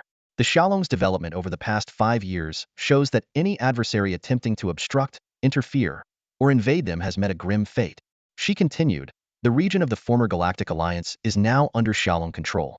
They have established the Xiaolong Galactic Interstellar Group, which, on the surface, appears to be an interstellar trade organization but has infiltrated the foundations of 3 empires. Given time, it will become an even more formidable entity than the original Galactic Alliance. Their military strength is also not to be underestimated," Tabitha added gravely. "Recently, they ambushed a fleet of 300,000 Red Demon soldiers, losing only 10,000 ships while annihilating the enemy and destroying 2 T5 Terrorblade-class medium interstellar battlecruisers. Although the Red Demon Legion isn't the strongest among the demonic race, if we faced such a fleet, what price would we have to pay to win?" Tabitha's tone grew more earnest. "My lord, we must handle our relationship with the Xiaolong carefully. Given the current situation of the angelic race, forming an alliance is the best option. Even if we can't ally with them, we must not become their enemy." Talia fell into deep thought, then waved her hand. "I understand. You may go now. Record all the intelligence and your personal recommendations. I will report them shortly." "Yes," Angel Tabitha replied, leaving the room. She knew she had fulfilled her duty, and the next steps depended on the higher-ups. After Tabitha left, Talia paced the room, pondering for a long time. Finally, she sent a communication request. Soon, a holographic projection appeared before Hera's stunning angel with pure white skin and feathers, golden eyes. Although Talia's appearance was equally striking, the aura of the figure before her was vastly different. Talia knelt on one knee and respectfully said, "My Lord Angel King, I have important matters regarding the Xiaolong to report." Over the next 5 days, Zhao Chun toured various star regions of the Angel Clan, guided by the Angel Tilian. The level of development within the Angel Clan left Zhao Chun deeply impressed, making the original 3 empires of the Galactic Alliance seem quite backward in comparison. "Mr. Zhao Chun, what do you think of our Angel Clan?" Tilian's tone had become more familiar over the days they spent together. Zhao Chun nodded and genuinely praised, "Very impressive. The level of development is extremely high. No wonder your Angel Clan is such a powerful presence in this universe." Tillian's eyes showed a hint of helplessness as she softly replied, "Perhaps we were once the most powerful in this universe. But now, the invasion by the demon clan has put us in an unprecedented crisis. That's why we need to cooperate." Zhao Chen responded with a serious expression, "I hope for the same. But this decision is not mine to make." Tillian continued, "Tomorrow, I will take you to the sacred hall of the Holy Angel King. There, you will meet with the other two Angel Kings to finalize the alliance cooperation." She looked at Zhao Chun and candidly said, "To be honest, I am not optimistic. Compared to the Angel clan, your Xiaolong is quite insignificant. It will be hard to establish an equal alliance." The implication in Tillian's words was clear: forming an equal alliance would be difficult, but a subordinate relationship might have a higher chance of success. Zhao Chun confidently replied, "You needn't worry about that, Miss Tillian. I am confident that the value of Xiaolong will convince your three Angel Kings." Tillian said no more. Zhao Chun then asked, "What is your view on the mechanical clan?" Tillian's eyes immediately showed hostility. "Heretics, evil heretics. Even more evil than the demon clan. If it weren't for the attacks by the mechanical clan during this thousand-year war, we might have already eradicated the demon clan and wouldn't be in this situation." "And what about the strength of the mechanical clan?" Zhao Chen pressed. Despite her hostility, Tillian gave an objective assessment. "They are very strong and mysterious, surpassing our Angel clan. But they haven't reached a level that we can't handle." "Have they used T5 class starships in battles against you?" Zhao Chun continued his inquiry. "Of course," Tillian answered directly. Zhao Chen's eyes slightly widened. He had anticipated this answer, but getting confirmation made him even more curious about the mechanical clan. They clearly had T5 starships and used them against the Angel clan. So why hadn't they appeared in battles against the three empires of the Galactic Alliance? It didn't make sense. "Do you have any related data? May I look at it?" Zhao Chen asked. Tillian raised her hand and opened a file, projecting a hologram of a starship. It was a fully black ship with a strong mechanical design. "This is the only known T5 class starship of the mechanical clan, called the T5 Steelclaw class Heavy Star Destroyer," Tillian explained. "Its combat power is not as strong as our T5 starships, but they have many of them. As far as we know, the mechanical clan has at least 300 of these ships, and over 50 have been destroyed according to our records. No one knows exactly how many of these damn things they have." Zhao Chun carefully observed the T5 Steelclaw class Heavy Star Destroyer. He recalled the other mechanical clan starships he had seen before, especially those he had identified as T5. Indeed, among them was the T5 Steelclaw class Heavy Star Destroyer. But the question remained, why had these ships not appeared in battles against the Galactic Alliance or the Angel clan? The mystery surrounding the mechanical clan deepened. "All right, I need to prepare for today's meeting.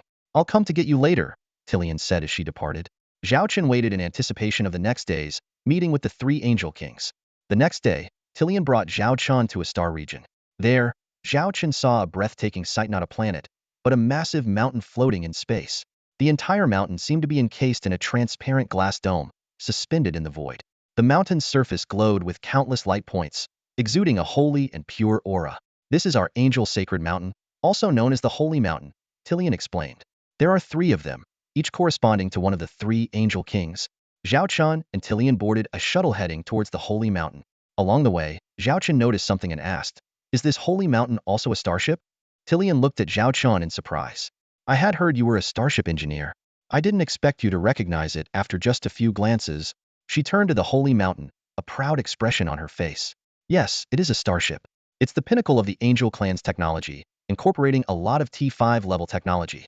Although it has no weapon modules, it can perform space jumps. These 3 holy mountains are symbols of faith for our Angel clan." Mobile palaces. Zhao Chen noticed that no starships were allowed to approach the Holy Mountain, indicating a restricted zone. Entry was only possible via shuttle, with all starships having to dock at a certain distance.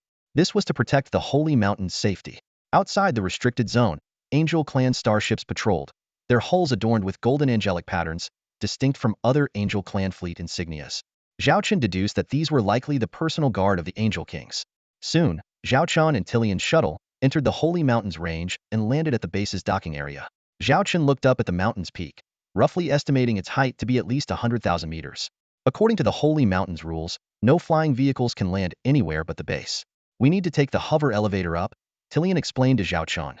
Accepting the situation, Zhao Chen followed Tillian onto the hover elevator. Despite the Holy Mountain's towering height of 100,000 meters, the high-speed elevator reached the top in just a minute. Standing at the peak, Zhao Chen gazed at the enormous, majestic, and sacred palace before him, feeling a profound sense of awe. Zhao Qin quickly discovered the reason for the serene feeling this palace evoked.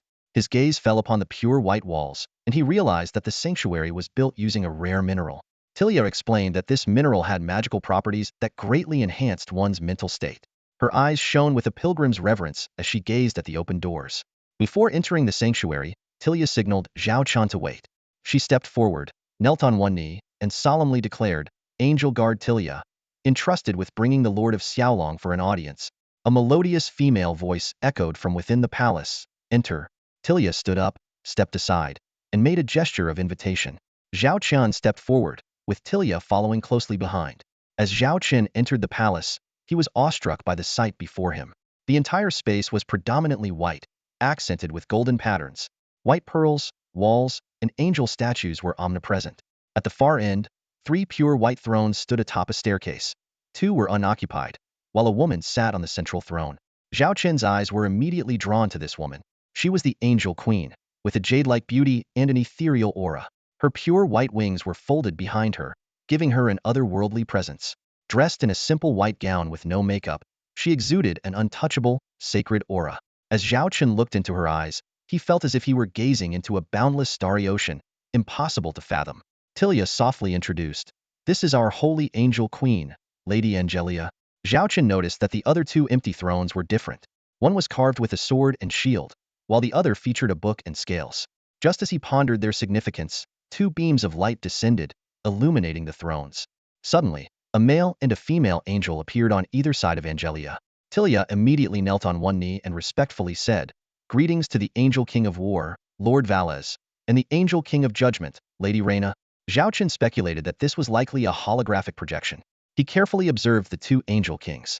The Angel King of War, Valles, sat on the throne adorned with the sword and shield.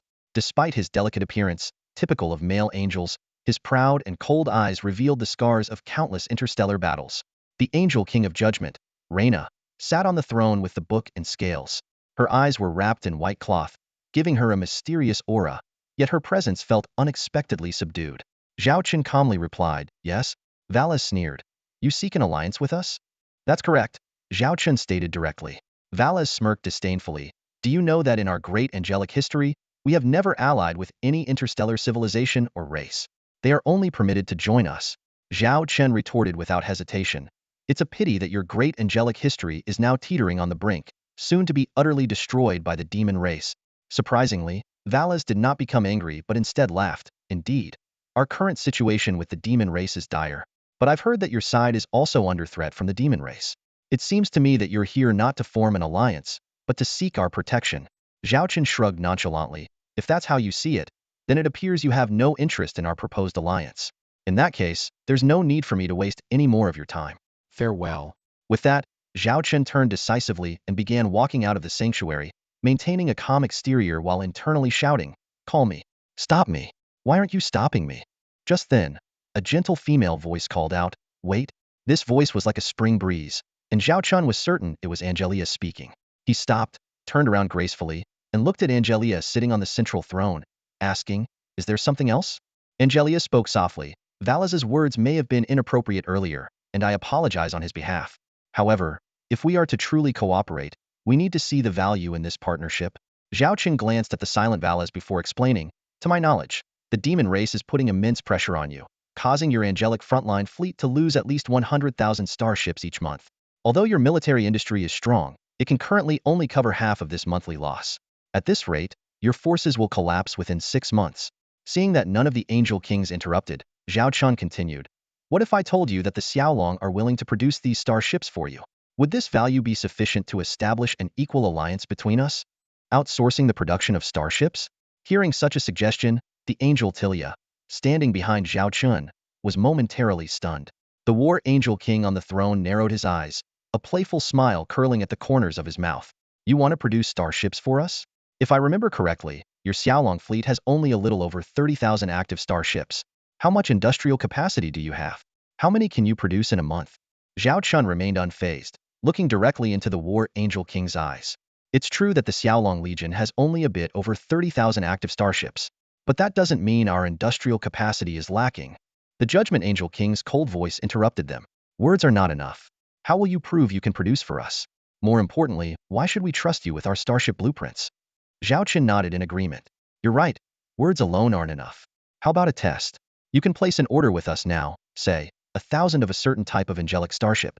The Xiaolong Legion guarantees completion within the agreed time frame. He continued. As for the confidentiality of the technical blueprints, the solution is simple. You only need to provide 90 of the non-core technology. We will handle the production of these 90 components and then deliver them to you. The remaining core parts can be completed by your side. This way, it will save you a significant amount of time compared to producing them entirely on your own. As Zhao Qin finished speaking, the three Angel Kings fell into deep thought. They realized that this proposal could indeed drastically shorten the production cycle of starships. Given the urgent need for warships, they were willing to accept it even if the costs tripled or quadrupled. The War Angel King still had reservations. Can you really produce starships for our angelic fleet? Zhao Chun was confident. Why not give it a try? The Holy Angel King spoke gently. Tilia, please escort Mr. Zhao to rest and show him around Mount Sacred. After leaving the hall, Tilia asked curiously, I didn't expect you to propose such terms. But producing our angelic starships is highly challenging. Zhao Chun smiled. Once you see the angelic starships we produce, you'll understand that this is a win-win collaboration. Shortly after, Zhao Chun received a response from the angelic faction. In the now empty hall, the Holy Angel King softly said, We've decided to give you this opportunity. We'll provide the blueprints for AT-3 Radiance-class medium star destroyer, minus the core technology. You need to deliver the components for 10,000 units within a month. Zhao Chun quickly sensed the angel's caution and asked, How will the cost of this order be calculated? Tilia intervened quickly. Our T3 Radiance-class medium star destroyer costs around 30 million star coins per unit. Excluding the core modules, it's about 20 million star coins. What do you think is a fair price, Lord? Zhao Qin raised one finger. Tilia misunderstood and was surprised. 40 million star coins? No, 10 times that. 200 million star coins per unit. Zhao Chun corrected. Seeing Tilia's shocked expression, Zhao Qin explained. Considering the angelic faction's urgent needs and the transportation costs we will bear, this price reflects our sincerity. Keep in mind, we usually make a 30-fold profit selling our own starships.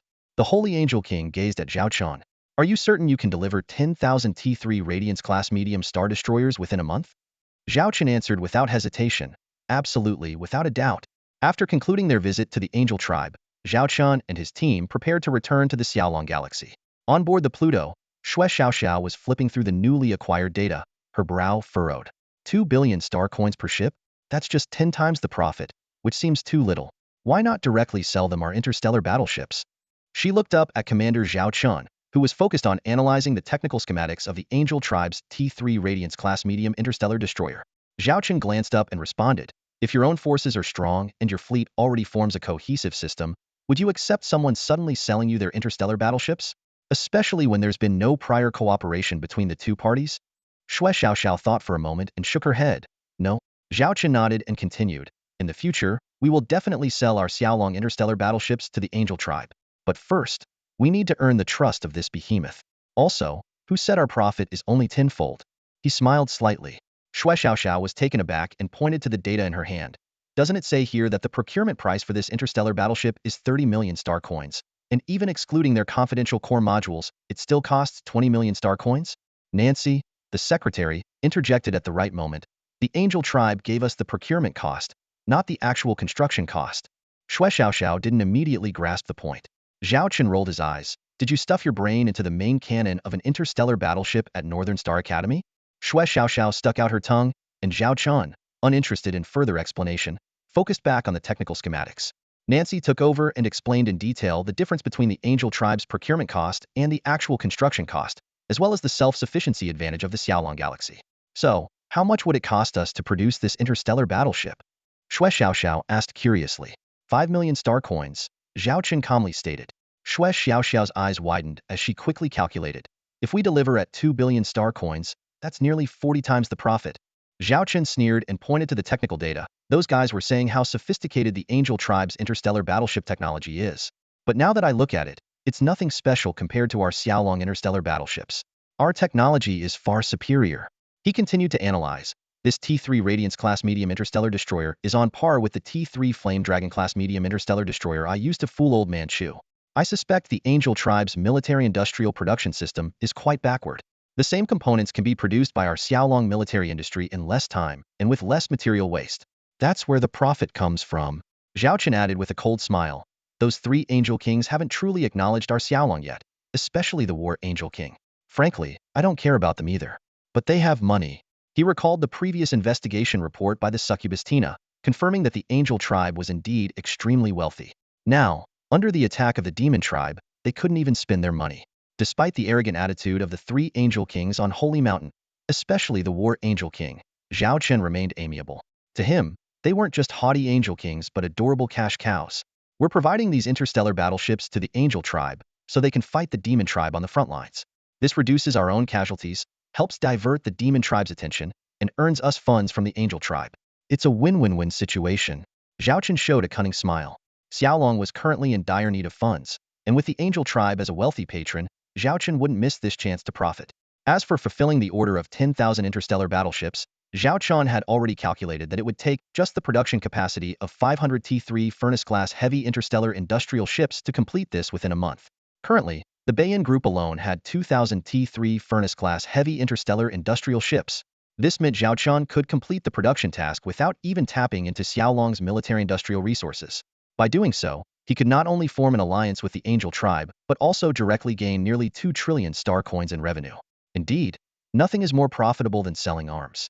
When Zhao Chen returned to the Sacred Radiance Empire spaceport, January was nearly over. From a distance, he could see a fleet of Xiaolong interstellar warships already waiting. A shuttle smoothly detached from one of the ships and directly entered the hangar of the Pluto, a privilege few in the Xiaolong Legion enjoyed. Before long, Zhao Chen noticed the bridge door slide open, and a white figure darted out like an arrow. In the next second, he felt a firm but soft impact on his chest. If he weren't in peak physical condition, that collision could have seriously injured an ordinary person. I'm fine, aren't I? Why did you all come here specially? Zhao Chen looked down at Charlotte in his arms, then glanced up at Lilith, who was entering the bridge at a leisurely pace. Charlotte glared at Zhao Chen. We came to see if you lost an arm or a leg. Realizing the other's gazes, she reluctantly stepped back from Zhao Chen. Lilith approached, examining Zhao Chen closely, as if finally relieved of a heavy burden. It's good to have you back safely. Be extremely careful on your next mission, she cautioned. Zhao Chen shrugged helplessly. I mean, running into a cosmic disaster that happens once in hundreds of thousands of years, what could I do? Lilith rolled her eyes and changed the subject. I heard the meeting with the Angel clan went well? Zhao Chen nodded and pulled a data drive from his pocket. This contains 90 of the technical schematics for the Angel clan's T3 Radiance-class medium interstellar destroyer. I negotiated with the three Angel Kings. If Xiaolong can supply parts for 10,000 of these destroyers within a month, we can form an alliance with the Angel clan. Furthermore, we will be contracted to produce a large number of interstellar warships for them. Lilith frowned slightly. Our own production tasks are already overwhelming. Building another 10,000 interstellar warships for the Angel clan. I've done the math. The order costs us 50 billion star coins, but it's worth 2 trillion star coins. Zhao Chen's words immediately changed Lilith's expression to one of seriousness. This military contract is something we can definitely handle. Even after deducting shipping and other costs, Xiaolong will net at least 1.9 trillion star coins. That's almost 2 months' revenue for the Xiaolong Galactic Interstellar Corporation. Get in touch with Li Wei from Bayan Group and hand over the technical data to him. Tell him to complete it in 20 days. Then contact Chief Engineer Annie for me, Zhao Chen instructed. Lilith hesitated. Commander, although Chief Engineer Annie is incredibly talented, she's been stretched very thin with all the work. Even the best sheep can't be oversheared. It's just a small task. If necessary, have Chief Engineer Nana assist her, Zhao Chen replied, knowing Annie's limits well. At this moment, Charlotte spoke up with a serious expression. We have an urgent situation. 5 days ago, Marshal Red Devil led his Red Devil Legion with 600,000 interstellar warships, along with 200,000 warships each from the Ghoul Legion and the Balam Legion, forming a million-strong Demon Legion expeditionary fleet. They are on their way to launch a new offensive against us. Zhao Chen's face darkened upon hearing the news. Because he had been in warp speed travel, he hadn't received this information immediately. He realized Charlotte and Lilith were here partly out of concern for him and partly because of this emergency. He paused and asked, do we know the current location of their Demon Legion expeditionary fleet? Charlotte quickly pulled up a star map, revealing the Demon's path. This time is different from before. The Demon Legion is more cautious due to their previous losses, making their progress slower. This has allowed our T4 Banshee-class light, interstellar stealth reconnaissance ships to shadow them. Over the past 5 days, they've only covered less than a tenth of the Demon's path. With potential long pauses for rest, they are not expected to reach us until mid-April, around 2 months from now. Mid-April. We have some time, but this puts immense pressure on Xiaolong. 1 million interstellar warships. Marshal Red Devil is really going all out this time. Zhao Chen mused. Charlotte, what do you think our chances are if we rely solely on Xiaolong?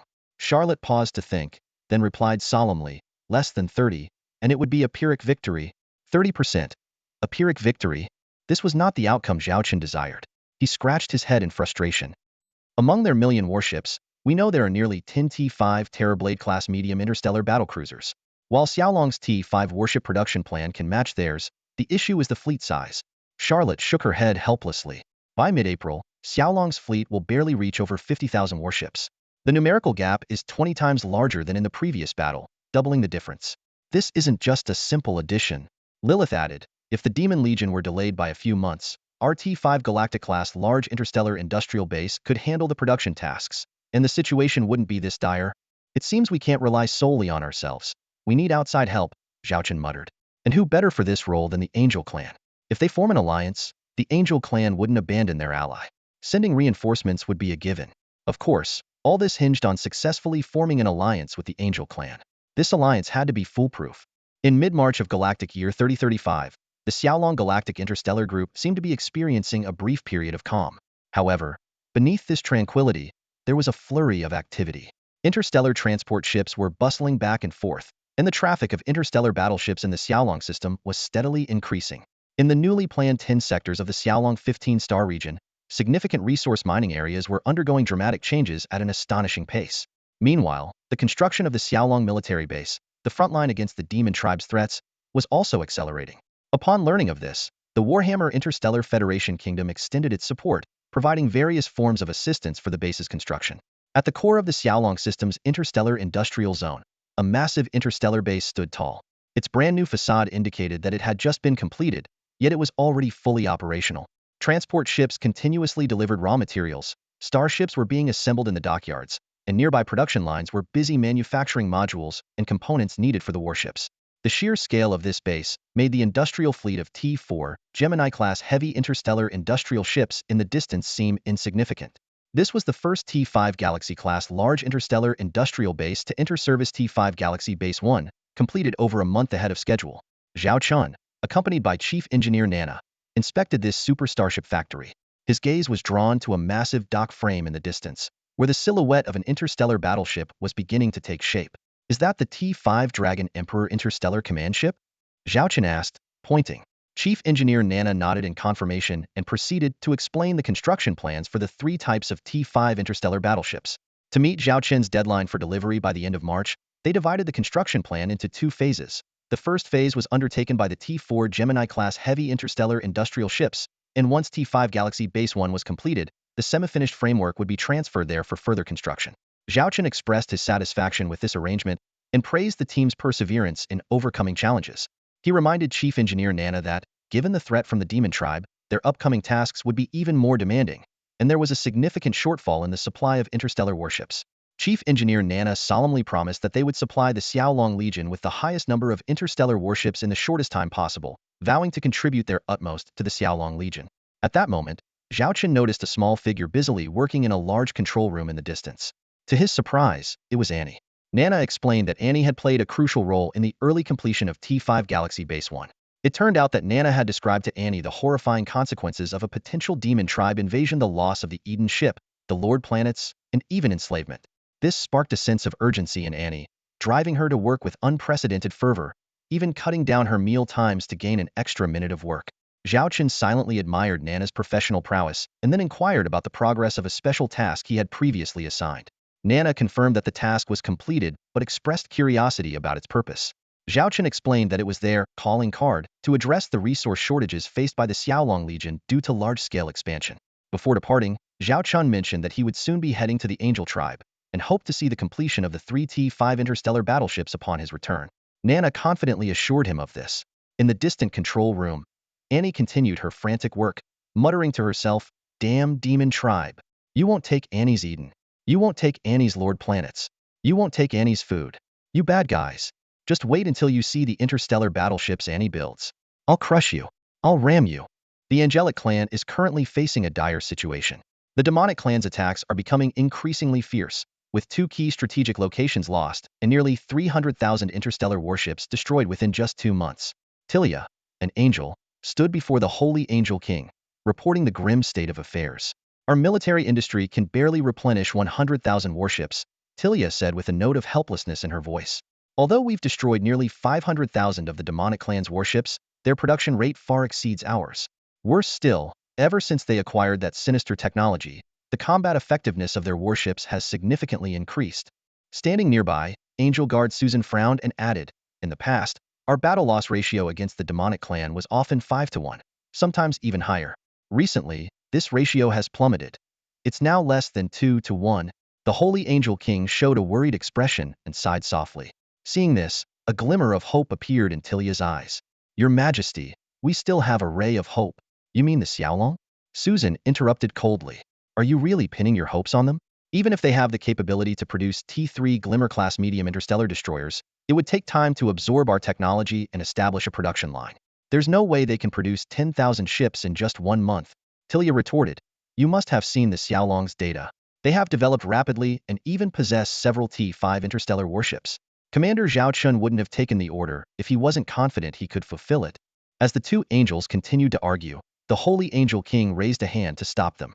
Regardless, if they can complete even half the order, it will exceed our expectations. It was the Judgment Angel King who suggested we raise the requirements to leave room for future negotiations. At that moment, Tilia's communication device suddenly buzzed. After quickly scanning the message, she announced excitedly, it's a message from the Xiaolong leader. They have brought the goods as requested and are about to arrive at our starport, requesting immediate docking for delivery. Susan was incredulous. They really completed the order? 10,000 T3 Glimmer-class medium interstellar destroyers? If the quality doesn't meet the standard, it doesn't count. Tilia glared at Susan. Please, stop being so prejudiced against the Xiaolong. Is it appropriate to judge without even seeing the goods? As the two were about to argue again, the Holy Angel King stood up and said, Enough.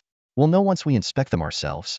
Tilia, get ready, and notify the other two Angel Kings. Your Majesty, you're going in person? Susan asked in surprise. The Angel King responded sternly, Susan, excessive arrogance is not a virtue. This matter is crucial for us. If the Xiaolong can deliver on time, it will prove their capability. With their support, continuously supplying us with warships, it might change our precarious situation. What's wrong with me going personally for something this important? With that, the Holy Angel King strode out of the temple. Susan, having subdued her arrogance, followed silently. Meanwhile, the Xiaolong fleet once again visited the angelic border starport. This time, the scale was far greater than before, with thousands of interstellar transport ships majestically arriving, creating a spectacular scene. This quantity was unprecedented for the starport, leaving everyone in awe. In the space outside the starport, thousands of interstellar transport ships hovered in groups, creating a breathtaking scene. This massive fleet far exceeded the starport's capacity, raising numerous questions. What is that fleet's emblem? I've never seen it before, an observer exclaimed. Look over there. That T4 class interstellar transport ship is even bigger than ours. Another person pointed out in astonishment. Every vantage point within the starport was packed with people, all drawn by the sheer number of ships. What was even more shocking was that the entire fleet consisted solely of T3 and T4 class interstellar transport ships. This unusual situation also puzzled the starport's highest administrator. As he wondered how to respond, an urgent notification arrived. The starport was to immediately enter emergency control mode. All navigable starships were to leave within a limited time, and any requests from the incoming Xiaolong fleet were to be met. The notification also mentioned that the Holy Angel King was about to arrive. Realizing the gravity of the situation, the starport administrator swiftly began making arrangements to accommodate the Xiaolong fleet to the highest standards. He personally contacted them to inquire about their needs. Just prepare energy supplies and don't disturb us, came the straightforward reply. Shortly after, the fleet of the Holy Angel King arrived, with 3,000 interstellar warships advancing in a grand procession. From afar, Angel Tilia could see the massive transport fleet, roughly estimating 5,000 to 6,000 ships, with about a fifth being T4 class. The sight filled her with excitement. Angel Guard Susan observed the scene with a furrowed brow, still harboring doubts. Soon, under Tilia's direction, a video window opened, revealing a man seated on a sofa. As promised, I've brought the order of 10,000 T3 Radiance-class medium interstellar destroyers, Zhao Chun said with a smile. The three angels were momentarily speechless, clearly still in shock. Noticing their reaction, Zhao Chun added, You can send someone to inspect the goods. Allow me to go. Angel Guard Susan immediately volunteered, eager to verify the unbelievable news herself. After receiving approval, Susan promptly went to inspect. Meanwhile, Lilith inquired about the payment. which was to be in raw materials worth 2 trillion star coins.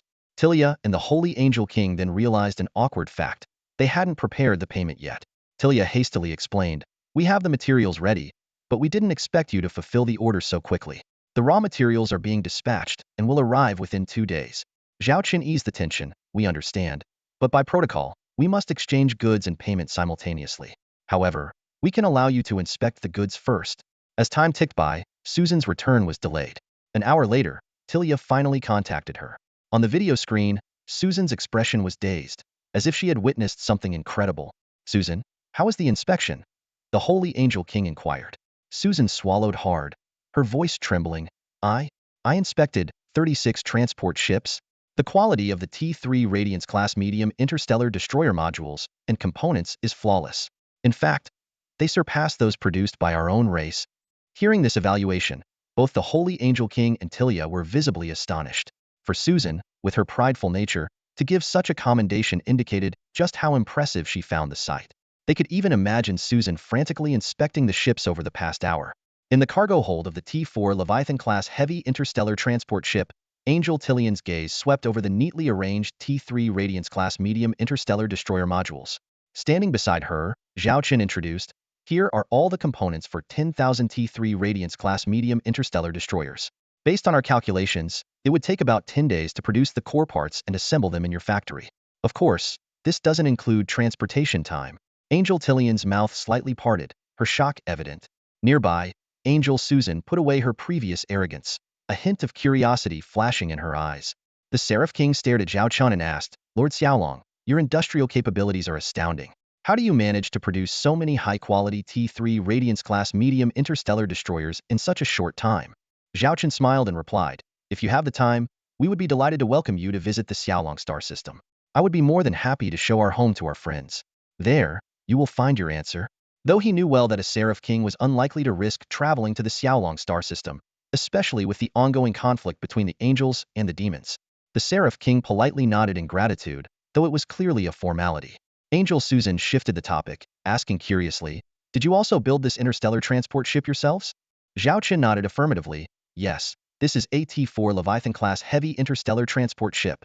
We also have several T3 White Whale-class heavy interstellar transport ships. This military purchase order relies entirely on them." He then turned his gaze to the Seraph King. "In fact, if we could establish a long-term cooperative relationship, I have 2 suggestions that might significantly enhance supply efficiency and increase the number of warships on the front line."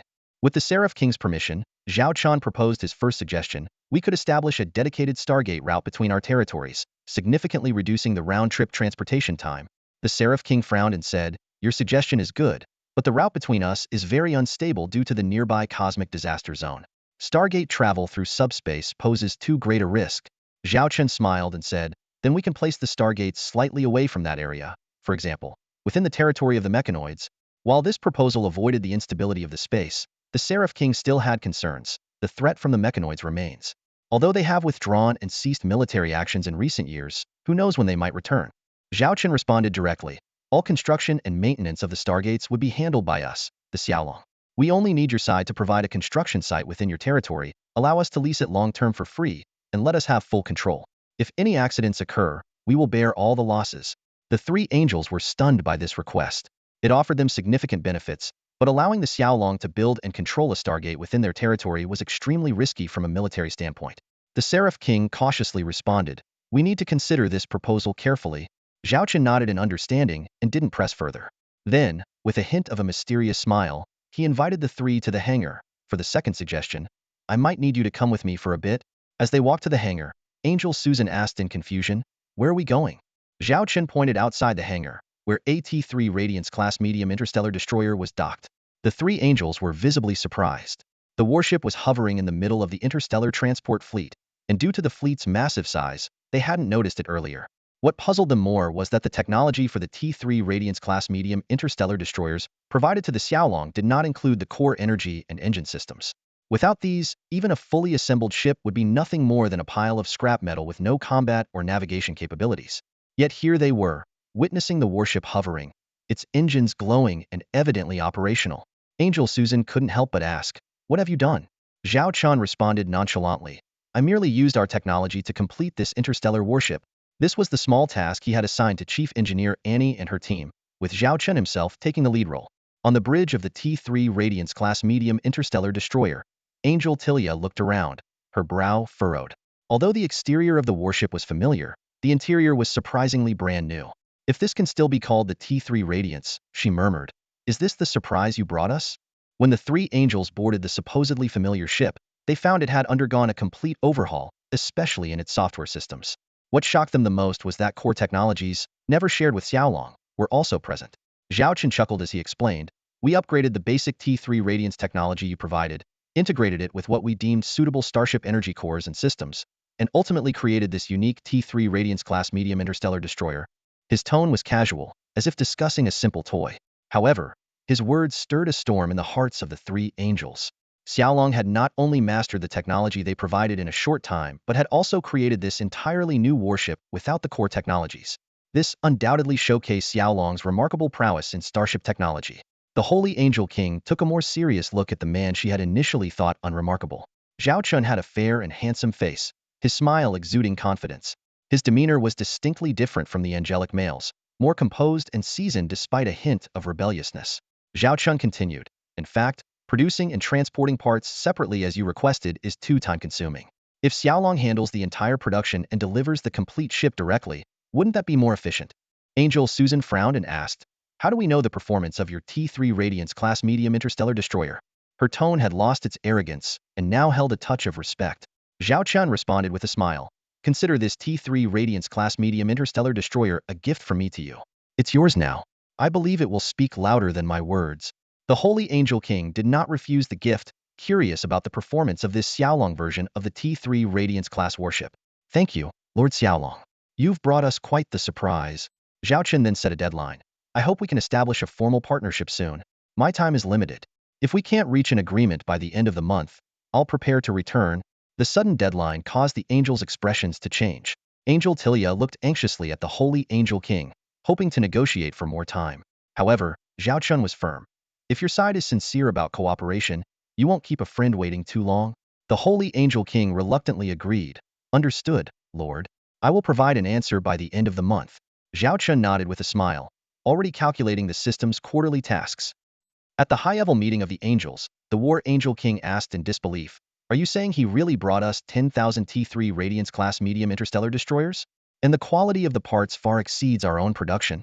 The Holy Angel King nodded. Yes, we've thoroughly inspected them and found no issues. Additionally, the Xiaolong Lord brought a complete version of the T3 Radiance-class medium interstellar destroyer. A complete version? We didn't give them the full set of technologies, the War Angel King exclaimed. The Holy Angel King explained, that Lord developed the core technologies based on the partial information they received and built what I call the Xiaolong version of the T3 Radiance-class medium interstellar destroyer. The Judgment Angel King finally spoke. How's its performance? We tested it. Its comprehensive combat performance exceeds our T3 Radiance by nearly 30. The new energy system, engine core, and other components surpass our original technologies. The Holy Angel King's answer left the room in a brief silence. The War Angel King sighed. I didn't expect Xiaolong to be this capable. They are indeed qualified to collaborate with us. The frontline situation is deteriorating, and some industrial star zones have been affected, potentially reducing future starship production. If Xiaolong can continuously supply interstellar warships, that would be ideal. The Holy Angel King mentioned Zhao Chen's two suggestions, including the plan to build a stargate within the mechanical tribe's territory.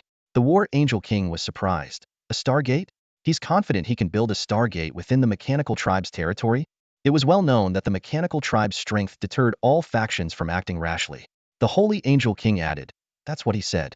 If he can do it, it would greatly benefit our cooperation. Also, the Xiaolong Lord gave us a deadline. We must respond by the end of the month. There's only one day left, and we need to decide. The War Angel King was silent for a moment, then turned to the usually reticent Judgment Angel King. Let's meet the Xiaolong Lord once more. As Zhao Chun stepped into the Grand Hall of the Sacred Angel King's sanctuary, the three Angel Kings were already present. Unlike usual, they were not seated high on the dais but were gathered around the center of the hall, leaving an empty chair. The Sacred Angel King stood up and smiled, inviting him, Lord of the Xiaolong, please have a seat. The other two Angel Kings, perhaps due to being holographic projections, did not rise.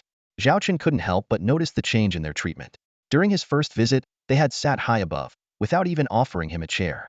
Now, they treated him as an equal, almost like old friends, undoubtedly due to the power he had demonstrated. He sat down silently, his expression calm. The Sacred Angel King got straight to the point. Lord of the Xiaolong, the payment has been made. Are you satisfied? Zhao Chen nodded. My people have already verified it, and everything is in order. Currently, both parties are coordinating the delivery of goods and payment. Given the sheer volume, this process will take a few days.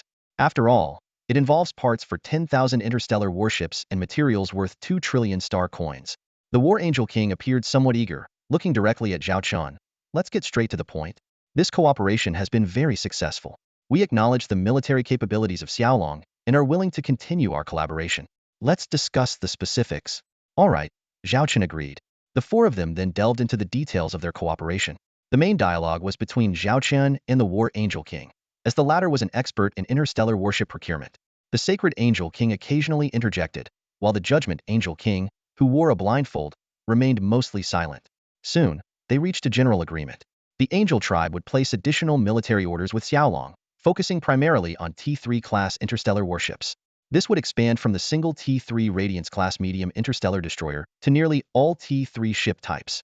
Zhao Chen took the opportunity to promote Xiaolong's interstellar warships, but the three Angel Kings did not immediately agree, stating that they needed to consider it. Clearly, they were concerned about disrupting their established Angel-class interstellar warship system.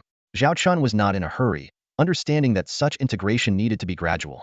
During the conversation, the Angel Kings expressed their willingness to accept military technology assistance from Xiaolong, especially regarding the improved T3 Radiance-class medium interstellar destroyer. Ultimately, the three Angel Kings agreed to let Xiaolong directly produce and supply the complete version of the improved T3 Radiance-class medium interstellar destroyer. The War Angel King still had some doubts. Are you sure you can produce interstellar warships worth 5 trillion star coins each month for us? Zhao Chen confidently replied, currently, it's 5 trillion, and there is room for increase in the future. However, this is contingent on you agreeing to the conditions I previously proposed. Otherwise, the efficiency will be significantly reduced. Hearing this, the War Angel King fell silent. Clearly, the condition of building a star gate made them uneasy. After a moment, he spoke, we can allow you to build a star gate within our star territory, but the jurisdiction must be handed over to us. Zhao Chen shook his head. I cannot agree to that. To ensure the safety and efficiency of trade, this Stargate route must be under our control. He then added, however, I understand your concerns. I can assure you that within the Stargate jurisdiction, Xiaolong will deploy no more than 300 combat-type interstellar warships for security and patrol. Outside the jurisdiction, you can station your troops to ensure external security and handle the handover of military orders. For example, establishing a trade starport. The three Angel Kings fell into a brief silence. After a few seconds, the War Angel King and the Sacred Angel King exchanged a glance. The Sacred Angel King spoke, we accept your proposal, but regarding the location and lease period of the Stargate, the first phase can only be for 10 years. Whether you will continue to manage it afterward will be discussed then. Zhao Chen readily agreed. All right. At that moment, he heard the notification for completing his quarterly task in his mind. The Sacred Angel King said calmly, then in the coming days, our personnel will finalize the detailed cooperation agreement.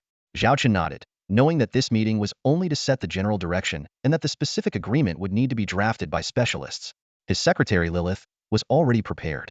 At this moment, Zhao Chen showed a meaningful smile and looked at the three Angel Kings. According to our discussed cooperation agreement, part of it involves establishing an alliance.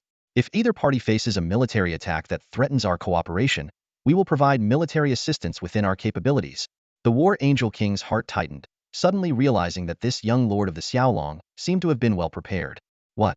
1,000,000 demon starships are going to attack your universe? The King of War Angel's face turned grim upon hearing the news. Zhao Chen shrugged helplessly, looking defeated. The demon race is ruthless. Ever since the mechanical race withdrew, creating that demon pathway, they've been eyeing us hungrily. They've launched several attacks already, and our Xiaolong Legion paid a heavy price to fend off their 300,000 warships. Now they're coming back with 1,000,000, aiming to annihilate all forces in this universe. Zhao Chen feigned weakness, as if in need of protection. The King of War Angels looked at him with disdain, thinking, weak? Destroying 300,000 enemy ships with just 30,000 of your own, that's weak? We fear you building stargates in our territory precisely because of your strength. If it weren't for the limited number of your combat ships, we wouldn't consider cooperation at all. However, facing the threat of 1,000,000 demon warships, even the powerful Xiaolong Legion would struggle to hold them off. The King of War Angels frowned in thought. He was reluctant to send his troops to fight in someone else's territory. Zhao Chen sighed. I understand. Our cooperation agreement isn't finalized yet, and any assistance is voluntary. I won't force the angel race to aid us. I will lead the Xiaolong Legion to fight the demons to the death, but the outcome is likely grim. The demons will then annex vast star regions, gaining massive populations and resources. At that point, we won't be able to supply the angel race with the warships you need. The demons will. Enough. The King of War Angels interrupted, sensing the threat in Zhao Chen's words. The Holy Angel King saw through the negotiation tactics and asked, "How many warships do you need?" "As many as possible," Zhao Chun replied with a wink. "Why not send 1,000,000 to support us?" The King of War Angels suppressed his anger. "No more than 200,000. Zhao Chun countered. 800,000. After intense bargaining, the Holy Angel King intervened. "I can mobilize part of the Angel Fleet and have Tilia's Archangel Legion handle the support.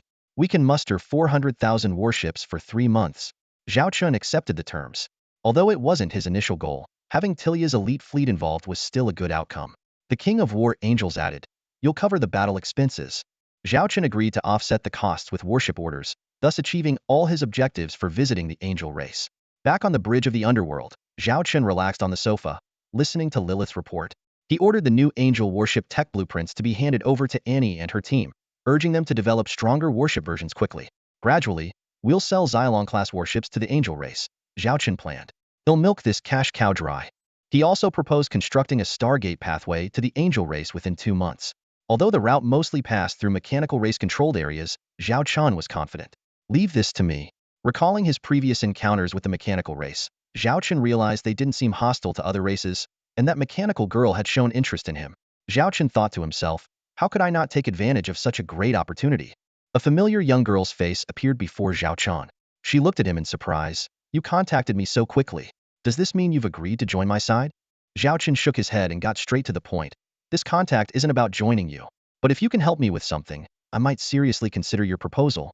The young girl stared at Zhao Chun suspiciously, waiting for him to continue. Zhao Chun took a deep breath and explained, "I've reached an agreement with the angel race to produce interstellar battleships to help them resist the demon race invasion. But as you know, the existing safe routes are highly inconvenient for interstellar travel and can't accommodate the construction of stargates. I want to borrow 3 territories from the mech race to build stargates leading to the angels. I need just 3 nodes where we can construct these gates." Upon hearing Zhao Chen's request, the young girl seemed to understand but pouted in displeasure. "For this? You won't join me but want my help? Shouldn't you show some sincerity first? Besides, this would put you in a position to leverage against me, allowing you to use your mechanical army to clear out my star gates in your territory anytime." Zhao Chen put on a serious expression. "It's precisely because I trust you that I'm making this request. Otherwise, why would I reach out to you?" The young girl wore a thoughtful expression and muttered quietly, "That makes some sense." Seeing this, Zhao Chen immediately softened his demeanor, speaking persuasively. "This is a collaboration between us, a step to bring us closer. Who knows, I might decide to join your side one day. We need to build mutual goodwill first, don't we?" The young girl's expression softened considerably. She blinked and asked, "All right, where do you want to build the stargates?" Zhao Chen quickly displayed a star map, marking 3 points on it. According to his calculations, constructing 3 T4 Traveler-class medium stargates would be necessary to establish a route to the angels. These 3 stargates would be positioned along the existing route, as close to the mech race's controlled territory as possible. The young girl examined the map and nodded. "These 3 locations are acceptable." Just as Zhao Chun was about to celebrate, she added coldly, "But there are conditions. Your interstellar industrial ships must operate under the supervision of my fleet, confined to designated routes and areas. Once the stargates are built, their operational range will also be restricted. Beyond serving as travel nodes, no more than a limited number of interstellar warships are allowed within the stargate zones. Otherwise, you'll face the consequences." Zhao Chen agreed to these conditions without hesitation. For Xiaolong, establishing this stargate route would significantly increase their influence with the angels, making these restrictions acceptable. "Then it's a deal," Zhao Chen said with a happy smile. The young girl blinked and suddenly giggled. "You're quite an odd one." Zhao Chen looked puzzled. "Why do you say that? Reports say you're very capable, but your decision now seems almost whimsical," the young girl said, tilting her head. "Aren't you afraid I'll betray you? After all, the mech race has always been your enemy, with a deep-seated grudge against the Galactic Alliance." Zhao Chen nodded in acknowledgement. "I'm aware of these facts, but I trust my instincts about people. I believe in you." He glanced at the time. "I have other matters to attend to. We'll discuss the Stargate construction further later. You can contact me directly if needed." With that, Zhao Chen ended the communication. He leaned back on his office sofa, exhaling deeply. He then noticed a figure in the corner. "Lilith. Do you really trust her?" Lilith asked. Yes, Zhao Chen nodded. It's probably just my sixth sense. I've always been good at judging people. Besides, I've calculated the potential risks. I believe the benefits of this plan far outweigh the risks. Even if betrayed, we'd only lose 3-star gates and some military supplies for the Angels. But without this route, we could miss out on over 5 trillion star coins in monthly military orders. Lilith nodded in understanding. Such large orders were something the three major empires couldn't currently provide. Moreover, if the Angels' War stabilizes or they gain an advantage, these orders would decrease. Zhao Chen continued, as the saying goes, opportunity knocks but once. We have to seize this chance. The cost of building 4-star gates is only 2 trillion star coins. I have a feeling that if we don't take every opportunity to develop Xiaolong now, we might face great danger in the future. Thinking about the sinister technologies of the insect race, the mech race, and the demon race, Zhao Chen felt uneasy. Lilith sternly reminded, your plan is fine, but remember, this amounts to cooperation with the mech race. Don't forget, the mech race has a deep-seated enmity with the three major empires of the former Galactic Alliance. Even within our Xiaolong Legion, there are those who harbor grudges against the mech race. People like Chu Xian, the Chu family, and Marshal Chu Changhe. How do you think they'll react when they find out about this cooperation? Zhao Chen scratched his head, looking troubled. I've considered that. But for now, let's take it one step at a time. If necessary, I'll personally explain it to Old Man Chu. As for Chu Xian, Zhao Chen knew the mech race was a hot potato, but given the current situation, he had no choice. In a mechanical palace, two mechanical maidens gazed at the little girl before them, their eyes filled with confusion. Master, Zhao Chen refused to join and made such a demand. Why did you agree to it? If others find out about this, they asked in unison, their voices tinged with worry. The little girl sat on a high chair, her legs swinging leisurely. Her eyes sparkled with cunning, and a slight smile played at her lips. Because I believe this will benefit us, she said softly, her tone brimming with confidence. We can't allow the Demon Clan to grow stronger, yet we can't directly interfere in the war between the Angel Clan and the Demon Clan. Now that Zhao Chen is willing to help the Angel Clan, it's perfect. Plus, we get to see if the person we've chosen is truly worth it. Her expression suddenly turned serious. As for those you're worried about, she chuckled softly, although they've gained some abilities over the years, at least in this place, I have the capability to ensure the 3-star gates built by Xiaolong operate smoothly. A fleeting look of displeasure crossed the little girl's face as she seemed to recall something unpleasant. Her voice became low and filled with anticipation. Zhao Chen, don't let me down. The messier this gets, the better. As time passed, the galactic calendar reached early April 3035. The war between the Angel Clan and the Demon Clan raged on, and the T3 Radiance-class medium interstellar destroyers produced by Xiaolong had been deployed to the front lines. The Stargate routes between the Holy Radiance Empire and the Angel Clan were under construction, with 4 Stargates being built simultaneously, expected to be completed by the end of May. This Stargate route would significantly shorten the transport time of the second batch of interstellar warship orders. Meanwhile, a fleet of 400,000 Angel warships arrived at the Holy Radiance Empire, escorted by the Xiaolong fleet, heading to the Warhammer front lines. They would provide Xiaolong with 3 months of military assistance. The industrial area within the Xiaolong star system was bustling with activity.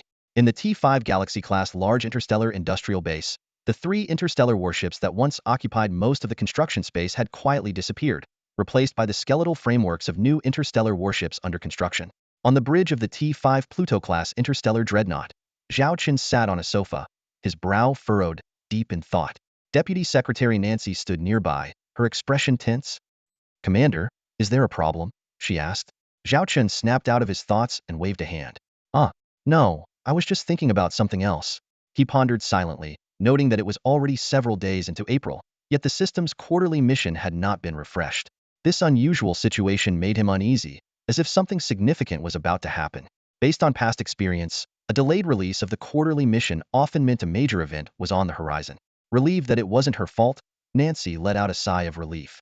At that moment, Chief Secretary Lilith approached Zhao Chen. Nancy stepped aside with a slight bow, giving way to Lilith. Due to Nancy's excellent performance and Lilith's heavy workload, Lilith had appointed Nancy as the Deputy Secretary of the Interstellar Warship, responsible for handling various internal affairs. Lilith reported in a serious tone, latest update. A 1,000,000-strong demon fleet is expected to reach our Xiaolong military base at the demon route in 15 days, based on their current speed. Zhao Chen furrowed his brows, contemplating. 15 days? That's half a month. Slightly later than expected. He analyzed. Mobilizing 1,000,000 interstellar warships is no simple task. Plus, with previous experiences, the demon army is advancing with extreme caution. In this situation, using any small tactics might be impossible. We can only prepare for a direct confrontation. Zhao Chen then asked, how are our preparations? Lilith responded, all construction phases of the Xiaolong military base have been completed. Zhao Chen nodded in satisfaction. What's the status of our fleet? Lilith raised her hand, summoning 10 windows that appeared before Zhao Chen. These windows represented Xiaolong's 10 fleets, each displaying the respective highest commander's portrait. Lilith provided a detailed report. Over the past 3 months, we've expanded by nearly 35,000 interstellar warships. Currently, we have over 65,000 combat interstellar warships. This includes 17 T5 class interstellar warships, over 6,000 T4 class interstellar warships, with the remainder being T3 class interstellar warships. Zhao Chun calculated silently. In 3 months, they expanded by 35,000 warships, despite part of the production capacity being used to build the T5 Galaxy-class large interstellar industrial base. If not for the critical importance of the T5 Galaxy-class industrial base, they could have produced even more warships. However, with the demon army pressing in, this was a risky move. Zhao Chen continued, what's the status of the first phase of the fleet expansion? Lilith explained, according to your Indo-Fire plan for the second phase expansion of Xiaolong's 10 fleets, the first phase is to expand from 3,000 to 10,000 warships, and the second phase from 10,000 to 30,000 warships. Currently, the first 5 Xiaolong fleets have completed the first phase, each with 10,000 warships. The remaining 5 fleets still have 3,000 warships each. Due to the significant disparity in combat power, General Charlotte suggests categorizing them as main fleets and auxiliary fleets. Zhao Chen decisively agreed. Implement Charlotte's suggestion. All military matters can be handled by Charlotte, with reports submitted afterward. Understood, Lilith acknowledged, then continued, additionally, the Warhammer Interstellar Federation Kingdom is also preparing for war, including the Tiger Dragon Fleet with 100,000 warships, the Dragon Fleet with 200,000 warships, the Beast Fleet with 200,000 warships, and the Federation Kingdom Fleet with 200,000 warships. The Holy Radiance Empire, due to the threat of the interstellar insect race, has indicated through Empress Saint Kana that they cannot provide assistance. The Starshine Empire, through Empress Qin, has stated that we may freely mobilize any of their interstellar warships. Zhao Chen nodded slightly, convey my gratitude to them. We'll decide later if we need their help. He knew that most of these interstellar warships were outdated products discarded by the Xiaolong fleet. Though they had some combat power, they would be mere cannon fodder against the demon fleet. If it came to the point of needing their fleets, the entire galaxy would already be struggling under the demon clan's iron heel. Zhao Chen then asked, have the 400,000 interstellar warships from the Angel clan arrived? Lilith replied, they will reach the Xiaolong military base within 5 days. However, several Angel commanders have requested a meeting with you. Zhao Chen instructed, arrange it. Even if they are coerced reinforcements, we should still show the proper respect. Zhao Chen gazed at the angel before him, Tilia, who was flanked by 2 imposing angels. Tilia gave a slight bow and introduced them. These are Jesse, the Supreme Commander of the Rose Angel Legion, and Berkeley, the Supreme Commander of the Storm Angel Legion. Each commands a fleet of 200,000 interstellar warships. Additionally, I have brought 30,000 angels from the Dominion Angel Legion. We are here to assist the Skylark Lord in combating the Demon Clan. Zhao Chun returned the greeting courteously, noting that although the 2 high-ranking angels reciprocated, their expressions retained a hint of arrogance typical of their kind. Tilia got straight to the point. This meeting is primarily to discuss our upcoming battle plans. Just as Zhao Chun was about to respond, Angel Berkeley spoke coldly, Lord, while we are here to assist, we must also consider our own casualties. We reserve the right to be informed of and assess any military actions we participate in. The implication was clear they didn't want to take unnecessary risks. Zhao Chen understood but kept a composed smile. Rest assured, we are all intelligent individuals here. No need for roundabout talk. The battle plan is already set. We'll confront the invading Demon Clan fleet at the Skylark military base. The Skylark Legion will handle the main assault, while your 400,000 angel warships will support from the flanks, eliminating any fleeing or scattered enemies. The 3 high-ranking angels were taken aback. Jesse asked in surprise, you mean we won't be engaging the Demon Clan Heathen? Zhao Chun confirmed with a nod. Berkeley frowned and said, as far as we know, the invading Demon Clan fleet numbers 1,000,000 warships, while the Skylark Legion has only about 60,000. Isn't that too great a disparity? Zhao Chen responded calmly, we wouldn't put ourselves in jeopardy. As for how we will achieve victory, you will see soon enough. If things go awry, I trust you will make wise decisions. Tilia looked worried. Lord, are you certain about this? Zhao Chen replied with confidence, rest assured, I never fight unprepared battles. With the briefing concluded, the meeting ended. Zhao Chen exited the holographic projection and found Lilith ready with detailed reports on the Angel Legions. Lilith reported, The three Angel Legions have a total of 430,000 interstellar warships, including 9 T5 class, 50,000 T4 class, and the rest are T3 class. Zhao Chen remarked. As expected from an established interstellar power, their strength is formidable. If not for the mechanical clan acting as a buffer, the Galactic Alliance would have been dealt with by them long ago. He continued, this time, we not only need to win but also showcase our interstellar warships to these esteemed guests, so they can report back. Lilith, you understand what I mean, right? Lilith nodded, grasping Zhao Qin's long-term vision to integrate Skylark interstellar warships into the angelic military system through combat demonstration. Zhao Qin inquired about their battle readiness, and Lilith replied, we have prepared nearly 5 trillion star coins worth of resources, with significant contributions from Warhammer and Starlight, especially Warhammer. If needed, we can mobilize additional resources quickly. Zhao Qin leaned back on the sofa, as if the upcoming battle was more of a performance than a fierce struggle. Since everything is ready, let's properly welcome the Red Demon Marshal. The massive demon fleet navigated through the narrow passage and finally reached their destination. Along the way, they witnessed the aftermath of a fierce battle, the wreckage of 300,000 Red Demon Legion starships scattered across space. Despite the Scale Dragon Legion's efforts to clear the battlefield, countless fragments still floated in the void. The Red Demon Marshal gazed at the battleground, fury burning in his chest. Those ships had once been his meticulously crafted fleet, now reduced to cold space debris. He silently vowed to exact his revenge personally. At that moment, a subordinate hurried over to report, Marshal, according to our reconnaissance, we will encounter the enemy in 5 hours. The Scale Dragon Legion has established a military base at our former bridgehead, and we've also detected the Angel Legion fleet nearby. It appears the enemy is preparing to confront us there. The Red Demon Marshal sneered. Ha, they have some nerve, waiting for us here. So, it's the angels behind this. I knew the forces in this wretched place couldn't stand up to us. He raised his hand and ordered, summon all fleet commanders. We will hold a pre-battle rally. Soon, the bridge was filled with the holographic images of over 30 Demon Legion commanders.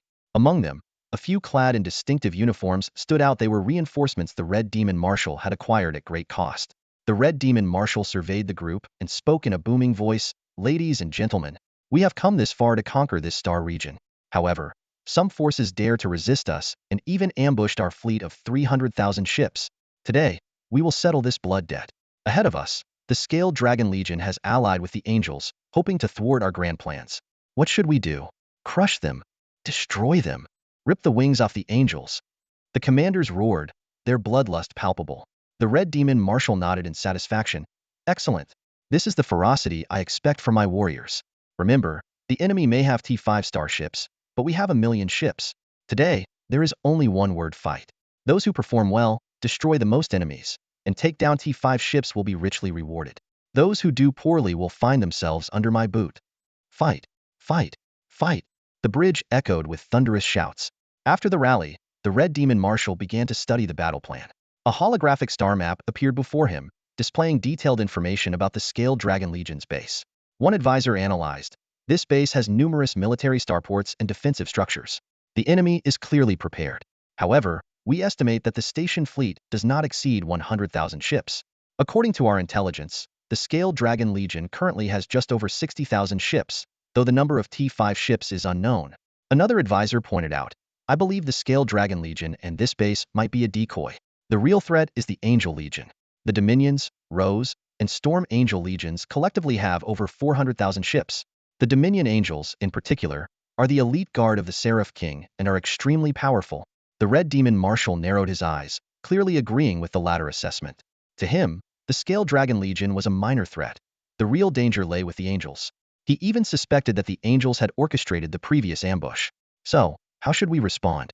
The Red Demon Marshal stared at the military base projection, his eyes blazing with anger. I want the Scale Dragon Legion annihilated. They have angered me, and they must pay the price. An advisor suggested, Marshal, we could turn their strategy against them. Since the enemy intends to confront us at this base, we should give them that chance. But we must have a fallback plan. If the Angel Legion is using this base as bait, we can counter by threatening it.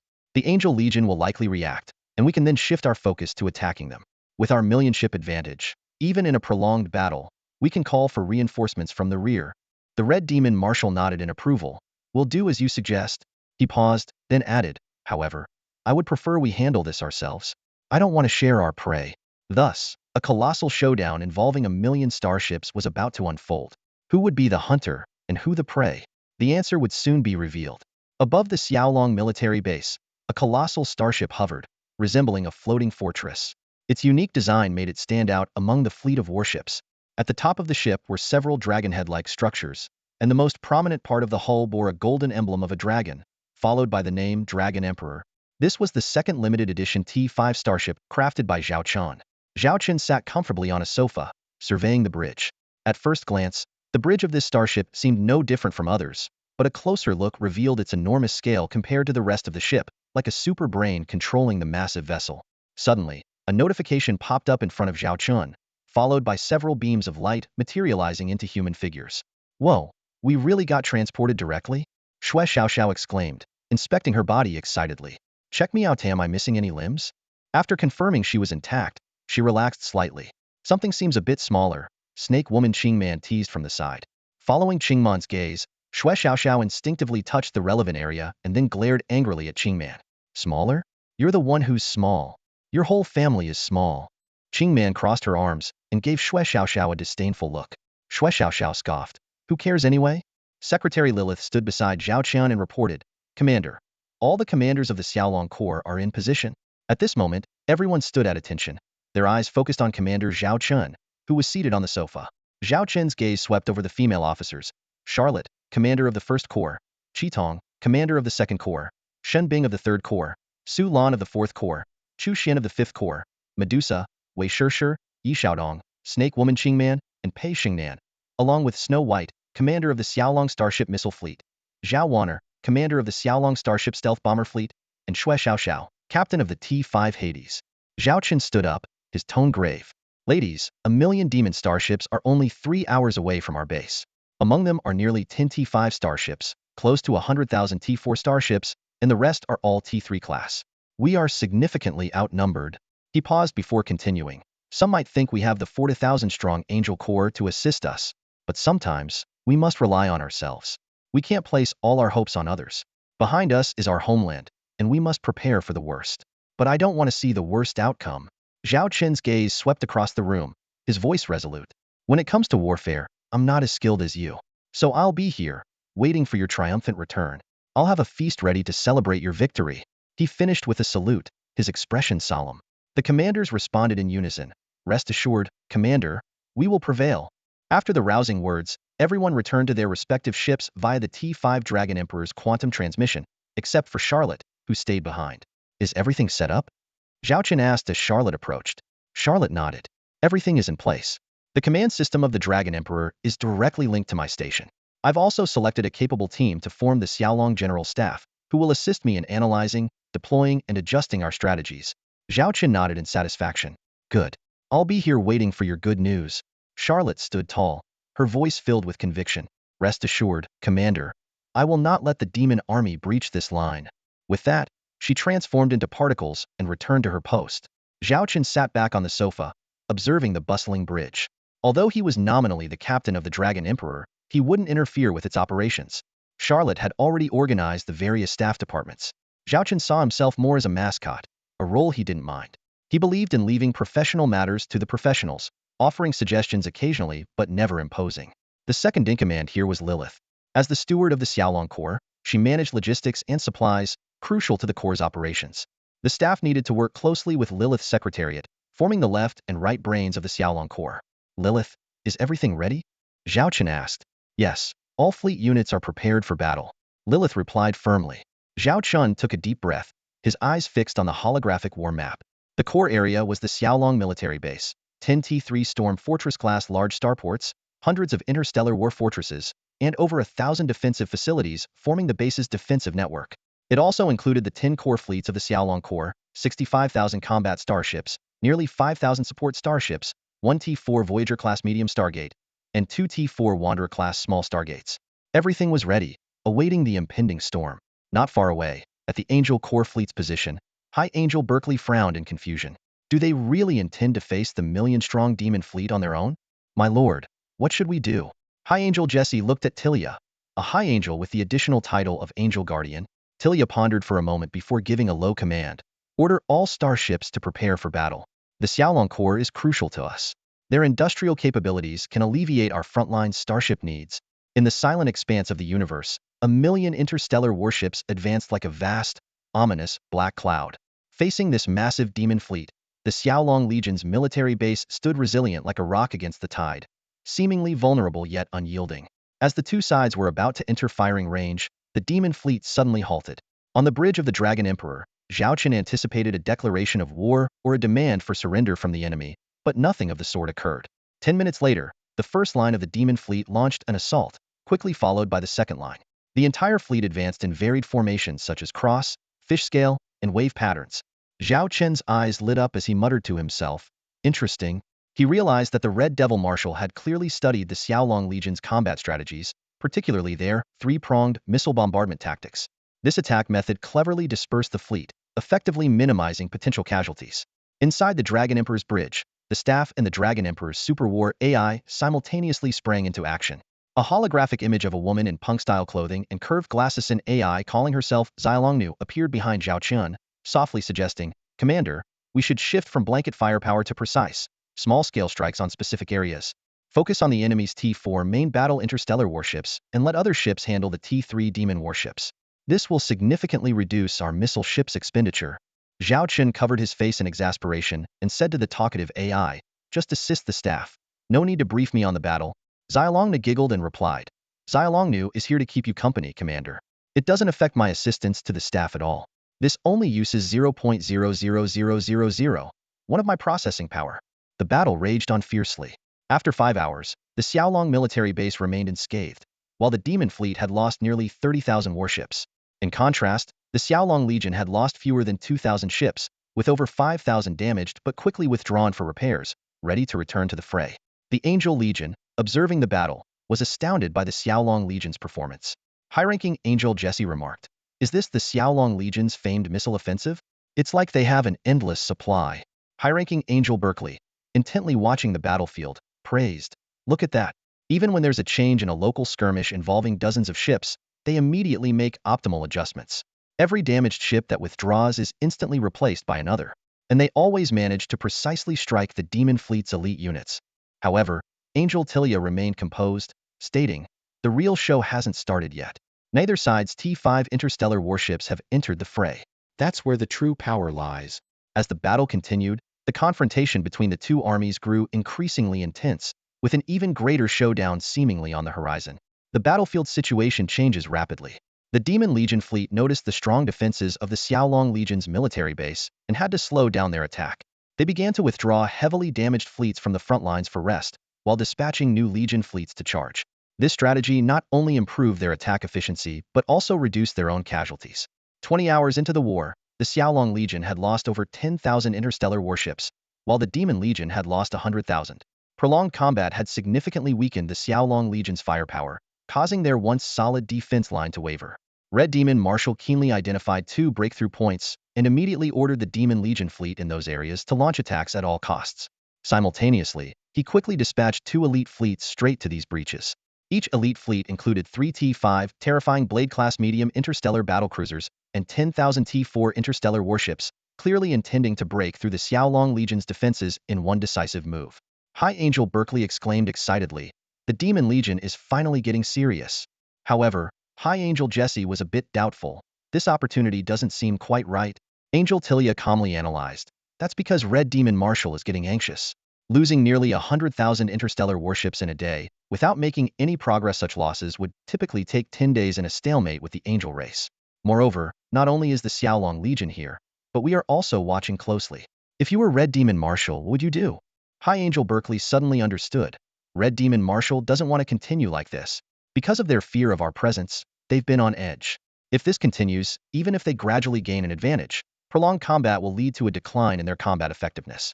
If we were to launch an attack at that time, it would be the worst scenario for the Demon Legion. So, Red Demon Marshal prefers to take risks to establish a battlefield advantage, quickly to counter our potential support. Angel Tilia squinted, thoughtfully looking towards the Xiaolong military base. "I think that the Lord's request for us to send a Legion fleet for support may not be expecting us to make a significant impact on the battlefield. It's merely leveraging our presence, or perhaps even a reminder for us." The two High Angels fell into deep thought. If Tilia's analysis was correct, the seemingly ordinary and gentle Xiaolong Lord might be hiding deeper intentions. At that moment, 2 high-energy fluctuations appeared on the battlefield. On the screen, two unknown Xiaolong interstellar warships emerged. High Angel Jesse immediately recognized. Those should be the Xiaolong Legion's latest T5 interstellar warships. Judging by their appearance, it's a carrier starship and a battleship. High Angel Berkeley was astonished. How many tricks does Xiaolong have up their sleeve? Earlier intelligence reported that the Xiaolong Legion already had 3 models of T5 interstellar warships, and now there are 2 more. This is more than double what we Angels have. Angel Tilia said solemnly, it seems we need to reassess Xiaolong's strength and report back to the 3 Angel Kings. The attention of the 3 High Angels focused on the debut of these 2 Xiaolong T5 interstellar warships. On the bridge of the T5 fire-killing class heavy carrier starship, a striking figure stood on the central command platform. She was surrounded by countless holographic screens, with over 50 different data panels of various sizes. This was Su Lan, commander of Xiaolong's 4th Legion, and the most capable commander of carrier starships in the Xiaolong Legion. Su Lan's voice echoed throughout the bridge. Activate all flight decks and hangar bays. Prepare to deploy interstellar fighters and drones. Logistics Department, stand by. The massive carrier starship began its debut. Multiple flight decks appeared on the back of the ship, and interstellar fighters launched like scattered flowers. Due to their vast numbers, the fighters assembled in formations and immediately set off. The carrier starship alone housed 1.32 million manned interstellar fighters, and even with optimized launch procedures, it took 10 minutes for all of them to take off. Simultaneously, multiple hatches on the belly and sides of the carrier starship opened, revealing densely packed interstellar drones. As the signal lights flashed, these drones swarmed out like a cloud of bees, presenting a breathtaking scene. The fire-chilling starfighter and drone fleet quickly formed a combat formation, launching a fierce attack on the Demon Legion's fleet that was about to breach the defense line. The tactical configuration was meticulously organized. The HV multifunction drones created an attack environment for the HI conventional fighters and HI heavy fighters, which then directly assaulted the enemy starships. Faced with the star shields, the heavy fighters were the first to strike. Equipped with short-range antimatter beam weapons, they could tear temporary holes in the shields. Conventional fighters seized this opportunity to break through and deliver precise attacks on the starships. This tactic proved overwhelming even for T4-class ships, let alone T3-class targets. Many enemy vessels were destroyed despite their star shields being fully charged, creating a scene reminiscent of a locust swarm. When the enemy's fighters and drones entered the fire-chilling drone's attack range, it was like prey thrown into a school of pyranhas. The more they struggled, the more ferocious their opponents became.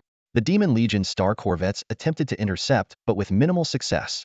The fire-killing class heavy carriers had anticipated this and targeted these anti-aircraft-capable ships in their initial strike. HIV heavy stealth bombers silently approached these ships, deploying high-explosive disruption bombs to create breaches in the star shields. Following this, other fighters drove straight in for lethal attacks. Additionally, the FI electronic disruption stealth drones played a crucial, albeit unseen, role in helping Allied forces eliminate key targets. Thus, a single T5 fire-killing class heavy carrier managed to plug the gap in the defense line that was on the verge of being torn open. However, the battle was far from over. The Demon Legion dispatched 3 T5 Terrorblade-class medium battlecruisers for a fierce counterattack, aiming to exploit the carrier fighters' need to return for resupply. Report, the enemy is attempting a counteroffensive, a subordinate reported to Commander Su Lan. Is everything ready? Su Lan asked coldly. All ready. Su Lan raised her hand and commanded, deploy everyone. Immediately, more fighters and drones joined the fray. As the commander of the 4th J-Dragon Legion, Su Lan controlled the most powerful carrier fleet, 50 T4 Fallen Angel-class super heavy carriers and 2,000 T3 Phoenix-class heavy carriers. In a legion of 10,000 ships, such a configuration underscored her unique combat style. After more than 20 hours of restraint, this sword finally unsheathed. The sheer scale of fighters and drones overloaded many T3 enemy ships' radar systems, rendering them unable to accurately scan the battlefield. Even the observing T5 angelic warships struggled to grasp the full picture. Incredible. The carrier composition. High Angel Jesse marveled. Indeed, their carrier combat system far surpasses ours, High Angel Berkeley admitted candidly. A larger swarm of locusts began attacking the Demon Legion fleet. Even with a strike fleet of 10,000 T4 ships, they found it challenging to withstand such an onslaught. Their only hope seemed to lie in the 3 T5 Terrorblade-class medium battlecruisers.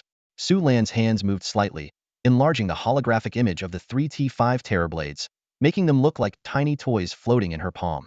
She decisively ordered, next phase target. Eliminate those 3 T5 Terrorblades. In the ensuing battle, other T4 and T3 Demon warships were left to the Allied forces. The fighters and drones dispatched by the fire-killing class heavy carrier focused solely on one mission, destroying the T5 Terrorblade-class medium battlecruisers. The tactic remained. Stealth bombers first breached the star shields, drones covered the fighters and heavy fighters as they approached. Given that the targets were T5 ships, the star shield strength was higher, and the breaches often closed instantly.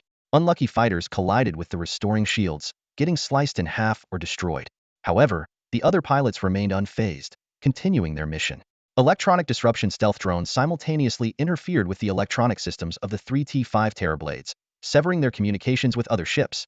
Despite this, the T5 ship's hull armor remained a significant challenge. At this point, the Fire Chiel and HII variable dual-purpose fighters made their appearance. Dozens of fighters rushed to the surface of a T5 Terrorblade, transforming into crimson combat mechs just before contact. These Fire Chiel and mechs stood firmly on the hull armor, activating thermal weapons to carry out precise destruction. The alarm pierced through the bridge of the T5 Terrorblade class medium interstellar battlecruiser. A system alert chimed in the captain's ear. Warning, warning, multiple breaches in the hull armor. The captain's gaze locked onto the holographic display in front of him.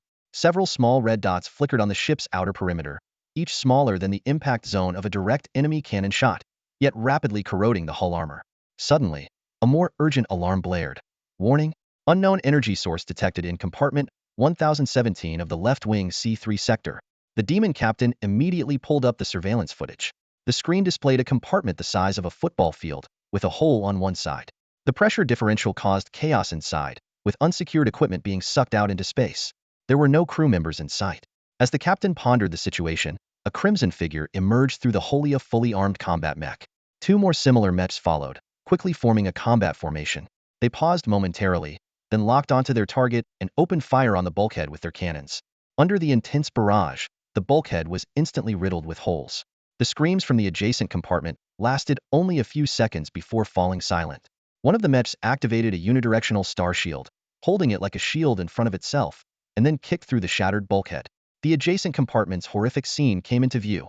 A wasteland strewn with blood and flesh, bodies shredded by the mech's firepower. The three crimson mechs stepped over the debris, advancing towards the key weapons compartment, controlling the main cannon. Simultaneously, dozens of similar mech squads were launching operations throughout the interstellar warship, targeting weapon modules, ammunition depots, energy cores, and even the bridge. The demon captain, drenched in sweat, dispatched the Space Marines for support, but the lightly equipped soldiers stood no chance against the T5 class red mechs. Support. Request immediate support, the demon captain roared. The communications officer, sweating profusely, reported shakily, Captain, our communication devices are being jammed.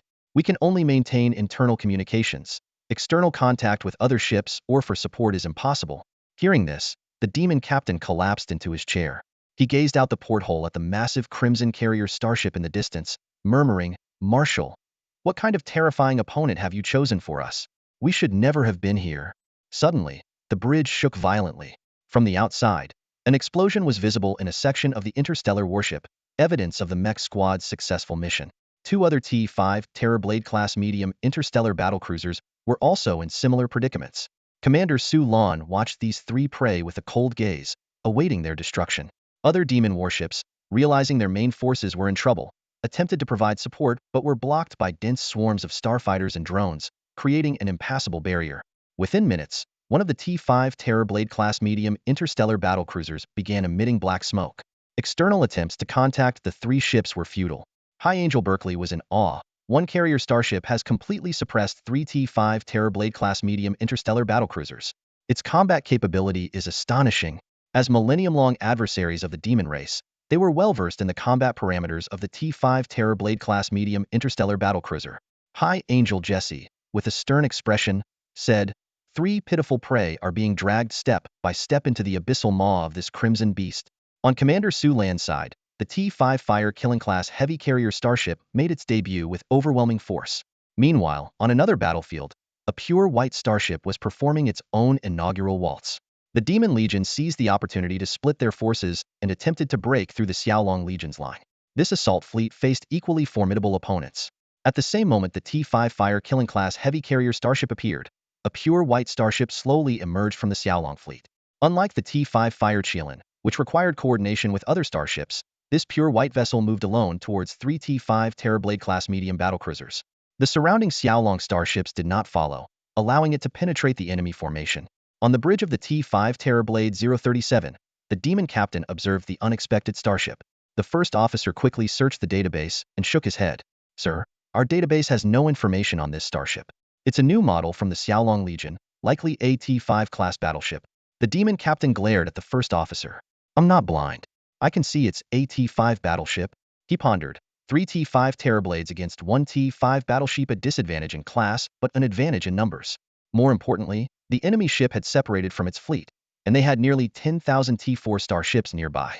Notify ships 044 and 071 to coordinate an attack on the T5 battleship. Also, deploy surrounding T4 starships to support and minimize damage to our T5 Terrorblades, ordered the demon captain. The battle plan was quickly approved, and 300 T4 starships were mobilized. The first officer reported, based on observations, the enemy's main weapons are 4 laser cannons. The demon captain cautioned, be careful. The Xiaolong Legion has destroyed 2 of our Terrorblades before. The 3 T5 Terrorblades quickly took positions, surrounding the enemy ship from 3 angles, with T4 starships leading the attack. However, all attacks were blocked by the enemy's star shield. Suddenly, the white starship counterattacked. 1820 caliber heavy electromagnetic cannons, combined with 366 8-barrel heavy particle rapid-fire guns, unleashed a barrage that overwhelmed the surrounding T4 demon starships. Captain, the T4 starships are requesting fire support.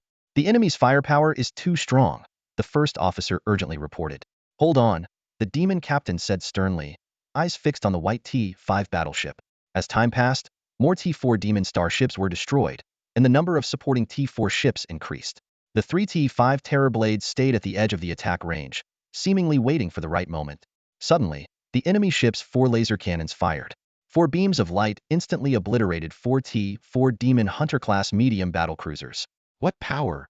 The demon captain marveled. It's truly a T5 battleship, powerful indeed. He felt relieved that he hadn't rushed forward.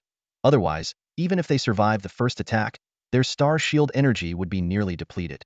Taking advantage of the enemy's main cannons cooling down, the 3 T5 Terrorblades closed in, unleashing their main and secondary cannons.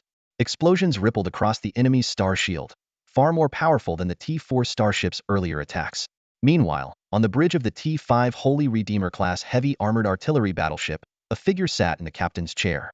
This was Zhao Ruyue, the captain of the T5 Holy Redeemer's lead ship. Captain, 3 enemy T5 Terrorblades are approaching, the first officer excitedly reported. Zhao Ruyue calmly glanced at the star map and said, no rush, let them come closer. Minutes later, the 3 T5 Terrorblades had positioned themselves around the T5 Holy Redeemer, seemingly ready to tear the Xiaolong starship apart. Activate the super electromagnetic railgun, load the Redeemer impact shells, lock onto the enemy ships, and prepare to fire, Zhao Ruyue suddenly ordered. The first officer immediately executed the command. The upper front section of the T5 Holy Redeemer slowly opened, revealing a massive black cannon. Damn, what is that? The demon captain's face turned pale, staring at the at least 300-meter caliber cannon. His T5 Terrorblade was directly in its line of fire. Dodge! Dodge now! The demon captain shouted in panic, but it was too late. The massive cannon had locked onto its target. As the 300 caliber super electromagnetic railgun of the Redeemer began to charge, a blue light flashed, and a gigantic shell hurtled towards the T5 Terrorblade-class medium battlecruiser at an incredible speed. A blinding flash suddenly erupted on the battlefield the moment a massive shell struck the star shield of a T5 Terrorblade-class medium interstellar battlecruiser. The impact point flared like a miniature star, dazzling everyone who witnessed it. They held their breath, hearts pounding in their chests. In the next instant, spiderweb cracks spread across the star shield. The shell paused briefly, then surged forward again.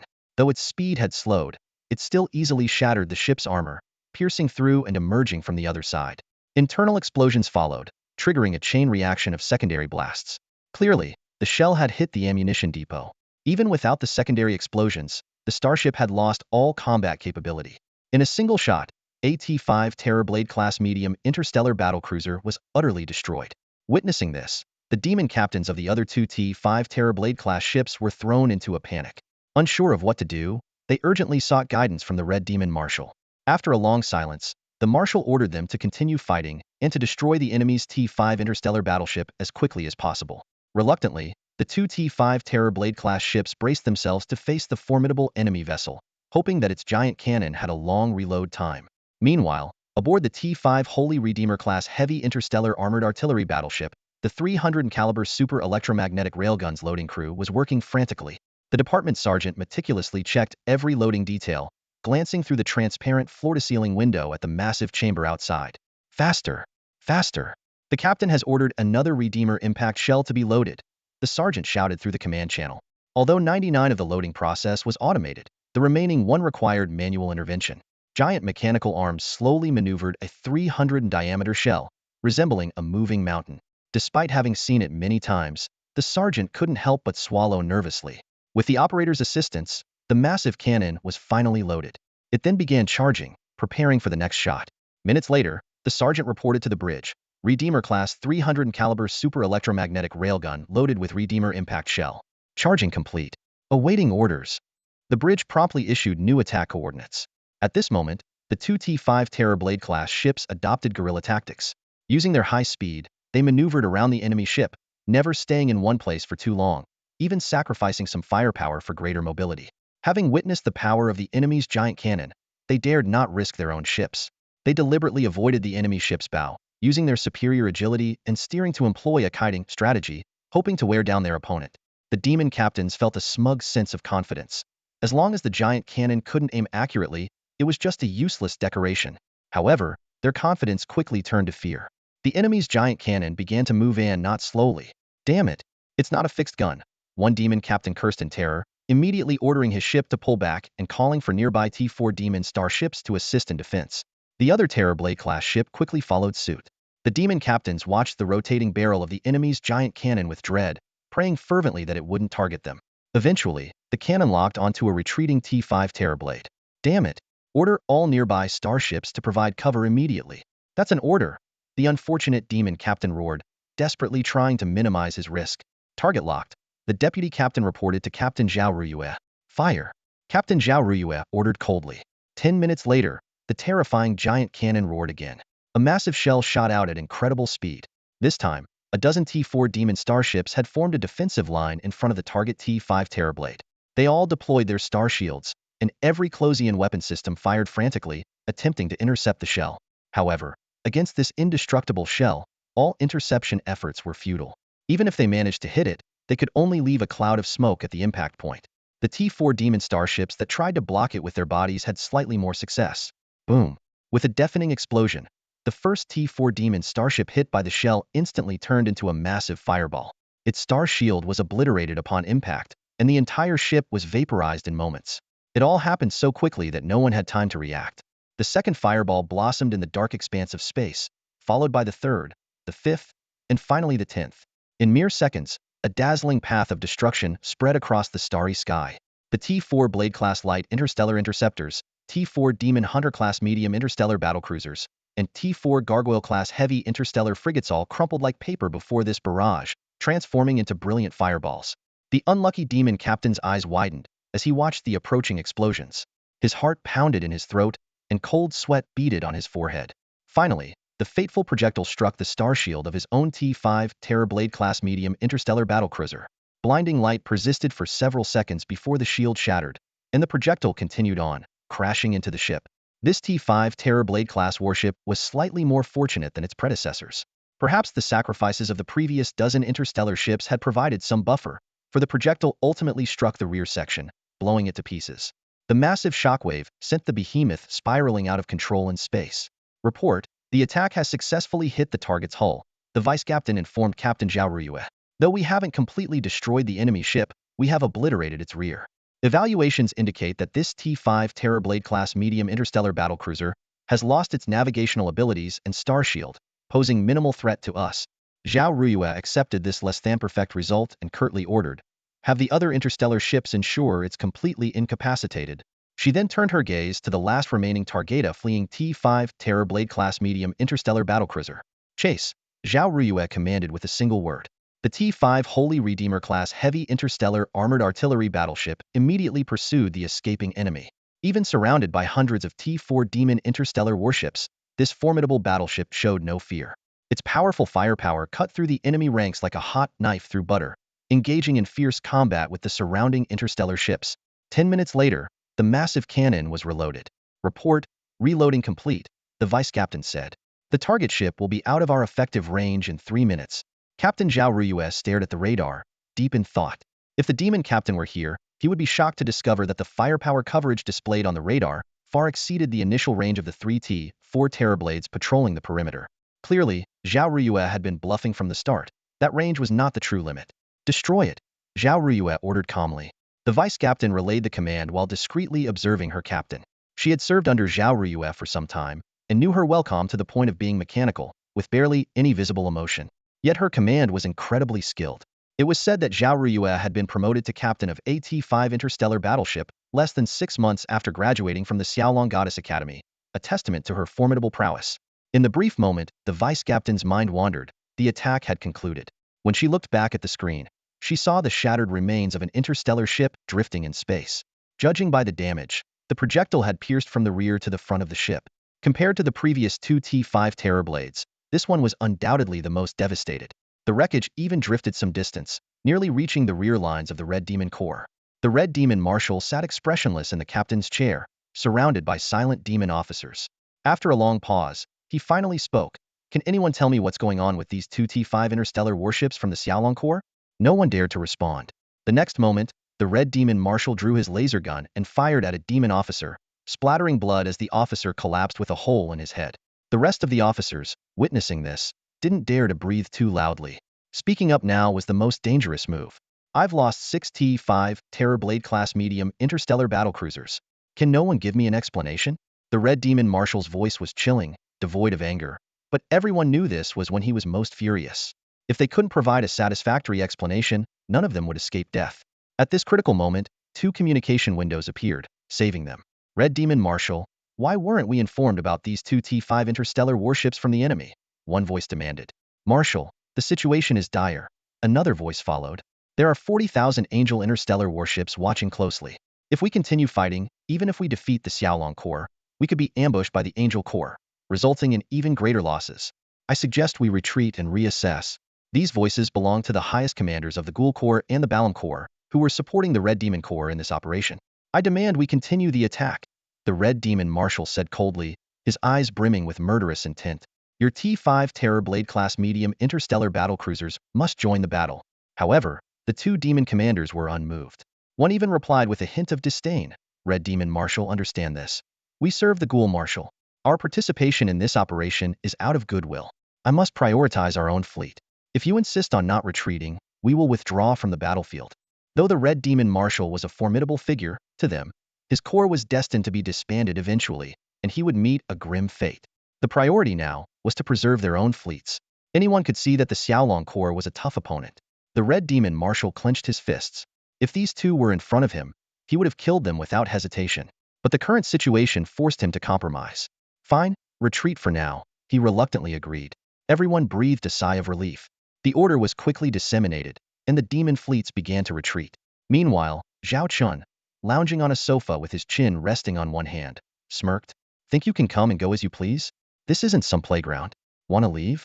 Not without my permission. As the demon fleet began to slowly retreat, a small point of light suddenly appeared behind them. The light quickly expanded, and a massive interstellar battleship materialized out of thin air. Report to the commander and General Charlotte. The Hades is in combat position. Xue Xiaoxiao's slightly excited voice reached Zhao Chun and Charlotte's ears. This long-prepared hunter had finally bared its fangs. Begin, Zhao Chun commanded calmly. Xue Xiaoxiao understood immediately. She had been waiting for this moment for over a day. Previously, the Hades, which he was responsible for, had only made a symbolic appearance on the front lines before retreating for rest. Hades' sword, activate. Following Xue Xiaoxiao's command, the main cannon of the T-5 Hades-class interstellar dreadnought began to charge, gathering a terrifying amount of energy. On the demon side, an adjutant quickly reported to Marshal Red Devil. Report, the Xiaolong Legion's T-5 interstellar battleship named Hades has suddenly appeared in our retreat path and is activating a high-risk weapon. Marshal Red Devil's face darkened, and he gritted his teeth. Damn these bastards. Relay the order. Prepare to withstand the enemy's attack. After the enemy's attack, continue the retreat. At this moment, the Marshal could only pray that his fleet's losses would be minimized, allowing as many demon ships to escape as possible. In the audience, 3 high-ranking angels were stunned. The 2 T-5 interstellar battleships used by the Xiaolong Legion had shown incredible combat capabilities, and now they witnessed one of these legendary T-5 ships jump directly behind the demon fleet. From their vantage point, they also noticed a large number of interstellar battleships and cruisers from the Xiaolong Legion attempting to penetrate the demon fleet's formation. Leading these assault fleets were the T-5 Lightning Phantom-class heavy assault interstellar cruisers, which would eventually converge with the T-5 Hades-class interstellar dreadnought. Suddenly, the rumored powerful weapon of the T-5 Hades-class interstellar dreadnought was revealed. A massive beam of light shot from its bow, turning demon ships into cosmic dust in its path. The beam, like a sharp sword, carved a beautiful arc in space, clearing 99 of the demon ships in a short time. Incredible! This weapon? How did the Xiaolong Legion develop such technology? High-ranking Angel Berkeley exclaimed, finding the scene before him unbelievable. Using his intuition, high-ranking Angel Jesse quickly calculated an astonishing figure. Just one shot destroyed over 10,000 demon ships, including severely damaging a T-5 Terror Blade-class medium interstellar battleship. The heavily damaged T-5 Terror Blade-class medium interstellar battleship, although not destroyed outright, had its energy shields depleted and a deep gash on its hull, exposing dozens of compartments to space, sealing its doomed fate. Angel Tilia examined a real-time battle damage report. It showed that the Xiaolong Legion had lost about 11,000 ships, including over 100 T-4 ships. In contrast, the Demon Fleet had lost 150,000 ships, including 5 T-5 Terrorblades destroyed and 2 heavily damaged, as well as nearly 40,000 T-4 Demon ships. Despite the still considerable size of the Demon Fleet, the earlier battle had cost them more than half of their elite and main combat ships. With the Angel Fleet watching closely, the Demon Fleet had no choice but to retreat. At this point, the battlefield dynamics radically shifted due to the T-5 Hades-class interstellar dreadnought's stunning performance. The Xiaolong Legion launched a counterattack, led by the T-5 Chaos Knight-class heavy assault interstellar destroyers that had yet to engage. This caused chaos within the Demon Fleet, making their retreat disorganized and panicked. "It's our turn to act," Angel Tilia said. High-ranking Angels Berkeley and Jesse looked at her in unison. "Since they invited us to help and have such a significant advantage, it would be ungracious of us Angels not to assist. After all, the Xiaolong Legion is our ally." Angel Tilia then issued her orders. "Rose Angel Legion, support the left flank. Storm Angel Legion, support the right flank. My Seraphim Legion will penetrate the enemy formation to create further chaos. Aim to destroy as many demon ships as possible." Yes. The two high-ranking Angel commanders immediately started directing their fleets into battle. They had been eager to join the fray and showcase their prowess. Riding her angelic interstellar ship, Angel Tilia instinctively glanced towards the Xiaolong military base. She thought to herself, that man probably foresaw all this and knew she would engage after assessing the situation. Perhaps he was also testing whether this alliance was truly worthwhile. He was indeed inscrutable. With the Angel fleet joining the battle, the collapse of the Demon fleet accelerated. Initially, there was some resistance, but as more T-4 demon ships were destroyed, control of the situation was lost. Worse still, the Ghoul Legion and Baram Legion began to retreat independently, abandoning the Red Devil Legion. Thus, the scales of war tipped decisively. The battle turned into a one-sided hunt. An angel and a dragon were chasing the fleeing demons across space, toying with them like hunters with their prey. The Red Demon's fourth expedition, the Battle of the Griffin Dragon, lasted 10 days, marked by fluctuating fortunes. On the first day, both sides were evenly matched, and the battle was in a deadlock. However, on the second day, the Demon Legion suddenly collapsed, plummeting from heaven to hell. Over the next 8 days, 3 Demon Legions fell into a full retreat, desperately seeking a way out. The Griffin Dragon Legion and the Angel Legion launched a relentless pursuit that lasted over a week. Even in defeat, the Demon Legion still had over 800,000 interstellar warships. The Griffin Dragon and Angel Legions, determined to hunt down their prey, eventually destroyed 600,000 demon warships. However, 200,000 managed to escape into the demon route. Due to insufficient military supplies and an overextended supply line, the pursuit had to be called off. The battle concluded with the annihilation of 800,000 demon interstellar warships. The Griffin Dragon military base lost nearly 15,000 warships, with a casualty rate of 23. Additionally, many warships sustained varying degrees of damage. The T-5 class warships fared relatively well. Only the T-5 Pluto and the T-5 Holy Redeemer had their hull armor partially attacked after their star shields were depleted. These damages were not severe and could be repaired quickly for redeployment. In terms of personnel, nearly 5 million soldiers sacrificed their lives in this battle. All life information has been received by the rear, and the necessary posthumous procedures are underway. During the campaign, the Griffin Dragon Legion consumed combat supplies worth 60 trillion star coins, exceeding the original budget of 50 trillion. The extra 10 trillion star coins were urgently allocated from Warhammer. As Lilith was reporting these battlefield statistics to Zhao Chun, a figure suddenly appeared on the couch's backrest. Little dragon girl swung her legs, smiling as she pointed at herself and said, "I compiled all these data. Without my help, the secretarial department would have needed at least 5 times longer. She looked expectantly at Zhao Chun. Zhao Chun briefly praised her. You did a good job. Thrilled by the compliment, little dragon girl continued.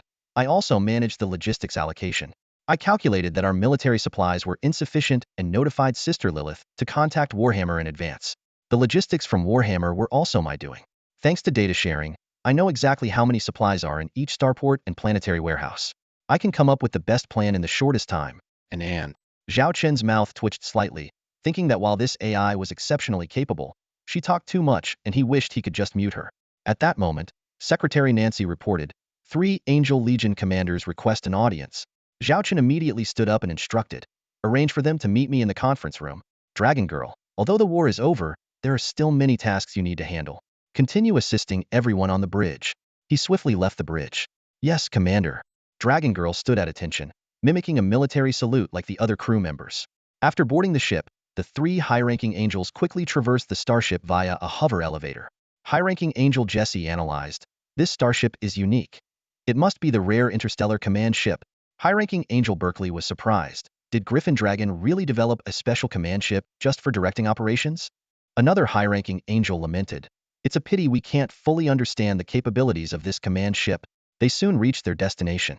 Zhao Chun was already waiting in the conference room. He warmly embraced Angel Tilia and high-ranking Angel Jesse, but only shook hands with high-ranking Angel Berkeley, catching the 3 angels off guard. Once inside the conference room, Zhao Chun smiled and asked, what brings you here? The 3 high-ranking angels felt a bit uneasy facing Zhao Chen's smile. Angel Tilia began. It's about the agreement for our support. Zhao Chen interjected. You mean the consumption of your military supplies, right? No problem. Go ahead. How much is it?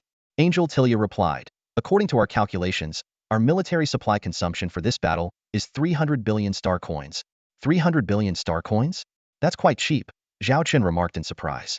Angel Tilia didn't quite grasp his comment, but it was indeed Zhao Chen's genuine reaction.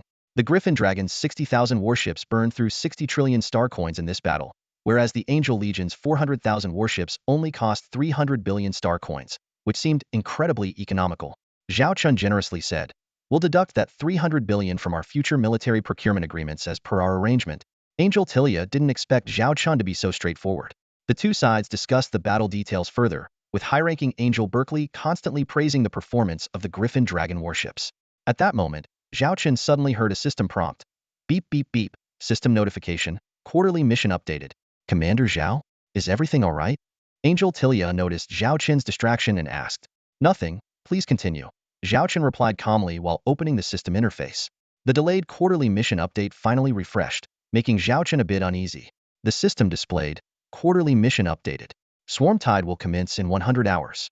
In 100 hours, the swarm onslaught will begin. Zhao Chen had long sensed something ominous, and now this overdue quarterly mission had finally appeared, confirming his fears. He quickly opened the mission details, his eyes scanning the screen rapidly. Quarterly mission, swarm onslaught. Mission objective, in 100 hours, defend against the swarm fleet emerging from the permanent level 5 cosmic insect nest. Mission evaluation. Completion will be assessed based on the outcome of the battle with corresponding rewards. Time until mission starts, 99 hours 59 minutes. Zhao Chen's brow furrowed. The long-dormant permanent level 5 cosmic insect nest was finally stirring, ready to unleash chaos within the Holy Radiance Empire. The system's timing was likely accurate, meaning that in 100 hours, a massive swarm fleet would pour out like a flood, possibly including the dreaded T5 Hive mothership. However, the system mentioned nothing about the mission's danger level or end time, which only increased Zhao Chen's unease. There were too many unknown factors. Worse still, the Dragonhawk Legion had just been through a fierce battle and suffered heavy losses. Supplies were depleted, and many warships were in dire need of repair. The little over 4 days left were simply not enough to restore the Legion's strength. Zhao Chun cursed the ill-timed mission under his breath. Given the current state of the Dragonhawk Legion, even with the Holy Radiance Empire's home fleet, it would be difficult to fend off this catastrophic invasion. While mission failure wouldn't result in punishment, the consequences would be dire. If the Holy Radiance Empire fell, the Swarm would use it as a base to expand throughout the universe. At that point, both the Star Shimmer Empire and Dragonhawk would be doomed. Zhao Chun could not allow this to happen. He urgently needed powerful reinforcements, and they had to be capable of standing against the interstellar swarm. His gaze involuntarily fell on Angel Tilia, who was still speaking eloquently. 400,000 angelic starships. Despite the previous battle, this fleet had lost fewer than 30,000 ships, with its strength largely intact. They had the upper hand, with the Demon Legion already in retreat. Ladies and gentlemen, please excuse me for a moment. I have an urgent matter to attend to. Zhao Chen suddenly stood up, feigning urgency as he left the conference room, leaving the three high-ranking angels exchanging puzzled glances. 10 minutes later, Zhao Chen re-entered the room with a grave expression. Angel Tilia, sensing something was amiss, tentatively asked, Lord Dragonhawk, is there something wrong? Zhao Chen took a deep breath, looking seriously at the three high-ranking angels. Yes. I just received a message from the monitoring outpost at the permanent level 5 cosmic insect nest in the Holy Radiance Empire. We suspect that in about 4 to 5 days, a large number of interstellar swarms will emerge from there and attack the Holy Radiance Empire. He sighed deeply, rubbing his forehead with a troubled look. Under normal circumstances, I would have confidence in repelling the swarm. But now, you know the state of my Dragonhawk Legion. With a battle damage rate exceeding 20, supplies nearly exhausted, and many warships in urgent need of repair and resupply, I simply cannot mobilize an elite fleet to fend off this disaster in such a short time. If the interstellar swarm is allowed to ravage the Holy Radiance Empire, the consequences will be unimaginable. That's what's been troubling me. The three high-ranking angels looked visibly shaken.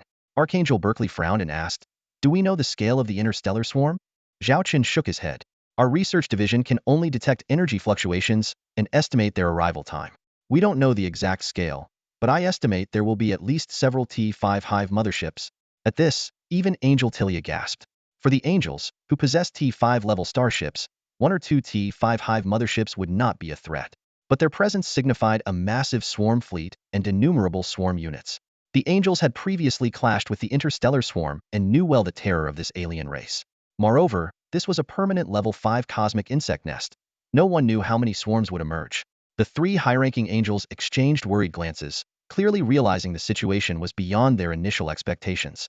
They had come to aid the Dragonhawk Legion against the demon race, not anticipating an interstellar swarm would appear out of nowhere.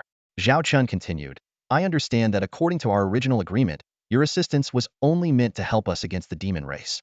You are not obligated to help us fight the interstellar swarm. I won't force you. The originally planned 3-month period can be cancelled, and you may leave at any time. The three high-ranking angels looked at Zhao Chen in surprise, not expecting him to decline their help and even offer to let them leave. Zhao Chen added gravely, However, I cannot guarantee that my Dragonhawk forces will help this universe survive this swarm disaster. Therefore, regarding our military procurement contracts and agreements, I cannot guarantee their fulfillment. I am deeply sorry. At this, the three high-ranking angels were dumbfounded. They had traveled a great distance to support Dragonhawk, primarily to ensure its continued existence and rely on its starship manufacturing industry to supply the angelic frontlines. If the interstellar swarm destroyed this place, wouldn't all their efforts be in vain? At this moment, the angel Tilia faced an incredibly difficult choice. Her brow furrowed slightly, and she hesitated to speak. The turbulence within her clearly reflected in her deep blue eyes. Zhao Chen keenly noticed her hesitation, his lips curling into an almost imperceptible smile. The seed has been planted. It's time to water it. Zhao Chen took a deep breath and slowly began. We, the Xiaolong, are willing to offer some compensation for the assistance of the Angel Clan. After all, there's no such thing as a free lunch in this world. Tilia's gaze immediately sharpened, and she instinctively asked, What kind of compensation? Her voice carried a hint of anticipation, though she tried not to show it too obviously. Feigning hesitation, Zhao Chen furrowed his brow as if engaged in an intense internal struggle. After a moment, he looked up with a resolute expression. We are willing to grant the Angel Clan access to purchase Xiaolong T3 class interstellar battleships. This proposal sparked evident interest in the eyes of the three senior angels present. They exchanged meaningful glances, clearly impressed with the Xiaolong Legion's combat capabilities. High-ranking Angel Berkeley couldn't wait to speak. We want your T5 class interstellar battleships. His tone was tinged with urgency, as if afraid the opportunity might slip away. Zhao Chen's expression darkened instantly. He stood up abruptly, slamming his hands on the conference table. Impossible. T5 class interstellar battleships are absolutely not for sale. Berkeley stared coldly at Zhao Chen. Lord Zhao, this concerns the life and death of the Xiaolong. Isn't that worth a few T5 class interstellar battleships? Besides, we're not asking for the technology. Suppressing his anger, Zhao Chen spoke deliberately. You should know the cost of building a T5 class interstellar battleship. We don't even have enough for ourselves. How could we possibly sell them? This request is out of the question. Just as the atmosphere grew tense, Senior Angel Jesse interjected at the right moment. Lord Zhao, we also wish to help the Xiaolong. But your sincerity seems insufficient to justify the risk we're taking. Zhao Chen sat back down and closed his eyes in contemplation. After a few seconds, he opened his eyes and spoke firmly. I can sell you some T4 class interstellar battleships from the Xiaolong fleet. We want the technical schematics. Berkeley immediately demanded. Technology is absolutely off the table. Zhao Chen replied decisively. Jesse followed up with another question. Do these T4 class interstellar battleships include missile ships and cannon ships? No, they do not. Zhao Chen replied bluntly. Seeing the negotiations reach an impasse, Tilia stepped in to mediate. All right, such an important matter is beyond our authority to decide. Lord Zhao, please give us some time to contact the Angel King. Zhao Chen nodded in agreement and then left the conference room, his face still showing signs of displeasure. The three senior angels, led by Xiaolong crew members, exited the interstellar battleship.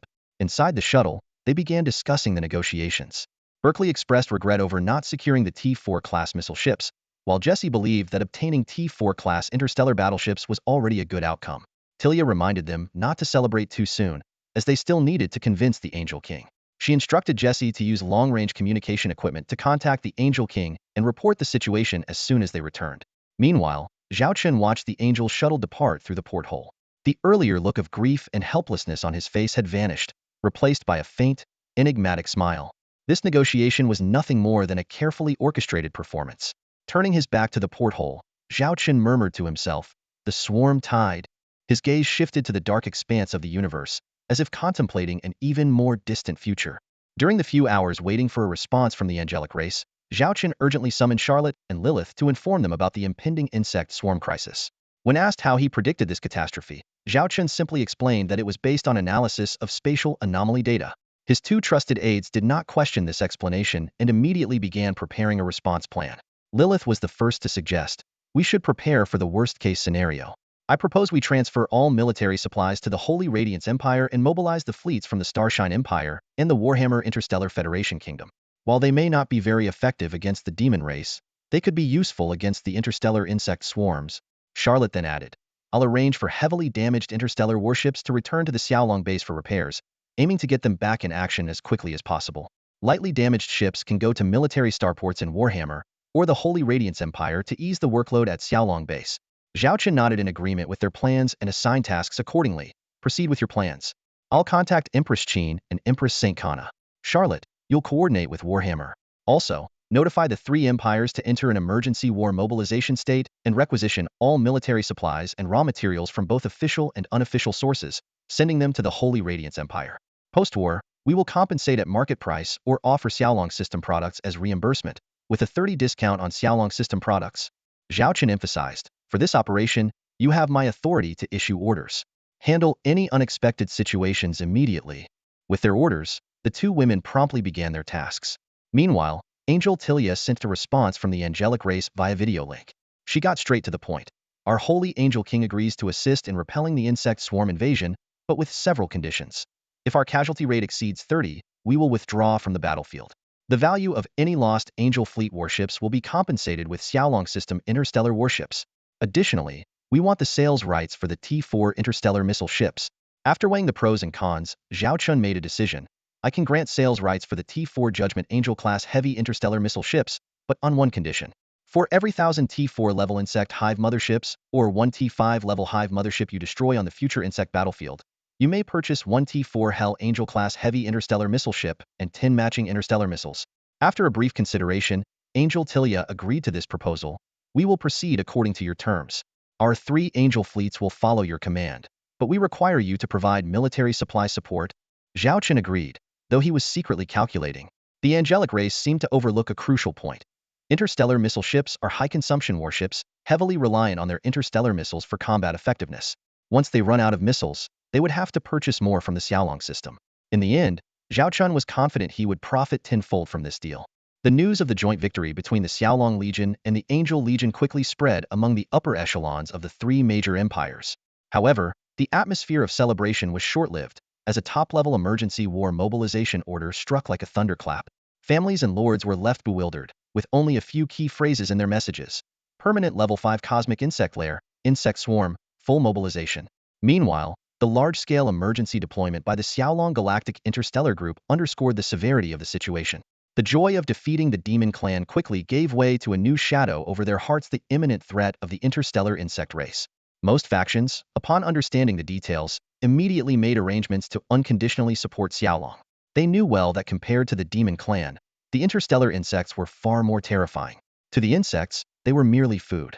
With no other choice, the conditions Xiaolong offered post-war compensation, requisition materials, and discounted exchange rights prompted swift decisions. However, some short-sighted families and factions only symbolically contributed a small portion of their resources, hoping to preserve their strength for future contingencies. Unbeknownst to them, these dissenting factions had already been blacklisted by Xiaolong's intelligence organization and would soon be dealt with by various means by the empires. Zhao Qin's stance was clear. If they refused the clear path given, they would be escorted out. The scale of this mobilization was unprecedented. The Warhammer Interstellar Federation Kingdom deployed 200,000 Beast Legion troops, 200,000 Dragon Legion troops, 100,000 Tiger Dragon Legion troops, and even drew 100,000 interstellar warships from its weakest Federation regiment. The Starshine Empire dispatched nearly 600,000 interstellar warships, including the elite Chu family fleet and the former Princess Royal fleet. As the main battlefield, the Holy Radiance Empire, under Empress Saint Kana's command, ordered 5 stellar fleet groups totaling 500,000 interstellar warships to rush to the front lines. She personally led a 300,000 strong Empress's Radiant fleet to the battlefield. In total, about 2 million interstellar warships were converging on a single coordinate, the permanent level 5 cosmic insect lair. All of this was triggered by the order of one man. Who would have thought that a single command could mobilize such vast military forces across 3 empires? The industrial base of the Xiaolong star system was bustling. Besides the ongoing starship production lines, all efforts were redirected to producing interstellar missiles and military supplies. Newly completed interstellar warships were immediately repurposed for missile production. All products followed emergency procedures, heading straight to the front lines of the Holy Radiance Empire. Chief Engineer Nana was rapidly adjusting all production tasks, following orders from Secretary Lilith. Fighting the interstellar insects was entirely different from combating the demon clan. The key was ensuring sufficient ammunition and energy supplies for the interstellar warships. Lilith had even established a dedicated transport route, with a fleet of interstellar transport ships ferrying supplies directly from the Xiaolong star system to the front lines. At this moment, all stargates within the 3 empires were under strict control. Xiaolong Galactic Interstellar Group's warships had the highest priority, followed by the fleets heading to the battlefield. The entire empire was shrouded in a tense atmosphere. At the command base of the Cosmic Insect Lair No. 1 frontline in the Holy Radiance Empire, a massive T5 Dragon Emperor-class interstellar command ship hovered. Secretary Lilith was reporting to Zhao Qin. Within 10 days, all combat-ready interstellar warships would be in place. Thereafter, all Stargate pathways would prioritize interstellar transport ships for frontline supplies. All military starports and industrial bases were on standby to receive damaged warships. After hearing the report, Zhao Qin gave some instructions and walked towards the front command hall. There, a state-of-the-art interstellar battlefield data sandbox awaited him. Charlotte, Saint Kana, and Xiaolong were waiting for him. Zhao Qin stared at the sandbox, where a large red area marked the insect lair location, along with various military bases, defense positions, and ready interstellar warships. Charlotte pointed out the current major issue. Besides the lair area, there were 3 star regions where interstellar insects had not been completely eradicated for various reasons. They feared these remnants would cause trouble when the insect swarm began. Saint Kana's expression was grave. These 3 star regions' insects had always been a thorn in her side. Zhao Qin also remembered this issue but had been too busy to address it. Now, all problems were surfacing at once. At that moment, a task timer in front of Zhao Qin showed a particularly striking countdown. 73 hours and 35 minutes until the insect swarm frenzy began. There are 73 hours and 35 minutes left until the swarm onslaught begins. In the Star Command Center, Zhao Qin, Charlotte, and Saint Kana are gathered around a massive holographic star map, discussing their upcoming battle plans. Zhao Qin's gaze swept over the blinking red dots on the map, representing 3 problematic star regions. He spoke in a grave tone. To face the swarm in our best condition, we must first eliminate these threats. But our actions need to be swift and efficient, minimizing our losses. He turned to Charlotte, who nodded in agreement. Our primary objective is to counter the impending swarm. Although these 3 star regions pose a threat and could affect future battles, we must prioritize. This statement was clearly directed at Saint Kana. The interstellar swarm in these 3 regions had always been a thorn in her side. Despite Zhao Qin's previous efforts to stabilize the empire and provide support, a significant number of swarm remained. Zhao Qin needed to clarify this to prevent Saint Kana from trying to solve these issues all at once and neglecting the more critical matters. Saint Kana seemed to understand their point, adjusting her tone. I understand the Lord's intent. We'll clear as much as we can. Charlotte pointed to a large red circle at the center of the map. Regarding this star region where the hive is located, We need to compress the swarm's occupied area to create favorable conditions for future battles. She swiped her hands across the map, revealing multiple attack routes that would reduce the swarm's occupied area to a third of its original size. St. Kana asked worriedly, multiple fronts? Won't that strain our command and logistics? Leave that to me, the AI Xiaolong confidently assured. This is the best plan to handle the future swarm. Charlotte added, my plan doesn't require us to annihilate all swarm in these areas. We just need to clear and drive them into specific zones. We can then assign weaker fleets to gradually eliminate them. She displayed a more detailed combat simulation, showing how to segment and encircle parts of the swarm, with some fleets responsible for annihilation. This operation will mobilize over 2 million starships, but not all need to be on the front lines. We have about 400,000 Angel starships and the Xiaolong fleet. I suggest deploying elite fleets to the front line, with other fleets handling rear operations and standby support. St. Kana pondered for a moment, understanding the strategy of placing the right fleets in the right positions. This seemed at odds with Zhao Qin's previous full-scale war mobilization, but that was due to the Xiaolong fleet's insufficient numbers when facing the swarm's overwhelming tactics. Let's follow General Charlotte's plan.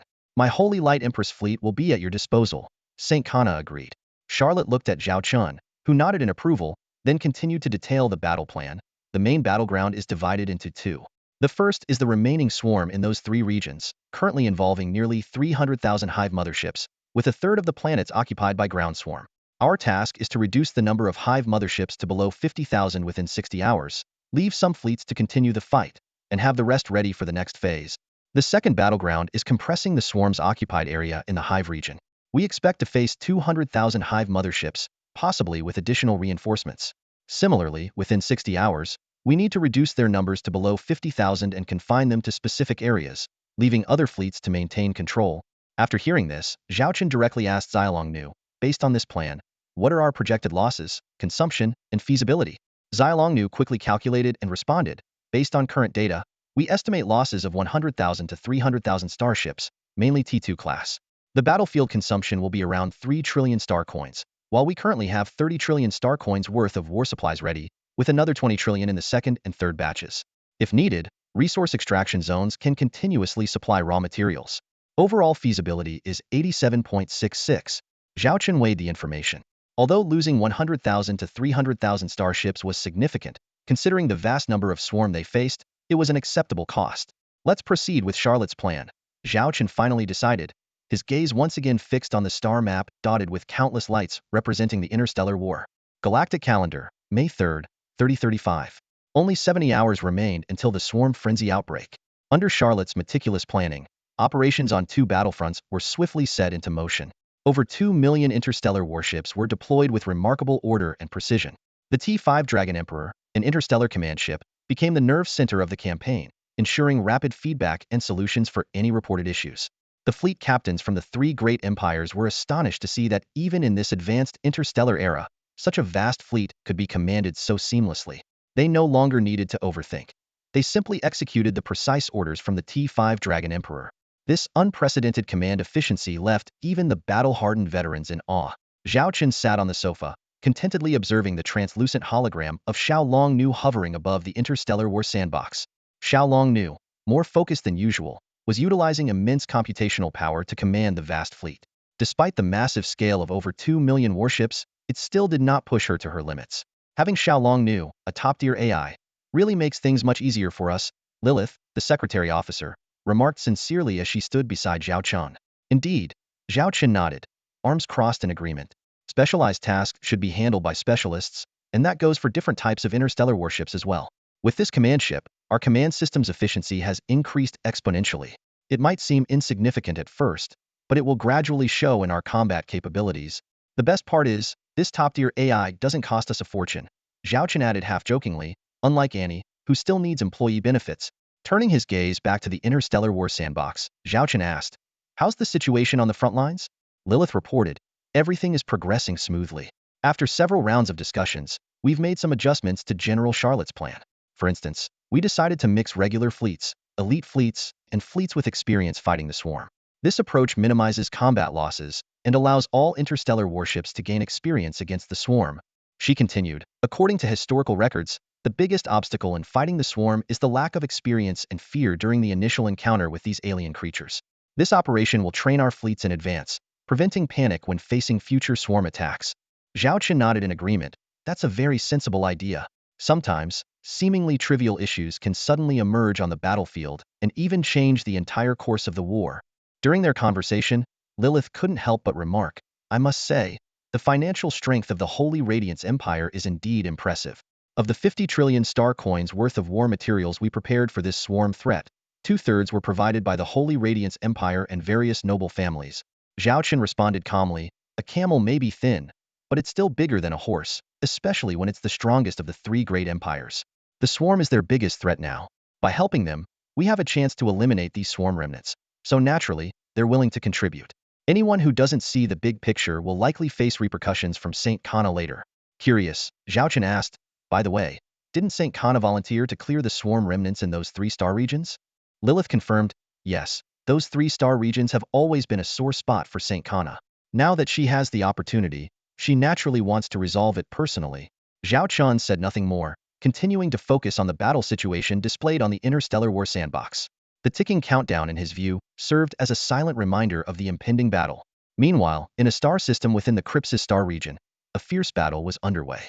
The Holy Radiance Empire's most powerful fleet, led by Empress Saint Kana, was engaged in a brutal fight against the swarm fleet that had occupied the area for months. Under the relentless firepower of the Empress's fleet, the swarm ships were being decimated in droves. Such overwhelming combat effectiveness was previously unimaginable for the Holy Radiance Empire's fleet. However, with the introduction of the Xiaolong series interstellar warships, especially the T3 Judicator-class heavy missile ships, their combat power had significantly increased. Additionally, the Xiaolong Galactic Interstellar Group had provided some T4 series Xiaolong ships, such as the T4 Skeletal King-class heavy armor destroyer, T4 Paladin-class heavy missile frigate, T4 Vermilion Bird-class medium cruiser, and T4 Tyrant-class heavy missile battlecruiser. Although these were not the strongest T4 ships from Xiaolong, they were more than sufficient against the current swarm fleet. After all, the strongest swarm motherships in this area were only T4 level, and their numbers were limited. Report, the deputy informed Empress Saint Kana, we have cleared 30 of this star system. So far, we have destroyed 14 T4 swarm motherships and over 15,000 other swarm ships. Empress Saint Kana's gaze was fixed on the nearest planet. In the planet's atmosphere, numerous war debris floated, and on the surface, vast expanses of black land were occupied by ground swarm creatures. That's Krypsis 7, isn't it? Empress Saint Kana seemed to be reminiscing, the main planet of this star system. I've been here before. It was a beautiful planet. The deputy remained silent, noticing the Empress's clenched fists. He knew that while the ground swarm creatures posed little threat to the interstellar fleet, completely clearing the planet would require a significant amount of time.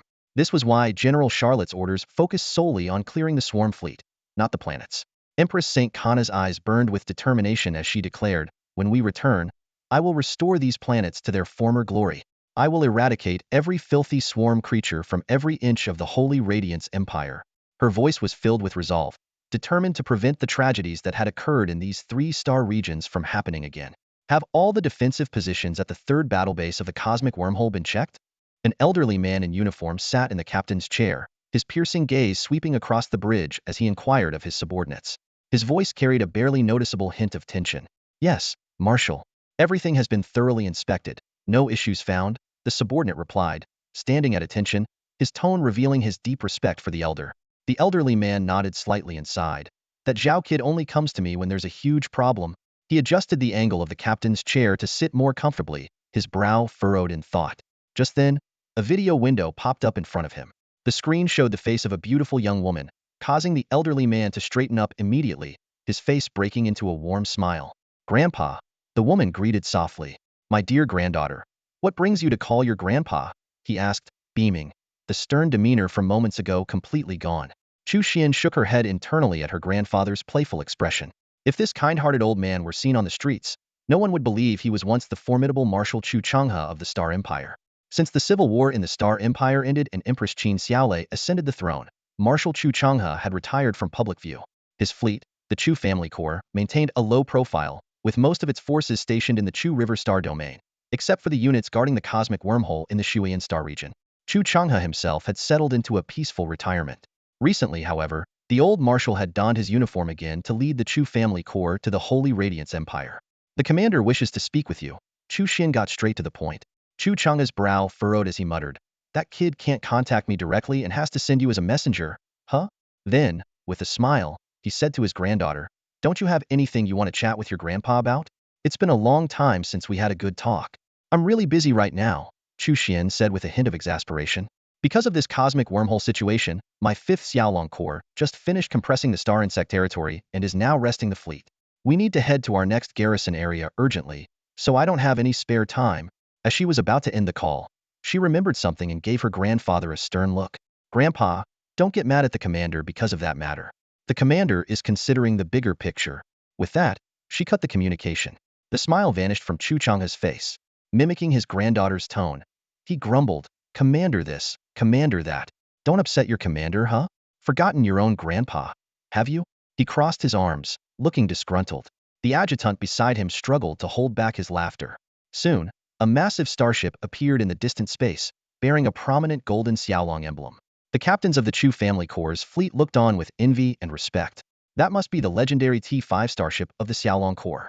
A shuttle quickly docked with Chu Changha's flagship, and after a series of verifications, a password-protected case was brought to the bridge and handed to Chu Changha. Marshal, this is from our Xiaolong lord, said a lady officer in Xiaolong uniform. What's this? Chu Changha eyed the case suspiciously. After inputting the password, her fingerprint, and iris scan, the case opened to reveal a single wristband. This is a quantum transmission device. Please put it on, Marshal, the lady officer explained, handing him the wristband. Quantum transmission device? Chu Changha was momentarily stunned, but then put on the wristband. Verifying wearer identity. Verification complete. Establishing transmission coordinates. Transmission countdown. 3, 2, 1.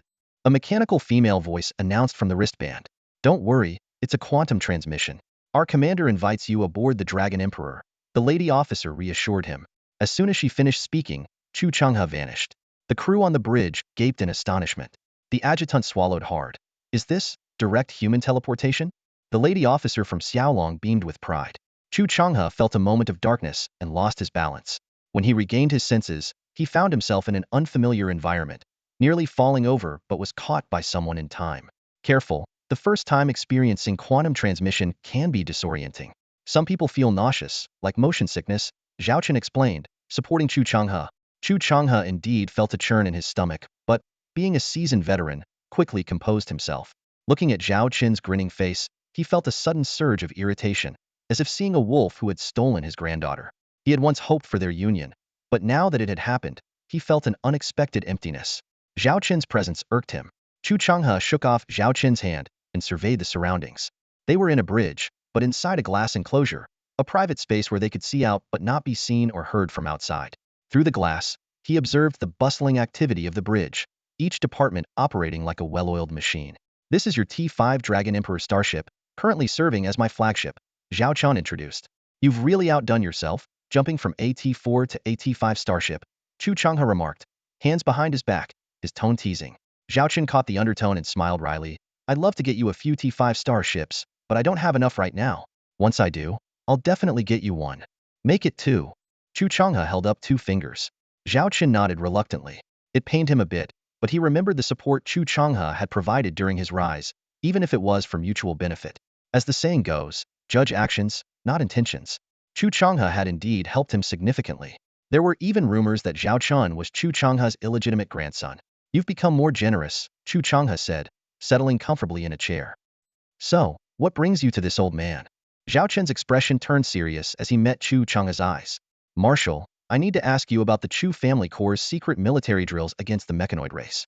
What's going on? The smile on Chu Changha's face vanished, replaced by a stern expression. Zhao Chen sighed deeply, knowing that some things were inevitable. He poured a cup of hot tea for Marshal Chu Changha and looked him straight in the eye. I believe you are already aware, Zhao Chen began directly, that I've had some interactions with the Mech clan recently, even collaborating with them to some extent. Chu Changha remained silent, his gaze fixed on Zhao Chen. He had long noticed the activity of Zhao Chen's interstellar industrial ship building a stargate within the Mech clan's territory. Such an operation, lasting over half a month, could not escape his notice. Zhao Chen continued, to be precise, I met someone who claims to be the supreme leader of the Mech clan. She wants to recruit me. Did you agree? Chu Changha's tone was calm, his face revealing no emotion. I neither agreed nor disagreed, Zhao Chen replied, because given our current situation, we can't afford to make a choice. The Mech clan is far more powerful than we ever imagined. Zhao Chen then asked, Marshal, you've fought the Mech clan for many years and must know them well. before their major retreat, what was the most advanced interstellar battleship they deployed in the former Galactic Alliance? That would be the T4 class interstellar battleship, Chu Changhe snorted. Zhao Chun said seriously, however, not long ago, I traveled to the Angel Clan, on the other side of the Mech Clan's territory.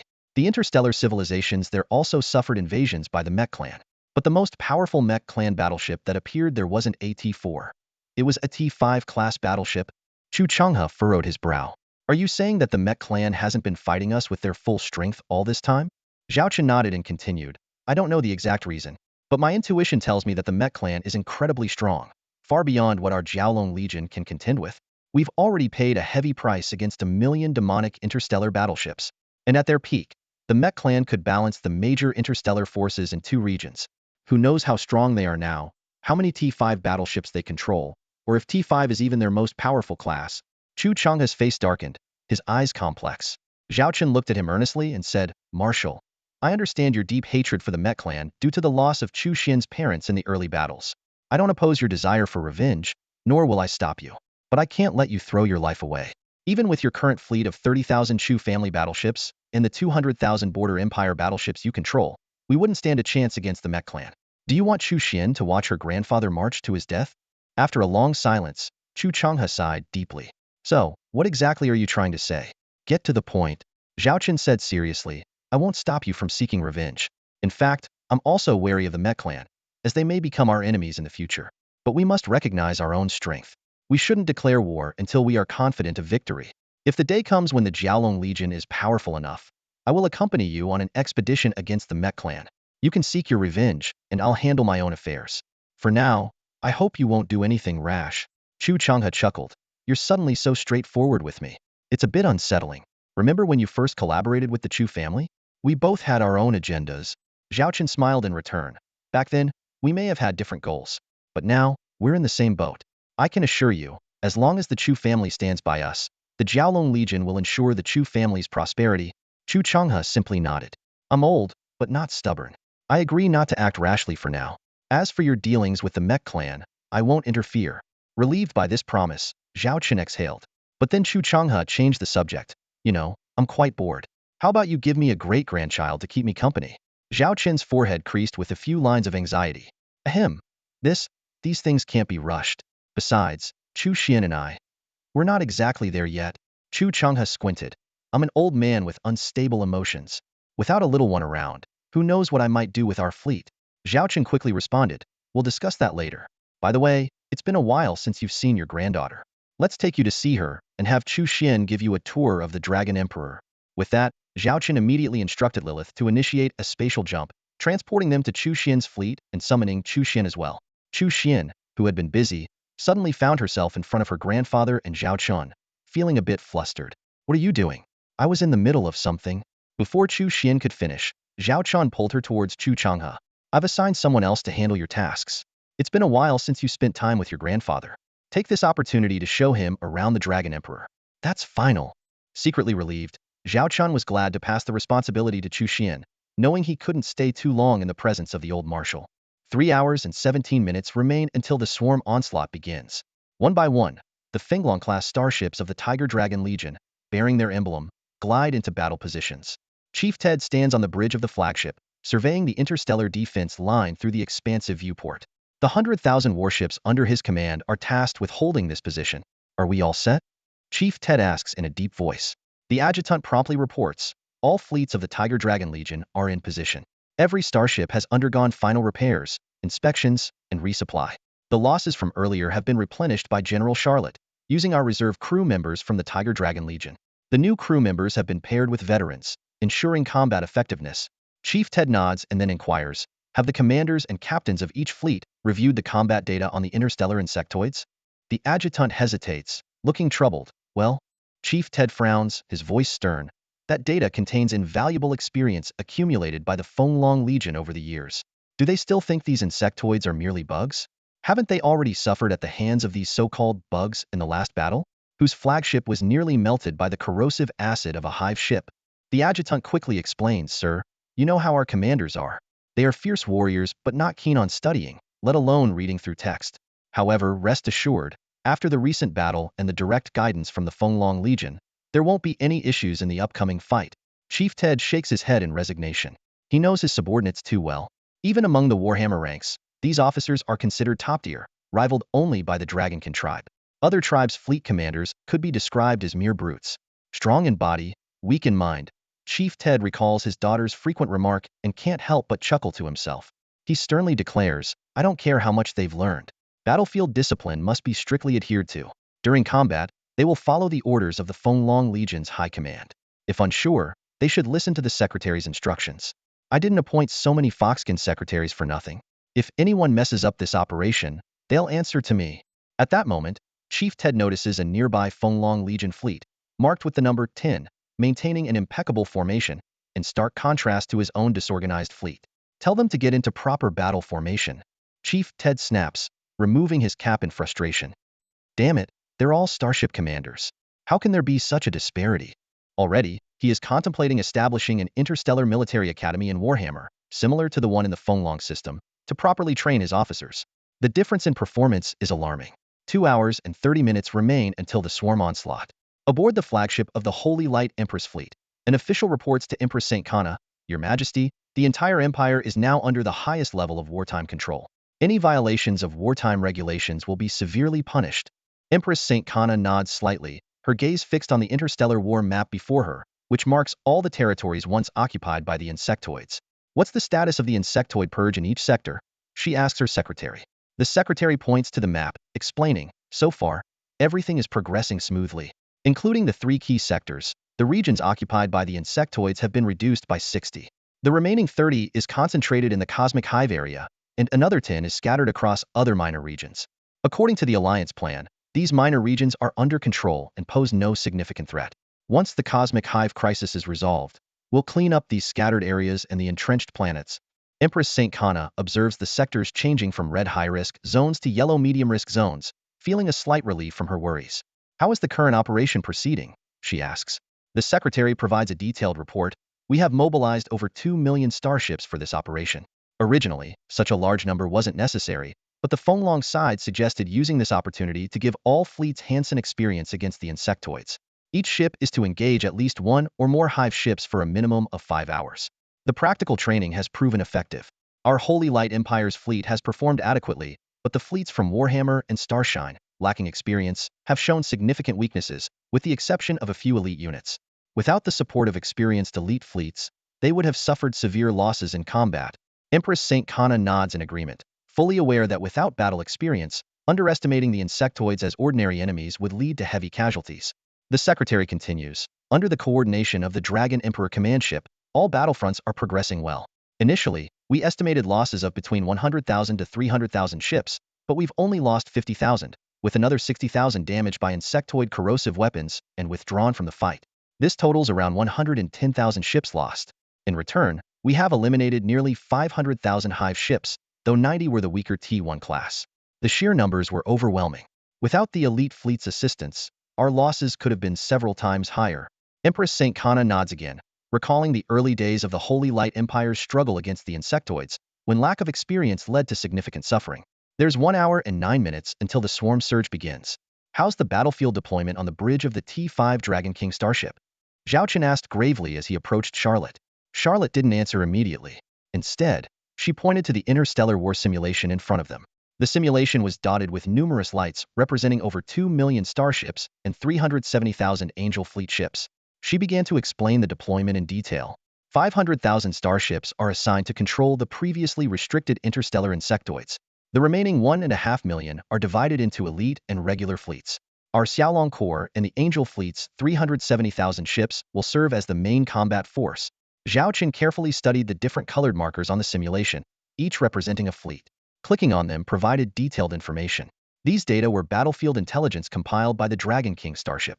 Charlotte continued, "For the imminent swarm, we've established a defensive system of major and minor positions." She looked at Xiaolongnu, who was floating nearby. "Xiaolongnu, show the battle simulation." Xiaolongnu blinked and tapped the simulation. Instantly, a dynamic war scene appeared. Outside the vast red area representing the insectoid territory, 10 large golden circles and hundreds of smaller ones emerged. These 10 large circles are major positions, staffed by main and elite fleets, each holding 30 to 60,000 ships, totaling nearly 500,000. Charlotte said, pointing to the golden circles. This includes our Xiaolong Corps, Angel Fleet, Lunghu Corps, and other elite forces. She then pointed to the scattered smaller circles. These are minor positions, composed of mixed fleets, each deploying 3,000 to 10,000 ships, totaling 1.5 million across 300 positions.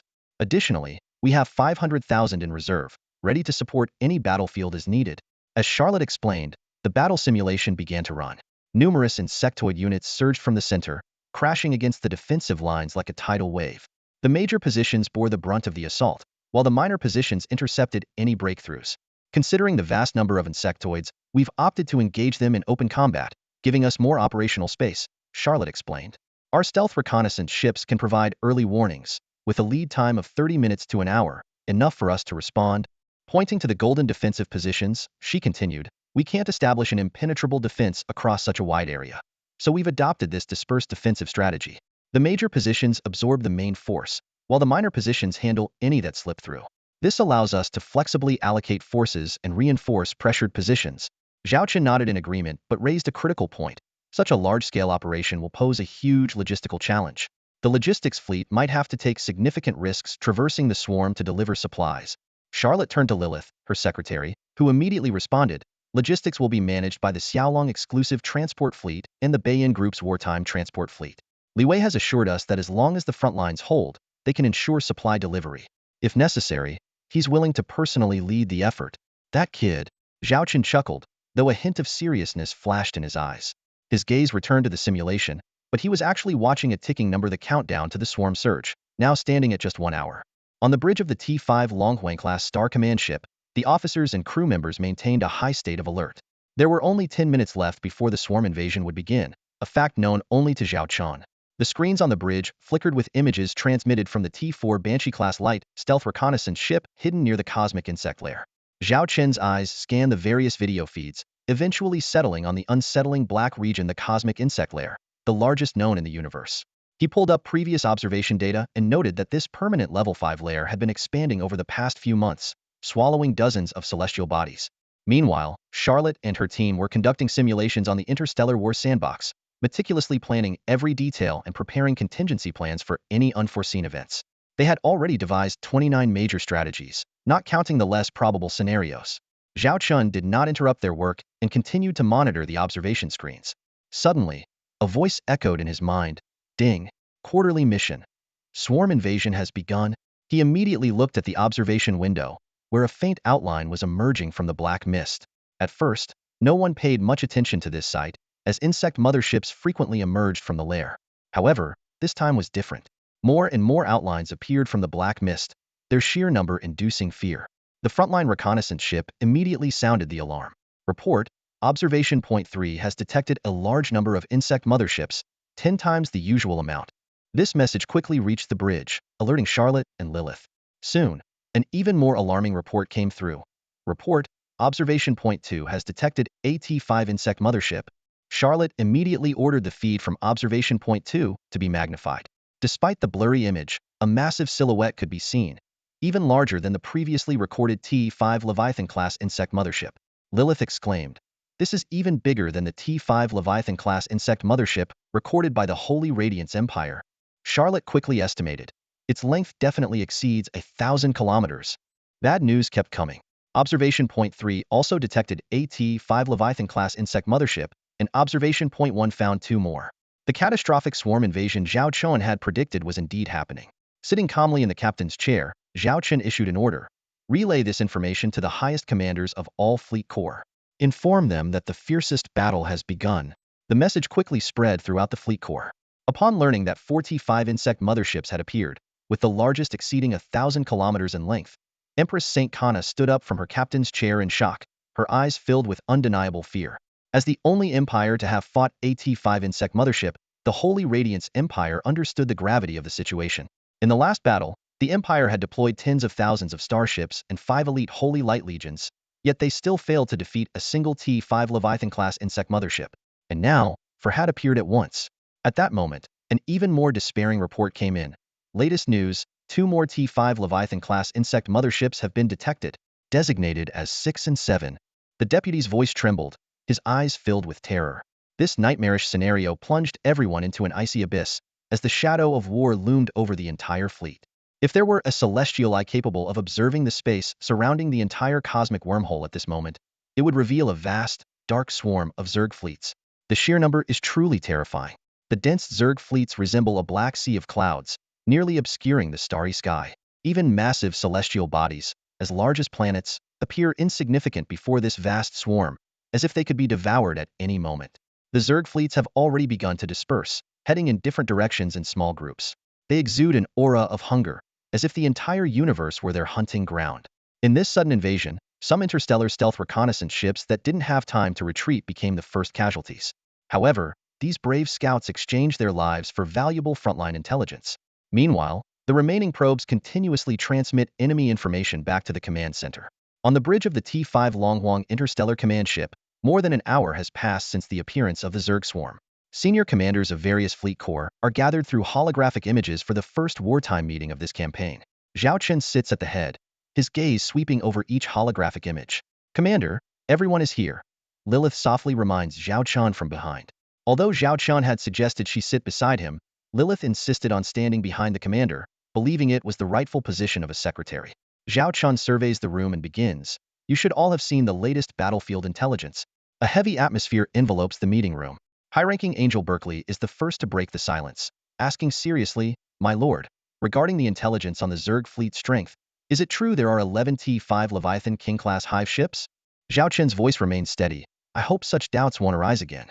This intelligence was obtained at the cost of 3 T4 Banshee-class light, interstellar stealth reconnaissance ships from our Xiaolong." High-ranking Angel Jesse immediately apologizes. "I apologize for Berkeley's rudeness." He continues, "According to the intelligence, the number of Zerg fleets identified so far exceeds 30 million. This number..."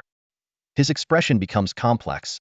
"I believe we should reconsider our strategy and also contact the Angel King." Zhao Chun taps his fingers on the table, calmly saying, "To be precise, the majority of these 30 million hive ships are only T1 and T2 levels.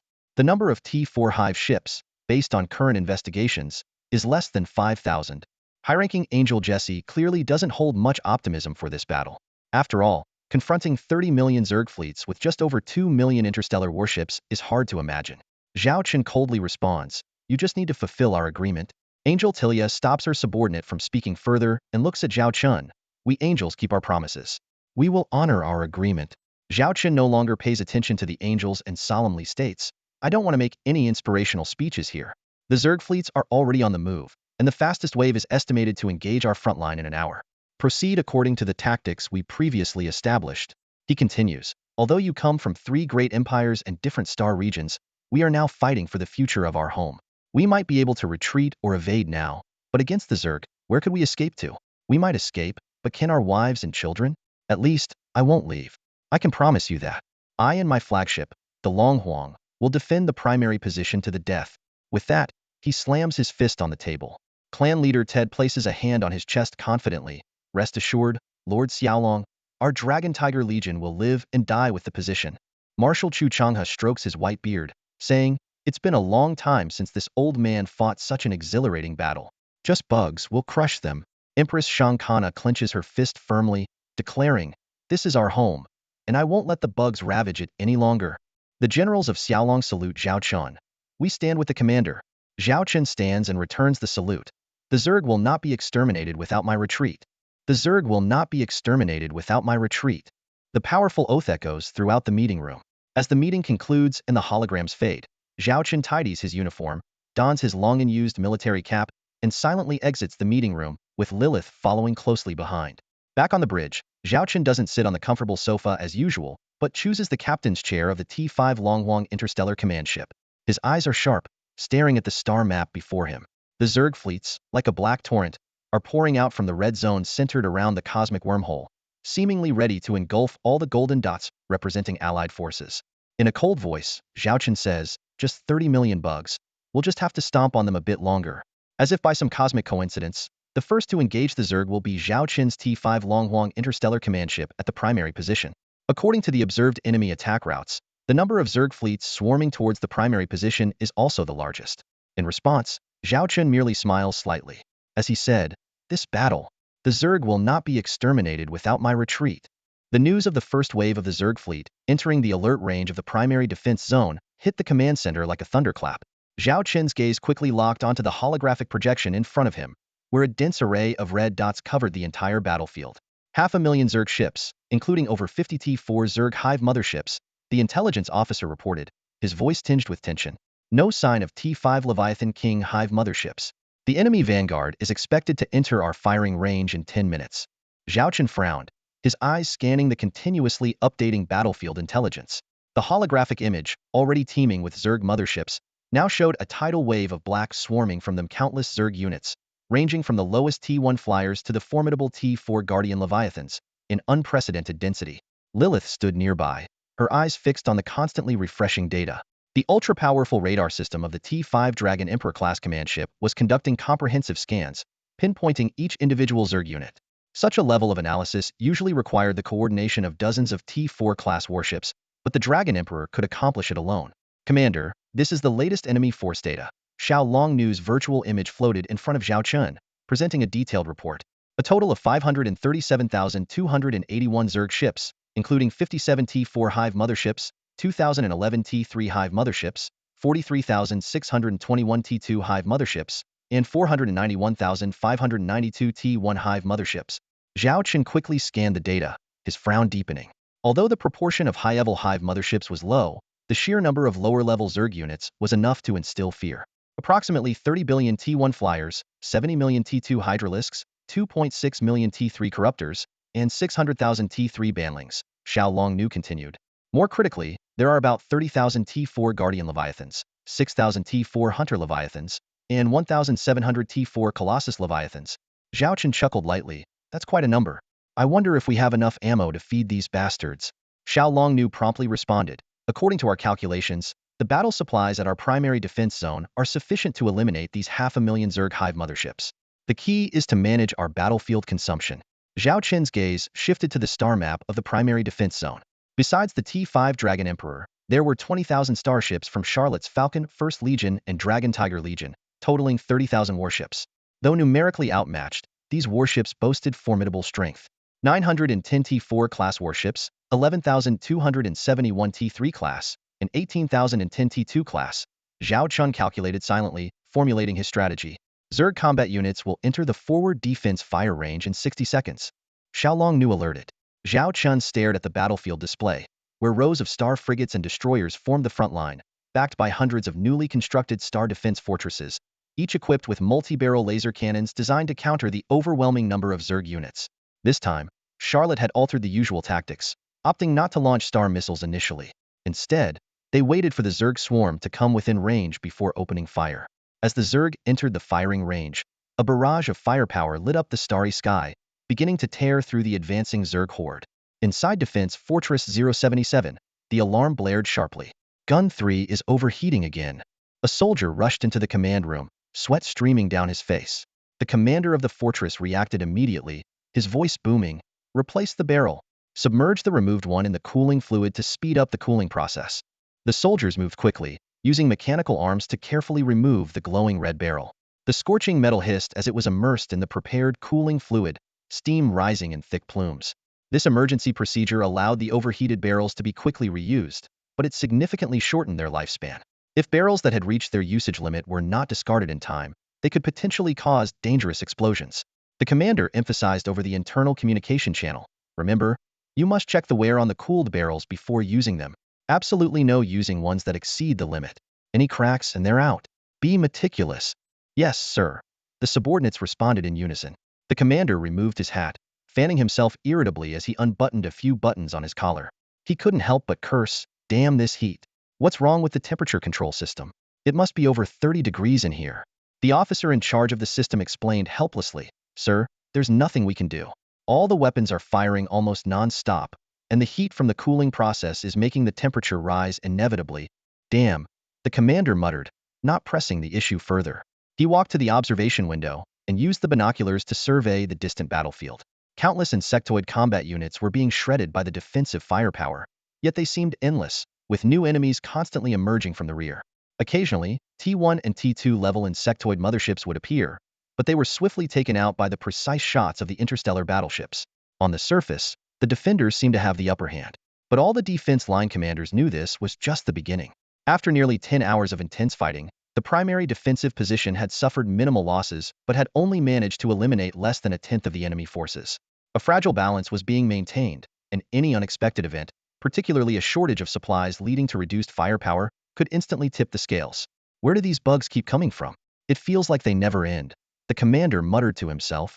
Meanwhile, on the bridge of the T5 Dragon King-class interstellar command ship, Xiao Longnu placed her hands on Zhao Chen's shoulders, reporting on the battle situation. The battle has been going on for 10 hours. We have destroyed nearly 50,000 insectoid motherships and about a tenth of their combat units. Approximately 50,000 motherships have bypassed our flanks and are about to encounter our rear outposts. The situation is still under control, and supply lines are functioning smoothly. The other 9 primary positions have also engaged, each facing around 200,000 insectoid ships. The situation at Position 6 is the most severe, with the Saint Light Empress Fleet Group and the Xiaolong 8th Legion facing 350,000 insectoid ships. Zhao Chen squinted as he analyzed. Based on this, the insectoid fleet currently engaged with us numbers around 3 million ships, which is only a tenth of their total force. Moreover, those 11 T5 Leviathan King-class motherships haven't moved yet. He focused on the 11 brightest energy points on the star map, representing the top-tier motherships, evenly distributed around the cosmic insect nest, showing no clear movement. Xiao Longnu added, "We have observed the second wave of the insectoid fleet, but their attack direction is still uncertain. Once determined, we will have at least 5 hours to respond." Lilith suddenly interjected, "This suggests that there might be a commander behind this invasion." This hypothesis sparked contemplation among the group. Until now, the interstellar insectoids were thought to invade driven by a primal instinct for slaughter. Although the motherships possessed some intelligence, even T4 level ones could only command their fleets to retreat from battle. Detailed battle strategies required higher intelligence. Could there be such a highly intelligent entity among the invading insectoids this time? Were those 11 T5 Leviathan King-class motherships the ones? Zhao Chen's intuition told him it was unlikely. The worst-case scenario was that there was an even more intelligent being orchestrating this invasion. If such a being capable of commanding the 3 million insectoid fleet existed, it would undoubtedly be a significant threat. However, with no leads at the moment, they could only proceed step by step.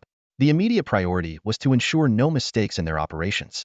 Time ticked by, 10 hours, 20 hours, 30 hours, 50 hours, 100 hours. The second and third waves of the insectoid fleet were evenly distributed across the battle lines.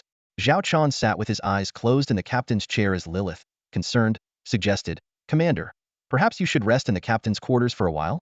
During this period, Zhao Chan had not left the bridge, spending most of his time in the captain's chair, occasionally getting up to walk around, and only taking brief naps in the chair. In contrast, the other crew members had been taking shifts to rest. "It's been 100 hours. We've destroyed nearly 3 million insectoid motherships. What are those bugs waiting for?" Zhao Chen muttered, frowning. Lilith looked at the still intense star map, unsure how to respond. This uneasy calm only heightened everyone's anxiety. Zhao Chen rubbed his temples, his brow furrowed. He turned to Lilith beside him and asked, "What's our current loss so far?" Lilith responded immediately, her voice tinged with tension, "Commander, we've lost less than 1,000 interstellar warships so far, mostly due to unexpected incidents. Most of them are T2 class ships, with a few T3 class, and no T4 class losses yet. Moreover, these losses occurred in other fleets, not within our Black Dragon Legion. We haven't suffered any combat casualties." She paused and continued, "However, the biggest loss is in combat supplies. We've already expended nearly 10 trillion star coins worth of military supplies, while our total reserves were only 50 trillion star coins. At this rate, we can only deal with slightly more than half of the insectoid motherships." Zhao Chen pressed his forehead, feeling a headache coming on. He had anticipated issues with supply, but hadn't expected the gap to be this large. Worse yet, this was without significant warship damage. If the ship started taking hits and needed repairs, the consumption would increase further. Lilith added seriously, "And the enemy's 11 T5 Leviathan Sovereign-class insectoid motherships haven't appeared yet." Zhao Chen sighed and asked, "So, how big is the gap?" Lilith opened a star map, showing resource points of the 3 major empires connected to the insectoid battlefield of the Holy Radiance Empire. She detailed the current production and transportation situation, as well as the potential additional support from the 3 empires. "Given the current situation, we'll face a supply shortage on the 25th day. The deficit is estimated to be between 30 to 50 trillion star coins," Lilith summarized. Zhao Longnu interjected, "If we continue like this, our chances of victory will keep diminishing. Even if we win, it might be a Pyrrhic victory." Zhao Chen asked, "Is there any way out?" Zhao Longnu thought for a moment and suggested, The only way is to eliminate or severely damage the enemy's main fleet while our supplies are still sufficient, especially those 11 T5 Leviathan Sovereign-class insectoid motherships. Even destroying half of them could significantly change the battlefield situation. Zhao Chen fell silent. Everyone understood this was an extremely dangerous path. Taking down T5-class insectoid motherships amidst dense insectoid swarms was highly challenging and could lead to massive losses if anything went wrong. After careful consideration, Zhao Chen made a decision. We can't wait any longer. If they won't make a move, we'll force them to. Contact Charlotte. A few minutes later, Charlotte's holographic image appeared before Zhao Chen. He briefly explained the situation and asked for her opinion. Charlotte responded seriously. Normally, taking the offensive is a bad move. But dragging this out means a slow death, with our strength gradually eroded. So, I agree with taking the initiative, but we must be fully prepared for any eventuality. Zhao Chen nodded in satisfaction. Everything is in your hands. Lilith, the Dragon Emperor, and I will fully support your plan. On the fourth primary stronghold, the 20,000 interstellar warships of the Xiaolong 4th Corps and the Longhu Corps were engaged in a fierce battle with the Zerg fleet. The defensive strength here was comparable to the first primary stronghold guarded by Charlotte, but they faced a relatively smaller Zerg fleet of only 300,000 ships, easing the pressure somewhat. On the flagship of the Xiaolong 4th Corps, Su Lan kept her eyes fixed on the battlefield situation. A countdown timer beside her was ticking away, showing 30 minutes remaining. She turned to her demon secretary. Is everything ready? The secretary nodded in confirmation. Everything is set. We can execute the battle plan at any time. Su Lan took a deep breath, gazing at the distant, intense interstellar battlefield, and issued the latest combat orders. Interstellar missile ships, fire at designated areas. Interstellar cruisers and battlecruisers, launch multipoint assaults to divide the Zerg fleet. Battleships, destroyers, and frigates, follow up and annihilate the segmented Zerg fleet as quickly as possible. All carriers, enter highest combat readiness. Deploy all fighters and drones for support. The Longhu Corps will take over our defensive line. With Su Lan's command, the 100-hour stalemate was instantly broken. 200 T3 Judicator-class heavy interstellar missile ships launched a saturation fire attack on the Zerg, targeting 5 key areas.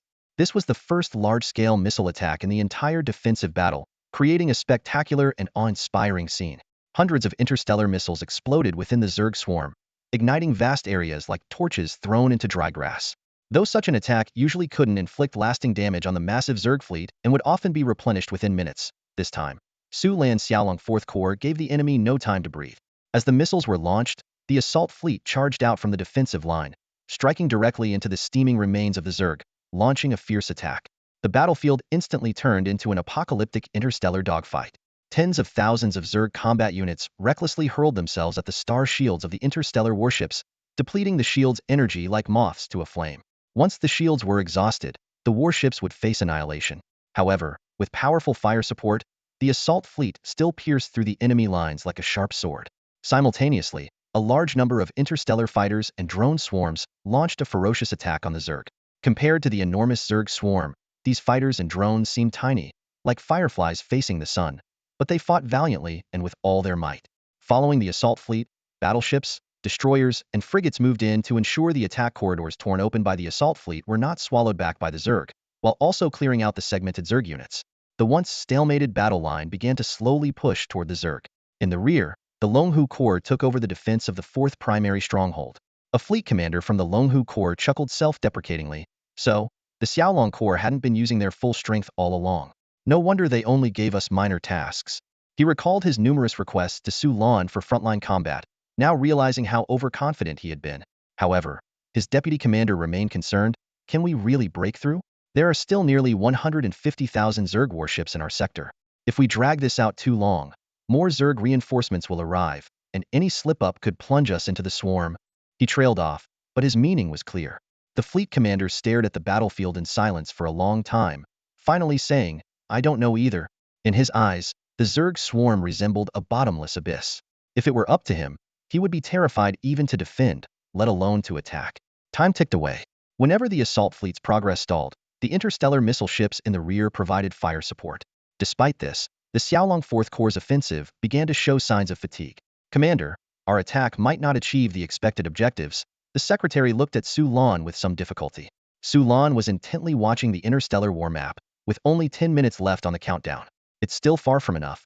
Su Lan pointed to an attack route. Intensify the attack on this route. Deploy more interstellar drones and fighters for fire support. Within 10 minutes, flank and encircle this line. She drew an arc on the map. This maneuver would relieve pressure on other assault fleets, but would significantly increase the strain on this particular route. Following the order, the assault fleet on this route intensified their offensive, launching an all-out charge. Such aggressive maneuvers inevitably led to the loss of some interstellar warships. Several interstellar cruisers' star shield energy was nearly depleted, and once exhausted, they would be vulnerable to the Zerg swarm. In such circumstances, even the advanced escape systems of the Xiaolong series interstellar warships offered little chance of survival. Su Lan continued to monitor the interstellar war map, while beside her, the panel displaying the status of the Xiaolong 4th Corps' interstellar warships showed several tags turning gray. The countdown entered its final minutes. At that moment, light circles suddenly appeared behind the 4th primary stronghold, and interstellar warships began to materialize out of thin air. The commander of the Dragon Tiger Corps, responsible for the defense of Main Base 4, stared intently at the sudden appearance of the interstellar warships, momentarily frozen in place. His communicator buzzed urgently. It was a message from Commander Su Lan detailing the upcoming action plan. Reading the plan closely, the commander involuntarily swallowed hard. His eyes scanned the image of the numerous Xiaolong interstellar warships, especially the rare T5 class ships. Although these T5 class Xiaolong warships rarely made an appearance, their existence and basic information were well known among the high-ranking factions of the three empires. He quickly identified the models of these T5 class warships: 1 T5 Pluto class interstellar dreadnought, 1 T5 Holy Redeemer class heavy armored battleship, 3 T5 Lightning Phantom class heavy assault cruisers, and 10 T5 Chaos Knight class heavy assault destroyers. A total of 15 T5 warships. Besides these, there were numerous other models of Xiaolong interstellar warships. Upon closer inspection of the fleet's emblems, he noticed ships from the Xiaolong 1st Corps, 2nd Corps, and 3rd Corps, though not in large numbers, indicating a mixed composition. A rough estimate put the total at around 10,000 ships, suggesting that each of the three corps had dispatched a fleet of 3,000 warships, forming a mixed task force. Among this massive fleet, a particular formation caught his eye and made his scalp tingle: the Xiaolong Interstellar Missile Fleet. This fleet consisted of 1,000 missile ships and 2,000 escort ships, followed by a logistical fleet of 3,000 supply ships. Although the supply fleet was likely intended to serve the entire mixed task force, the commander estimated that more than half of them were loaded with interstellar missiles. Within this interstellar missile fleet, he even spotted the legendary T4 Hell Angel class heavy missile ships. The commander couldn't help but imagine the devastating scene if this fleet unleashed a saturation fire strike. Recalling Commander Su Lan's instructions, he immediately ordered, "Quick, clear the lanes." The Dragon Tiger Corps fleet swiftly made way, allowing the sudden appearance of the Xiaolong fleet to pass through orderly. At that moment, his adjutant muttered, "Sir, why are these Xiaolong warships here? Are they planning to launch an offensive? Are they crazy?" The Dragon Tiger Corps commander swallowed again. Considering Commander Su Lan's seemingly rash offensive actions by the Xiaolong 4th Corps, everything now made sense. Commander Su Lan's actions were to pave the way for this newly arrived Xiaolong fleet. Almost simultaneously, Su Lan's Xiaolong 4th Corps successfully breached the swarm's line. The mixed Xiaolong fleet arrived precisely at the combat position of the Xiaolong 4th Corps. A video window popped up on Su Lan's communication screen, showing the faces of Charlotte, Snow Wolf, and Xue Xiaoxiao. Charlotte nodded slightly and said, "Thank you for your efforts. Be extra cautious from now on. Do you need additional fleet support from my side?" Su Lan, filled with concern, asked, knowing that this was an order from the Dragon Emperor that she had to execute unconditionally. Charlotte confidently replied, "No need. We have the Xiaolong 1st Corps, additional fleets from the 2nd and 3rd Corps, the missile fleet, totaling over 12,000 warships, plus logistical support, and those 15 T5 warships. That's sufficient for the upcoming operation." Su Lan still cautioned, "Be extremely careful. The area is swarming with enemies. Once you go deep, it will be hard to retreat. Even with the Huigang-class warp ships, preparation time is significant. If entangled by the swarm, warping out will be very difficult." Charlotte nodded in understanding. Su Lan took a deep breath and saluted Charlotte, Snow Wolf, and Xue Xiaoxiao. The three returned the salute before ending the communication. The mixed Xiaolong fleet then passed through the corridor opened by Su Lan's Xiaolong 4th Corps. Despite some harassment from the swarm, they couldn't mount an effective attack to stop the fleet due to the heavy damage inflicted by the 4th Corps. As the mixed Xiaolong fleet moved farther away, Su Lan ordered her fleet to retreat to the defensive line. She communicated with the commander of the Dragon Tiger Corps, "My fleet needs rest and resupply. Your Dragon Tiger Corps will continue to hold the defensive line. I'll arrange for some well-preserved warships to assist you." The Dragon Tiger Corps commander respectfully replied, "Understood." Just as Su Lan was about to end the communication, the commander couldn't help but ask, "General Su, was the Xiaolong fleet just now on a mission to destroy the enemy's T5 Leviathan King Hive ship?" Su Lan nodded. To mobilize so many T5 Xiaolong warships, that is indeed the strategic objective. The commander expressed his concern, but there are countless enemy fleets in there. Rushing in recklessly is fraught with danger. A slight mistake could result in mission failure, or even total annihilation. Su Lan replied solemnly, because we have no other choice. The commander was taken aback. Su Lan continued, her gaze seemingly piercing through the walls of the interstellar warships, looking towards the distant mixed Xiaolong fleet. Our commander once said, when there is no path ahead, that's when you need to carve one out. General Charlotte is going to forge a path through this darkness for us. I believe she will complete the mission and return safely. Where is the T5 Dragon Emperor-class Star Command ship now? Zhao Chen asked anxiously, his eyes fixed on the interstellar war sandbox in front of him. A holographic image of Xiao Long Nu floated beside Zhao Chen, her slender finger pointing to a rapidly moving light on the sandbox. It has left the main position number 4 and is advancing towards the target combat zone, she reported succinctly. Any movement from the swarm? Zhao Chen inquired further. Xiao Long Nu nodded, her expression grave. After we diverted a fleet of 10,000 mixed-core ships, the interstellar swarm showed clear signs of mobilizing their motherships. Specifically, 3 T5 Leviathan King-class motherships are converging on this location, accompanied by nearly 500,000 swarm ships. Lilith frowned as she analyzed the situation. It appears we can confirm that the invading interstellar swarm has a commander who is closely monitoring our military actions. As soon as we used the Huigang-class interstellar jump ships to position the 10,000 mixed-core fleet at the main position number 4, the enemy immediately responded. They likely already know our intent. Charlotte is knowingly heading into great danger. Zhao Chen clenched his fist, unable to hide his concern. According to Charlotte's battle plan, this was a blitzkrieg. The goal was to launch a surprise attack in the shortest amount of time, destroy or heavily damage several T5 Leviathan King-class motherships, and break the current stalemate. After the blitz, the troops would quickly withdraw to prepare for the next phase. However, the entire operation would take place within enemy-controlled territory, teeming with tens of millions of swarm ships. Any mistake could result in the annihilation of the 15,000 mixed-core ships under Charlotte's command. Despite the risks, this was the highest success rate battle plan confirmed by Xiao Long Nu. To ensure the operation's success, Charlotte volunteered to be the commander of this mission. The defense of the main position number 1 was left to Zhao Chen, Lilith, and others. Given that this was a conventional defense operation, the first corps of the Xiaolong fleet could handle it as long as there were no surprises. The 3,000 Xiaolong interstellar battleships that were diverted quickly received reinforcements from the Starshine Royal Fleet, maintaining their defensive strength. Zhao Chen crossed his hands under his chin, deep in thought. At this moment, all he could do was wait for news of Charlotte's victory. This would be the pinnacle confrontation of the entire campaign. Meanwhile, the mixed core fleet led by Charlotte was speeding towards the coordinates of the target T5 Leviathan King-class mothership. The colossal entity seemed to sense the threat and began moving towards the nearest T5 Leviathan King-class mothership, summoning more swarm ships for protection.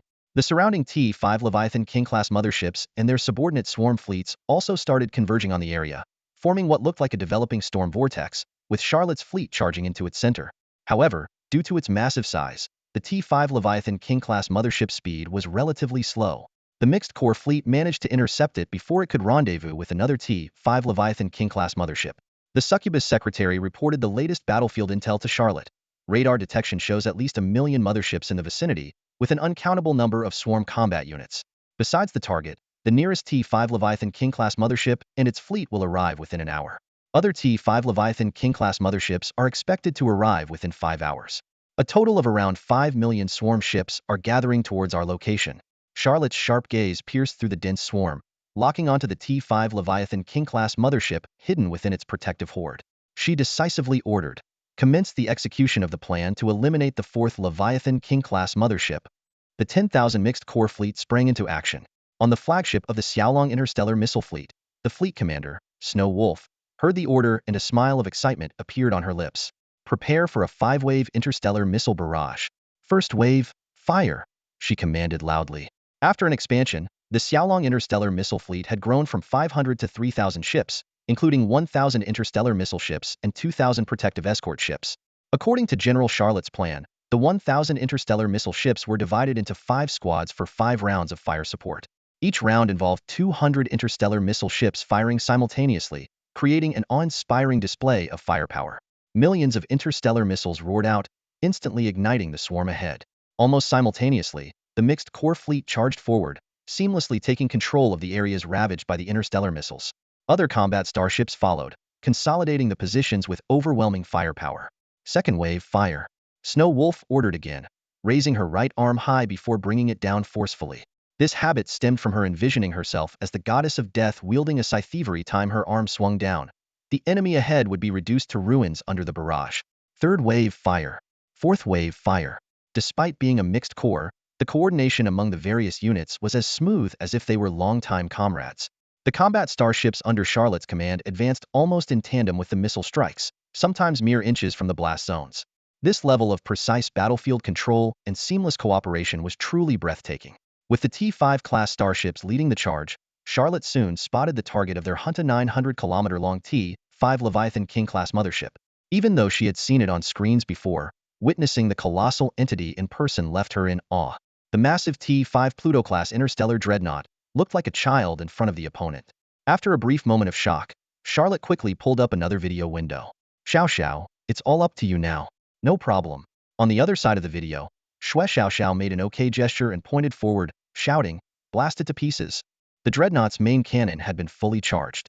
Following Xiao Xiao's command, a terrifying black and gold beam pierced through the enemy swarm, instantly disintegrating any unit that even slightly touched it. Sensing the threat, the T-5 Leviathan King-class Hive mothership's abyssal maw glowed with green particles before unleashing an even larger green beam. The two beams collided fiercely in midair, creating shockwaves that shattered the surrounding swarm. Even some T-3 Hive motherships couldn't withstand the devastating energy. Charlotte squinted slightly as she watched. There weren't many combat records of the T-5 Leviathan King-class Hive mothership, but it was known for its plasma pulse cannon, which was not only incredibly powerful but also highly corrosive. In previous engagements with the Holy Radiance Empire, a single shot could destroy a T-4 starship and cause extensive collateral damage. This time, however, the T-5 Leviathan King-class Hive mothership faced a worthy adversary. Xiao Xiao's eyes were glued to the data panel, which showed the dreadnought's energy reserves depleting rapidly. She muttered under her breath, "Take it down," her eyes wide with intensity. As the energy gauge dropped to half, the green beam from the enemy began to weaken and eventually vanished. The Sword of Pluto's attack struck the abyssal maw of the T-5 Leviathan King-class Hive mothership. With no star shield to protect it, the mothership relied solely on its biological armor. Unfortunately, the mouth used for its strongest attack was its most vulnerable spot. Purple and gold light emanated from within the Hive mothership, like a glowing lantern. Finally, the beam pierced through its neck. The surrounding swarm and Hive motherships went berserk, sensing their leader was in mortal danger. "Keep attacking." Xiao Xiao made a slashing gesture. The energy beam from the Sword of Pluto began to descend slowly, slicing the massive Hive mothership from top to bottom. Ultimately, the beam cut the T-5 Leviathan King-class Hive mothership in half, green fluid oozing from the wound like a split fish. Report, signs of life from Leviathan King-class Hive mothership 4 are disappearing. The surrounding swarm fleet is also becoming sluggish and disorganized. The secretary reported to Charlotte. Charlotte exhaled deeply and turned to the excited Xiao Xiao. "Xiao Xiao, how much reserve energy does the Sword of Pluto have left?" Xiao Xiao quickly composed herself and replied, "Currently, 38.3 remains. To fully recharge, it will take about 7 hours without any combat consumption." Charlotte nodded in understanding. Though the Sword of Pluto was immensely powerful, it needed time to recharge after intense battles. This situation was reminiscent of the 5-second wonder, cools down for half a day scenario. Fortunately, the outcome was favorable. Without the T-5 Pluto-class dreadnought, defeating the Leviathan King-class Hive mothership in under half an hour would have been impossible. "Prepare to withdraw," Charlotte ordered. She had no intention of lingering with the numerous swarm fleets still around. The mission was to target the T-5 Leviathan King-class Hive mothership specifically, with other enemies being inconsequential. The goal now was to minimize battlefield losses and prepare for the next phase of operations. At that moment, the secretary pointed in shock at the screen showing the remains of the Leviathan King-class Hive mothership. Numerous Hive motherships were greedily devouring their fallen leader with open maws and tentacles. Charlotte remained expressionless. This was the nature of the interstellar swarm. When a high-level Hive mothership fell, lower-level ones would consume its body to absorb energy and evolve. Sometimes, a T-5 Leviathan King-class Hive mothership would also devour lower-level Hive motherships around it. Such was the brutal survival law of the interstellar swarm. Charlotte had no time to dwell on this. She focused on the interstellar war map. Another T-5 Leviathan King-class Hive mothership, accompanied by a large swarm fleet, was approaching, expected to arrive in under 20 minutes. Within the next 3 hours, other T-5 Leviathan King-class Hive motherships would also arrive. Charlotte began calculating her combat strength, assessing whether she could execute the next phase of her plan. Time was of the essence. Every second counted. The battle had reached its 130th hour, and it had been a day since Charlotte led the mixed fleet of the Xiaolong Legion deep into the heart of the swarm's territory. This day felt particularly tense for Zhao Chun compared to the previous ones. His eyes frequently scanned the display screen, constantly monitoring the situation on Charlotte's side. The highest-ranking commanders of the other Legion fleets were also closely following this operation behind enemy lines. Their emotions evolved from initial worry and tension to shock, admiration, and finally, awe. Even the three high-ranking angels of the Angel Legion, upon reviewing the day's combat records, couldn't help but acknowledge their own inferiority. In just one day, the Xiaolong mixed fleet had fought in 7 different locations, destroyed 2 T-5 Leviathan King-class Hive motherships, severely damaged another, and wiped out nearly 300,000 insectoid ships. The results were astonishing. High-ranking Angel Berkeley stared at the combat report, going over it dozens of times. Every seemingly impossible task had been accomplished under Charlotte's command. What was even more surprising was that the Xiaolong mixed fleet had only a 10 casualty rate, losing fewer than 1,500 star ships. It's practically a miracle. High-ranking Angel Jesse couldn't help but exclaim. Angel Tilia noticed the significant change in attitude of the 2 high-ranking angels towards the Xiaolong Legion. This indicated that their experiences in this part of the universe had completely altered their perception of the Xiaolong Legion, especially regarding their combat capabilities. Tilia's gaze swept across the entire interstellar battlefield. The situation, which had been in a state of slow decay, had undergone a massive shift due to the Xiaolong Legion's daring move. With the loss of 3 T-5 Leviathan King-class Hive motherships, the combat effectiveness of the insectoid fleet would drastically decrease, reducing their attack intensity. The problem of insufficient combat supplies would also be alleviated. As more combat supplies were continuously transported to the front lines, even a prolonged battle of attrition would tilt in their favor, provided no more interstellar insectoids emerged from the cosmic nests. The 2 high-ranking angels beside Tilia agreed with her analysis. The situation had changed dramatically due to that one bold move. What seemed simple on the surface was backed by the immense pressure Charlotte had shouldered. The risk of attacking and destroying 2 Leviathan Kings and severely damaging another was enormous. Had anything gone wrong, the entire fleet of 15,000 Xiaolong starships could have been lost. What are our current losses? Angel Tilia asked, refocusing her thoughts on the Angel Legion's situation.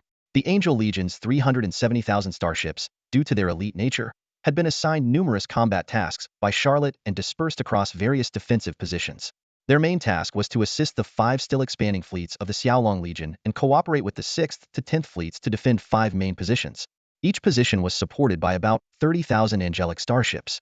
The remaining 220,000 angelic starships served as a reserve force, ready to support any main position as needed. So far, only 20,000 starships had been dispatched to provide support. The Angel Legion's own losses amounted to fewer than 3,000 starships. High-ranking Angel Berkeley acknowledged, "The commander has been very strategic with our deployment, sending us wherever we are needed most. But he hasn't treated us as expendable just because we're not under his direct command. In some battles, he even ordered our starships with low shield energy to retreat for repairs, minimizing our losses." High-ranking Angel Jesse added, "The logistics and supplies have been uniformly managed by the Long Huang, with no issues so far. Especially in terms of medical care, the Xiaolong Legion has dispatched specialized interstellar medical ships to all positions, equipped with advanced battlefield medical technology that surpasses our own. It's estimated that at least 100,000 of our wounded have been properly treated, and without timely battlefield medical aid, a third of them would likely have perished. The Xiaolong Legion truly values the lives of their crew." Listening to these praises, Angel Tilia couldn't help but think that if other species living within the Angel Legion's territory heard this, they would be astonished. The Xiaolong Legion was indeed extraordinary. At that moment, a yellow warning window popped up simultaneously in front of the 3 high-ranking angels. "Alert! Alert! Alert! All combat positions, enter level 2 alert status." Angel Tilia frowned. This was part of an alert system established by the Xiaolong Legion, indicating a crisis on the battlefield. Above yellow was red. What's going on? Why is there an alert now? High-ranking Angel Berkeley scanned his assigned battlefield, finding nothing unusual. High-ranking Angel Jesse also detected no immediate danger. Their questions were soon answered. An urgent message was sent to the highest commanders of all Legion fleets. Upon reading it, Angel Tilia's expression darkened. This situation. High-ranking Angels Berkeley and Jesse's faces also turned grim. Angel Tilia said solemnly, "According to the Long Wang's report, the interstellar insectoids have deployed units with capabilities similar to their T4 Hui Guang-class interstellar jump ships, establishing several space corridors akin to stargates that lead directly to our rear positions. They've launched an attack on our rear. The latest news indicates that a fleet of 300 interstellar transport ships has been attacked and completely annihilated. However, the Longhuang has already dispatched fleets to handle these incidents. We are to continue executing our original combat plan, an attack on the rear and on the supply fleet, no less. This was akin to cutting off their lifeline. Their ability to sustain the fight at the front line depended on the uninterrupted operation of their supply lines. If these supply lines were cut off or disrupted, it would be a game-changing development. On the bridge of the T5 Dragon Emperor-class starship, the atmosphere was tense. Lilith stood beside Zhao Chun, her expression grave as she reported the latest intelligence. We have identified 3 Zerg warp points. Unlike the previous war, where Zerg fleets used a different type of warping creature, this time it's a special type of Zerg mothership capable of establishing and maintaining a stargate for a period. Zhao Chun frowned deeply and questioned, how did we not receive any prior warning? Not even a hint of spatial disturbance. That's correct. Nothing, Lilith confirmed seriously. Zhao Chun realized the severity of the situation. This stealthy Zerg technology meant they could traverse the vast cosmos undetected, easily bypassing defenses to launch surprise attacks. They only became aware of this threat after a fleet of 300 interstellar transport ships was attacked and sent out a distress signal. Despite dispatching combat ships immediately, it was too late. The entire fleet was annihilated. Zhao Chun then ordered large-scale patrols by the rear fleet, which led to the discovery of 2 more Zerg warp points.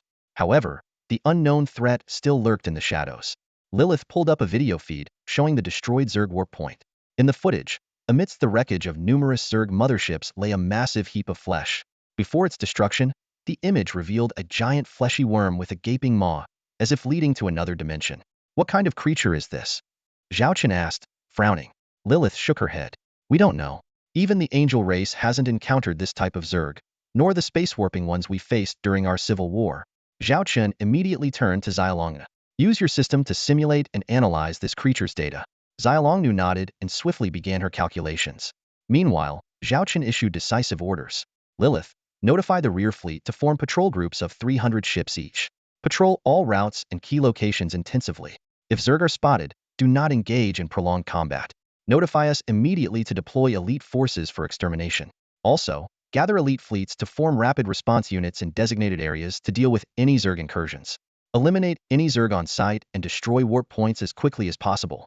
Zhao Chun knew this threat was like a spark on a prairie, needing to be extinguished swiftly to prevent further disaster. Although it would affect frontline operations, he aimed to minimize the impact. Soon, Xiaolongnu provided her analysis. Commander, based on the calculations, these Zerg warp points likely involve a functional Zerg mothership unit, similar to our T4 Hui Guang-class warp ships, but with extreme stealth capabilities.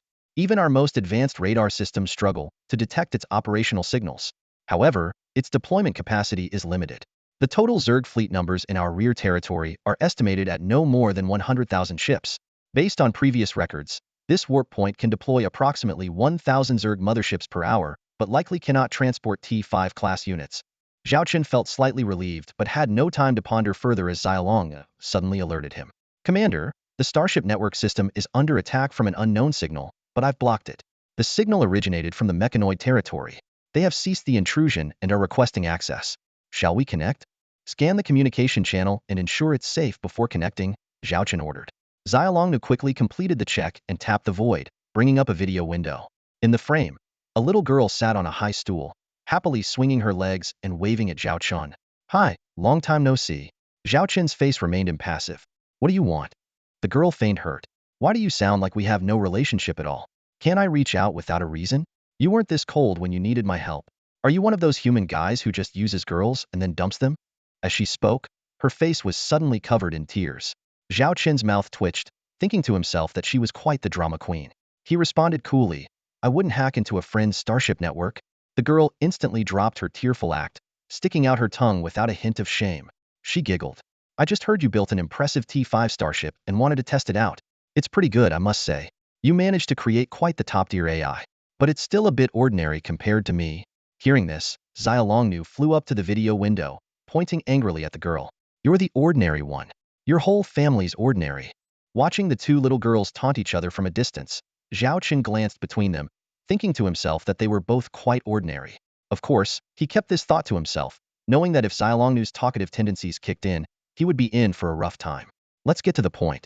You didn't hack into my Starship network from so far away just to argue, did you? Zhao Chun asked calmly, his eyes revealing a hint of caution. At Zhao Chun's signal, Xiaolongnu playfully stuck her tongue out at the little girl on the other end of the screen before stepping aside. The little girl giggled, her princess dress and innocent appearance starkly contrasting the serious topic they were about to discuss. I tried to hack your Starship network out of curiosity, the little girl said cheerfully, then adopted a serious expression. But now, let's get down to business. I have some important intel about the interstellar Zerg you're dealing with. I think you'll find it very interesting. Zhao Chun narrowed his eyes, quietly watching her, waiting for her to continue. The little girl noticed and got straight to the point. It's about the interstellar Zerg emerging behind your lines. They are using a quasi-T5 entity called a Starway Zerg. To be precise, this isn't an independent Zerg mothership, but a functional Zerg attached to a true T5 Zerg mothership. Attached to a true T5 Zerg mothership? Zhao Chen's thoughts immediately turned to the T5 Leviathan King-class Zerg mothership. The little girl seemed to read his mind and shook her head, explaining, not the type of Leviathan King-class mothership you're thinking of. It's another type, known as the T5 Leviathan Shaman-class Zerg mothership. She raised her hand, and a holographic projection of an unfamiliar Zerg mothership appeared above her palm.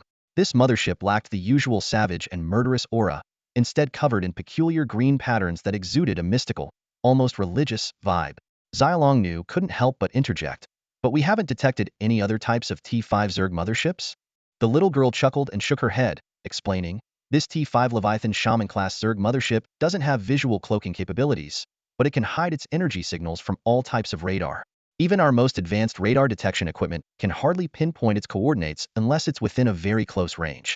So, she shrugged and glanced meaningfully at the Dragon Emperor, leaving her sentence unfinished. Xiaolongnu pouted, feeling a bit indignant, but was somewhat comforted by the fact that even the other side couldn't locate this Zerg mothership with absolute certainty. Zhao Chun pressed on. So the quasi-T5 Starway Zerg you mentioned is attached to this T5 Zerg mothership? The little girl nodded, confirming, yes. Each T5 Leviathan Shaman-class Zerg mothership cultivates a certain number of quasi-T5 Starway Zergs. According to our records, the average number is around 1,000. Hearing this figure, Zhao Chun felt a chill, imagining the potential threat such a number of Zergs could pose behind their lines. The little girl seemed to sense Zhao Chun's concern and continued, but you don't need to worry too much. Despite their formidable appearance, these quasi-T5 Starway Zergs have many weaknesses. First, each Starway Zerg can only establish a single wormway transit point that can transfer about 20,000 interstellar Zergs daily and cannot transfer T5 class Zerg motherships. Xiaolongnu analyzed this just now. Zhao Chun nodded thoughtfully. Wormway transit point is a more fitting term than Zerg bloodmouth. The little girl went on, moreover, without an established wormway network, the first transit point must be set up within a certain range of the T5 Leviathan Shaman class Zerg mothership. But from there, they can expand outward like a spider web, layer by layer, eventually forming a vast wartime warp network. She paused, adding, however, these wormway transit points start to collapse about a week after being established unless they are sustained by a large supply of blood food. This is one of their drawbacks. The biggest drawback is that once a T5 Leviathan Shaman-class Zerg mothership begins constructing this network, it can't move. Otherwise, all the previously established transit points will become ineffective. Additionally, it takes about half a month for a T5 Leviathan Shaman-class Zerg mothership to nurture a single quasi-T5 Starway Zerg, making it difficult to replenish them quickly in battle. Essentially, once they're used up, they're gone.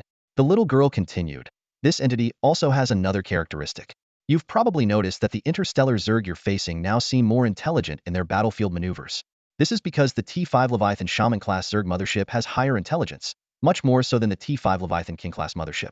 Once a Leviathan Shaman-class mothership appears in a swarm, it usually takes command of the entire battlefield, similar to how your Dragon Emperor operates. Zhao Chun had to admit that this intel was crucial, especially the latter part, which could significantly impact the future battle strategies of the Xiaolong Corps. He glanced at Xiaolongnu, who remained silent, then asked, "Why are you telling me all this?" The little girl blinked innocently. "What if I said I want to be friends?" Zhao Chun didn't respond to her playfulness, simply saying, "All right, thanks for the heads up." With that, he closed the video window. However, it wasn't long before Xiaolongnu informed him that the other side had sent another communication request. Zhao Chun agreed to connect, and the video window reopened. The little girl looked displeased. "Why did you hang up so quickly?" Zhao Chun feigned innocence. "Didn't you say everything you needed to? If you don't need anything, we have nothing more to discuss." "I'm very busy." The little girl rolled her eyes. Playing mind games with me. If you don't ask for a favor, I won't bring it up. Let's see who can hold out longer." She didn't waste any more time and got straight to the point. "I've predicted the location of the T5 Leviathan Shaman-class Zerg mothership. I'll send it to you now. If you can take care of this mothership, the threat on your end will be significantly reduced." Dealing with the rest of the Zergs will just be a matter of time. Seeing Zhao Chan about to ask a question, the little girl quickly added, as for why I'm helping you, I hope you'll do something for me in the future. What that is, we'll discuss after you deal with the Zergs. Of course, you can refuse my request, but you'll regret it if you do. With that, she abruptly ended the call, leaving Zhao Chen feeling somewhat retaliated against. Commander, we've calculated it. The T5 Leviathan Shaman-class Zerg mothership is most likely at this location. Xiaolongnu immediately reported a set of coordinates to Zhao Chen. Comparing it with the coordinates given by the mechanical girl, Zhao Chen found they were almost identical. It seems the T5 Leviathan Shaman-class Zerg mothership is indeed at this location. Zhao Chen's eyes flashed with determination as he prepared for the critical battle ahead. Actually, pinpointing the location of the T5 Leviathan Shaman-class hive ship wasn't too difficult. Zhao Chen already had two crucial clues. First, the intelligence provided by the little girl indicated that the initial wormhole jump points must be within a certain range of the hive ship. Second, once the hive ship began establishing a jump point, it couldn't move and would require significant protection. Zhao Chen focused intently, and a star map seemed to materialize before his eyes. He quickly sketched out the known 3 wormhole jump points in his mind, forming a rough search area. If we find more jump points, he muttered to himself, we can further narrow down the range. Meanwhile, Xiaolongnu was deeply engaged in analyzing the Zerg's military deployment. She keenly observed that during Charlotte's deep incursion into enemy lines with her mixed fleet, nearly 6 T5 Leviathan King-class hive ships and their fleets showed signs of movement, except for a specific area where 4 remained stationary. This is it. Xiaolongnu excitedly pointed to a spot on the star map. These 4 Leviathan King-class hive ships are clearly protecting something.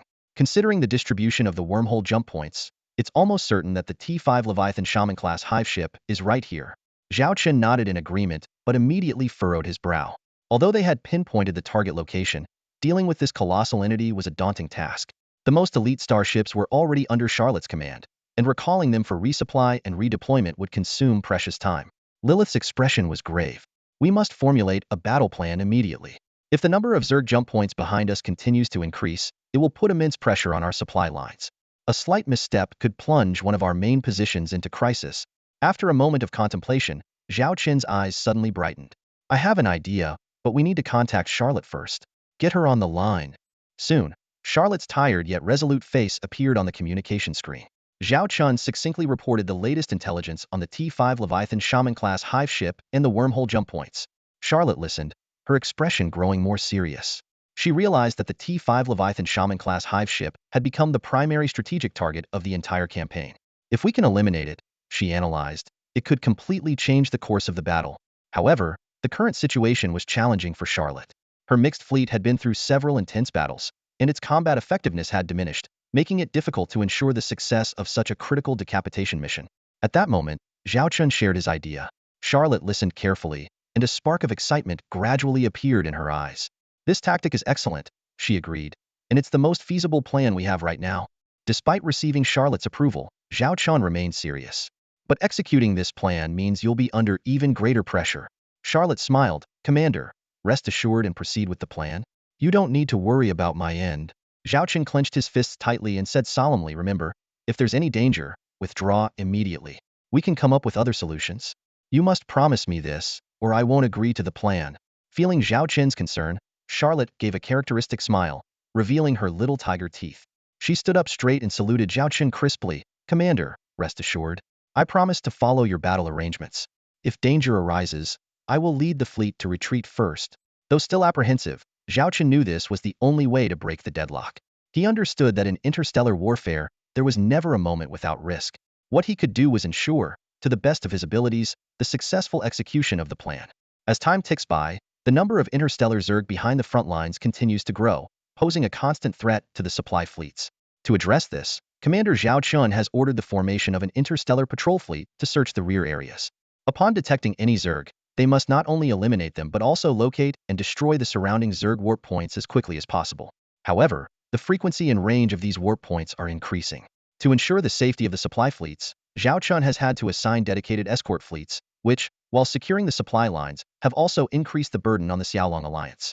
Many starships have been diverted to these tasks, resulting in decreased operational efficiency of the supply fleets and worsening conditions at the frontline combat positions.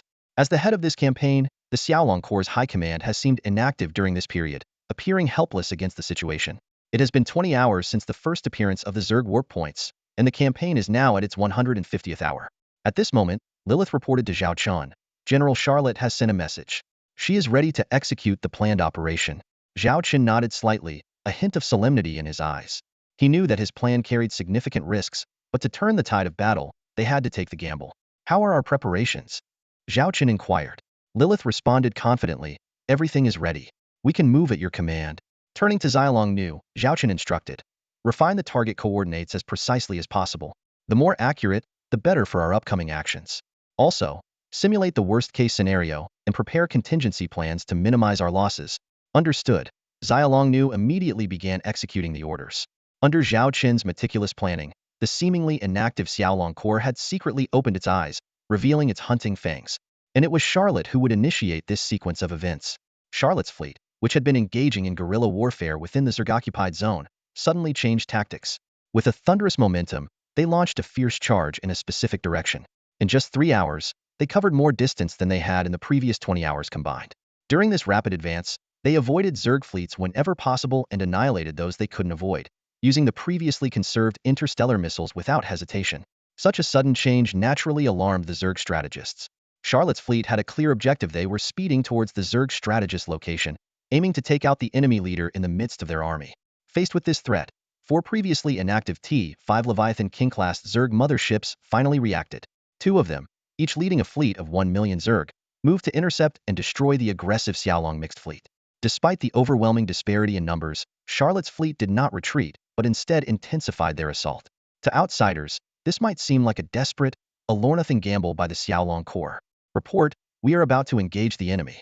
We expect to face at least 2 million Zerg ships, the aide reported to Charlotte. At this point, Charlotte had only over 10,000 starships left, all in poor condition after several battles. In such a dire situation, any other commander might have given up. But there was no trace of worry or tension on Charlotte's face. After calmly listening to the report, she asked, are all the preparations complete? Have the procedures been clearly explained to them? The aide replied, yes, everything is clear. The captains understand completely. Our staff has conducted multiple simulations to ensure this phase goes smoothly. However, our own situation afterward. Charlotte smiled slightly and patted the aide's shoulder. I promise, I'll find a way to get us out of this. Feeling the presence of General Charlotte, the aide, despite knowing the difficulty of the mission, couldn't help but believe in this female war god unconditionally. We fully support you, General. The aide stood straight, eyes gleaming with emotional tears. Charlotte said no more, instead focusing on the interstellar war map before her. A closer look would reveal that this was not just a map of their immediate battlefield, but the entire interstellar Zerg war. It seemed that there were more important matters awaiting her beyond the current crisis. Meanwhile, on the bridge of the T5 Longhuang interstellar command ship, Xialong Nu reported to Zhao Qian, Commander, General Charlotte's mixed fleet has encountered the 2 T5 Leviathan King-class Zerg motherships and their fleets. They are currently in fierce combat. General Charlotte has also sent a message saying, we can proceed. Zhao Chun clenched his fist, worry in his eyes. Lilith, his aide, stood beside him, holding his hand to comfort him. Commander, we must trust Charlotte. If she says so, she will succeed. Moreover, if we execute our plan perfectly, we can indirectly ease the pressure on Charlotte. Adjusting his emotions, Zhao Qin fixed his sharp gaze on the interstellar war map, which clearly marked a red zone. Xialong Nu, are you certain the target is at this coordinate? Zhao Qin asked seriously. Xialong Nu confidently assured, I swear.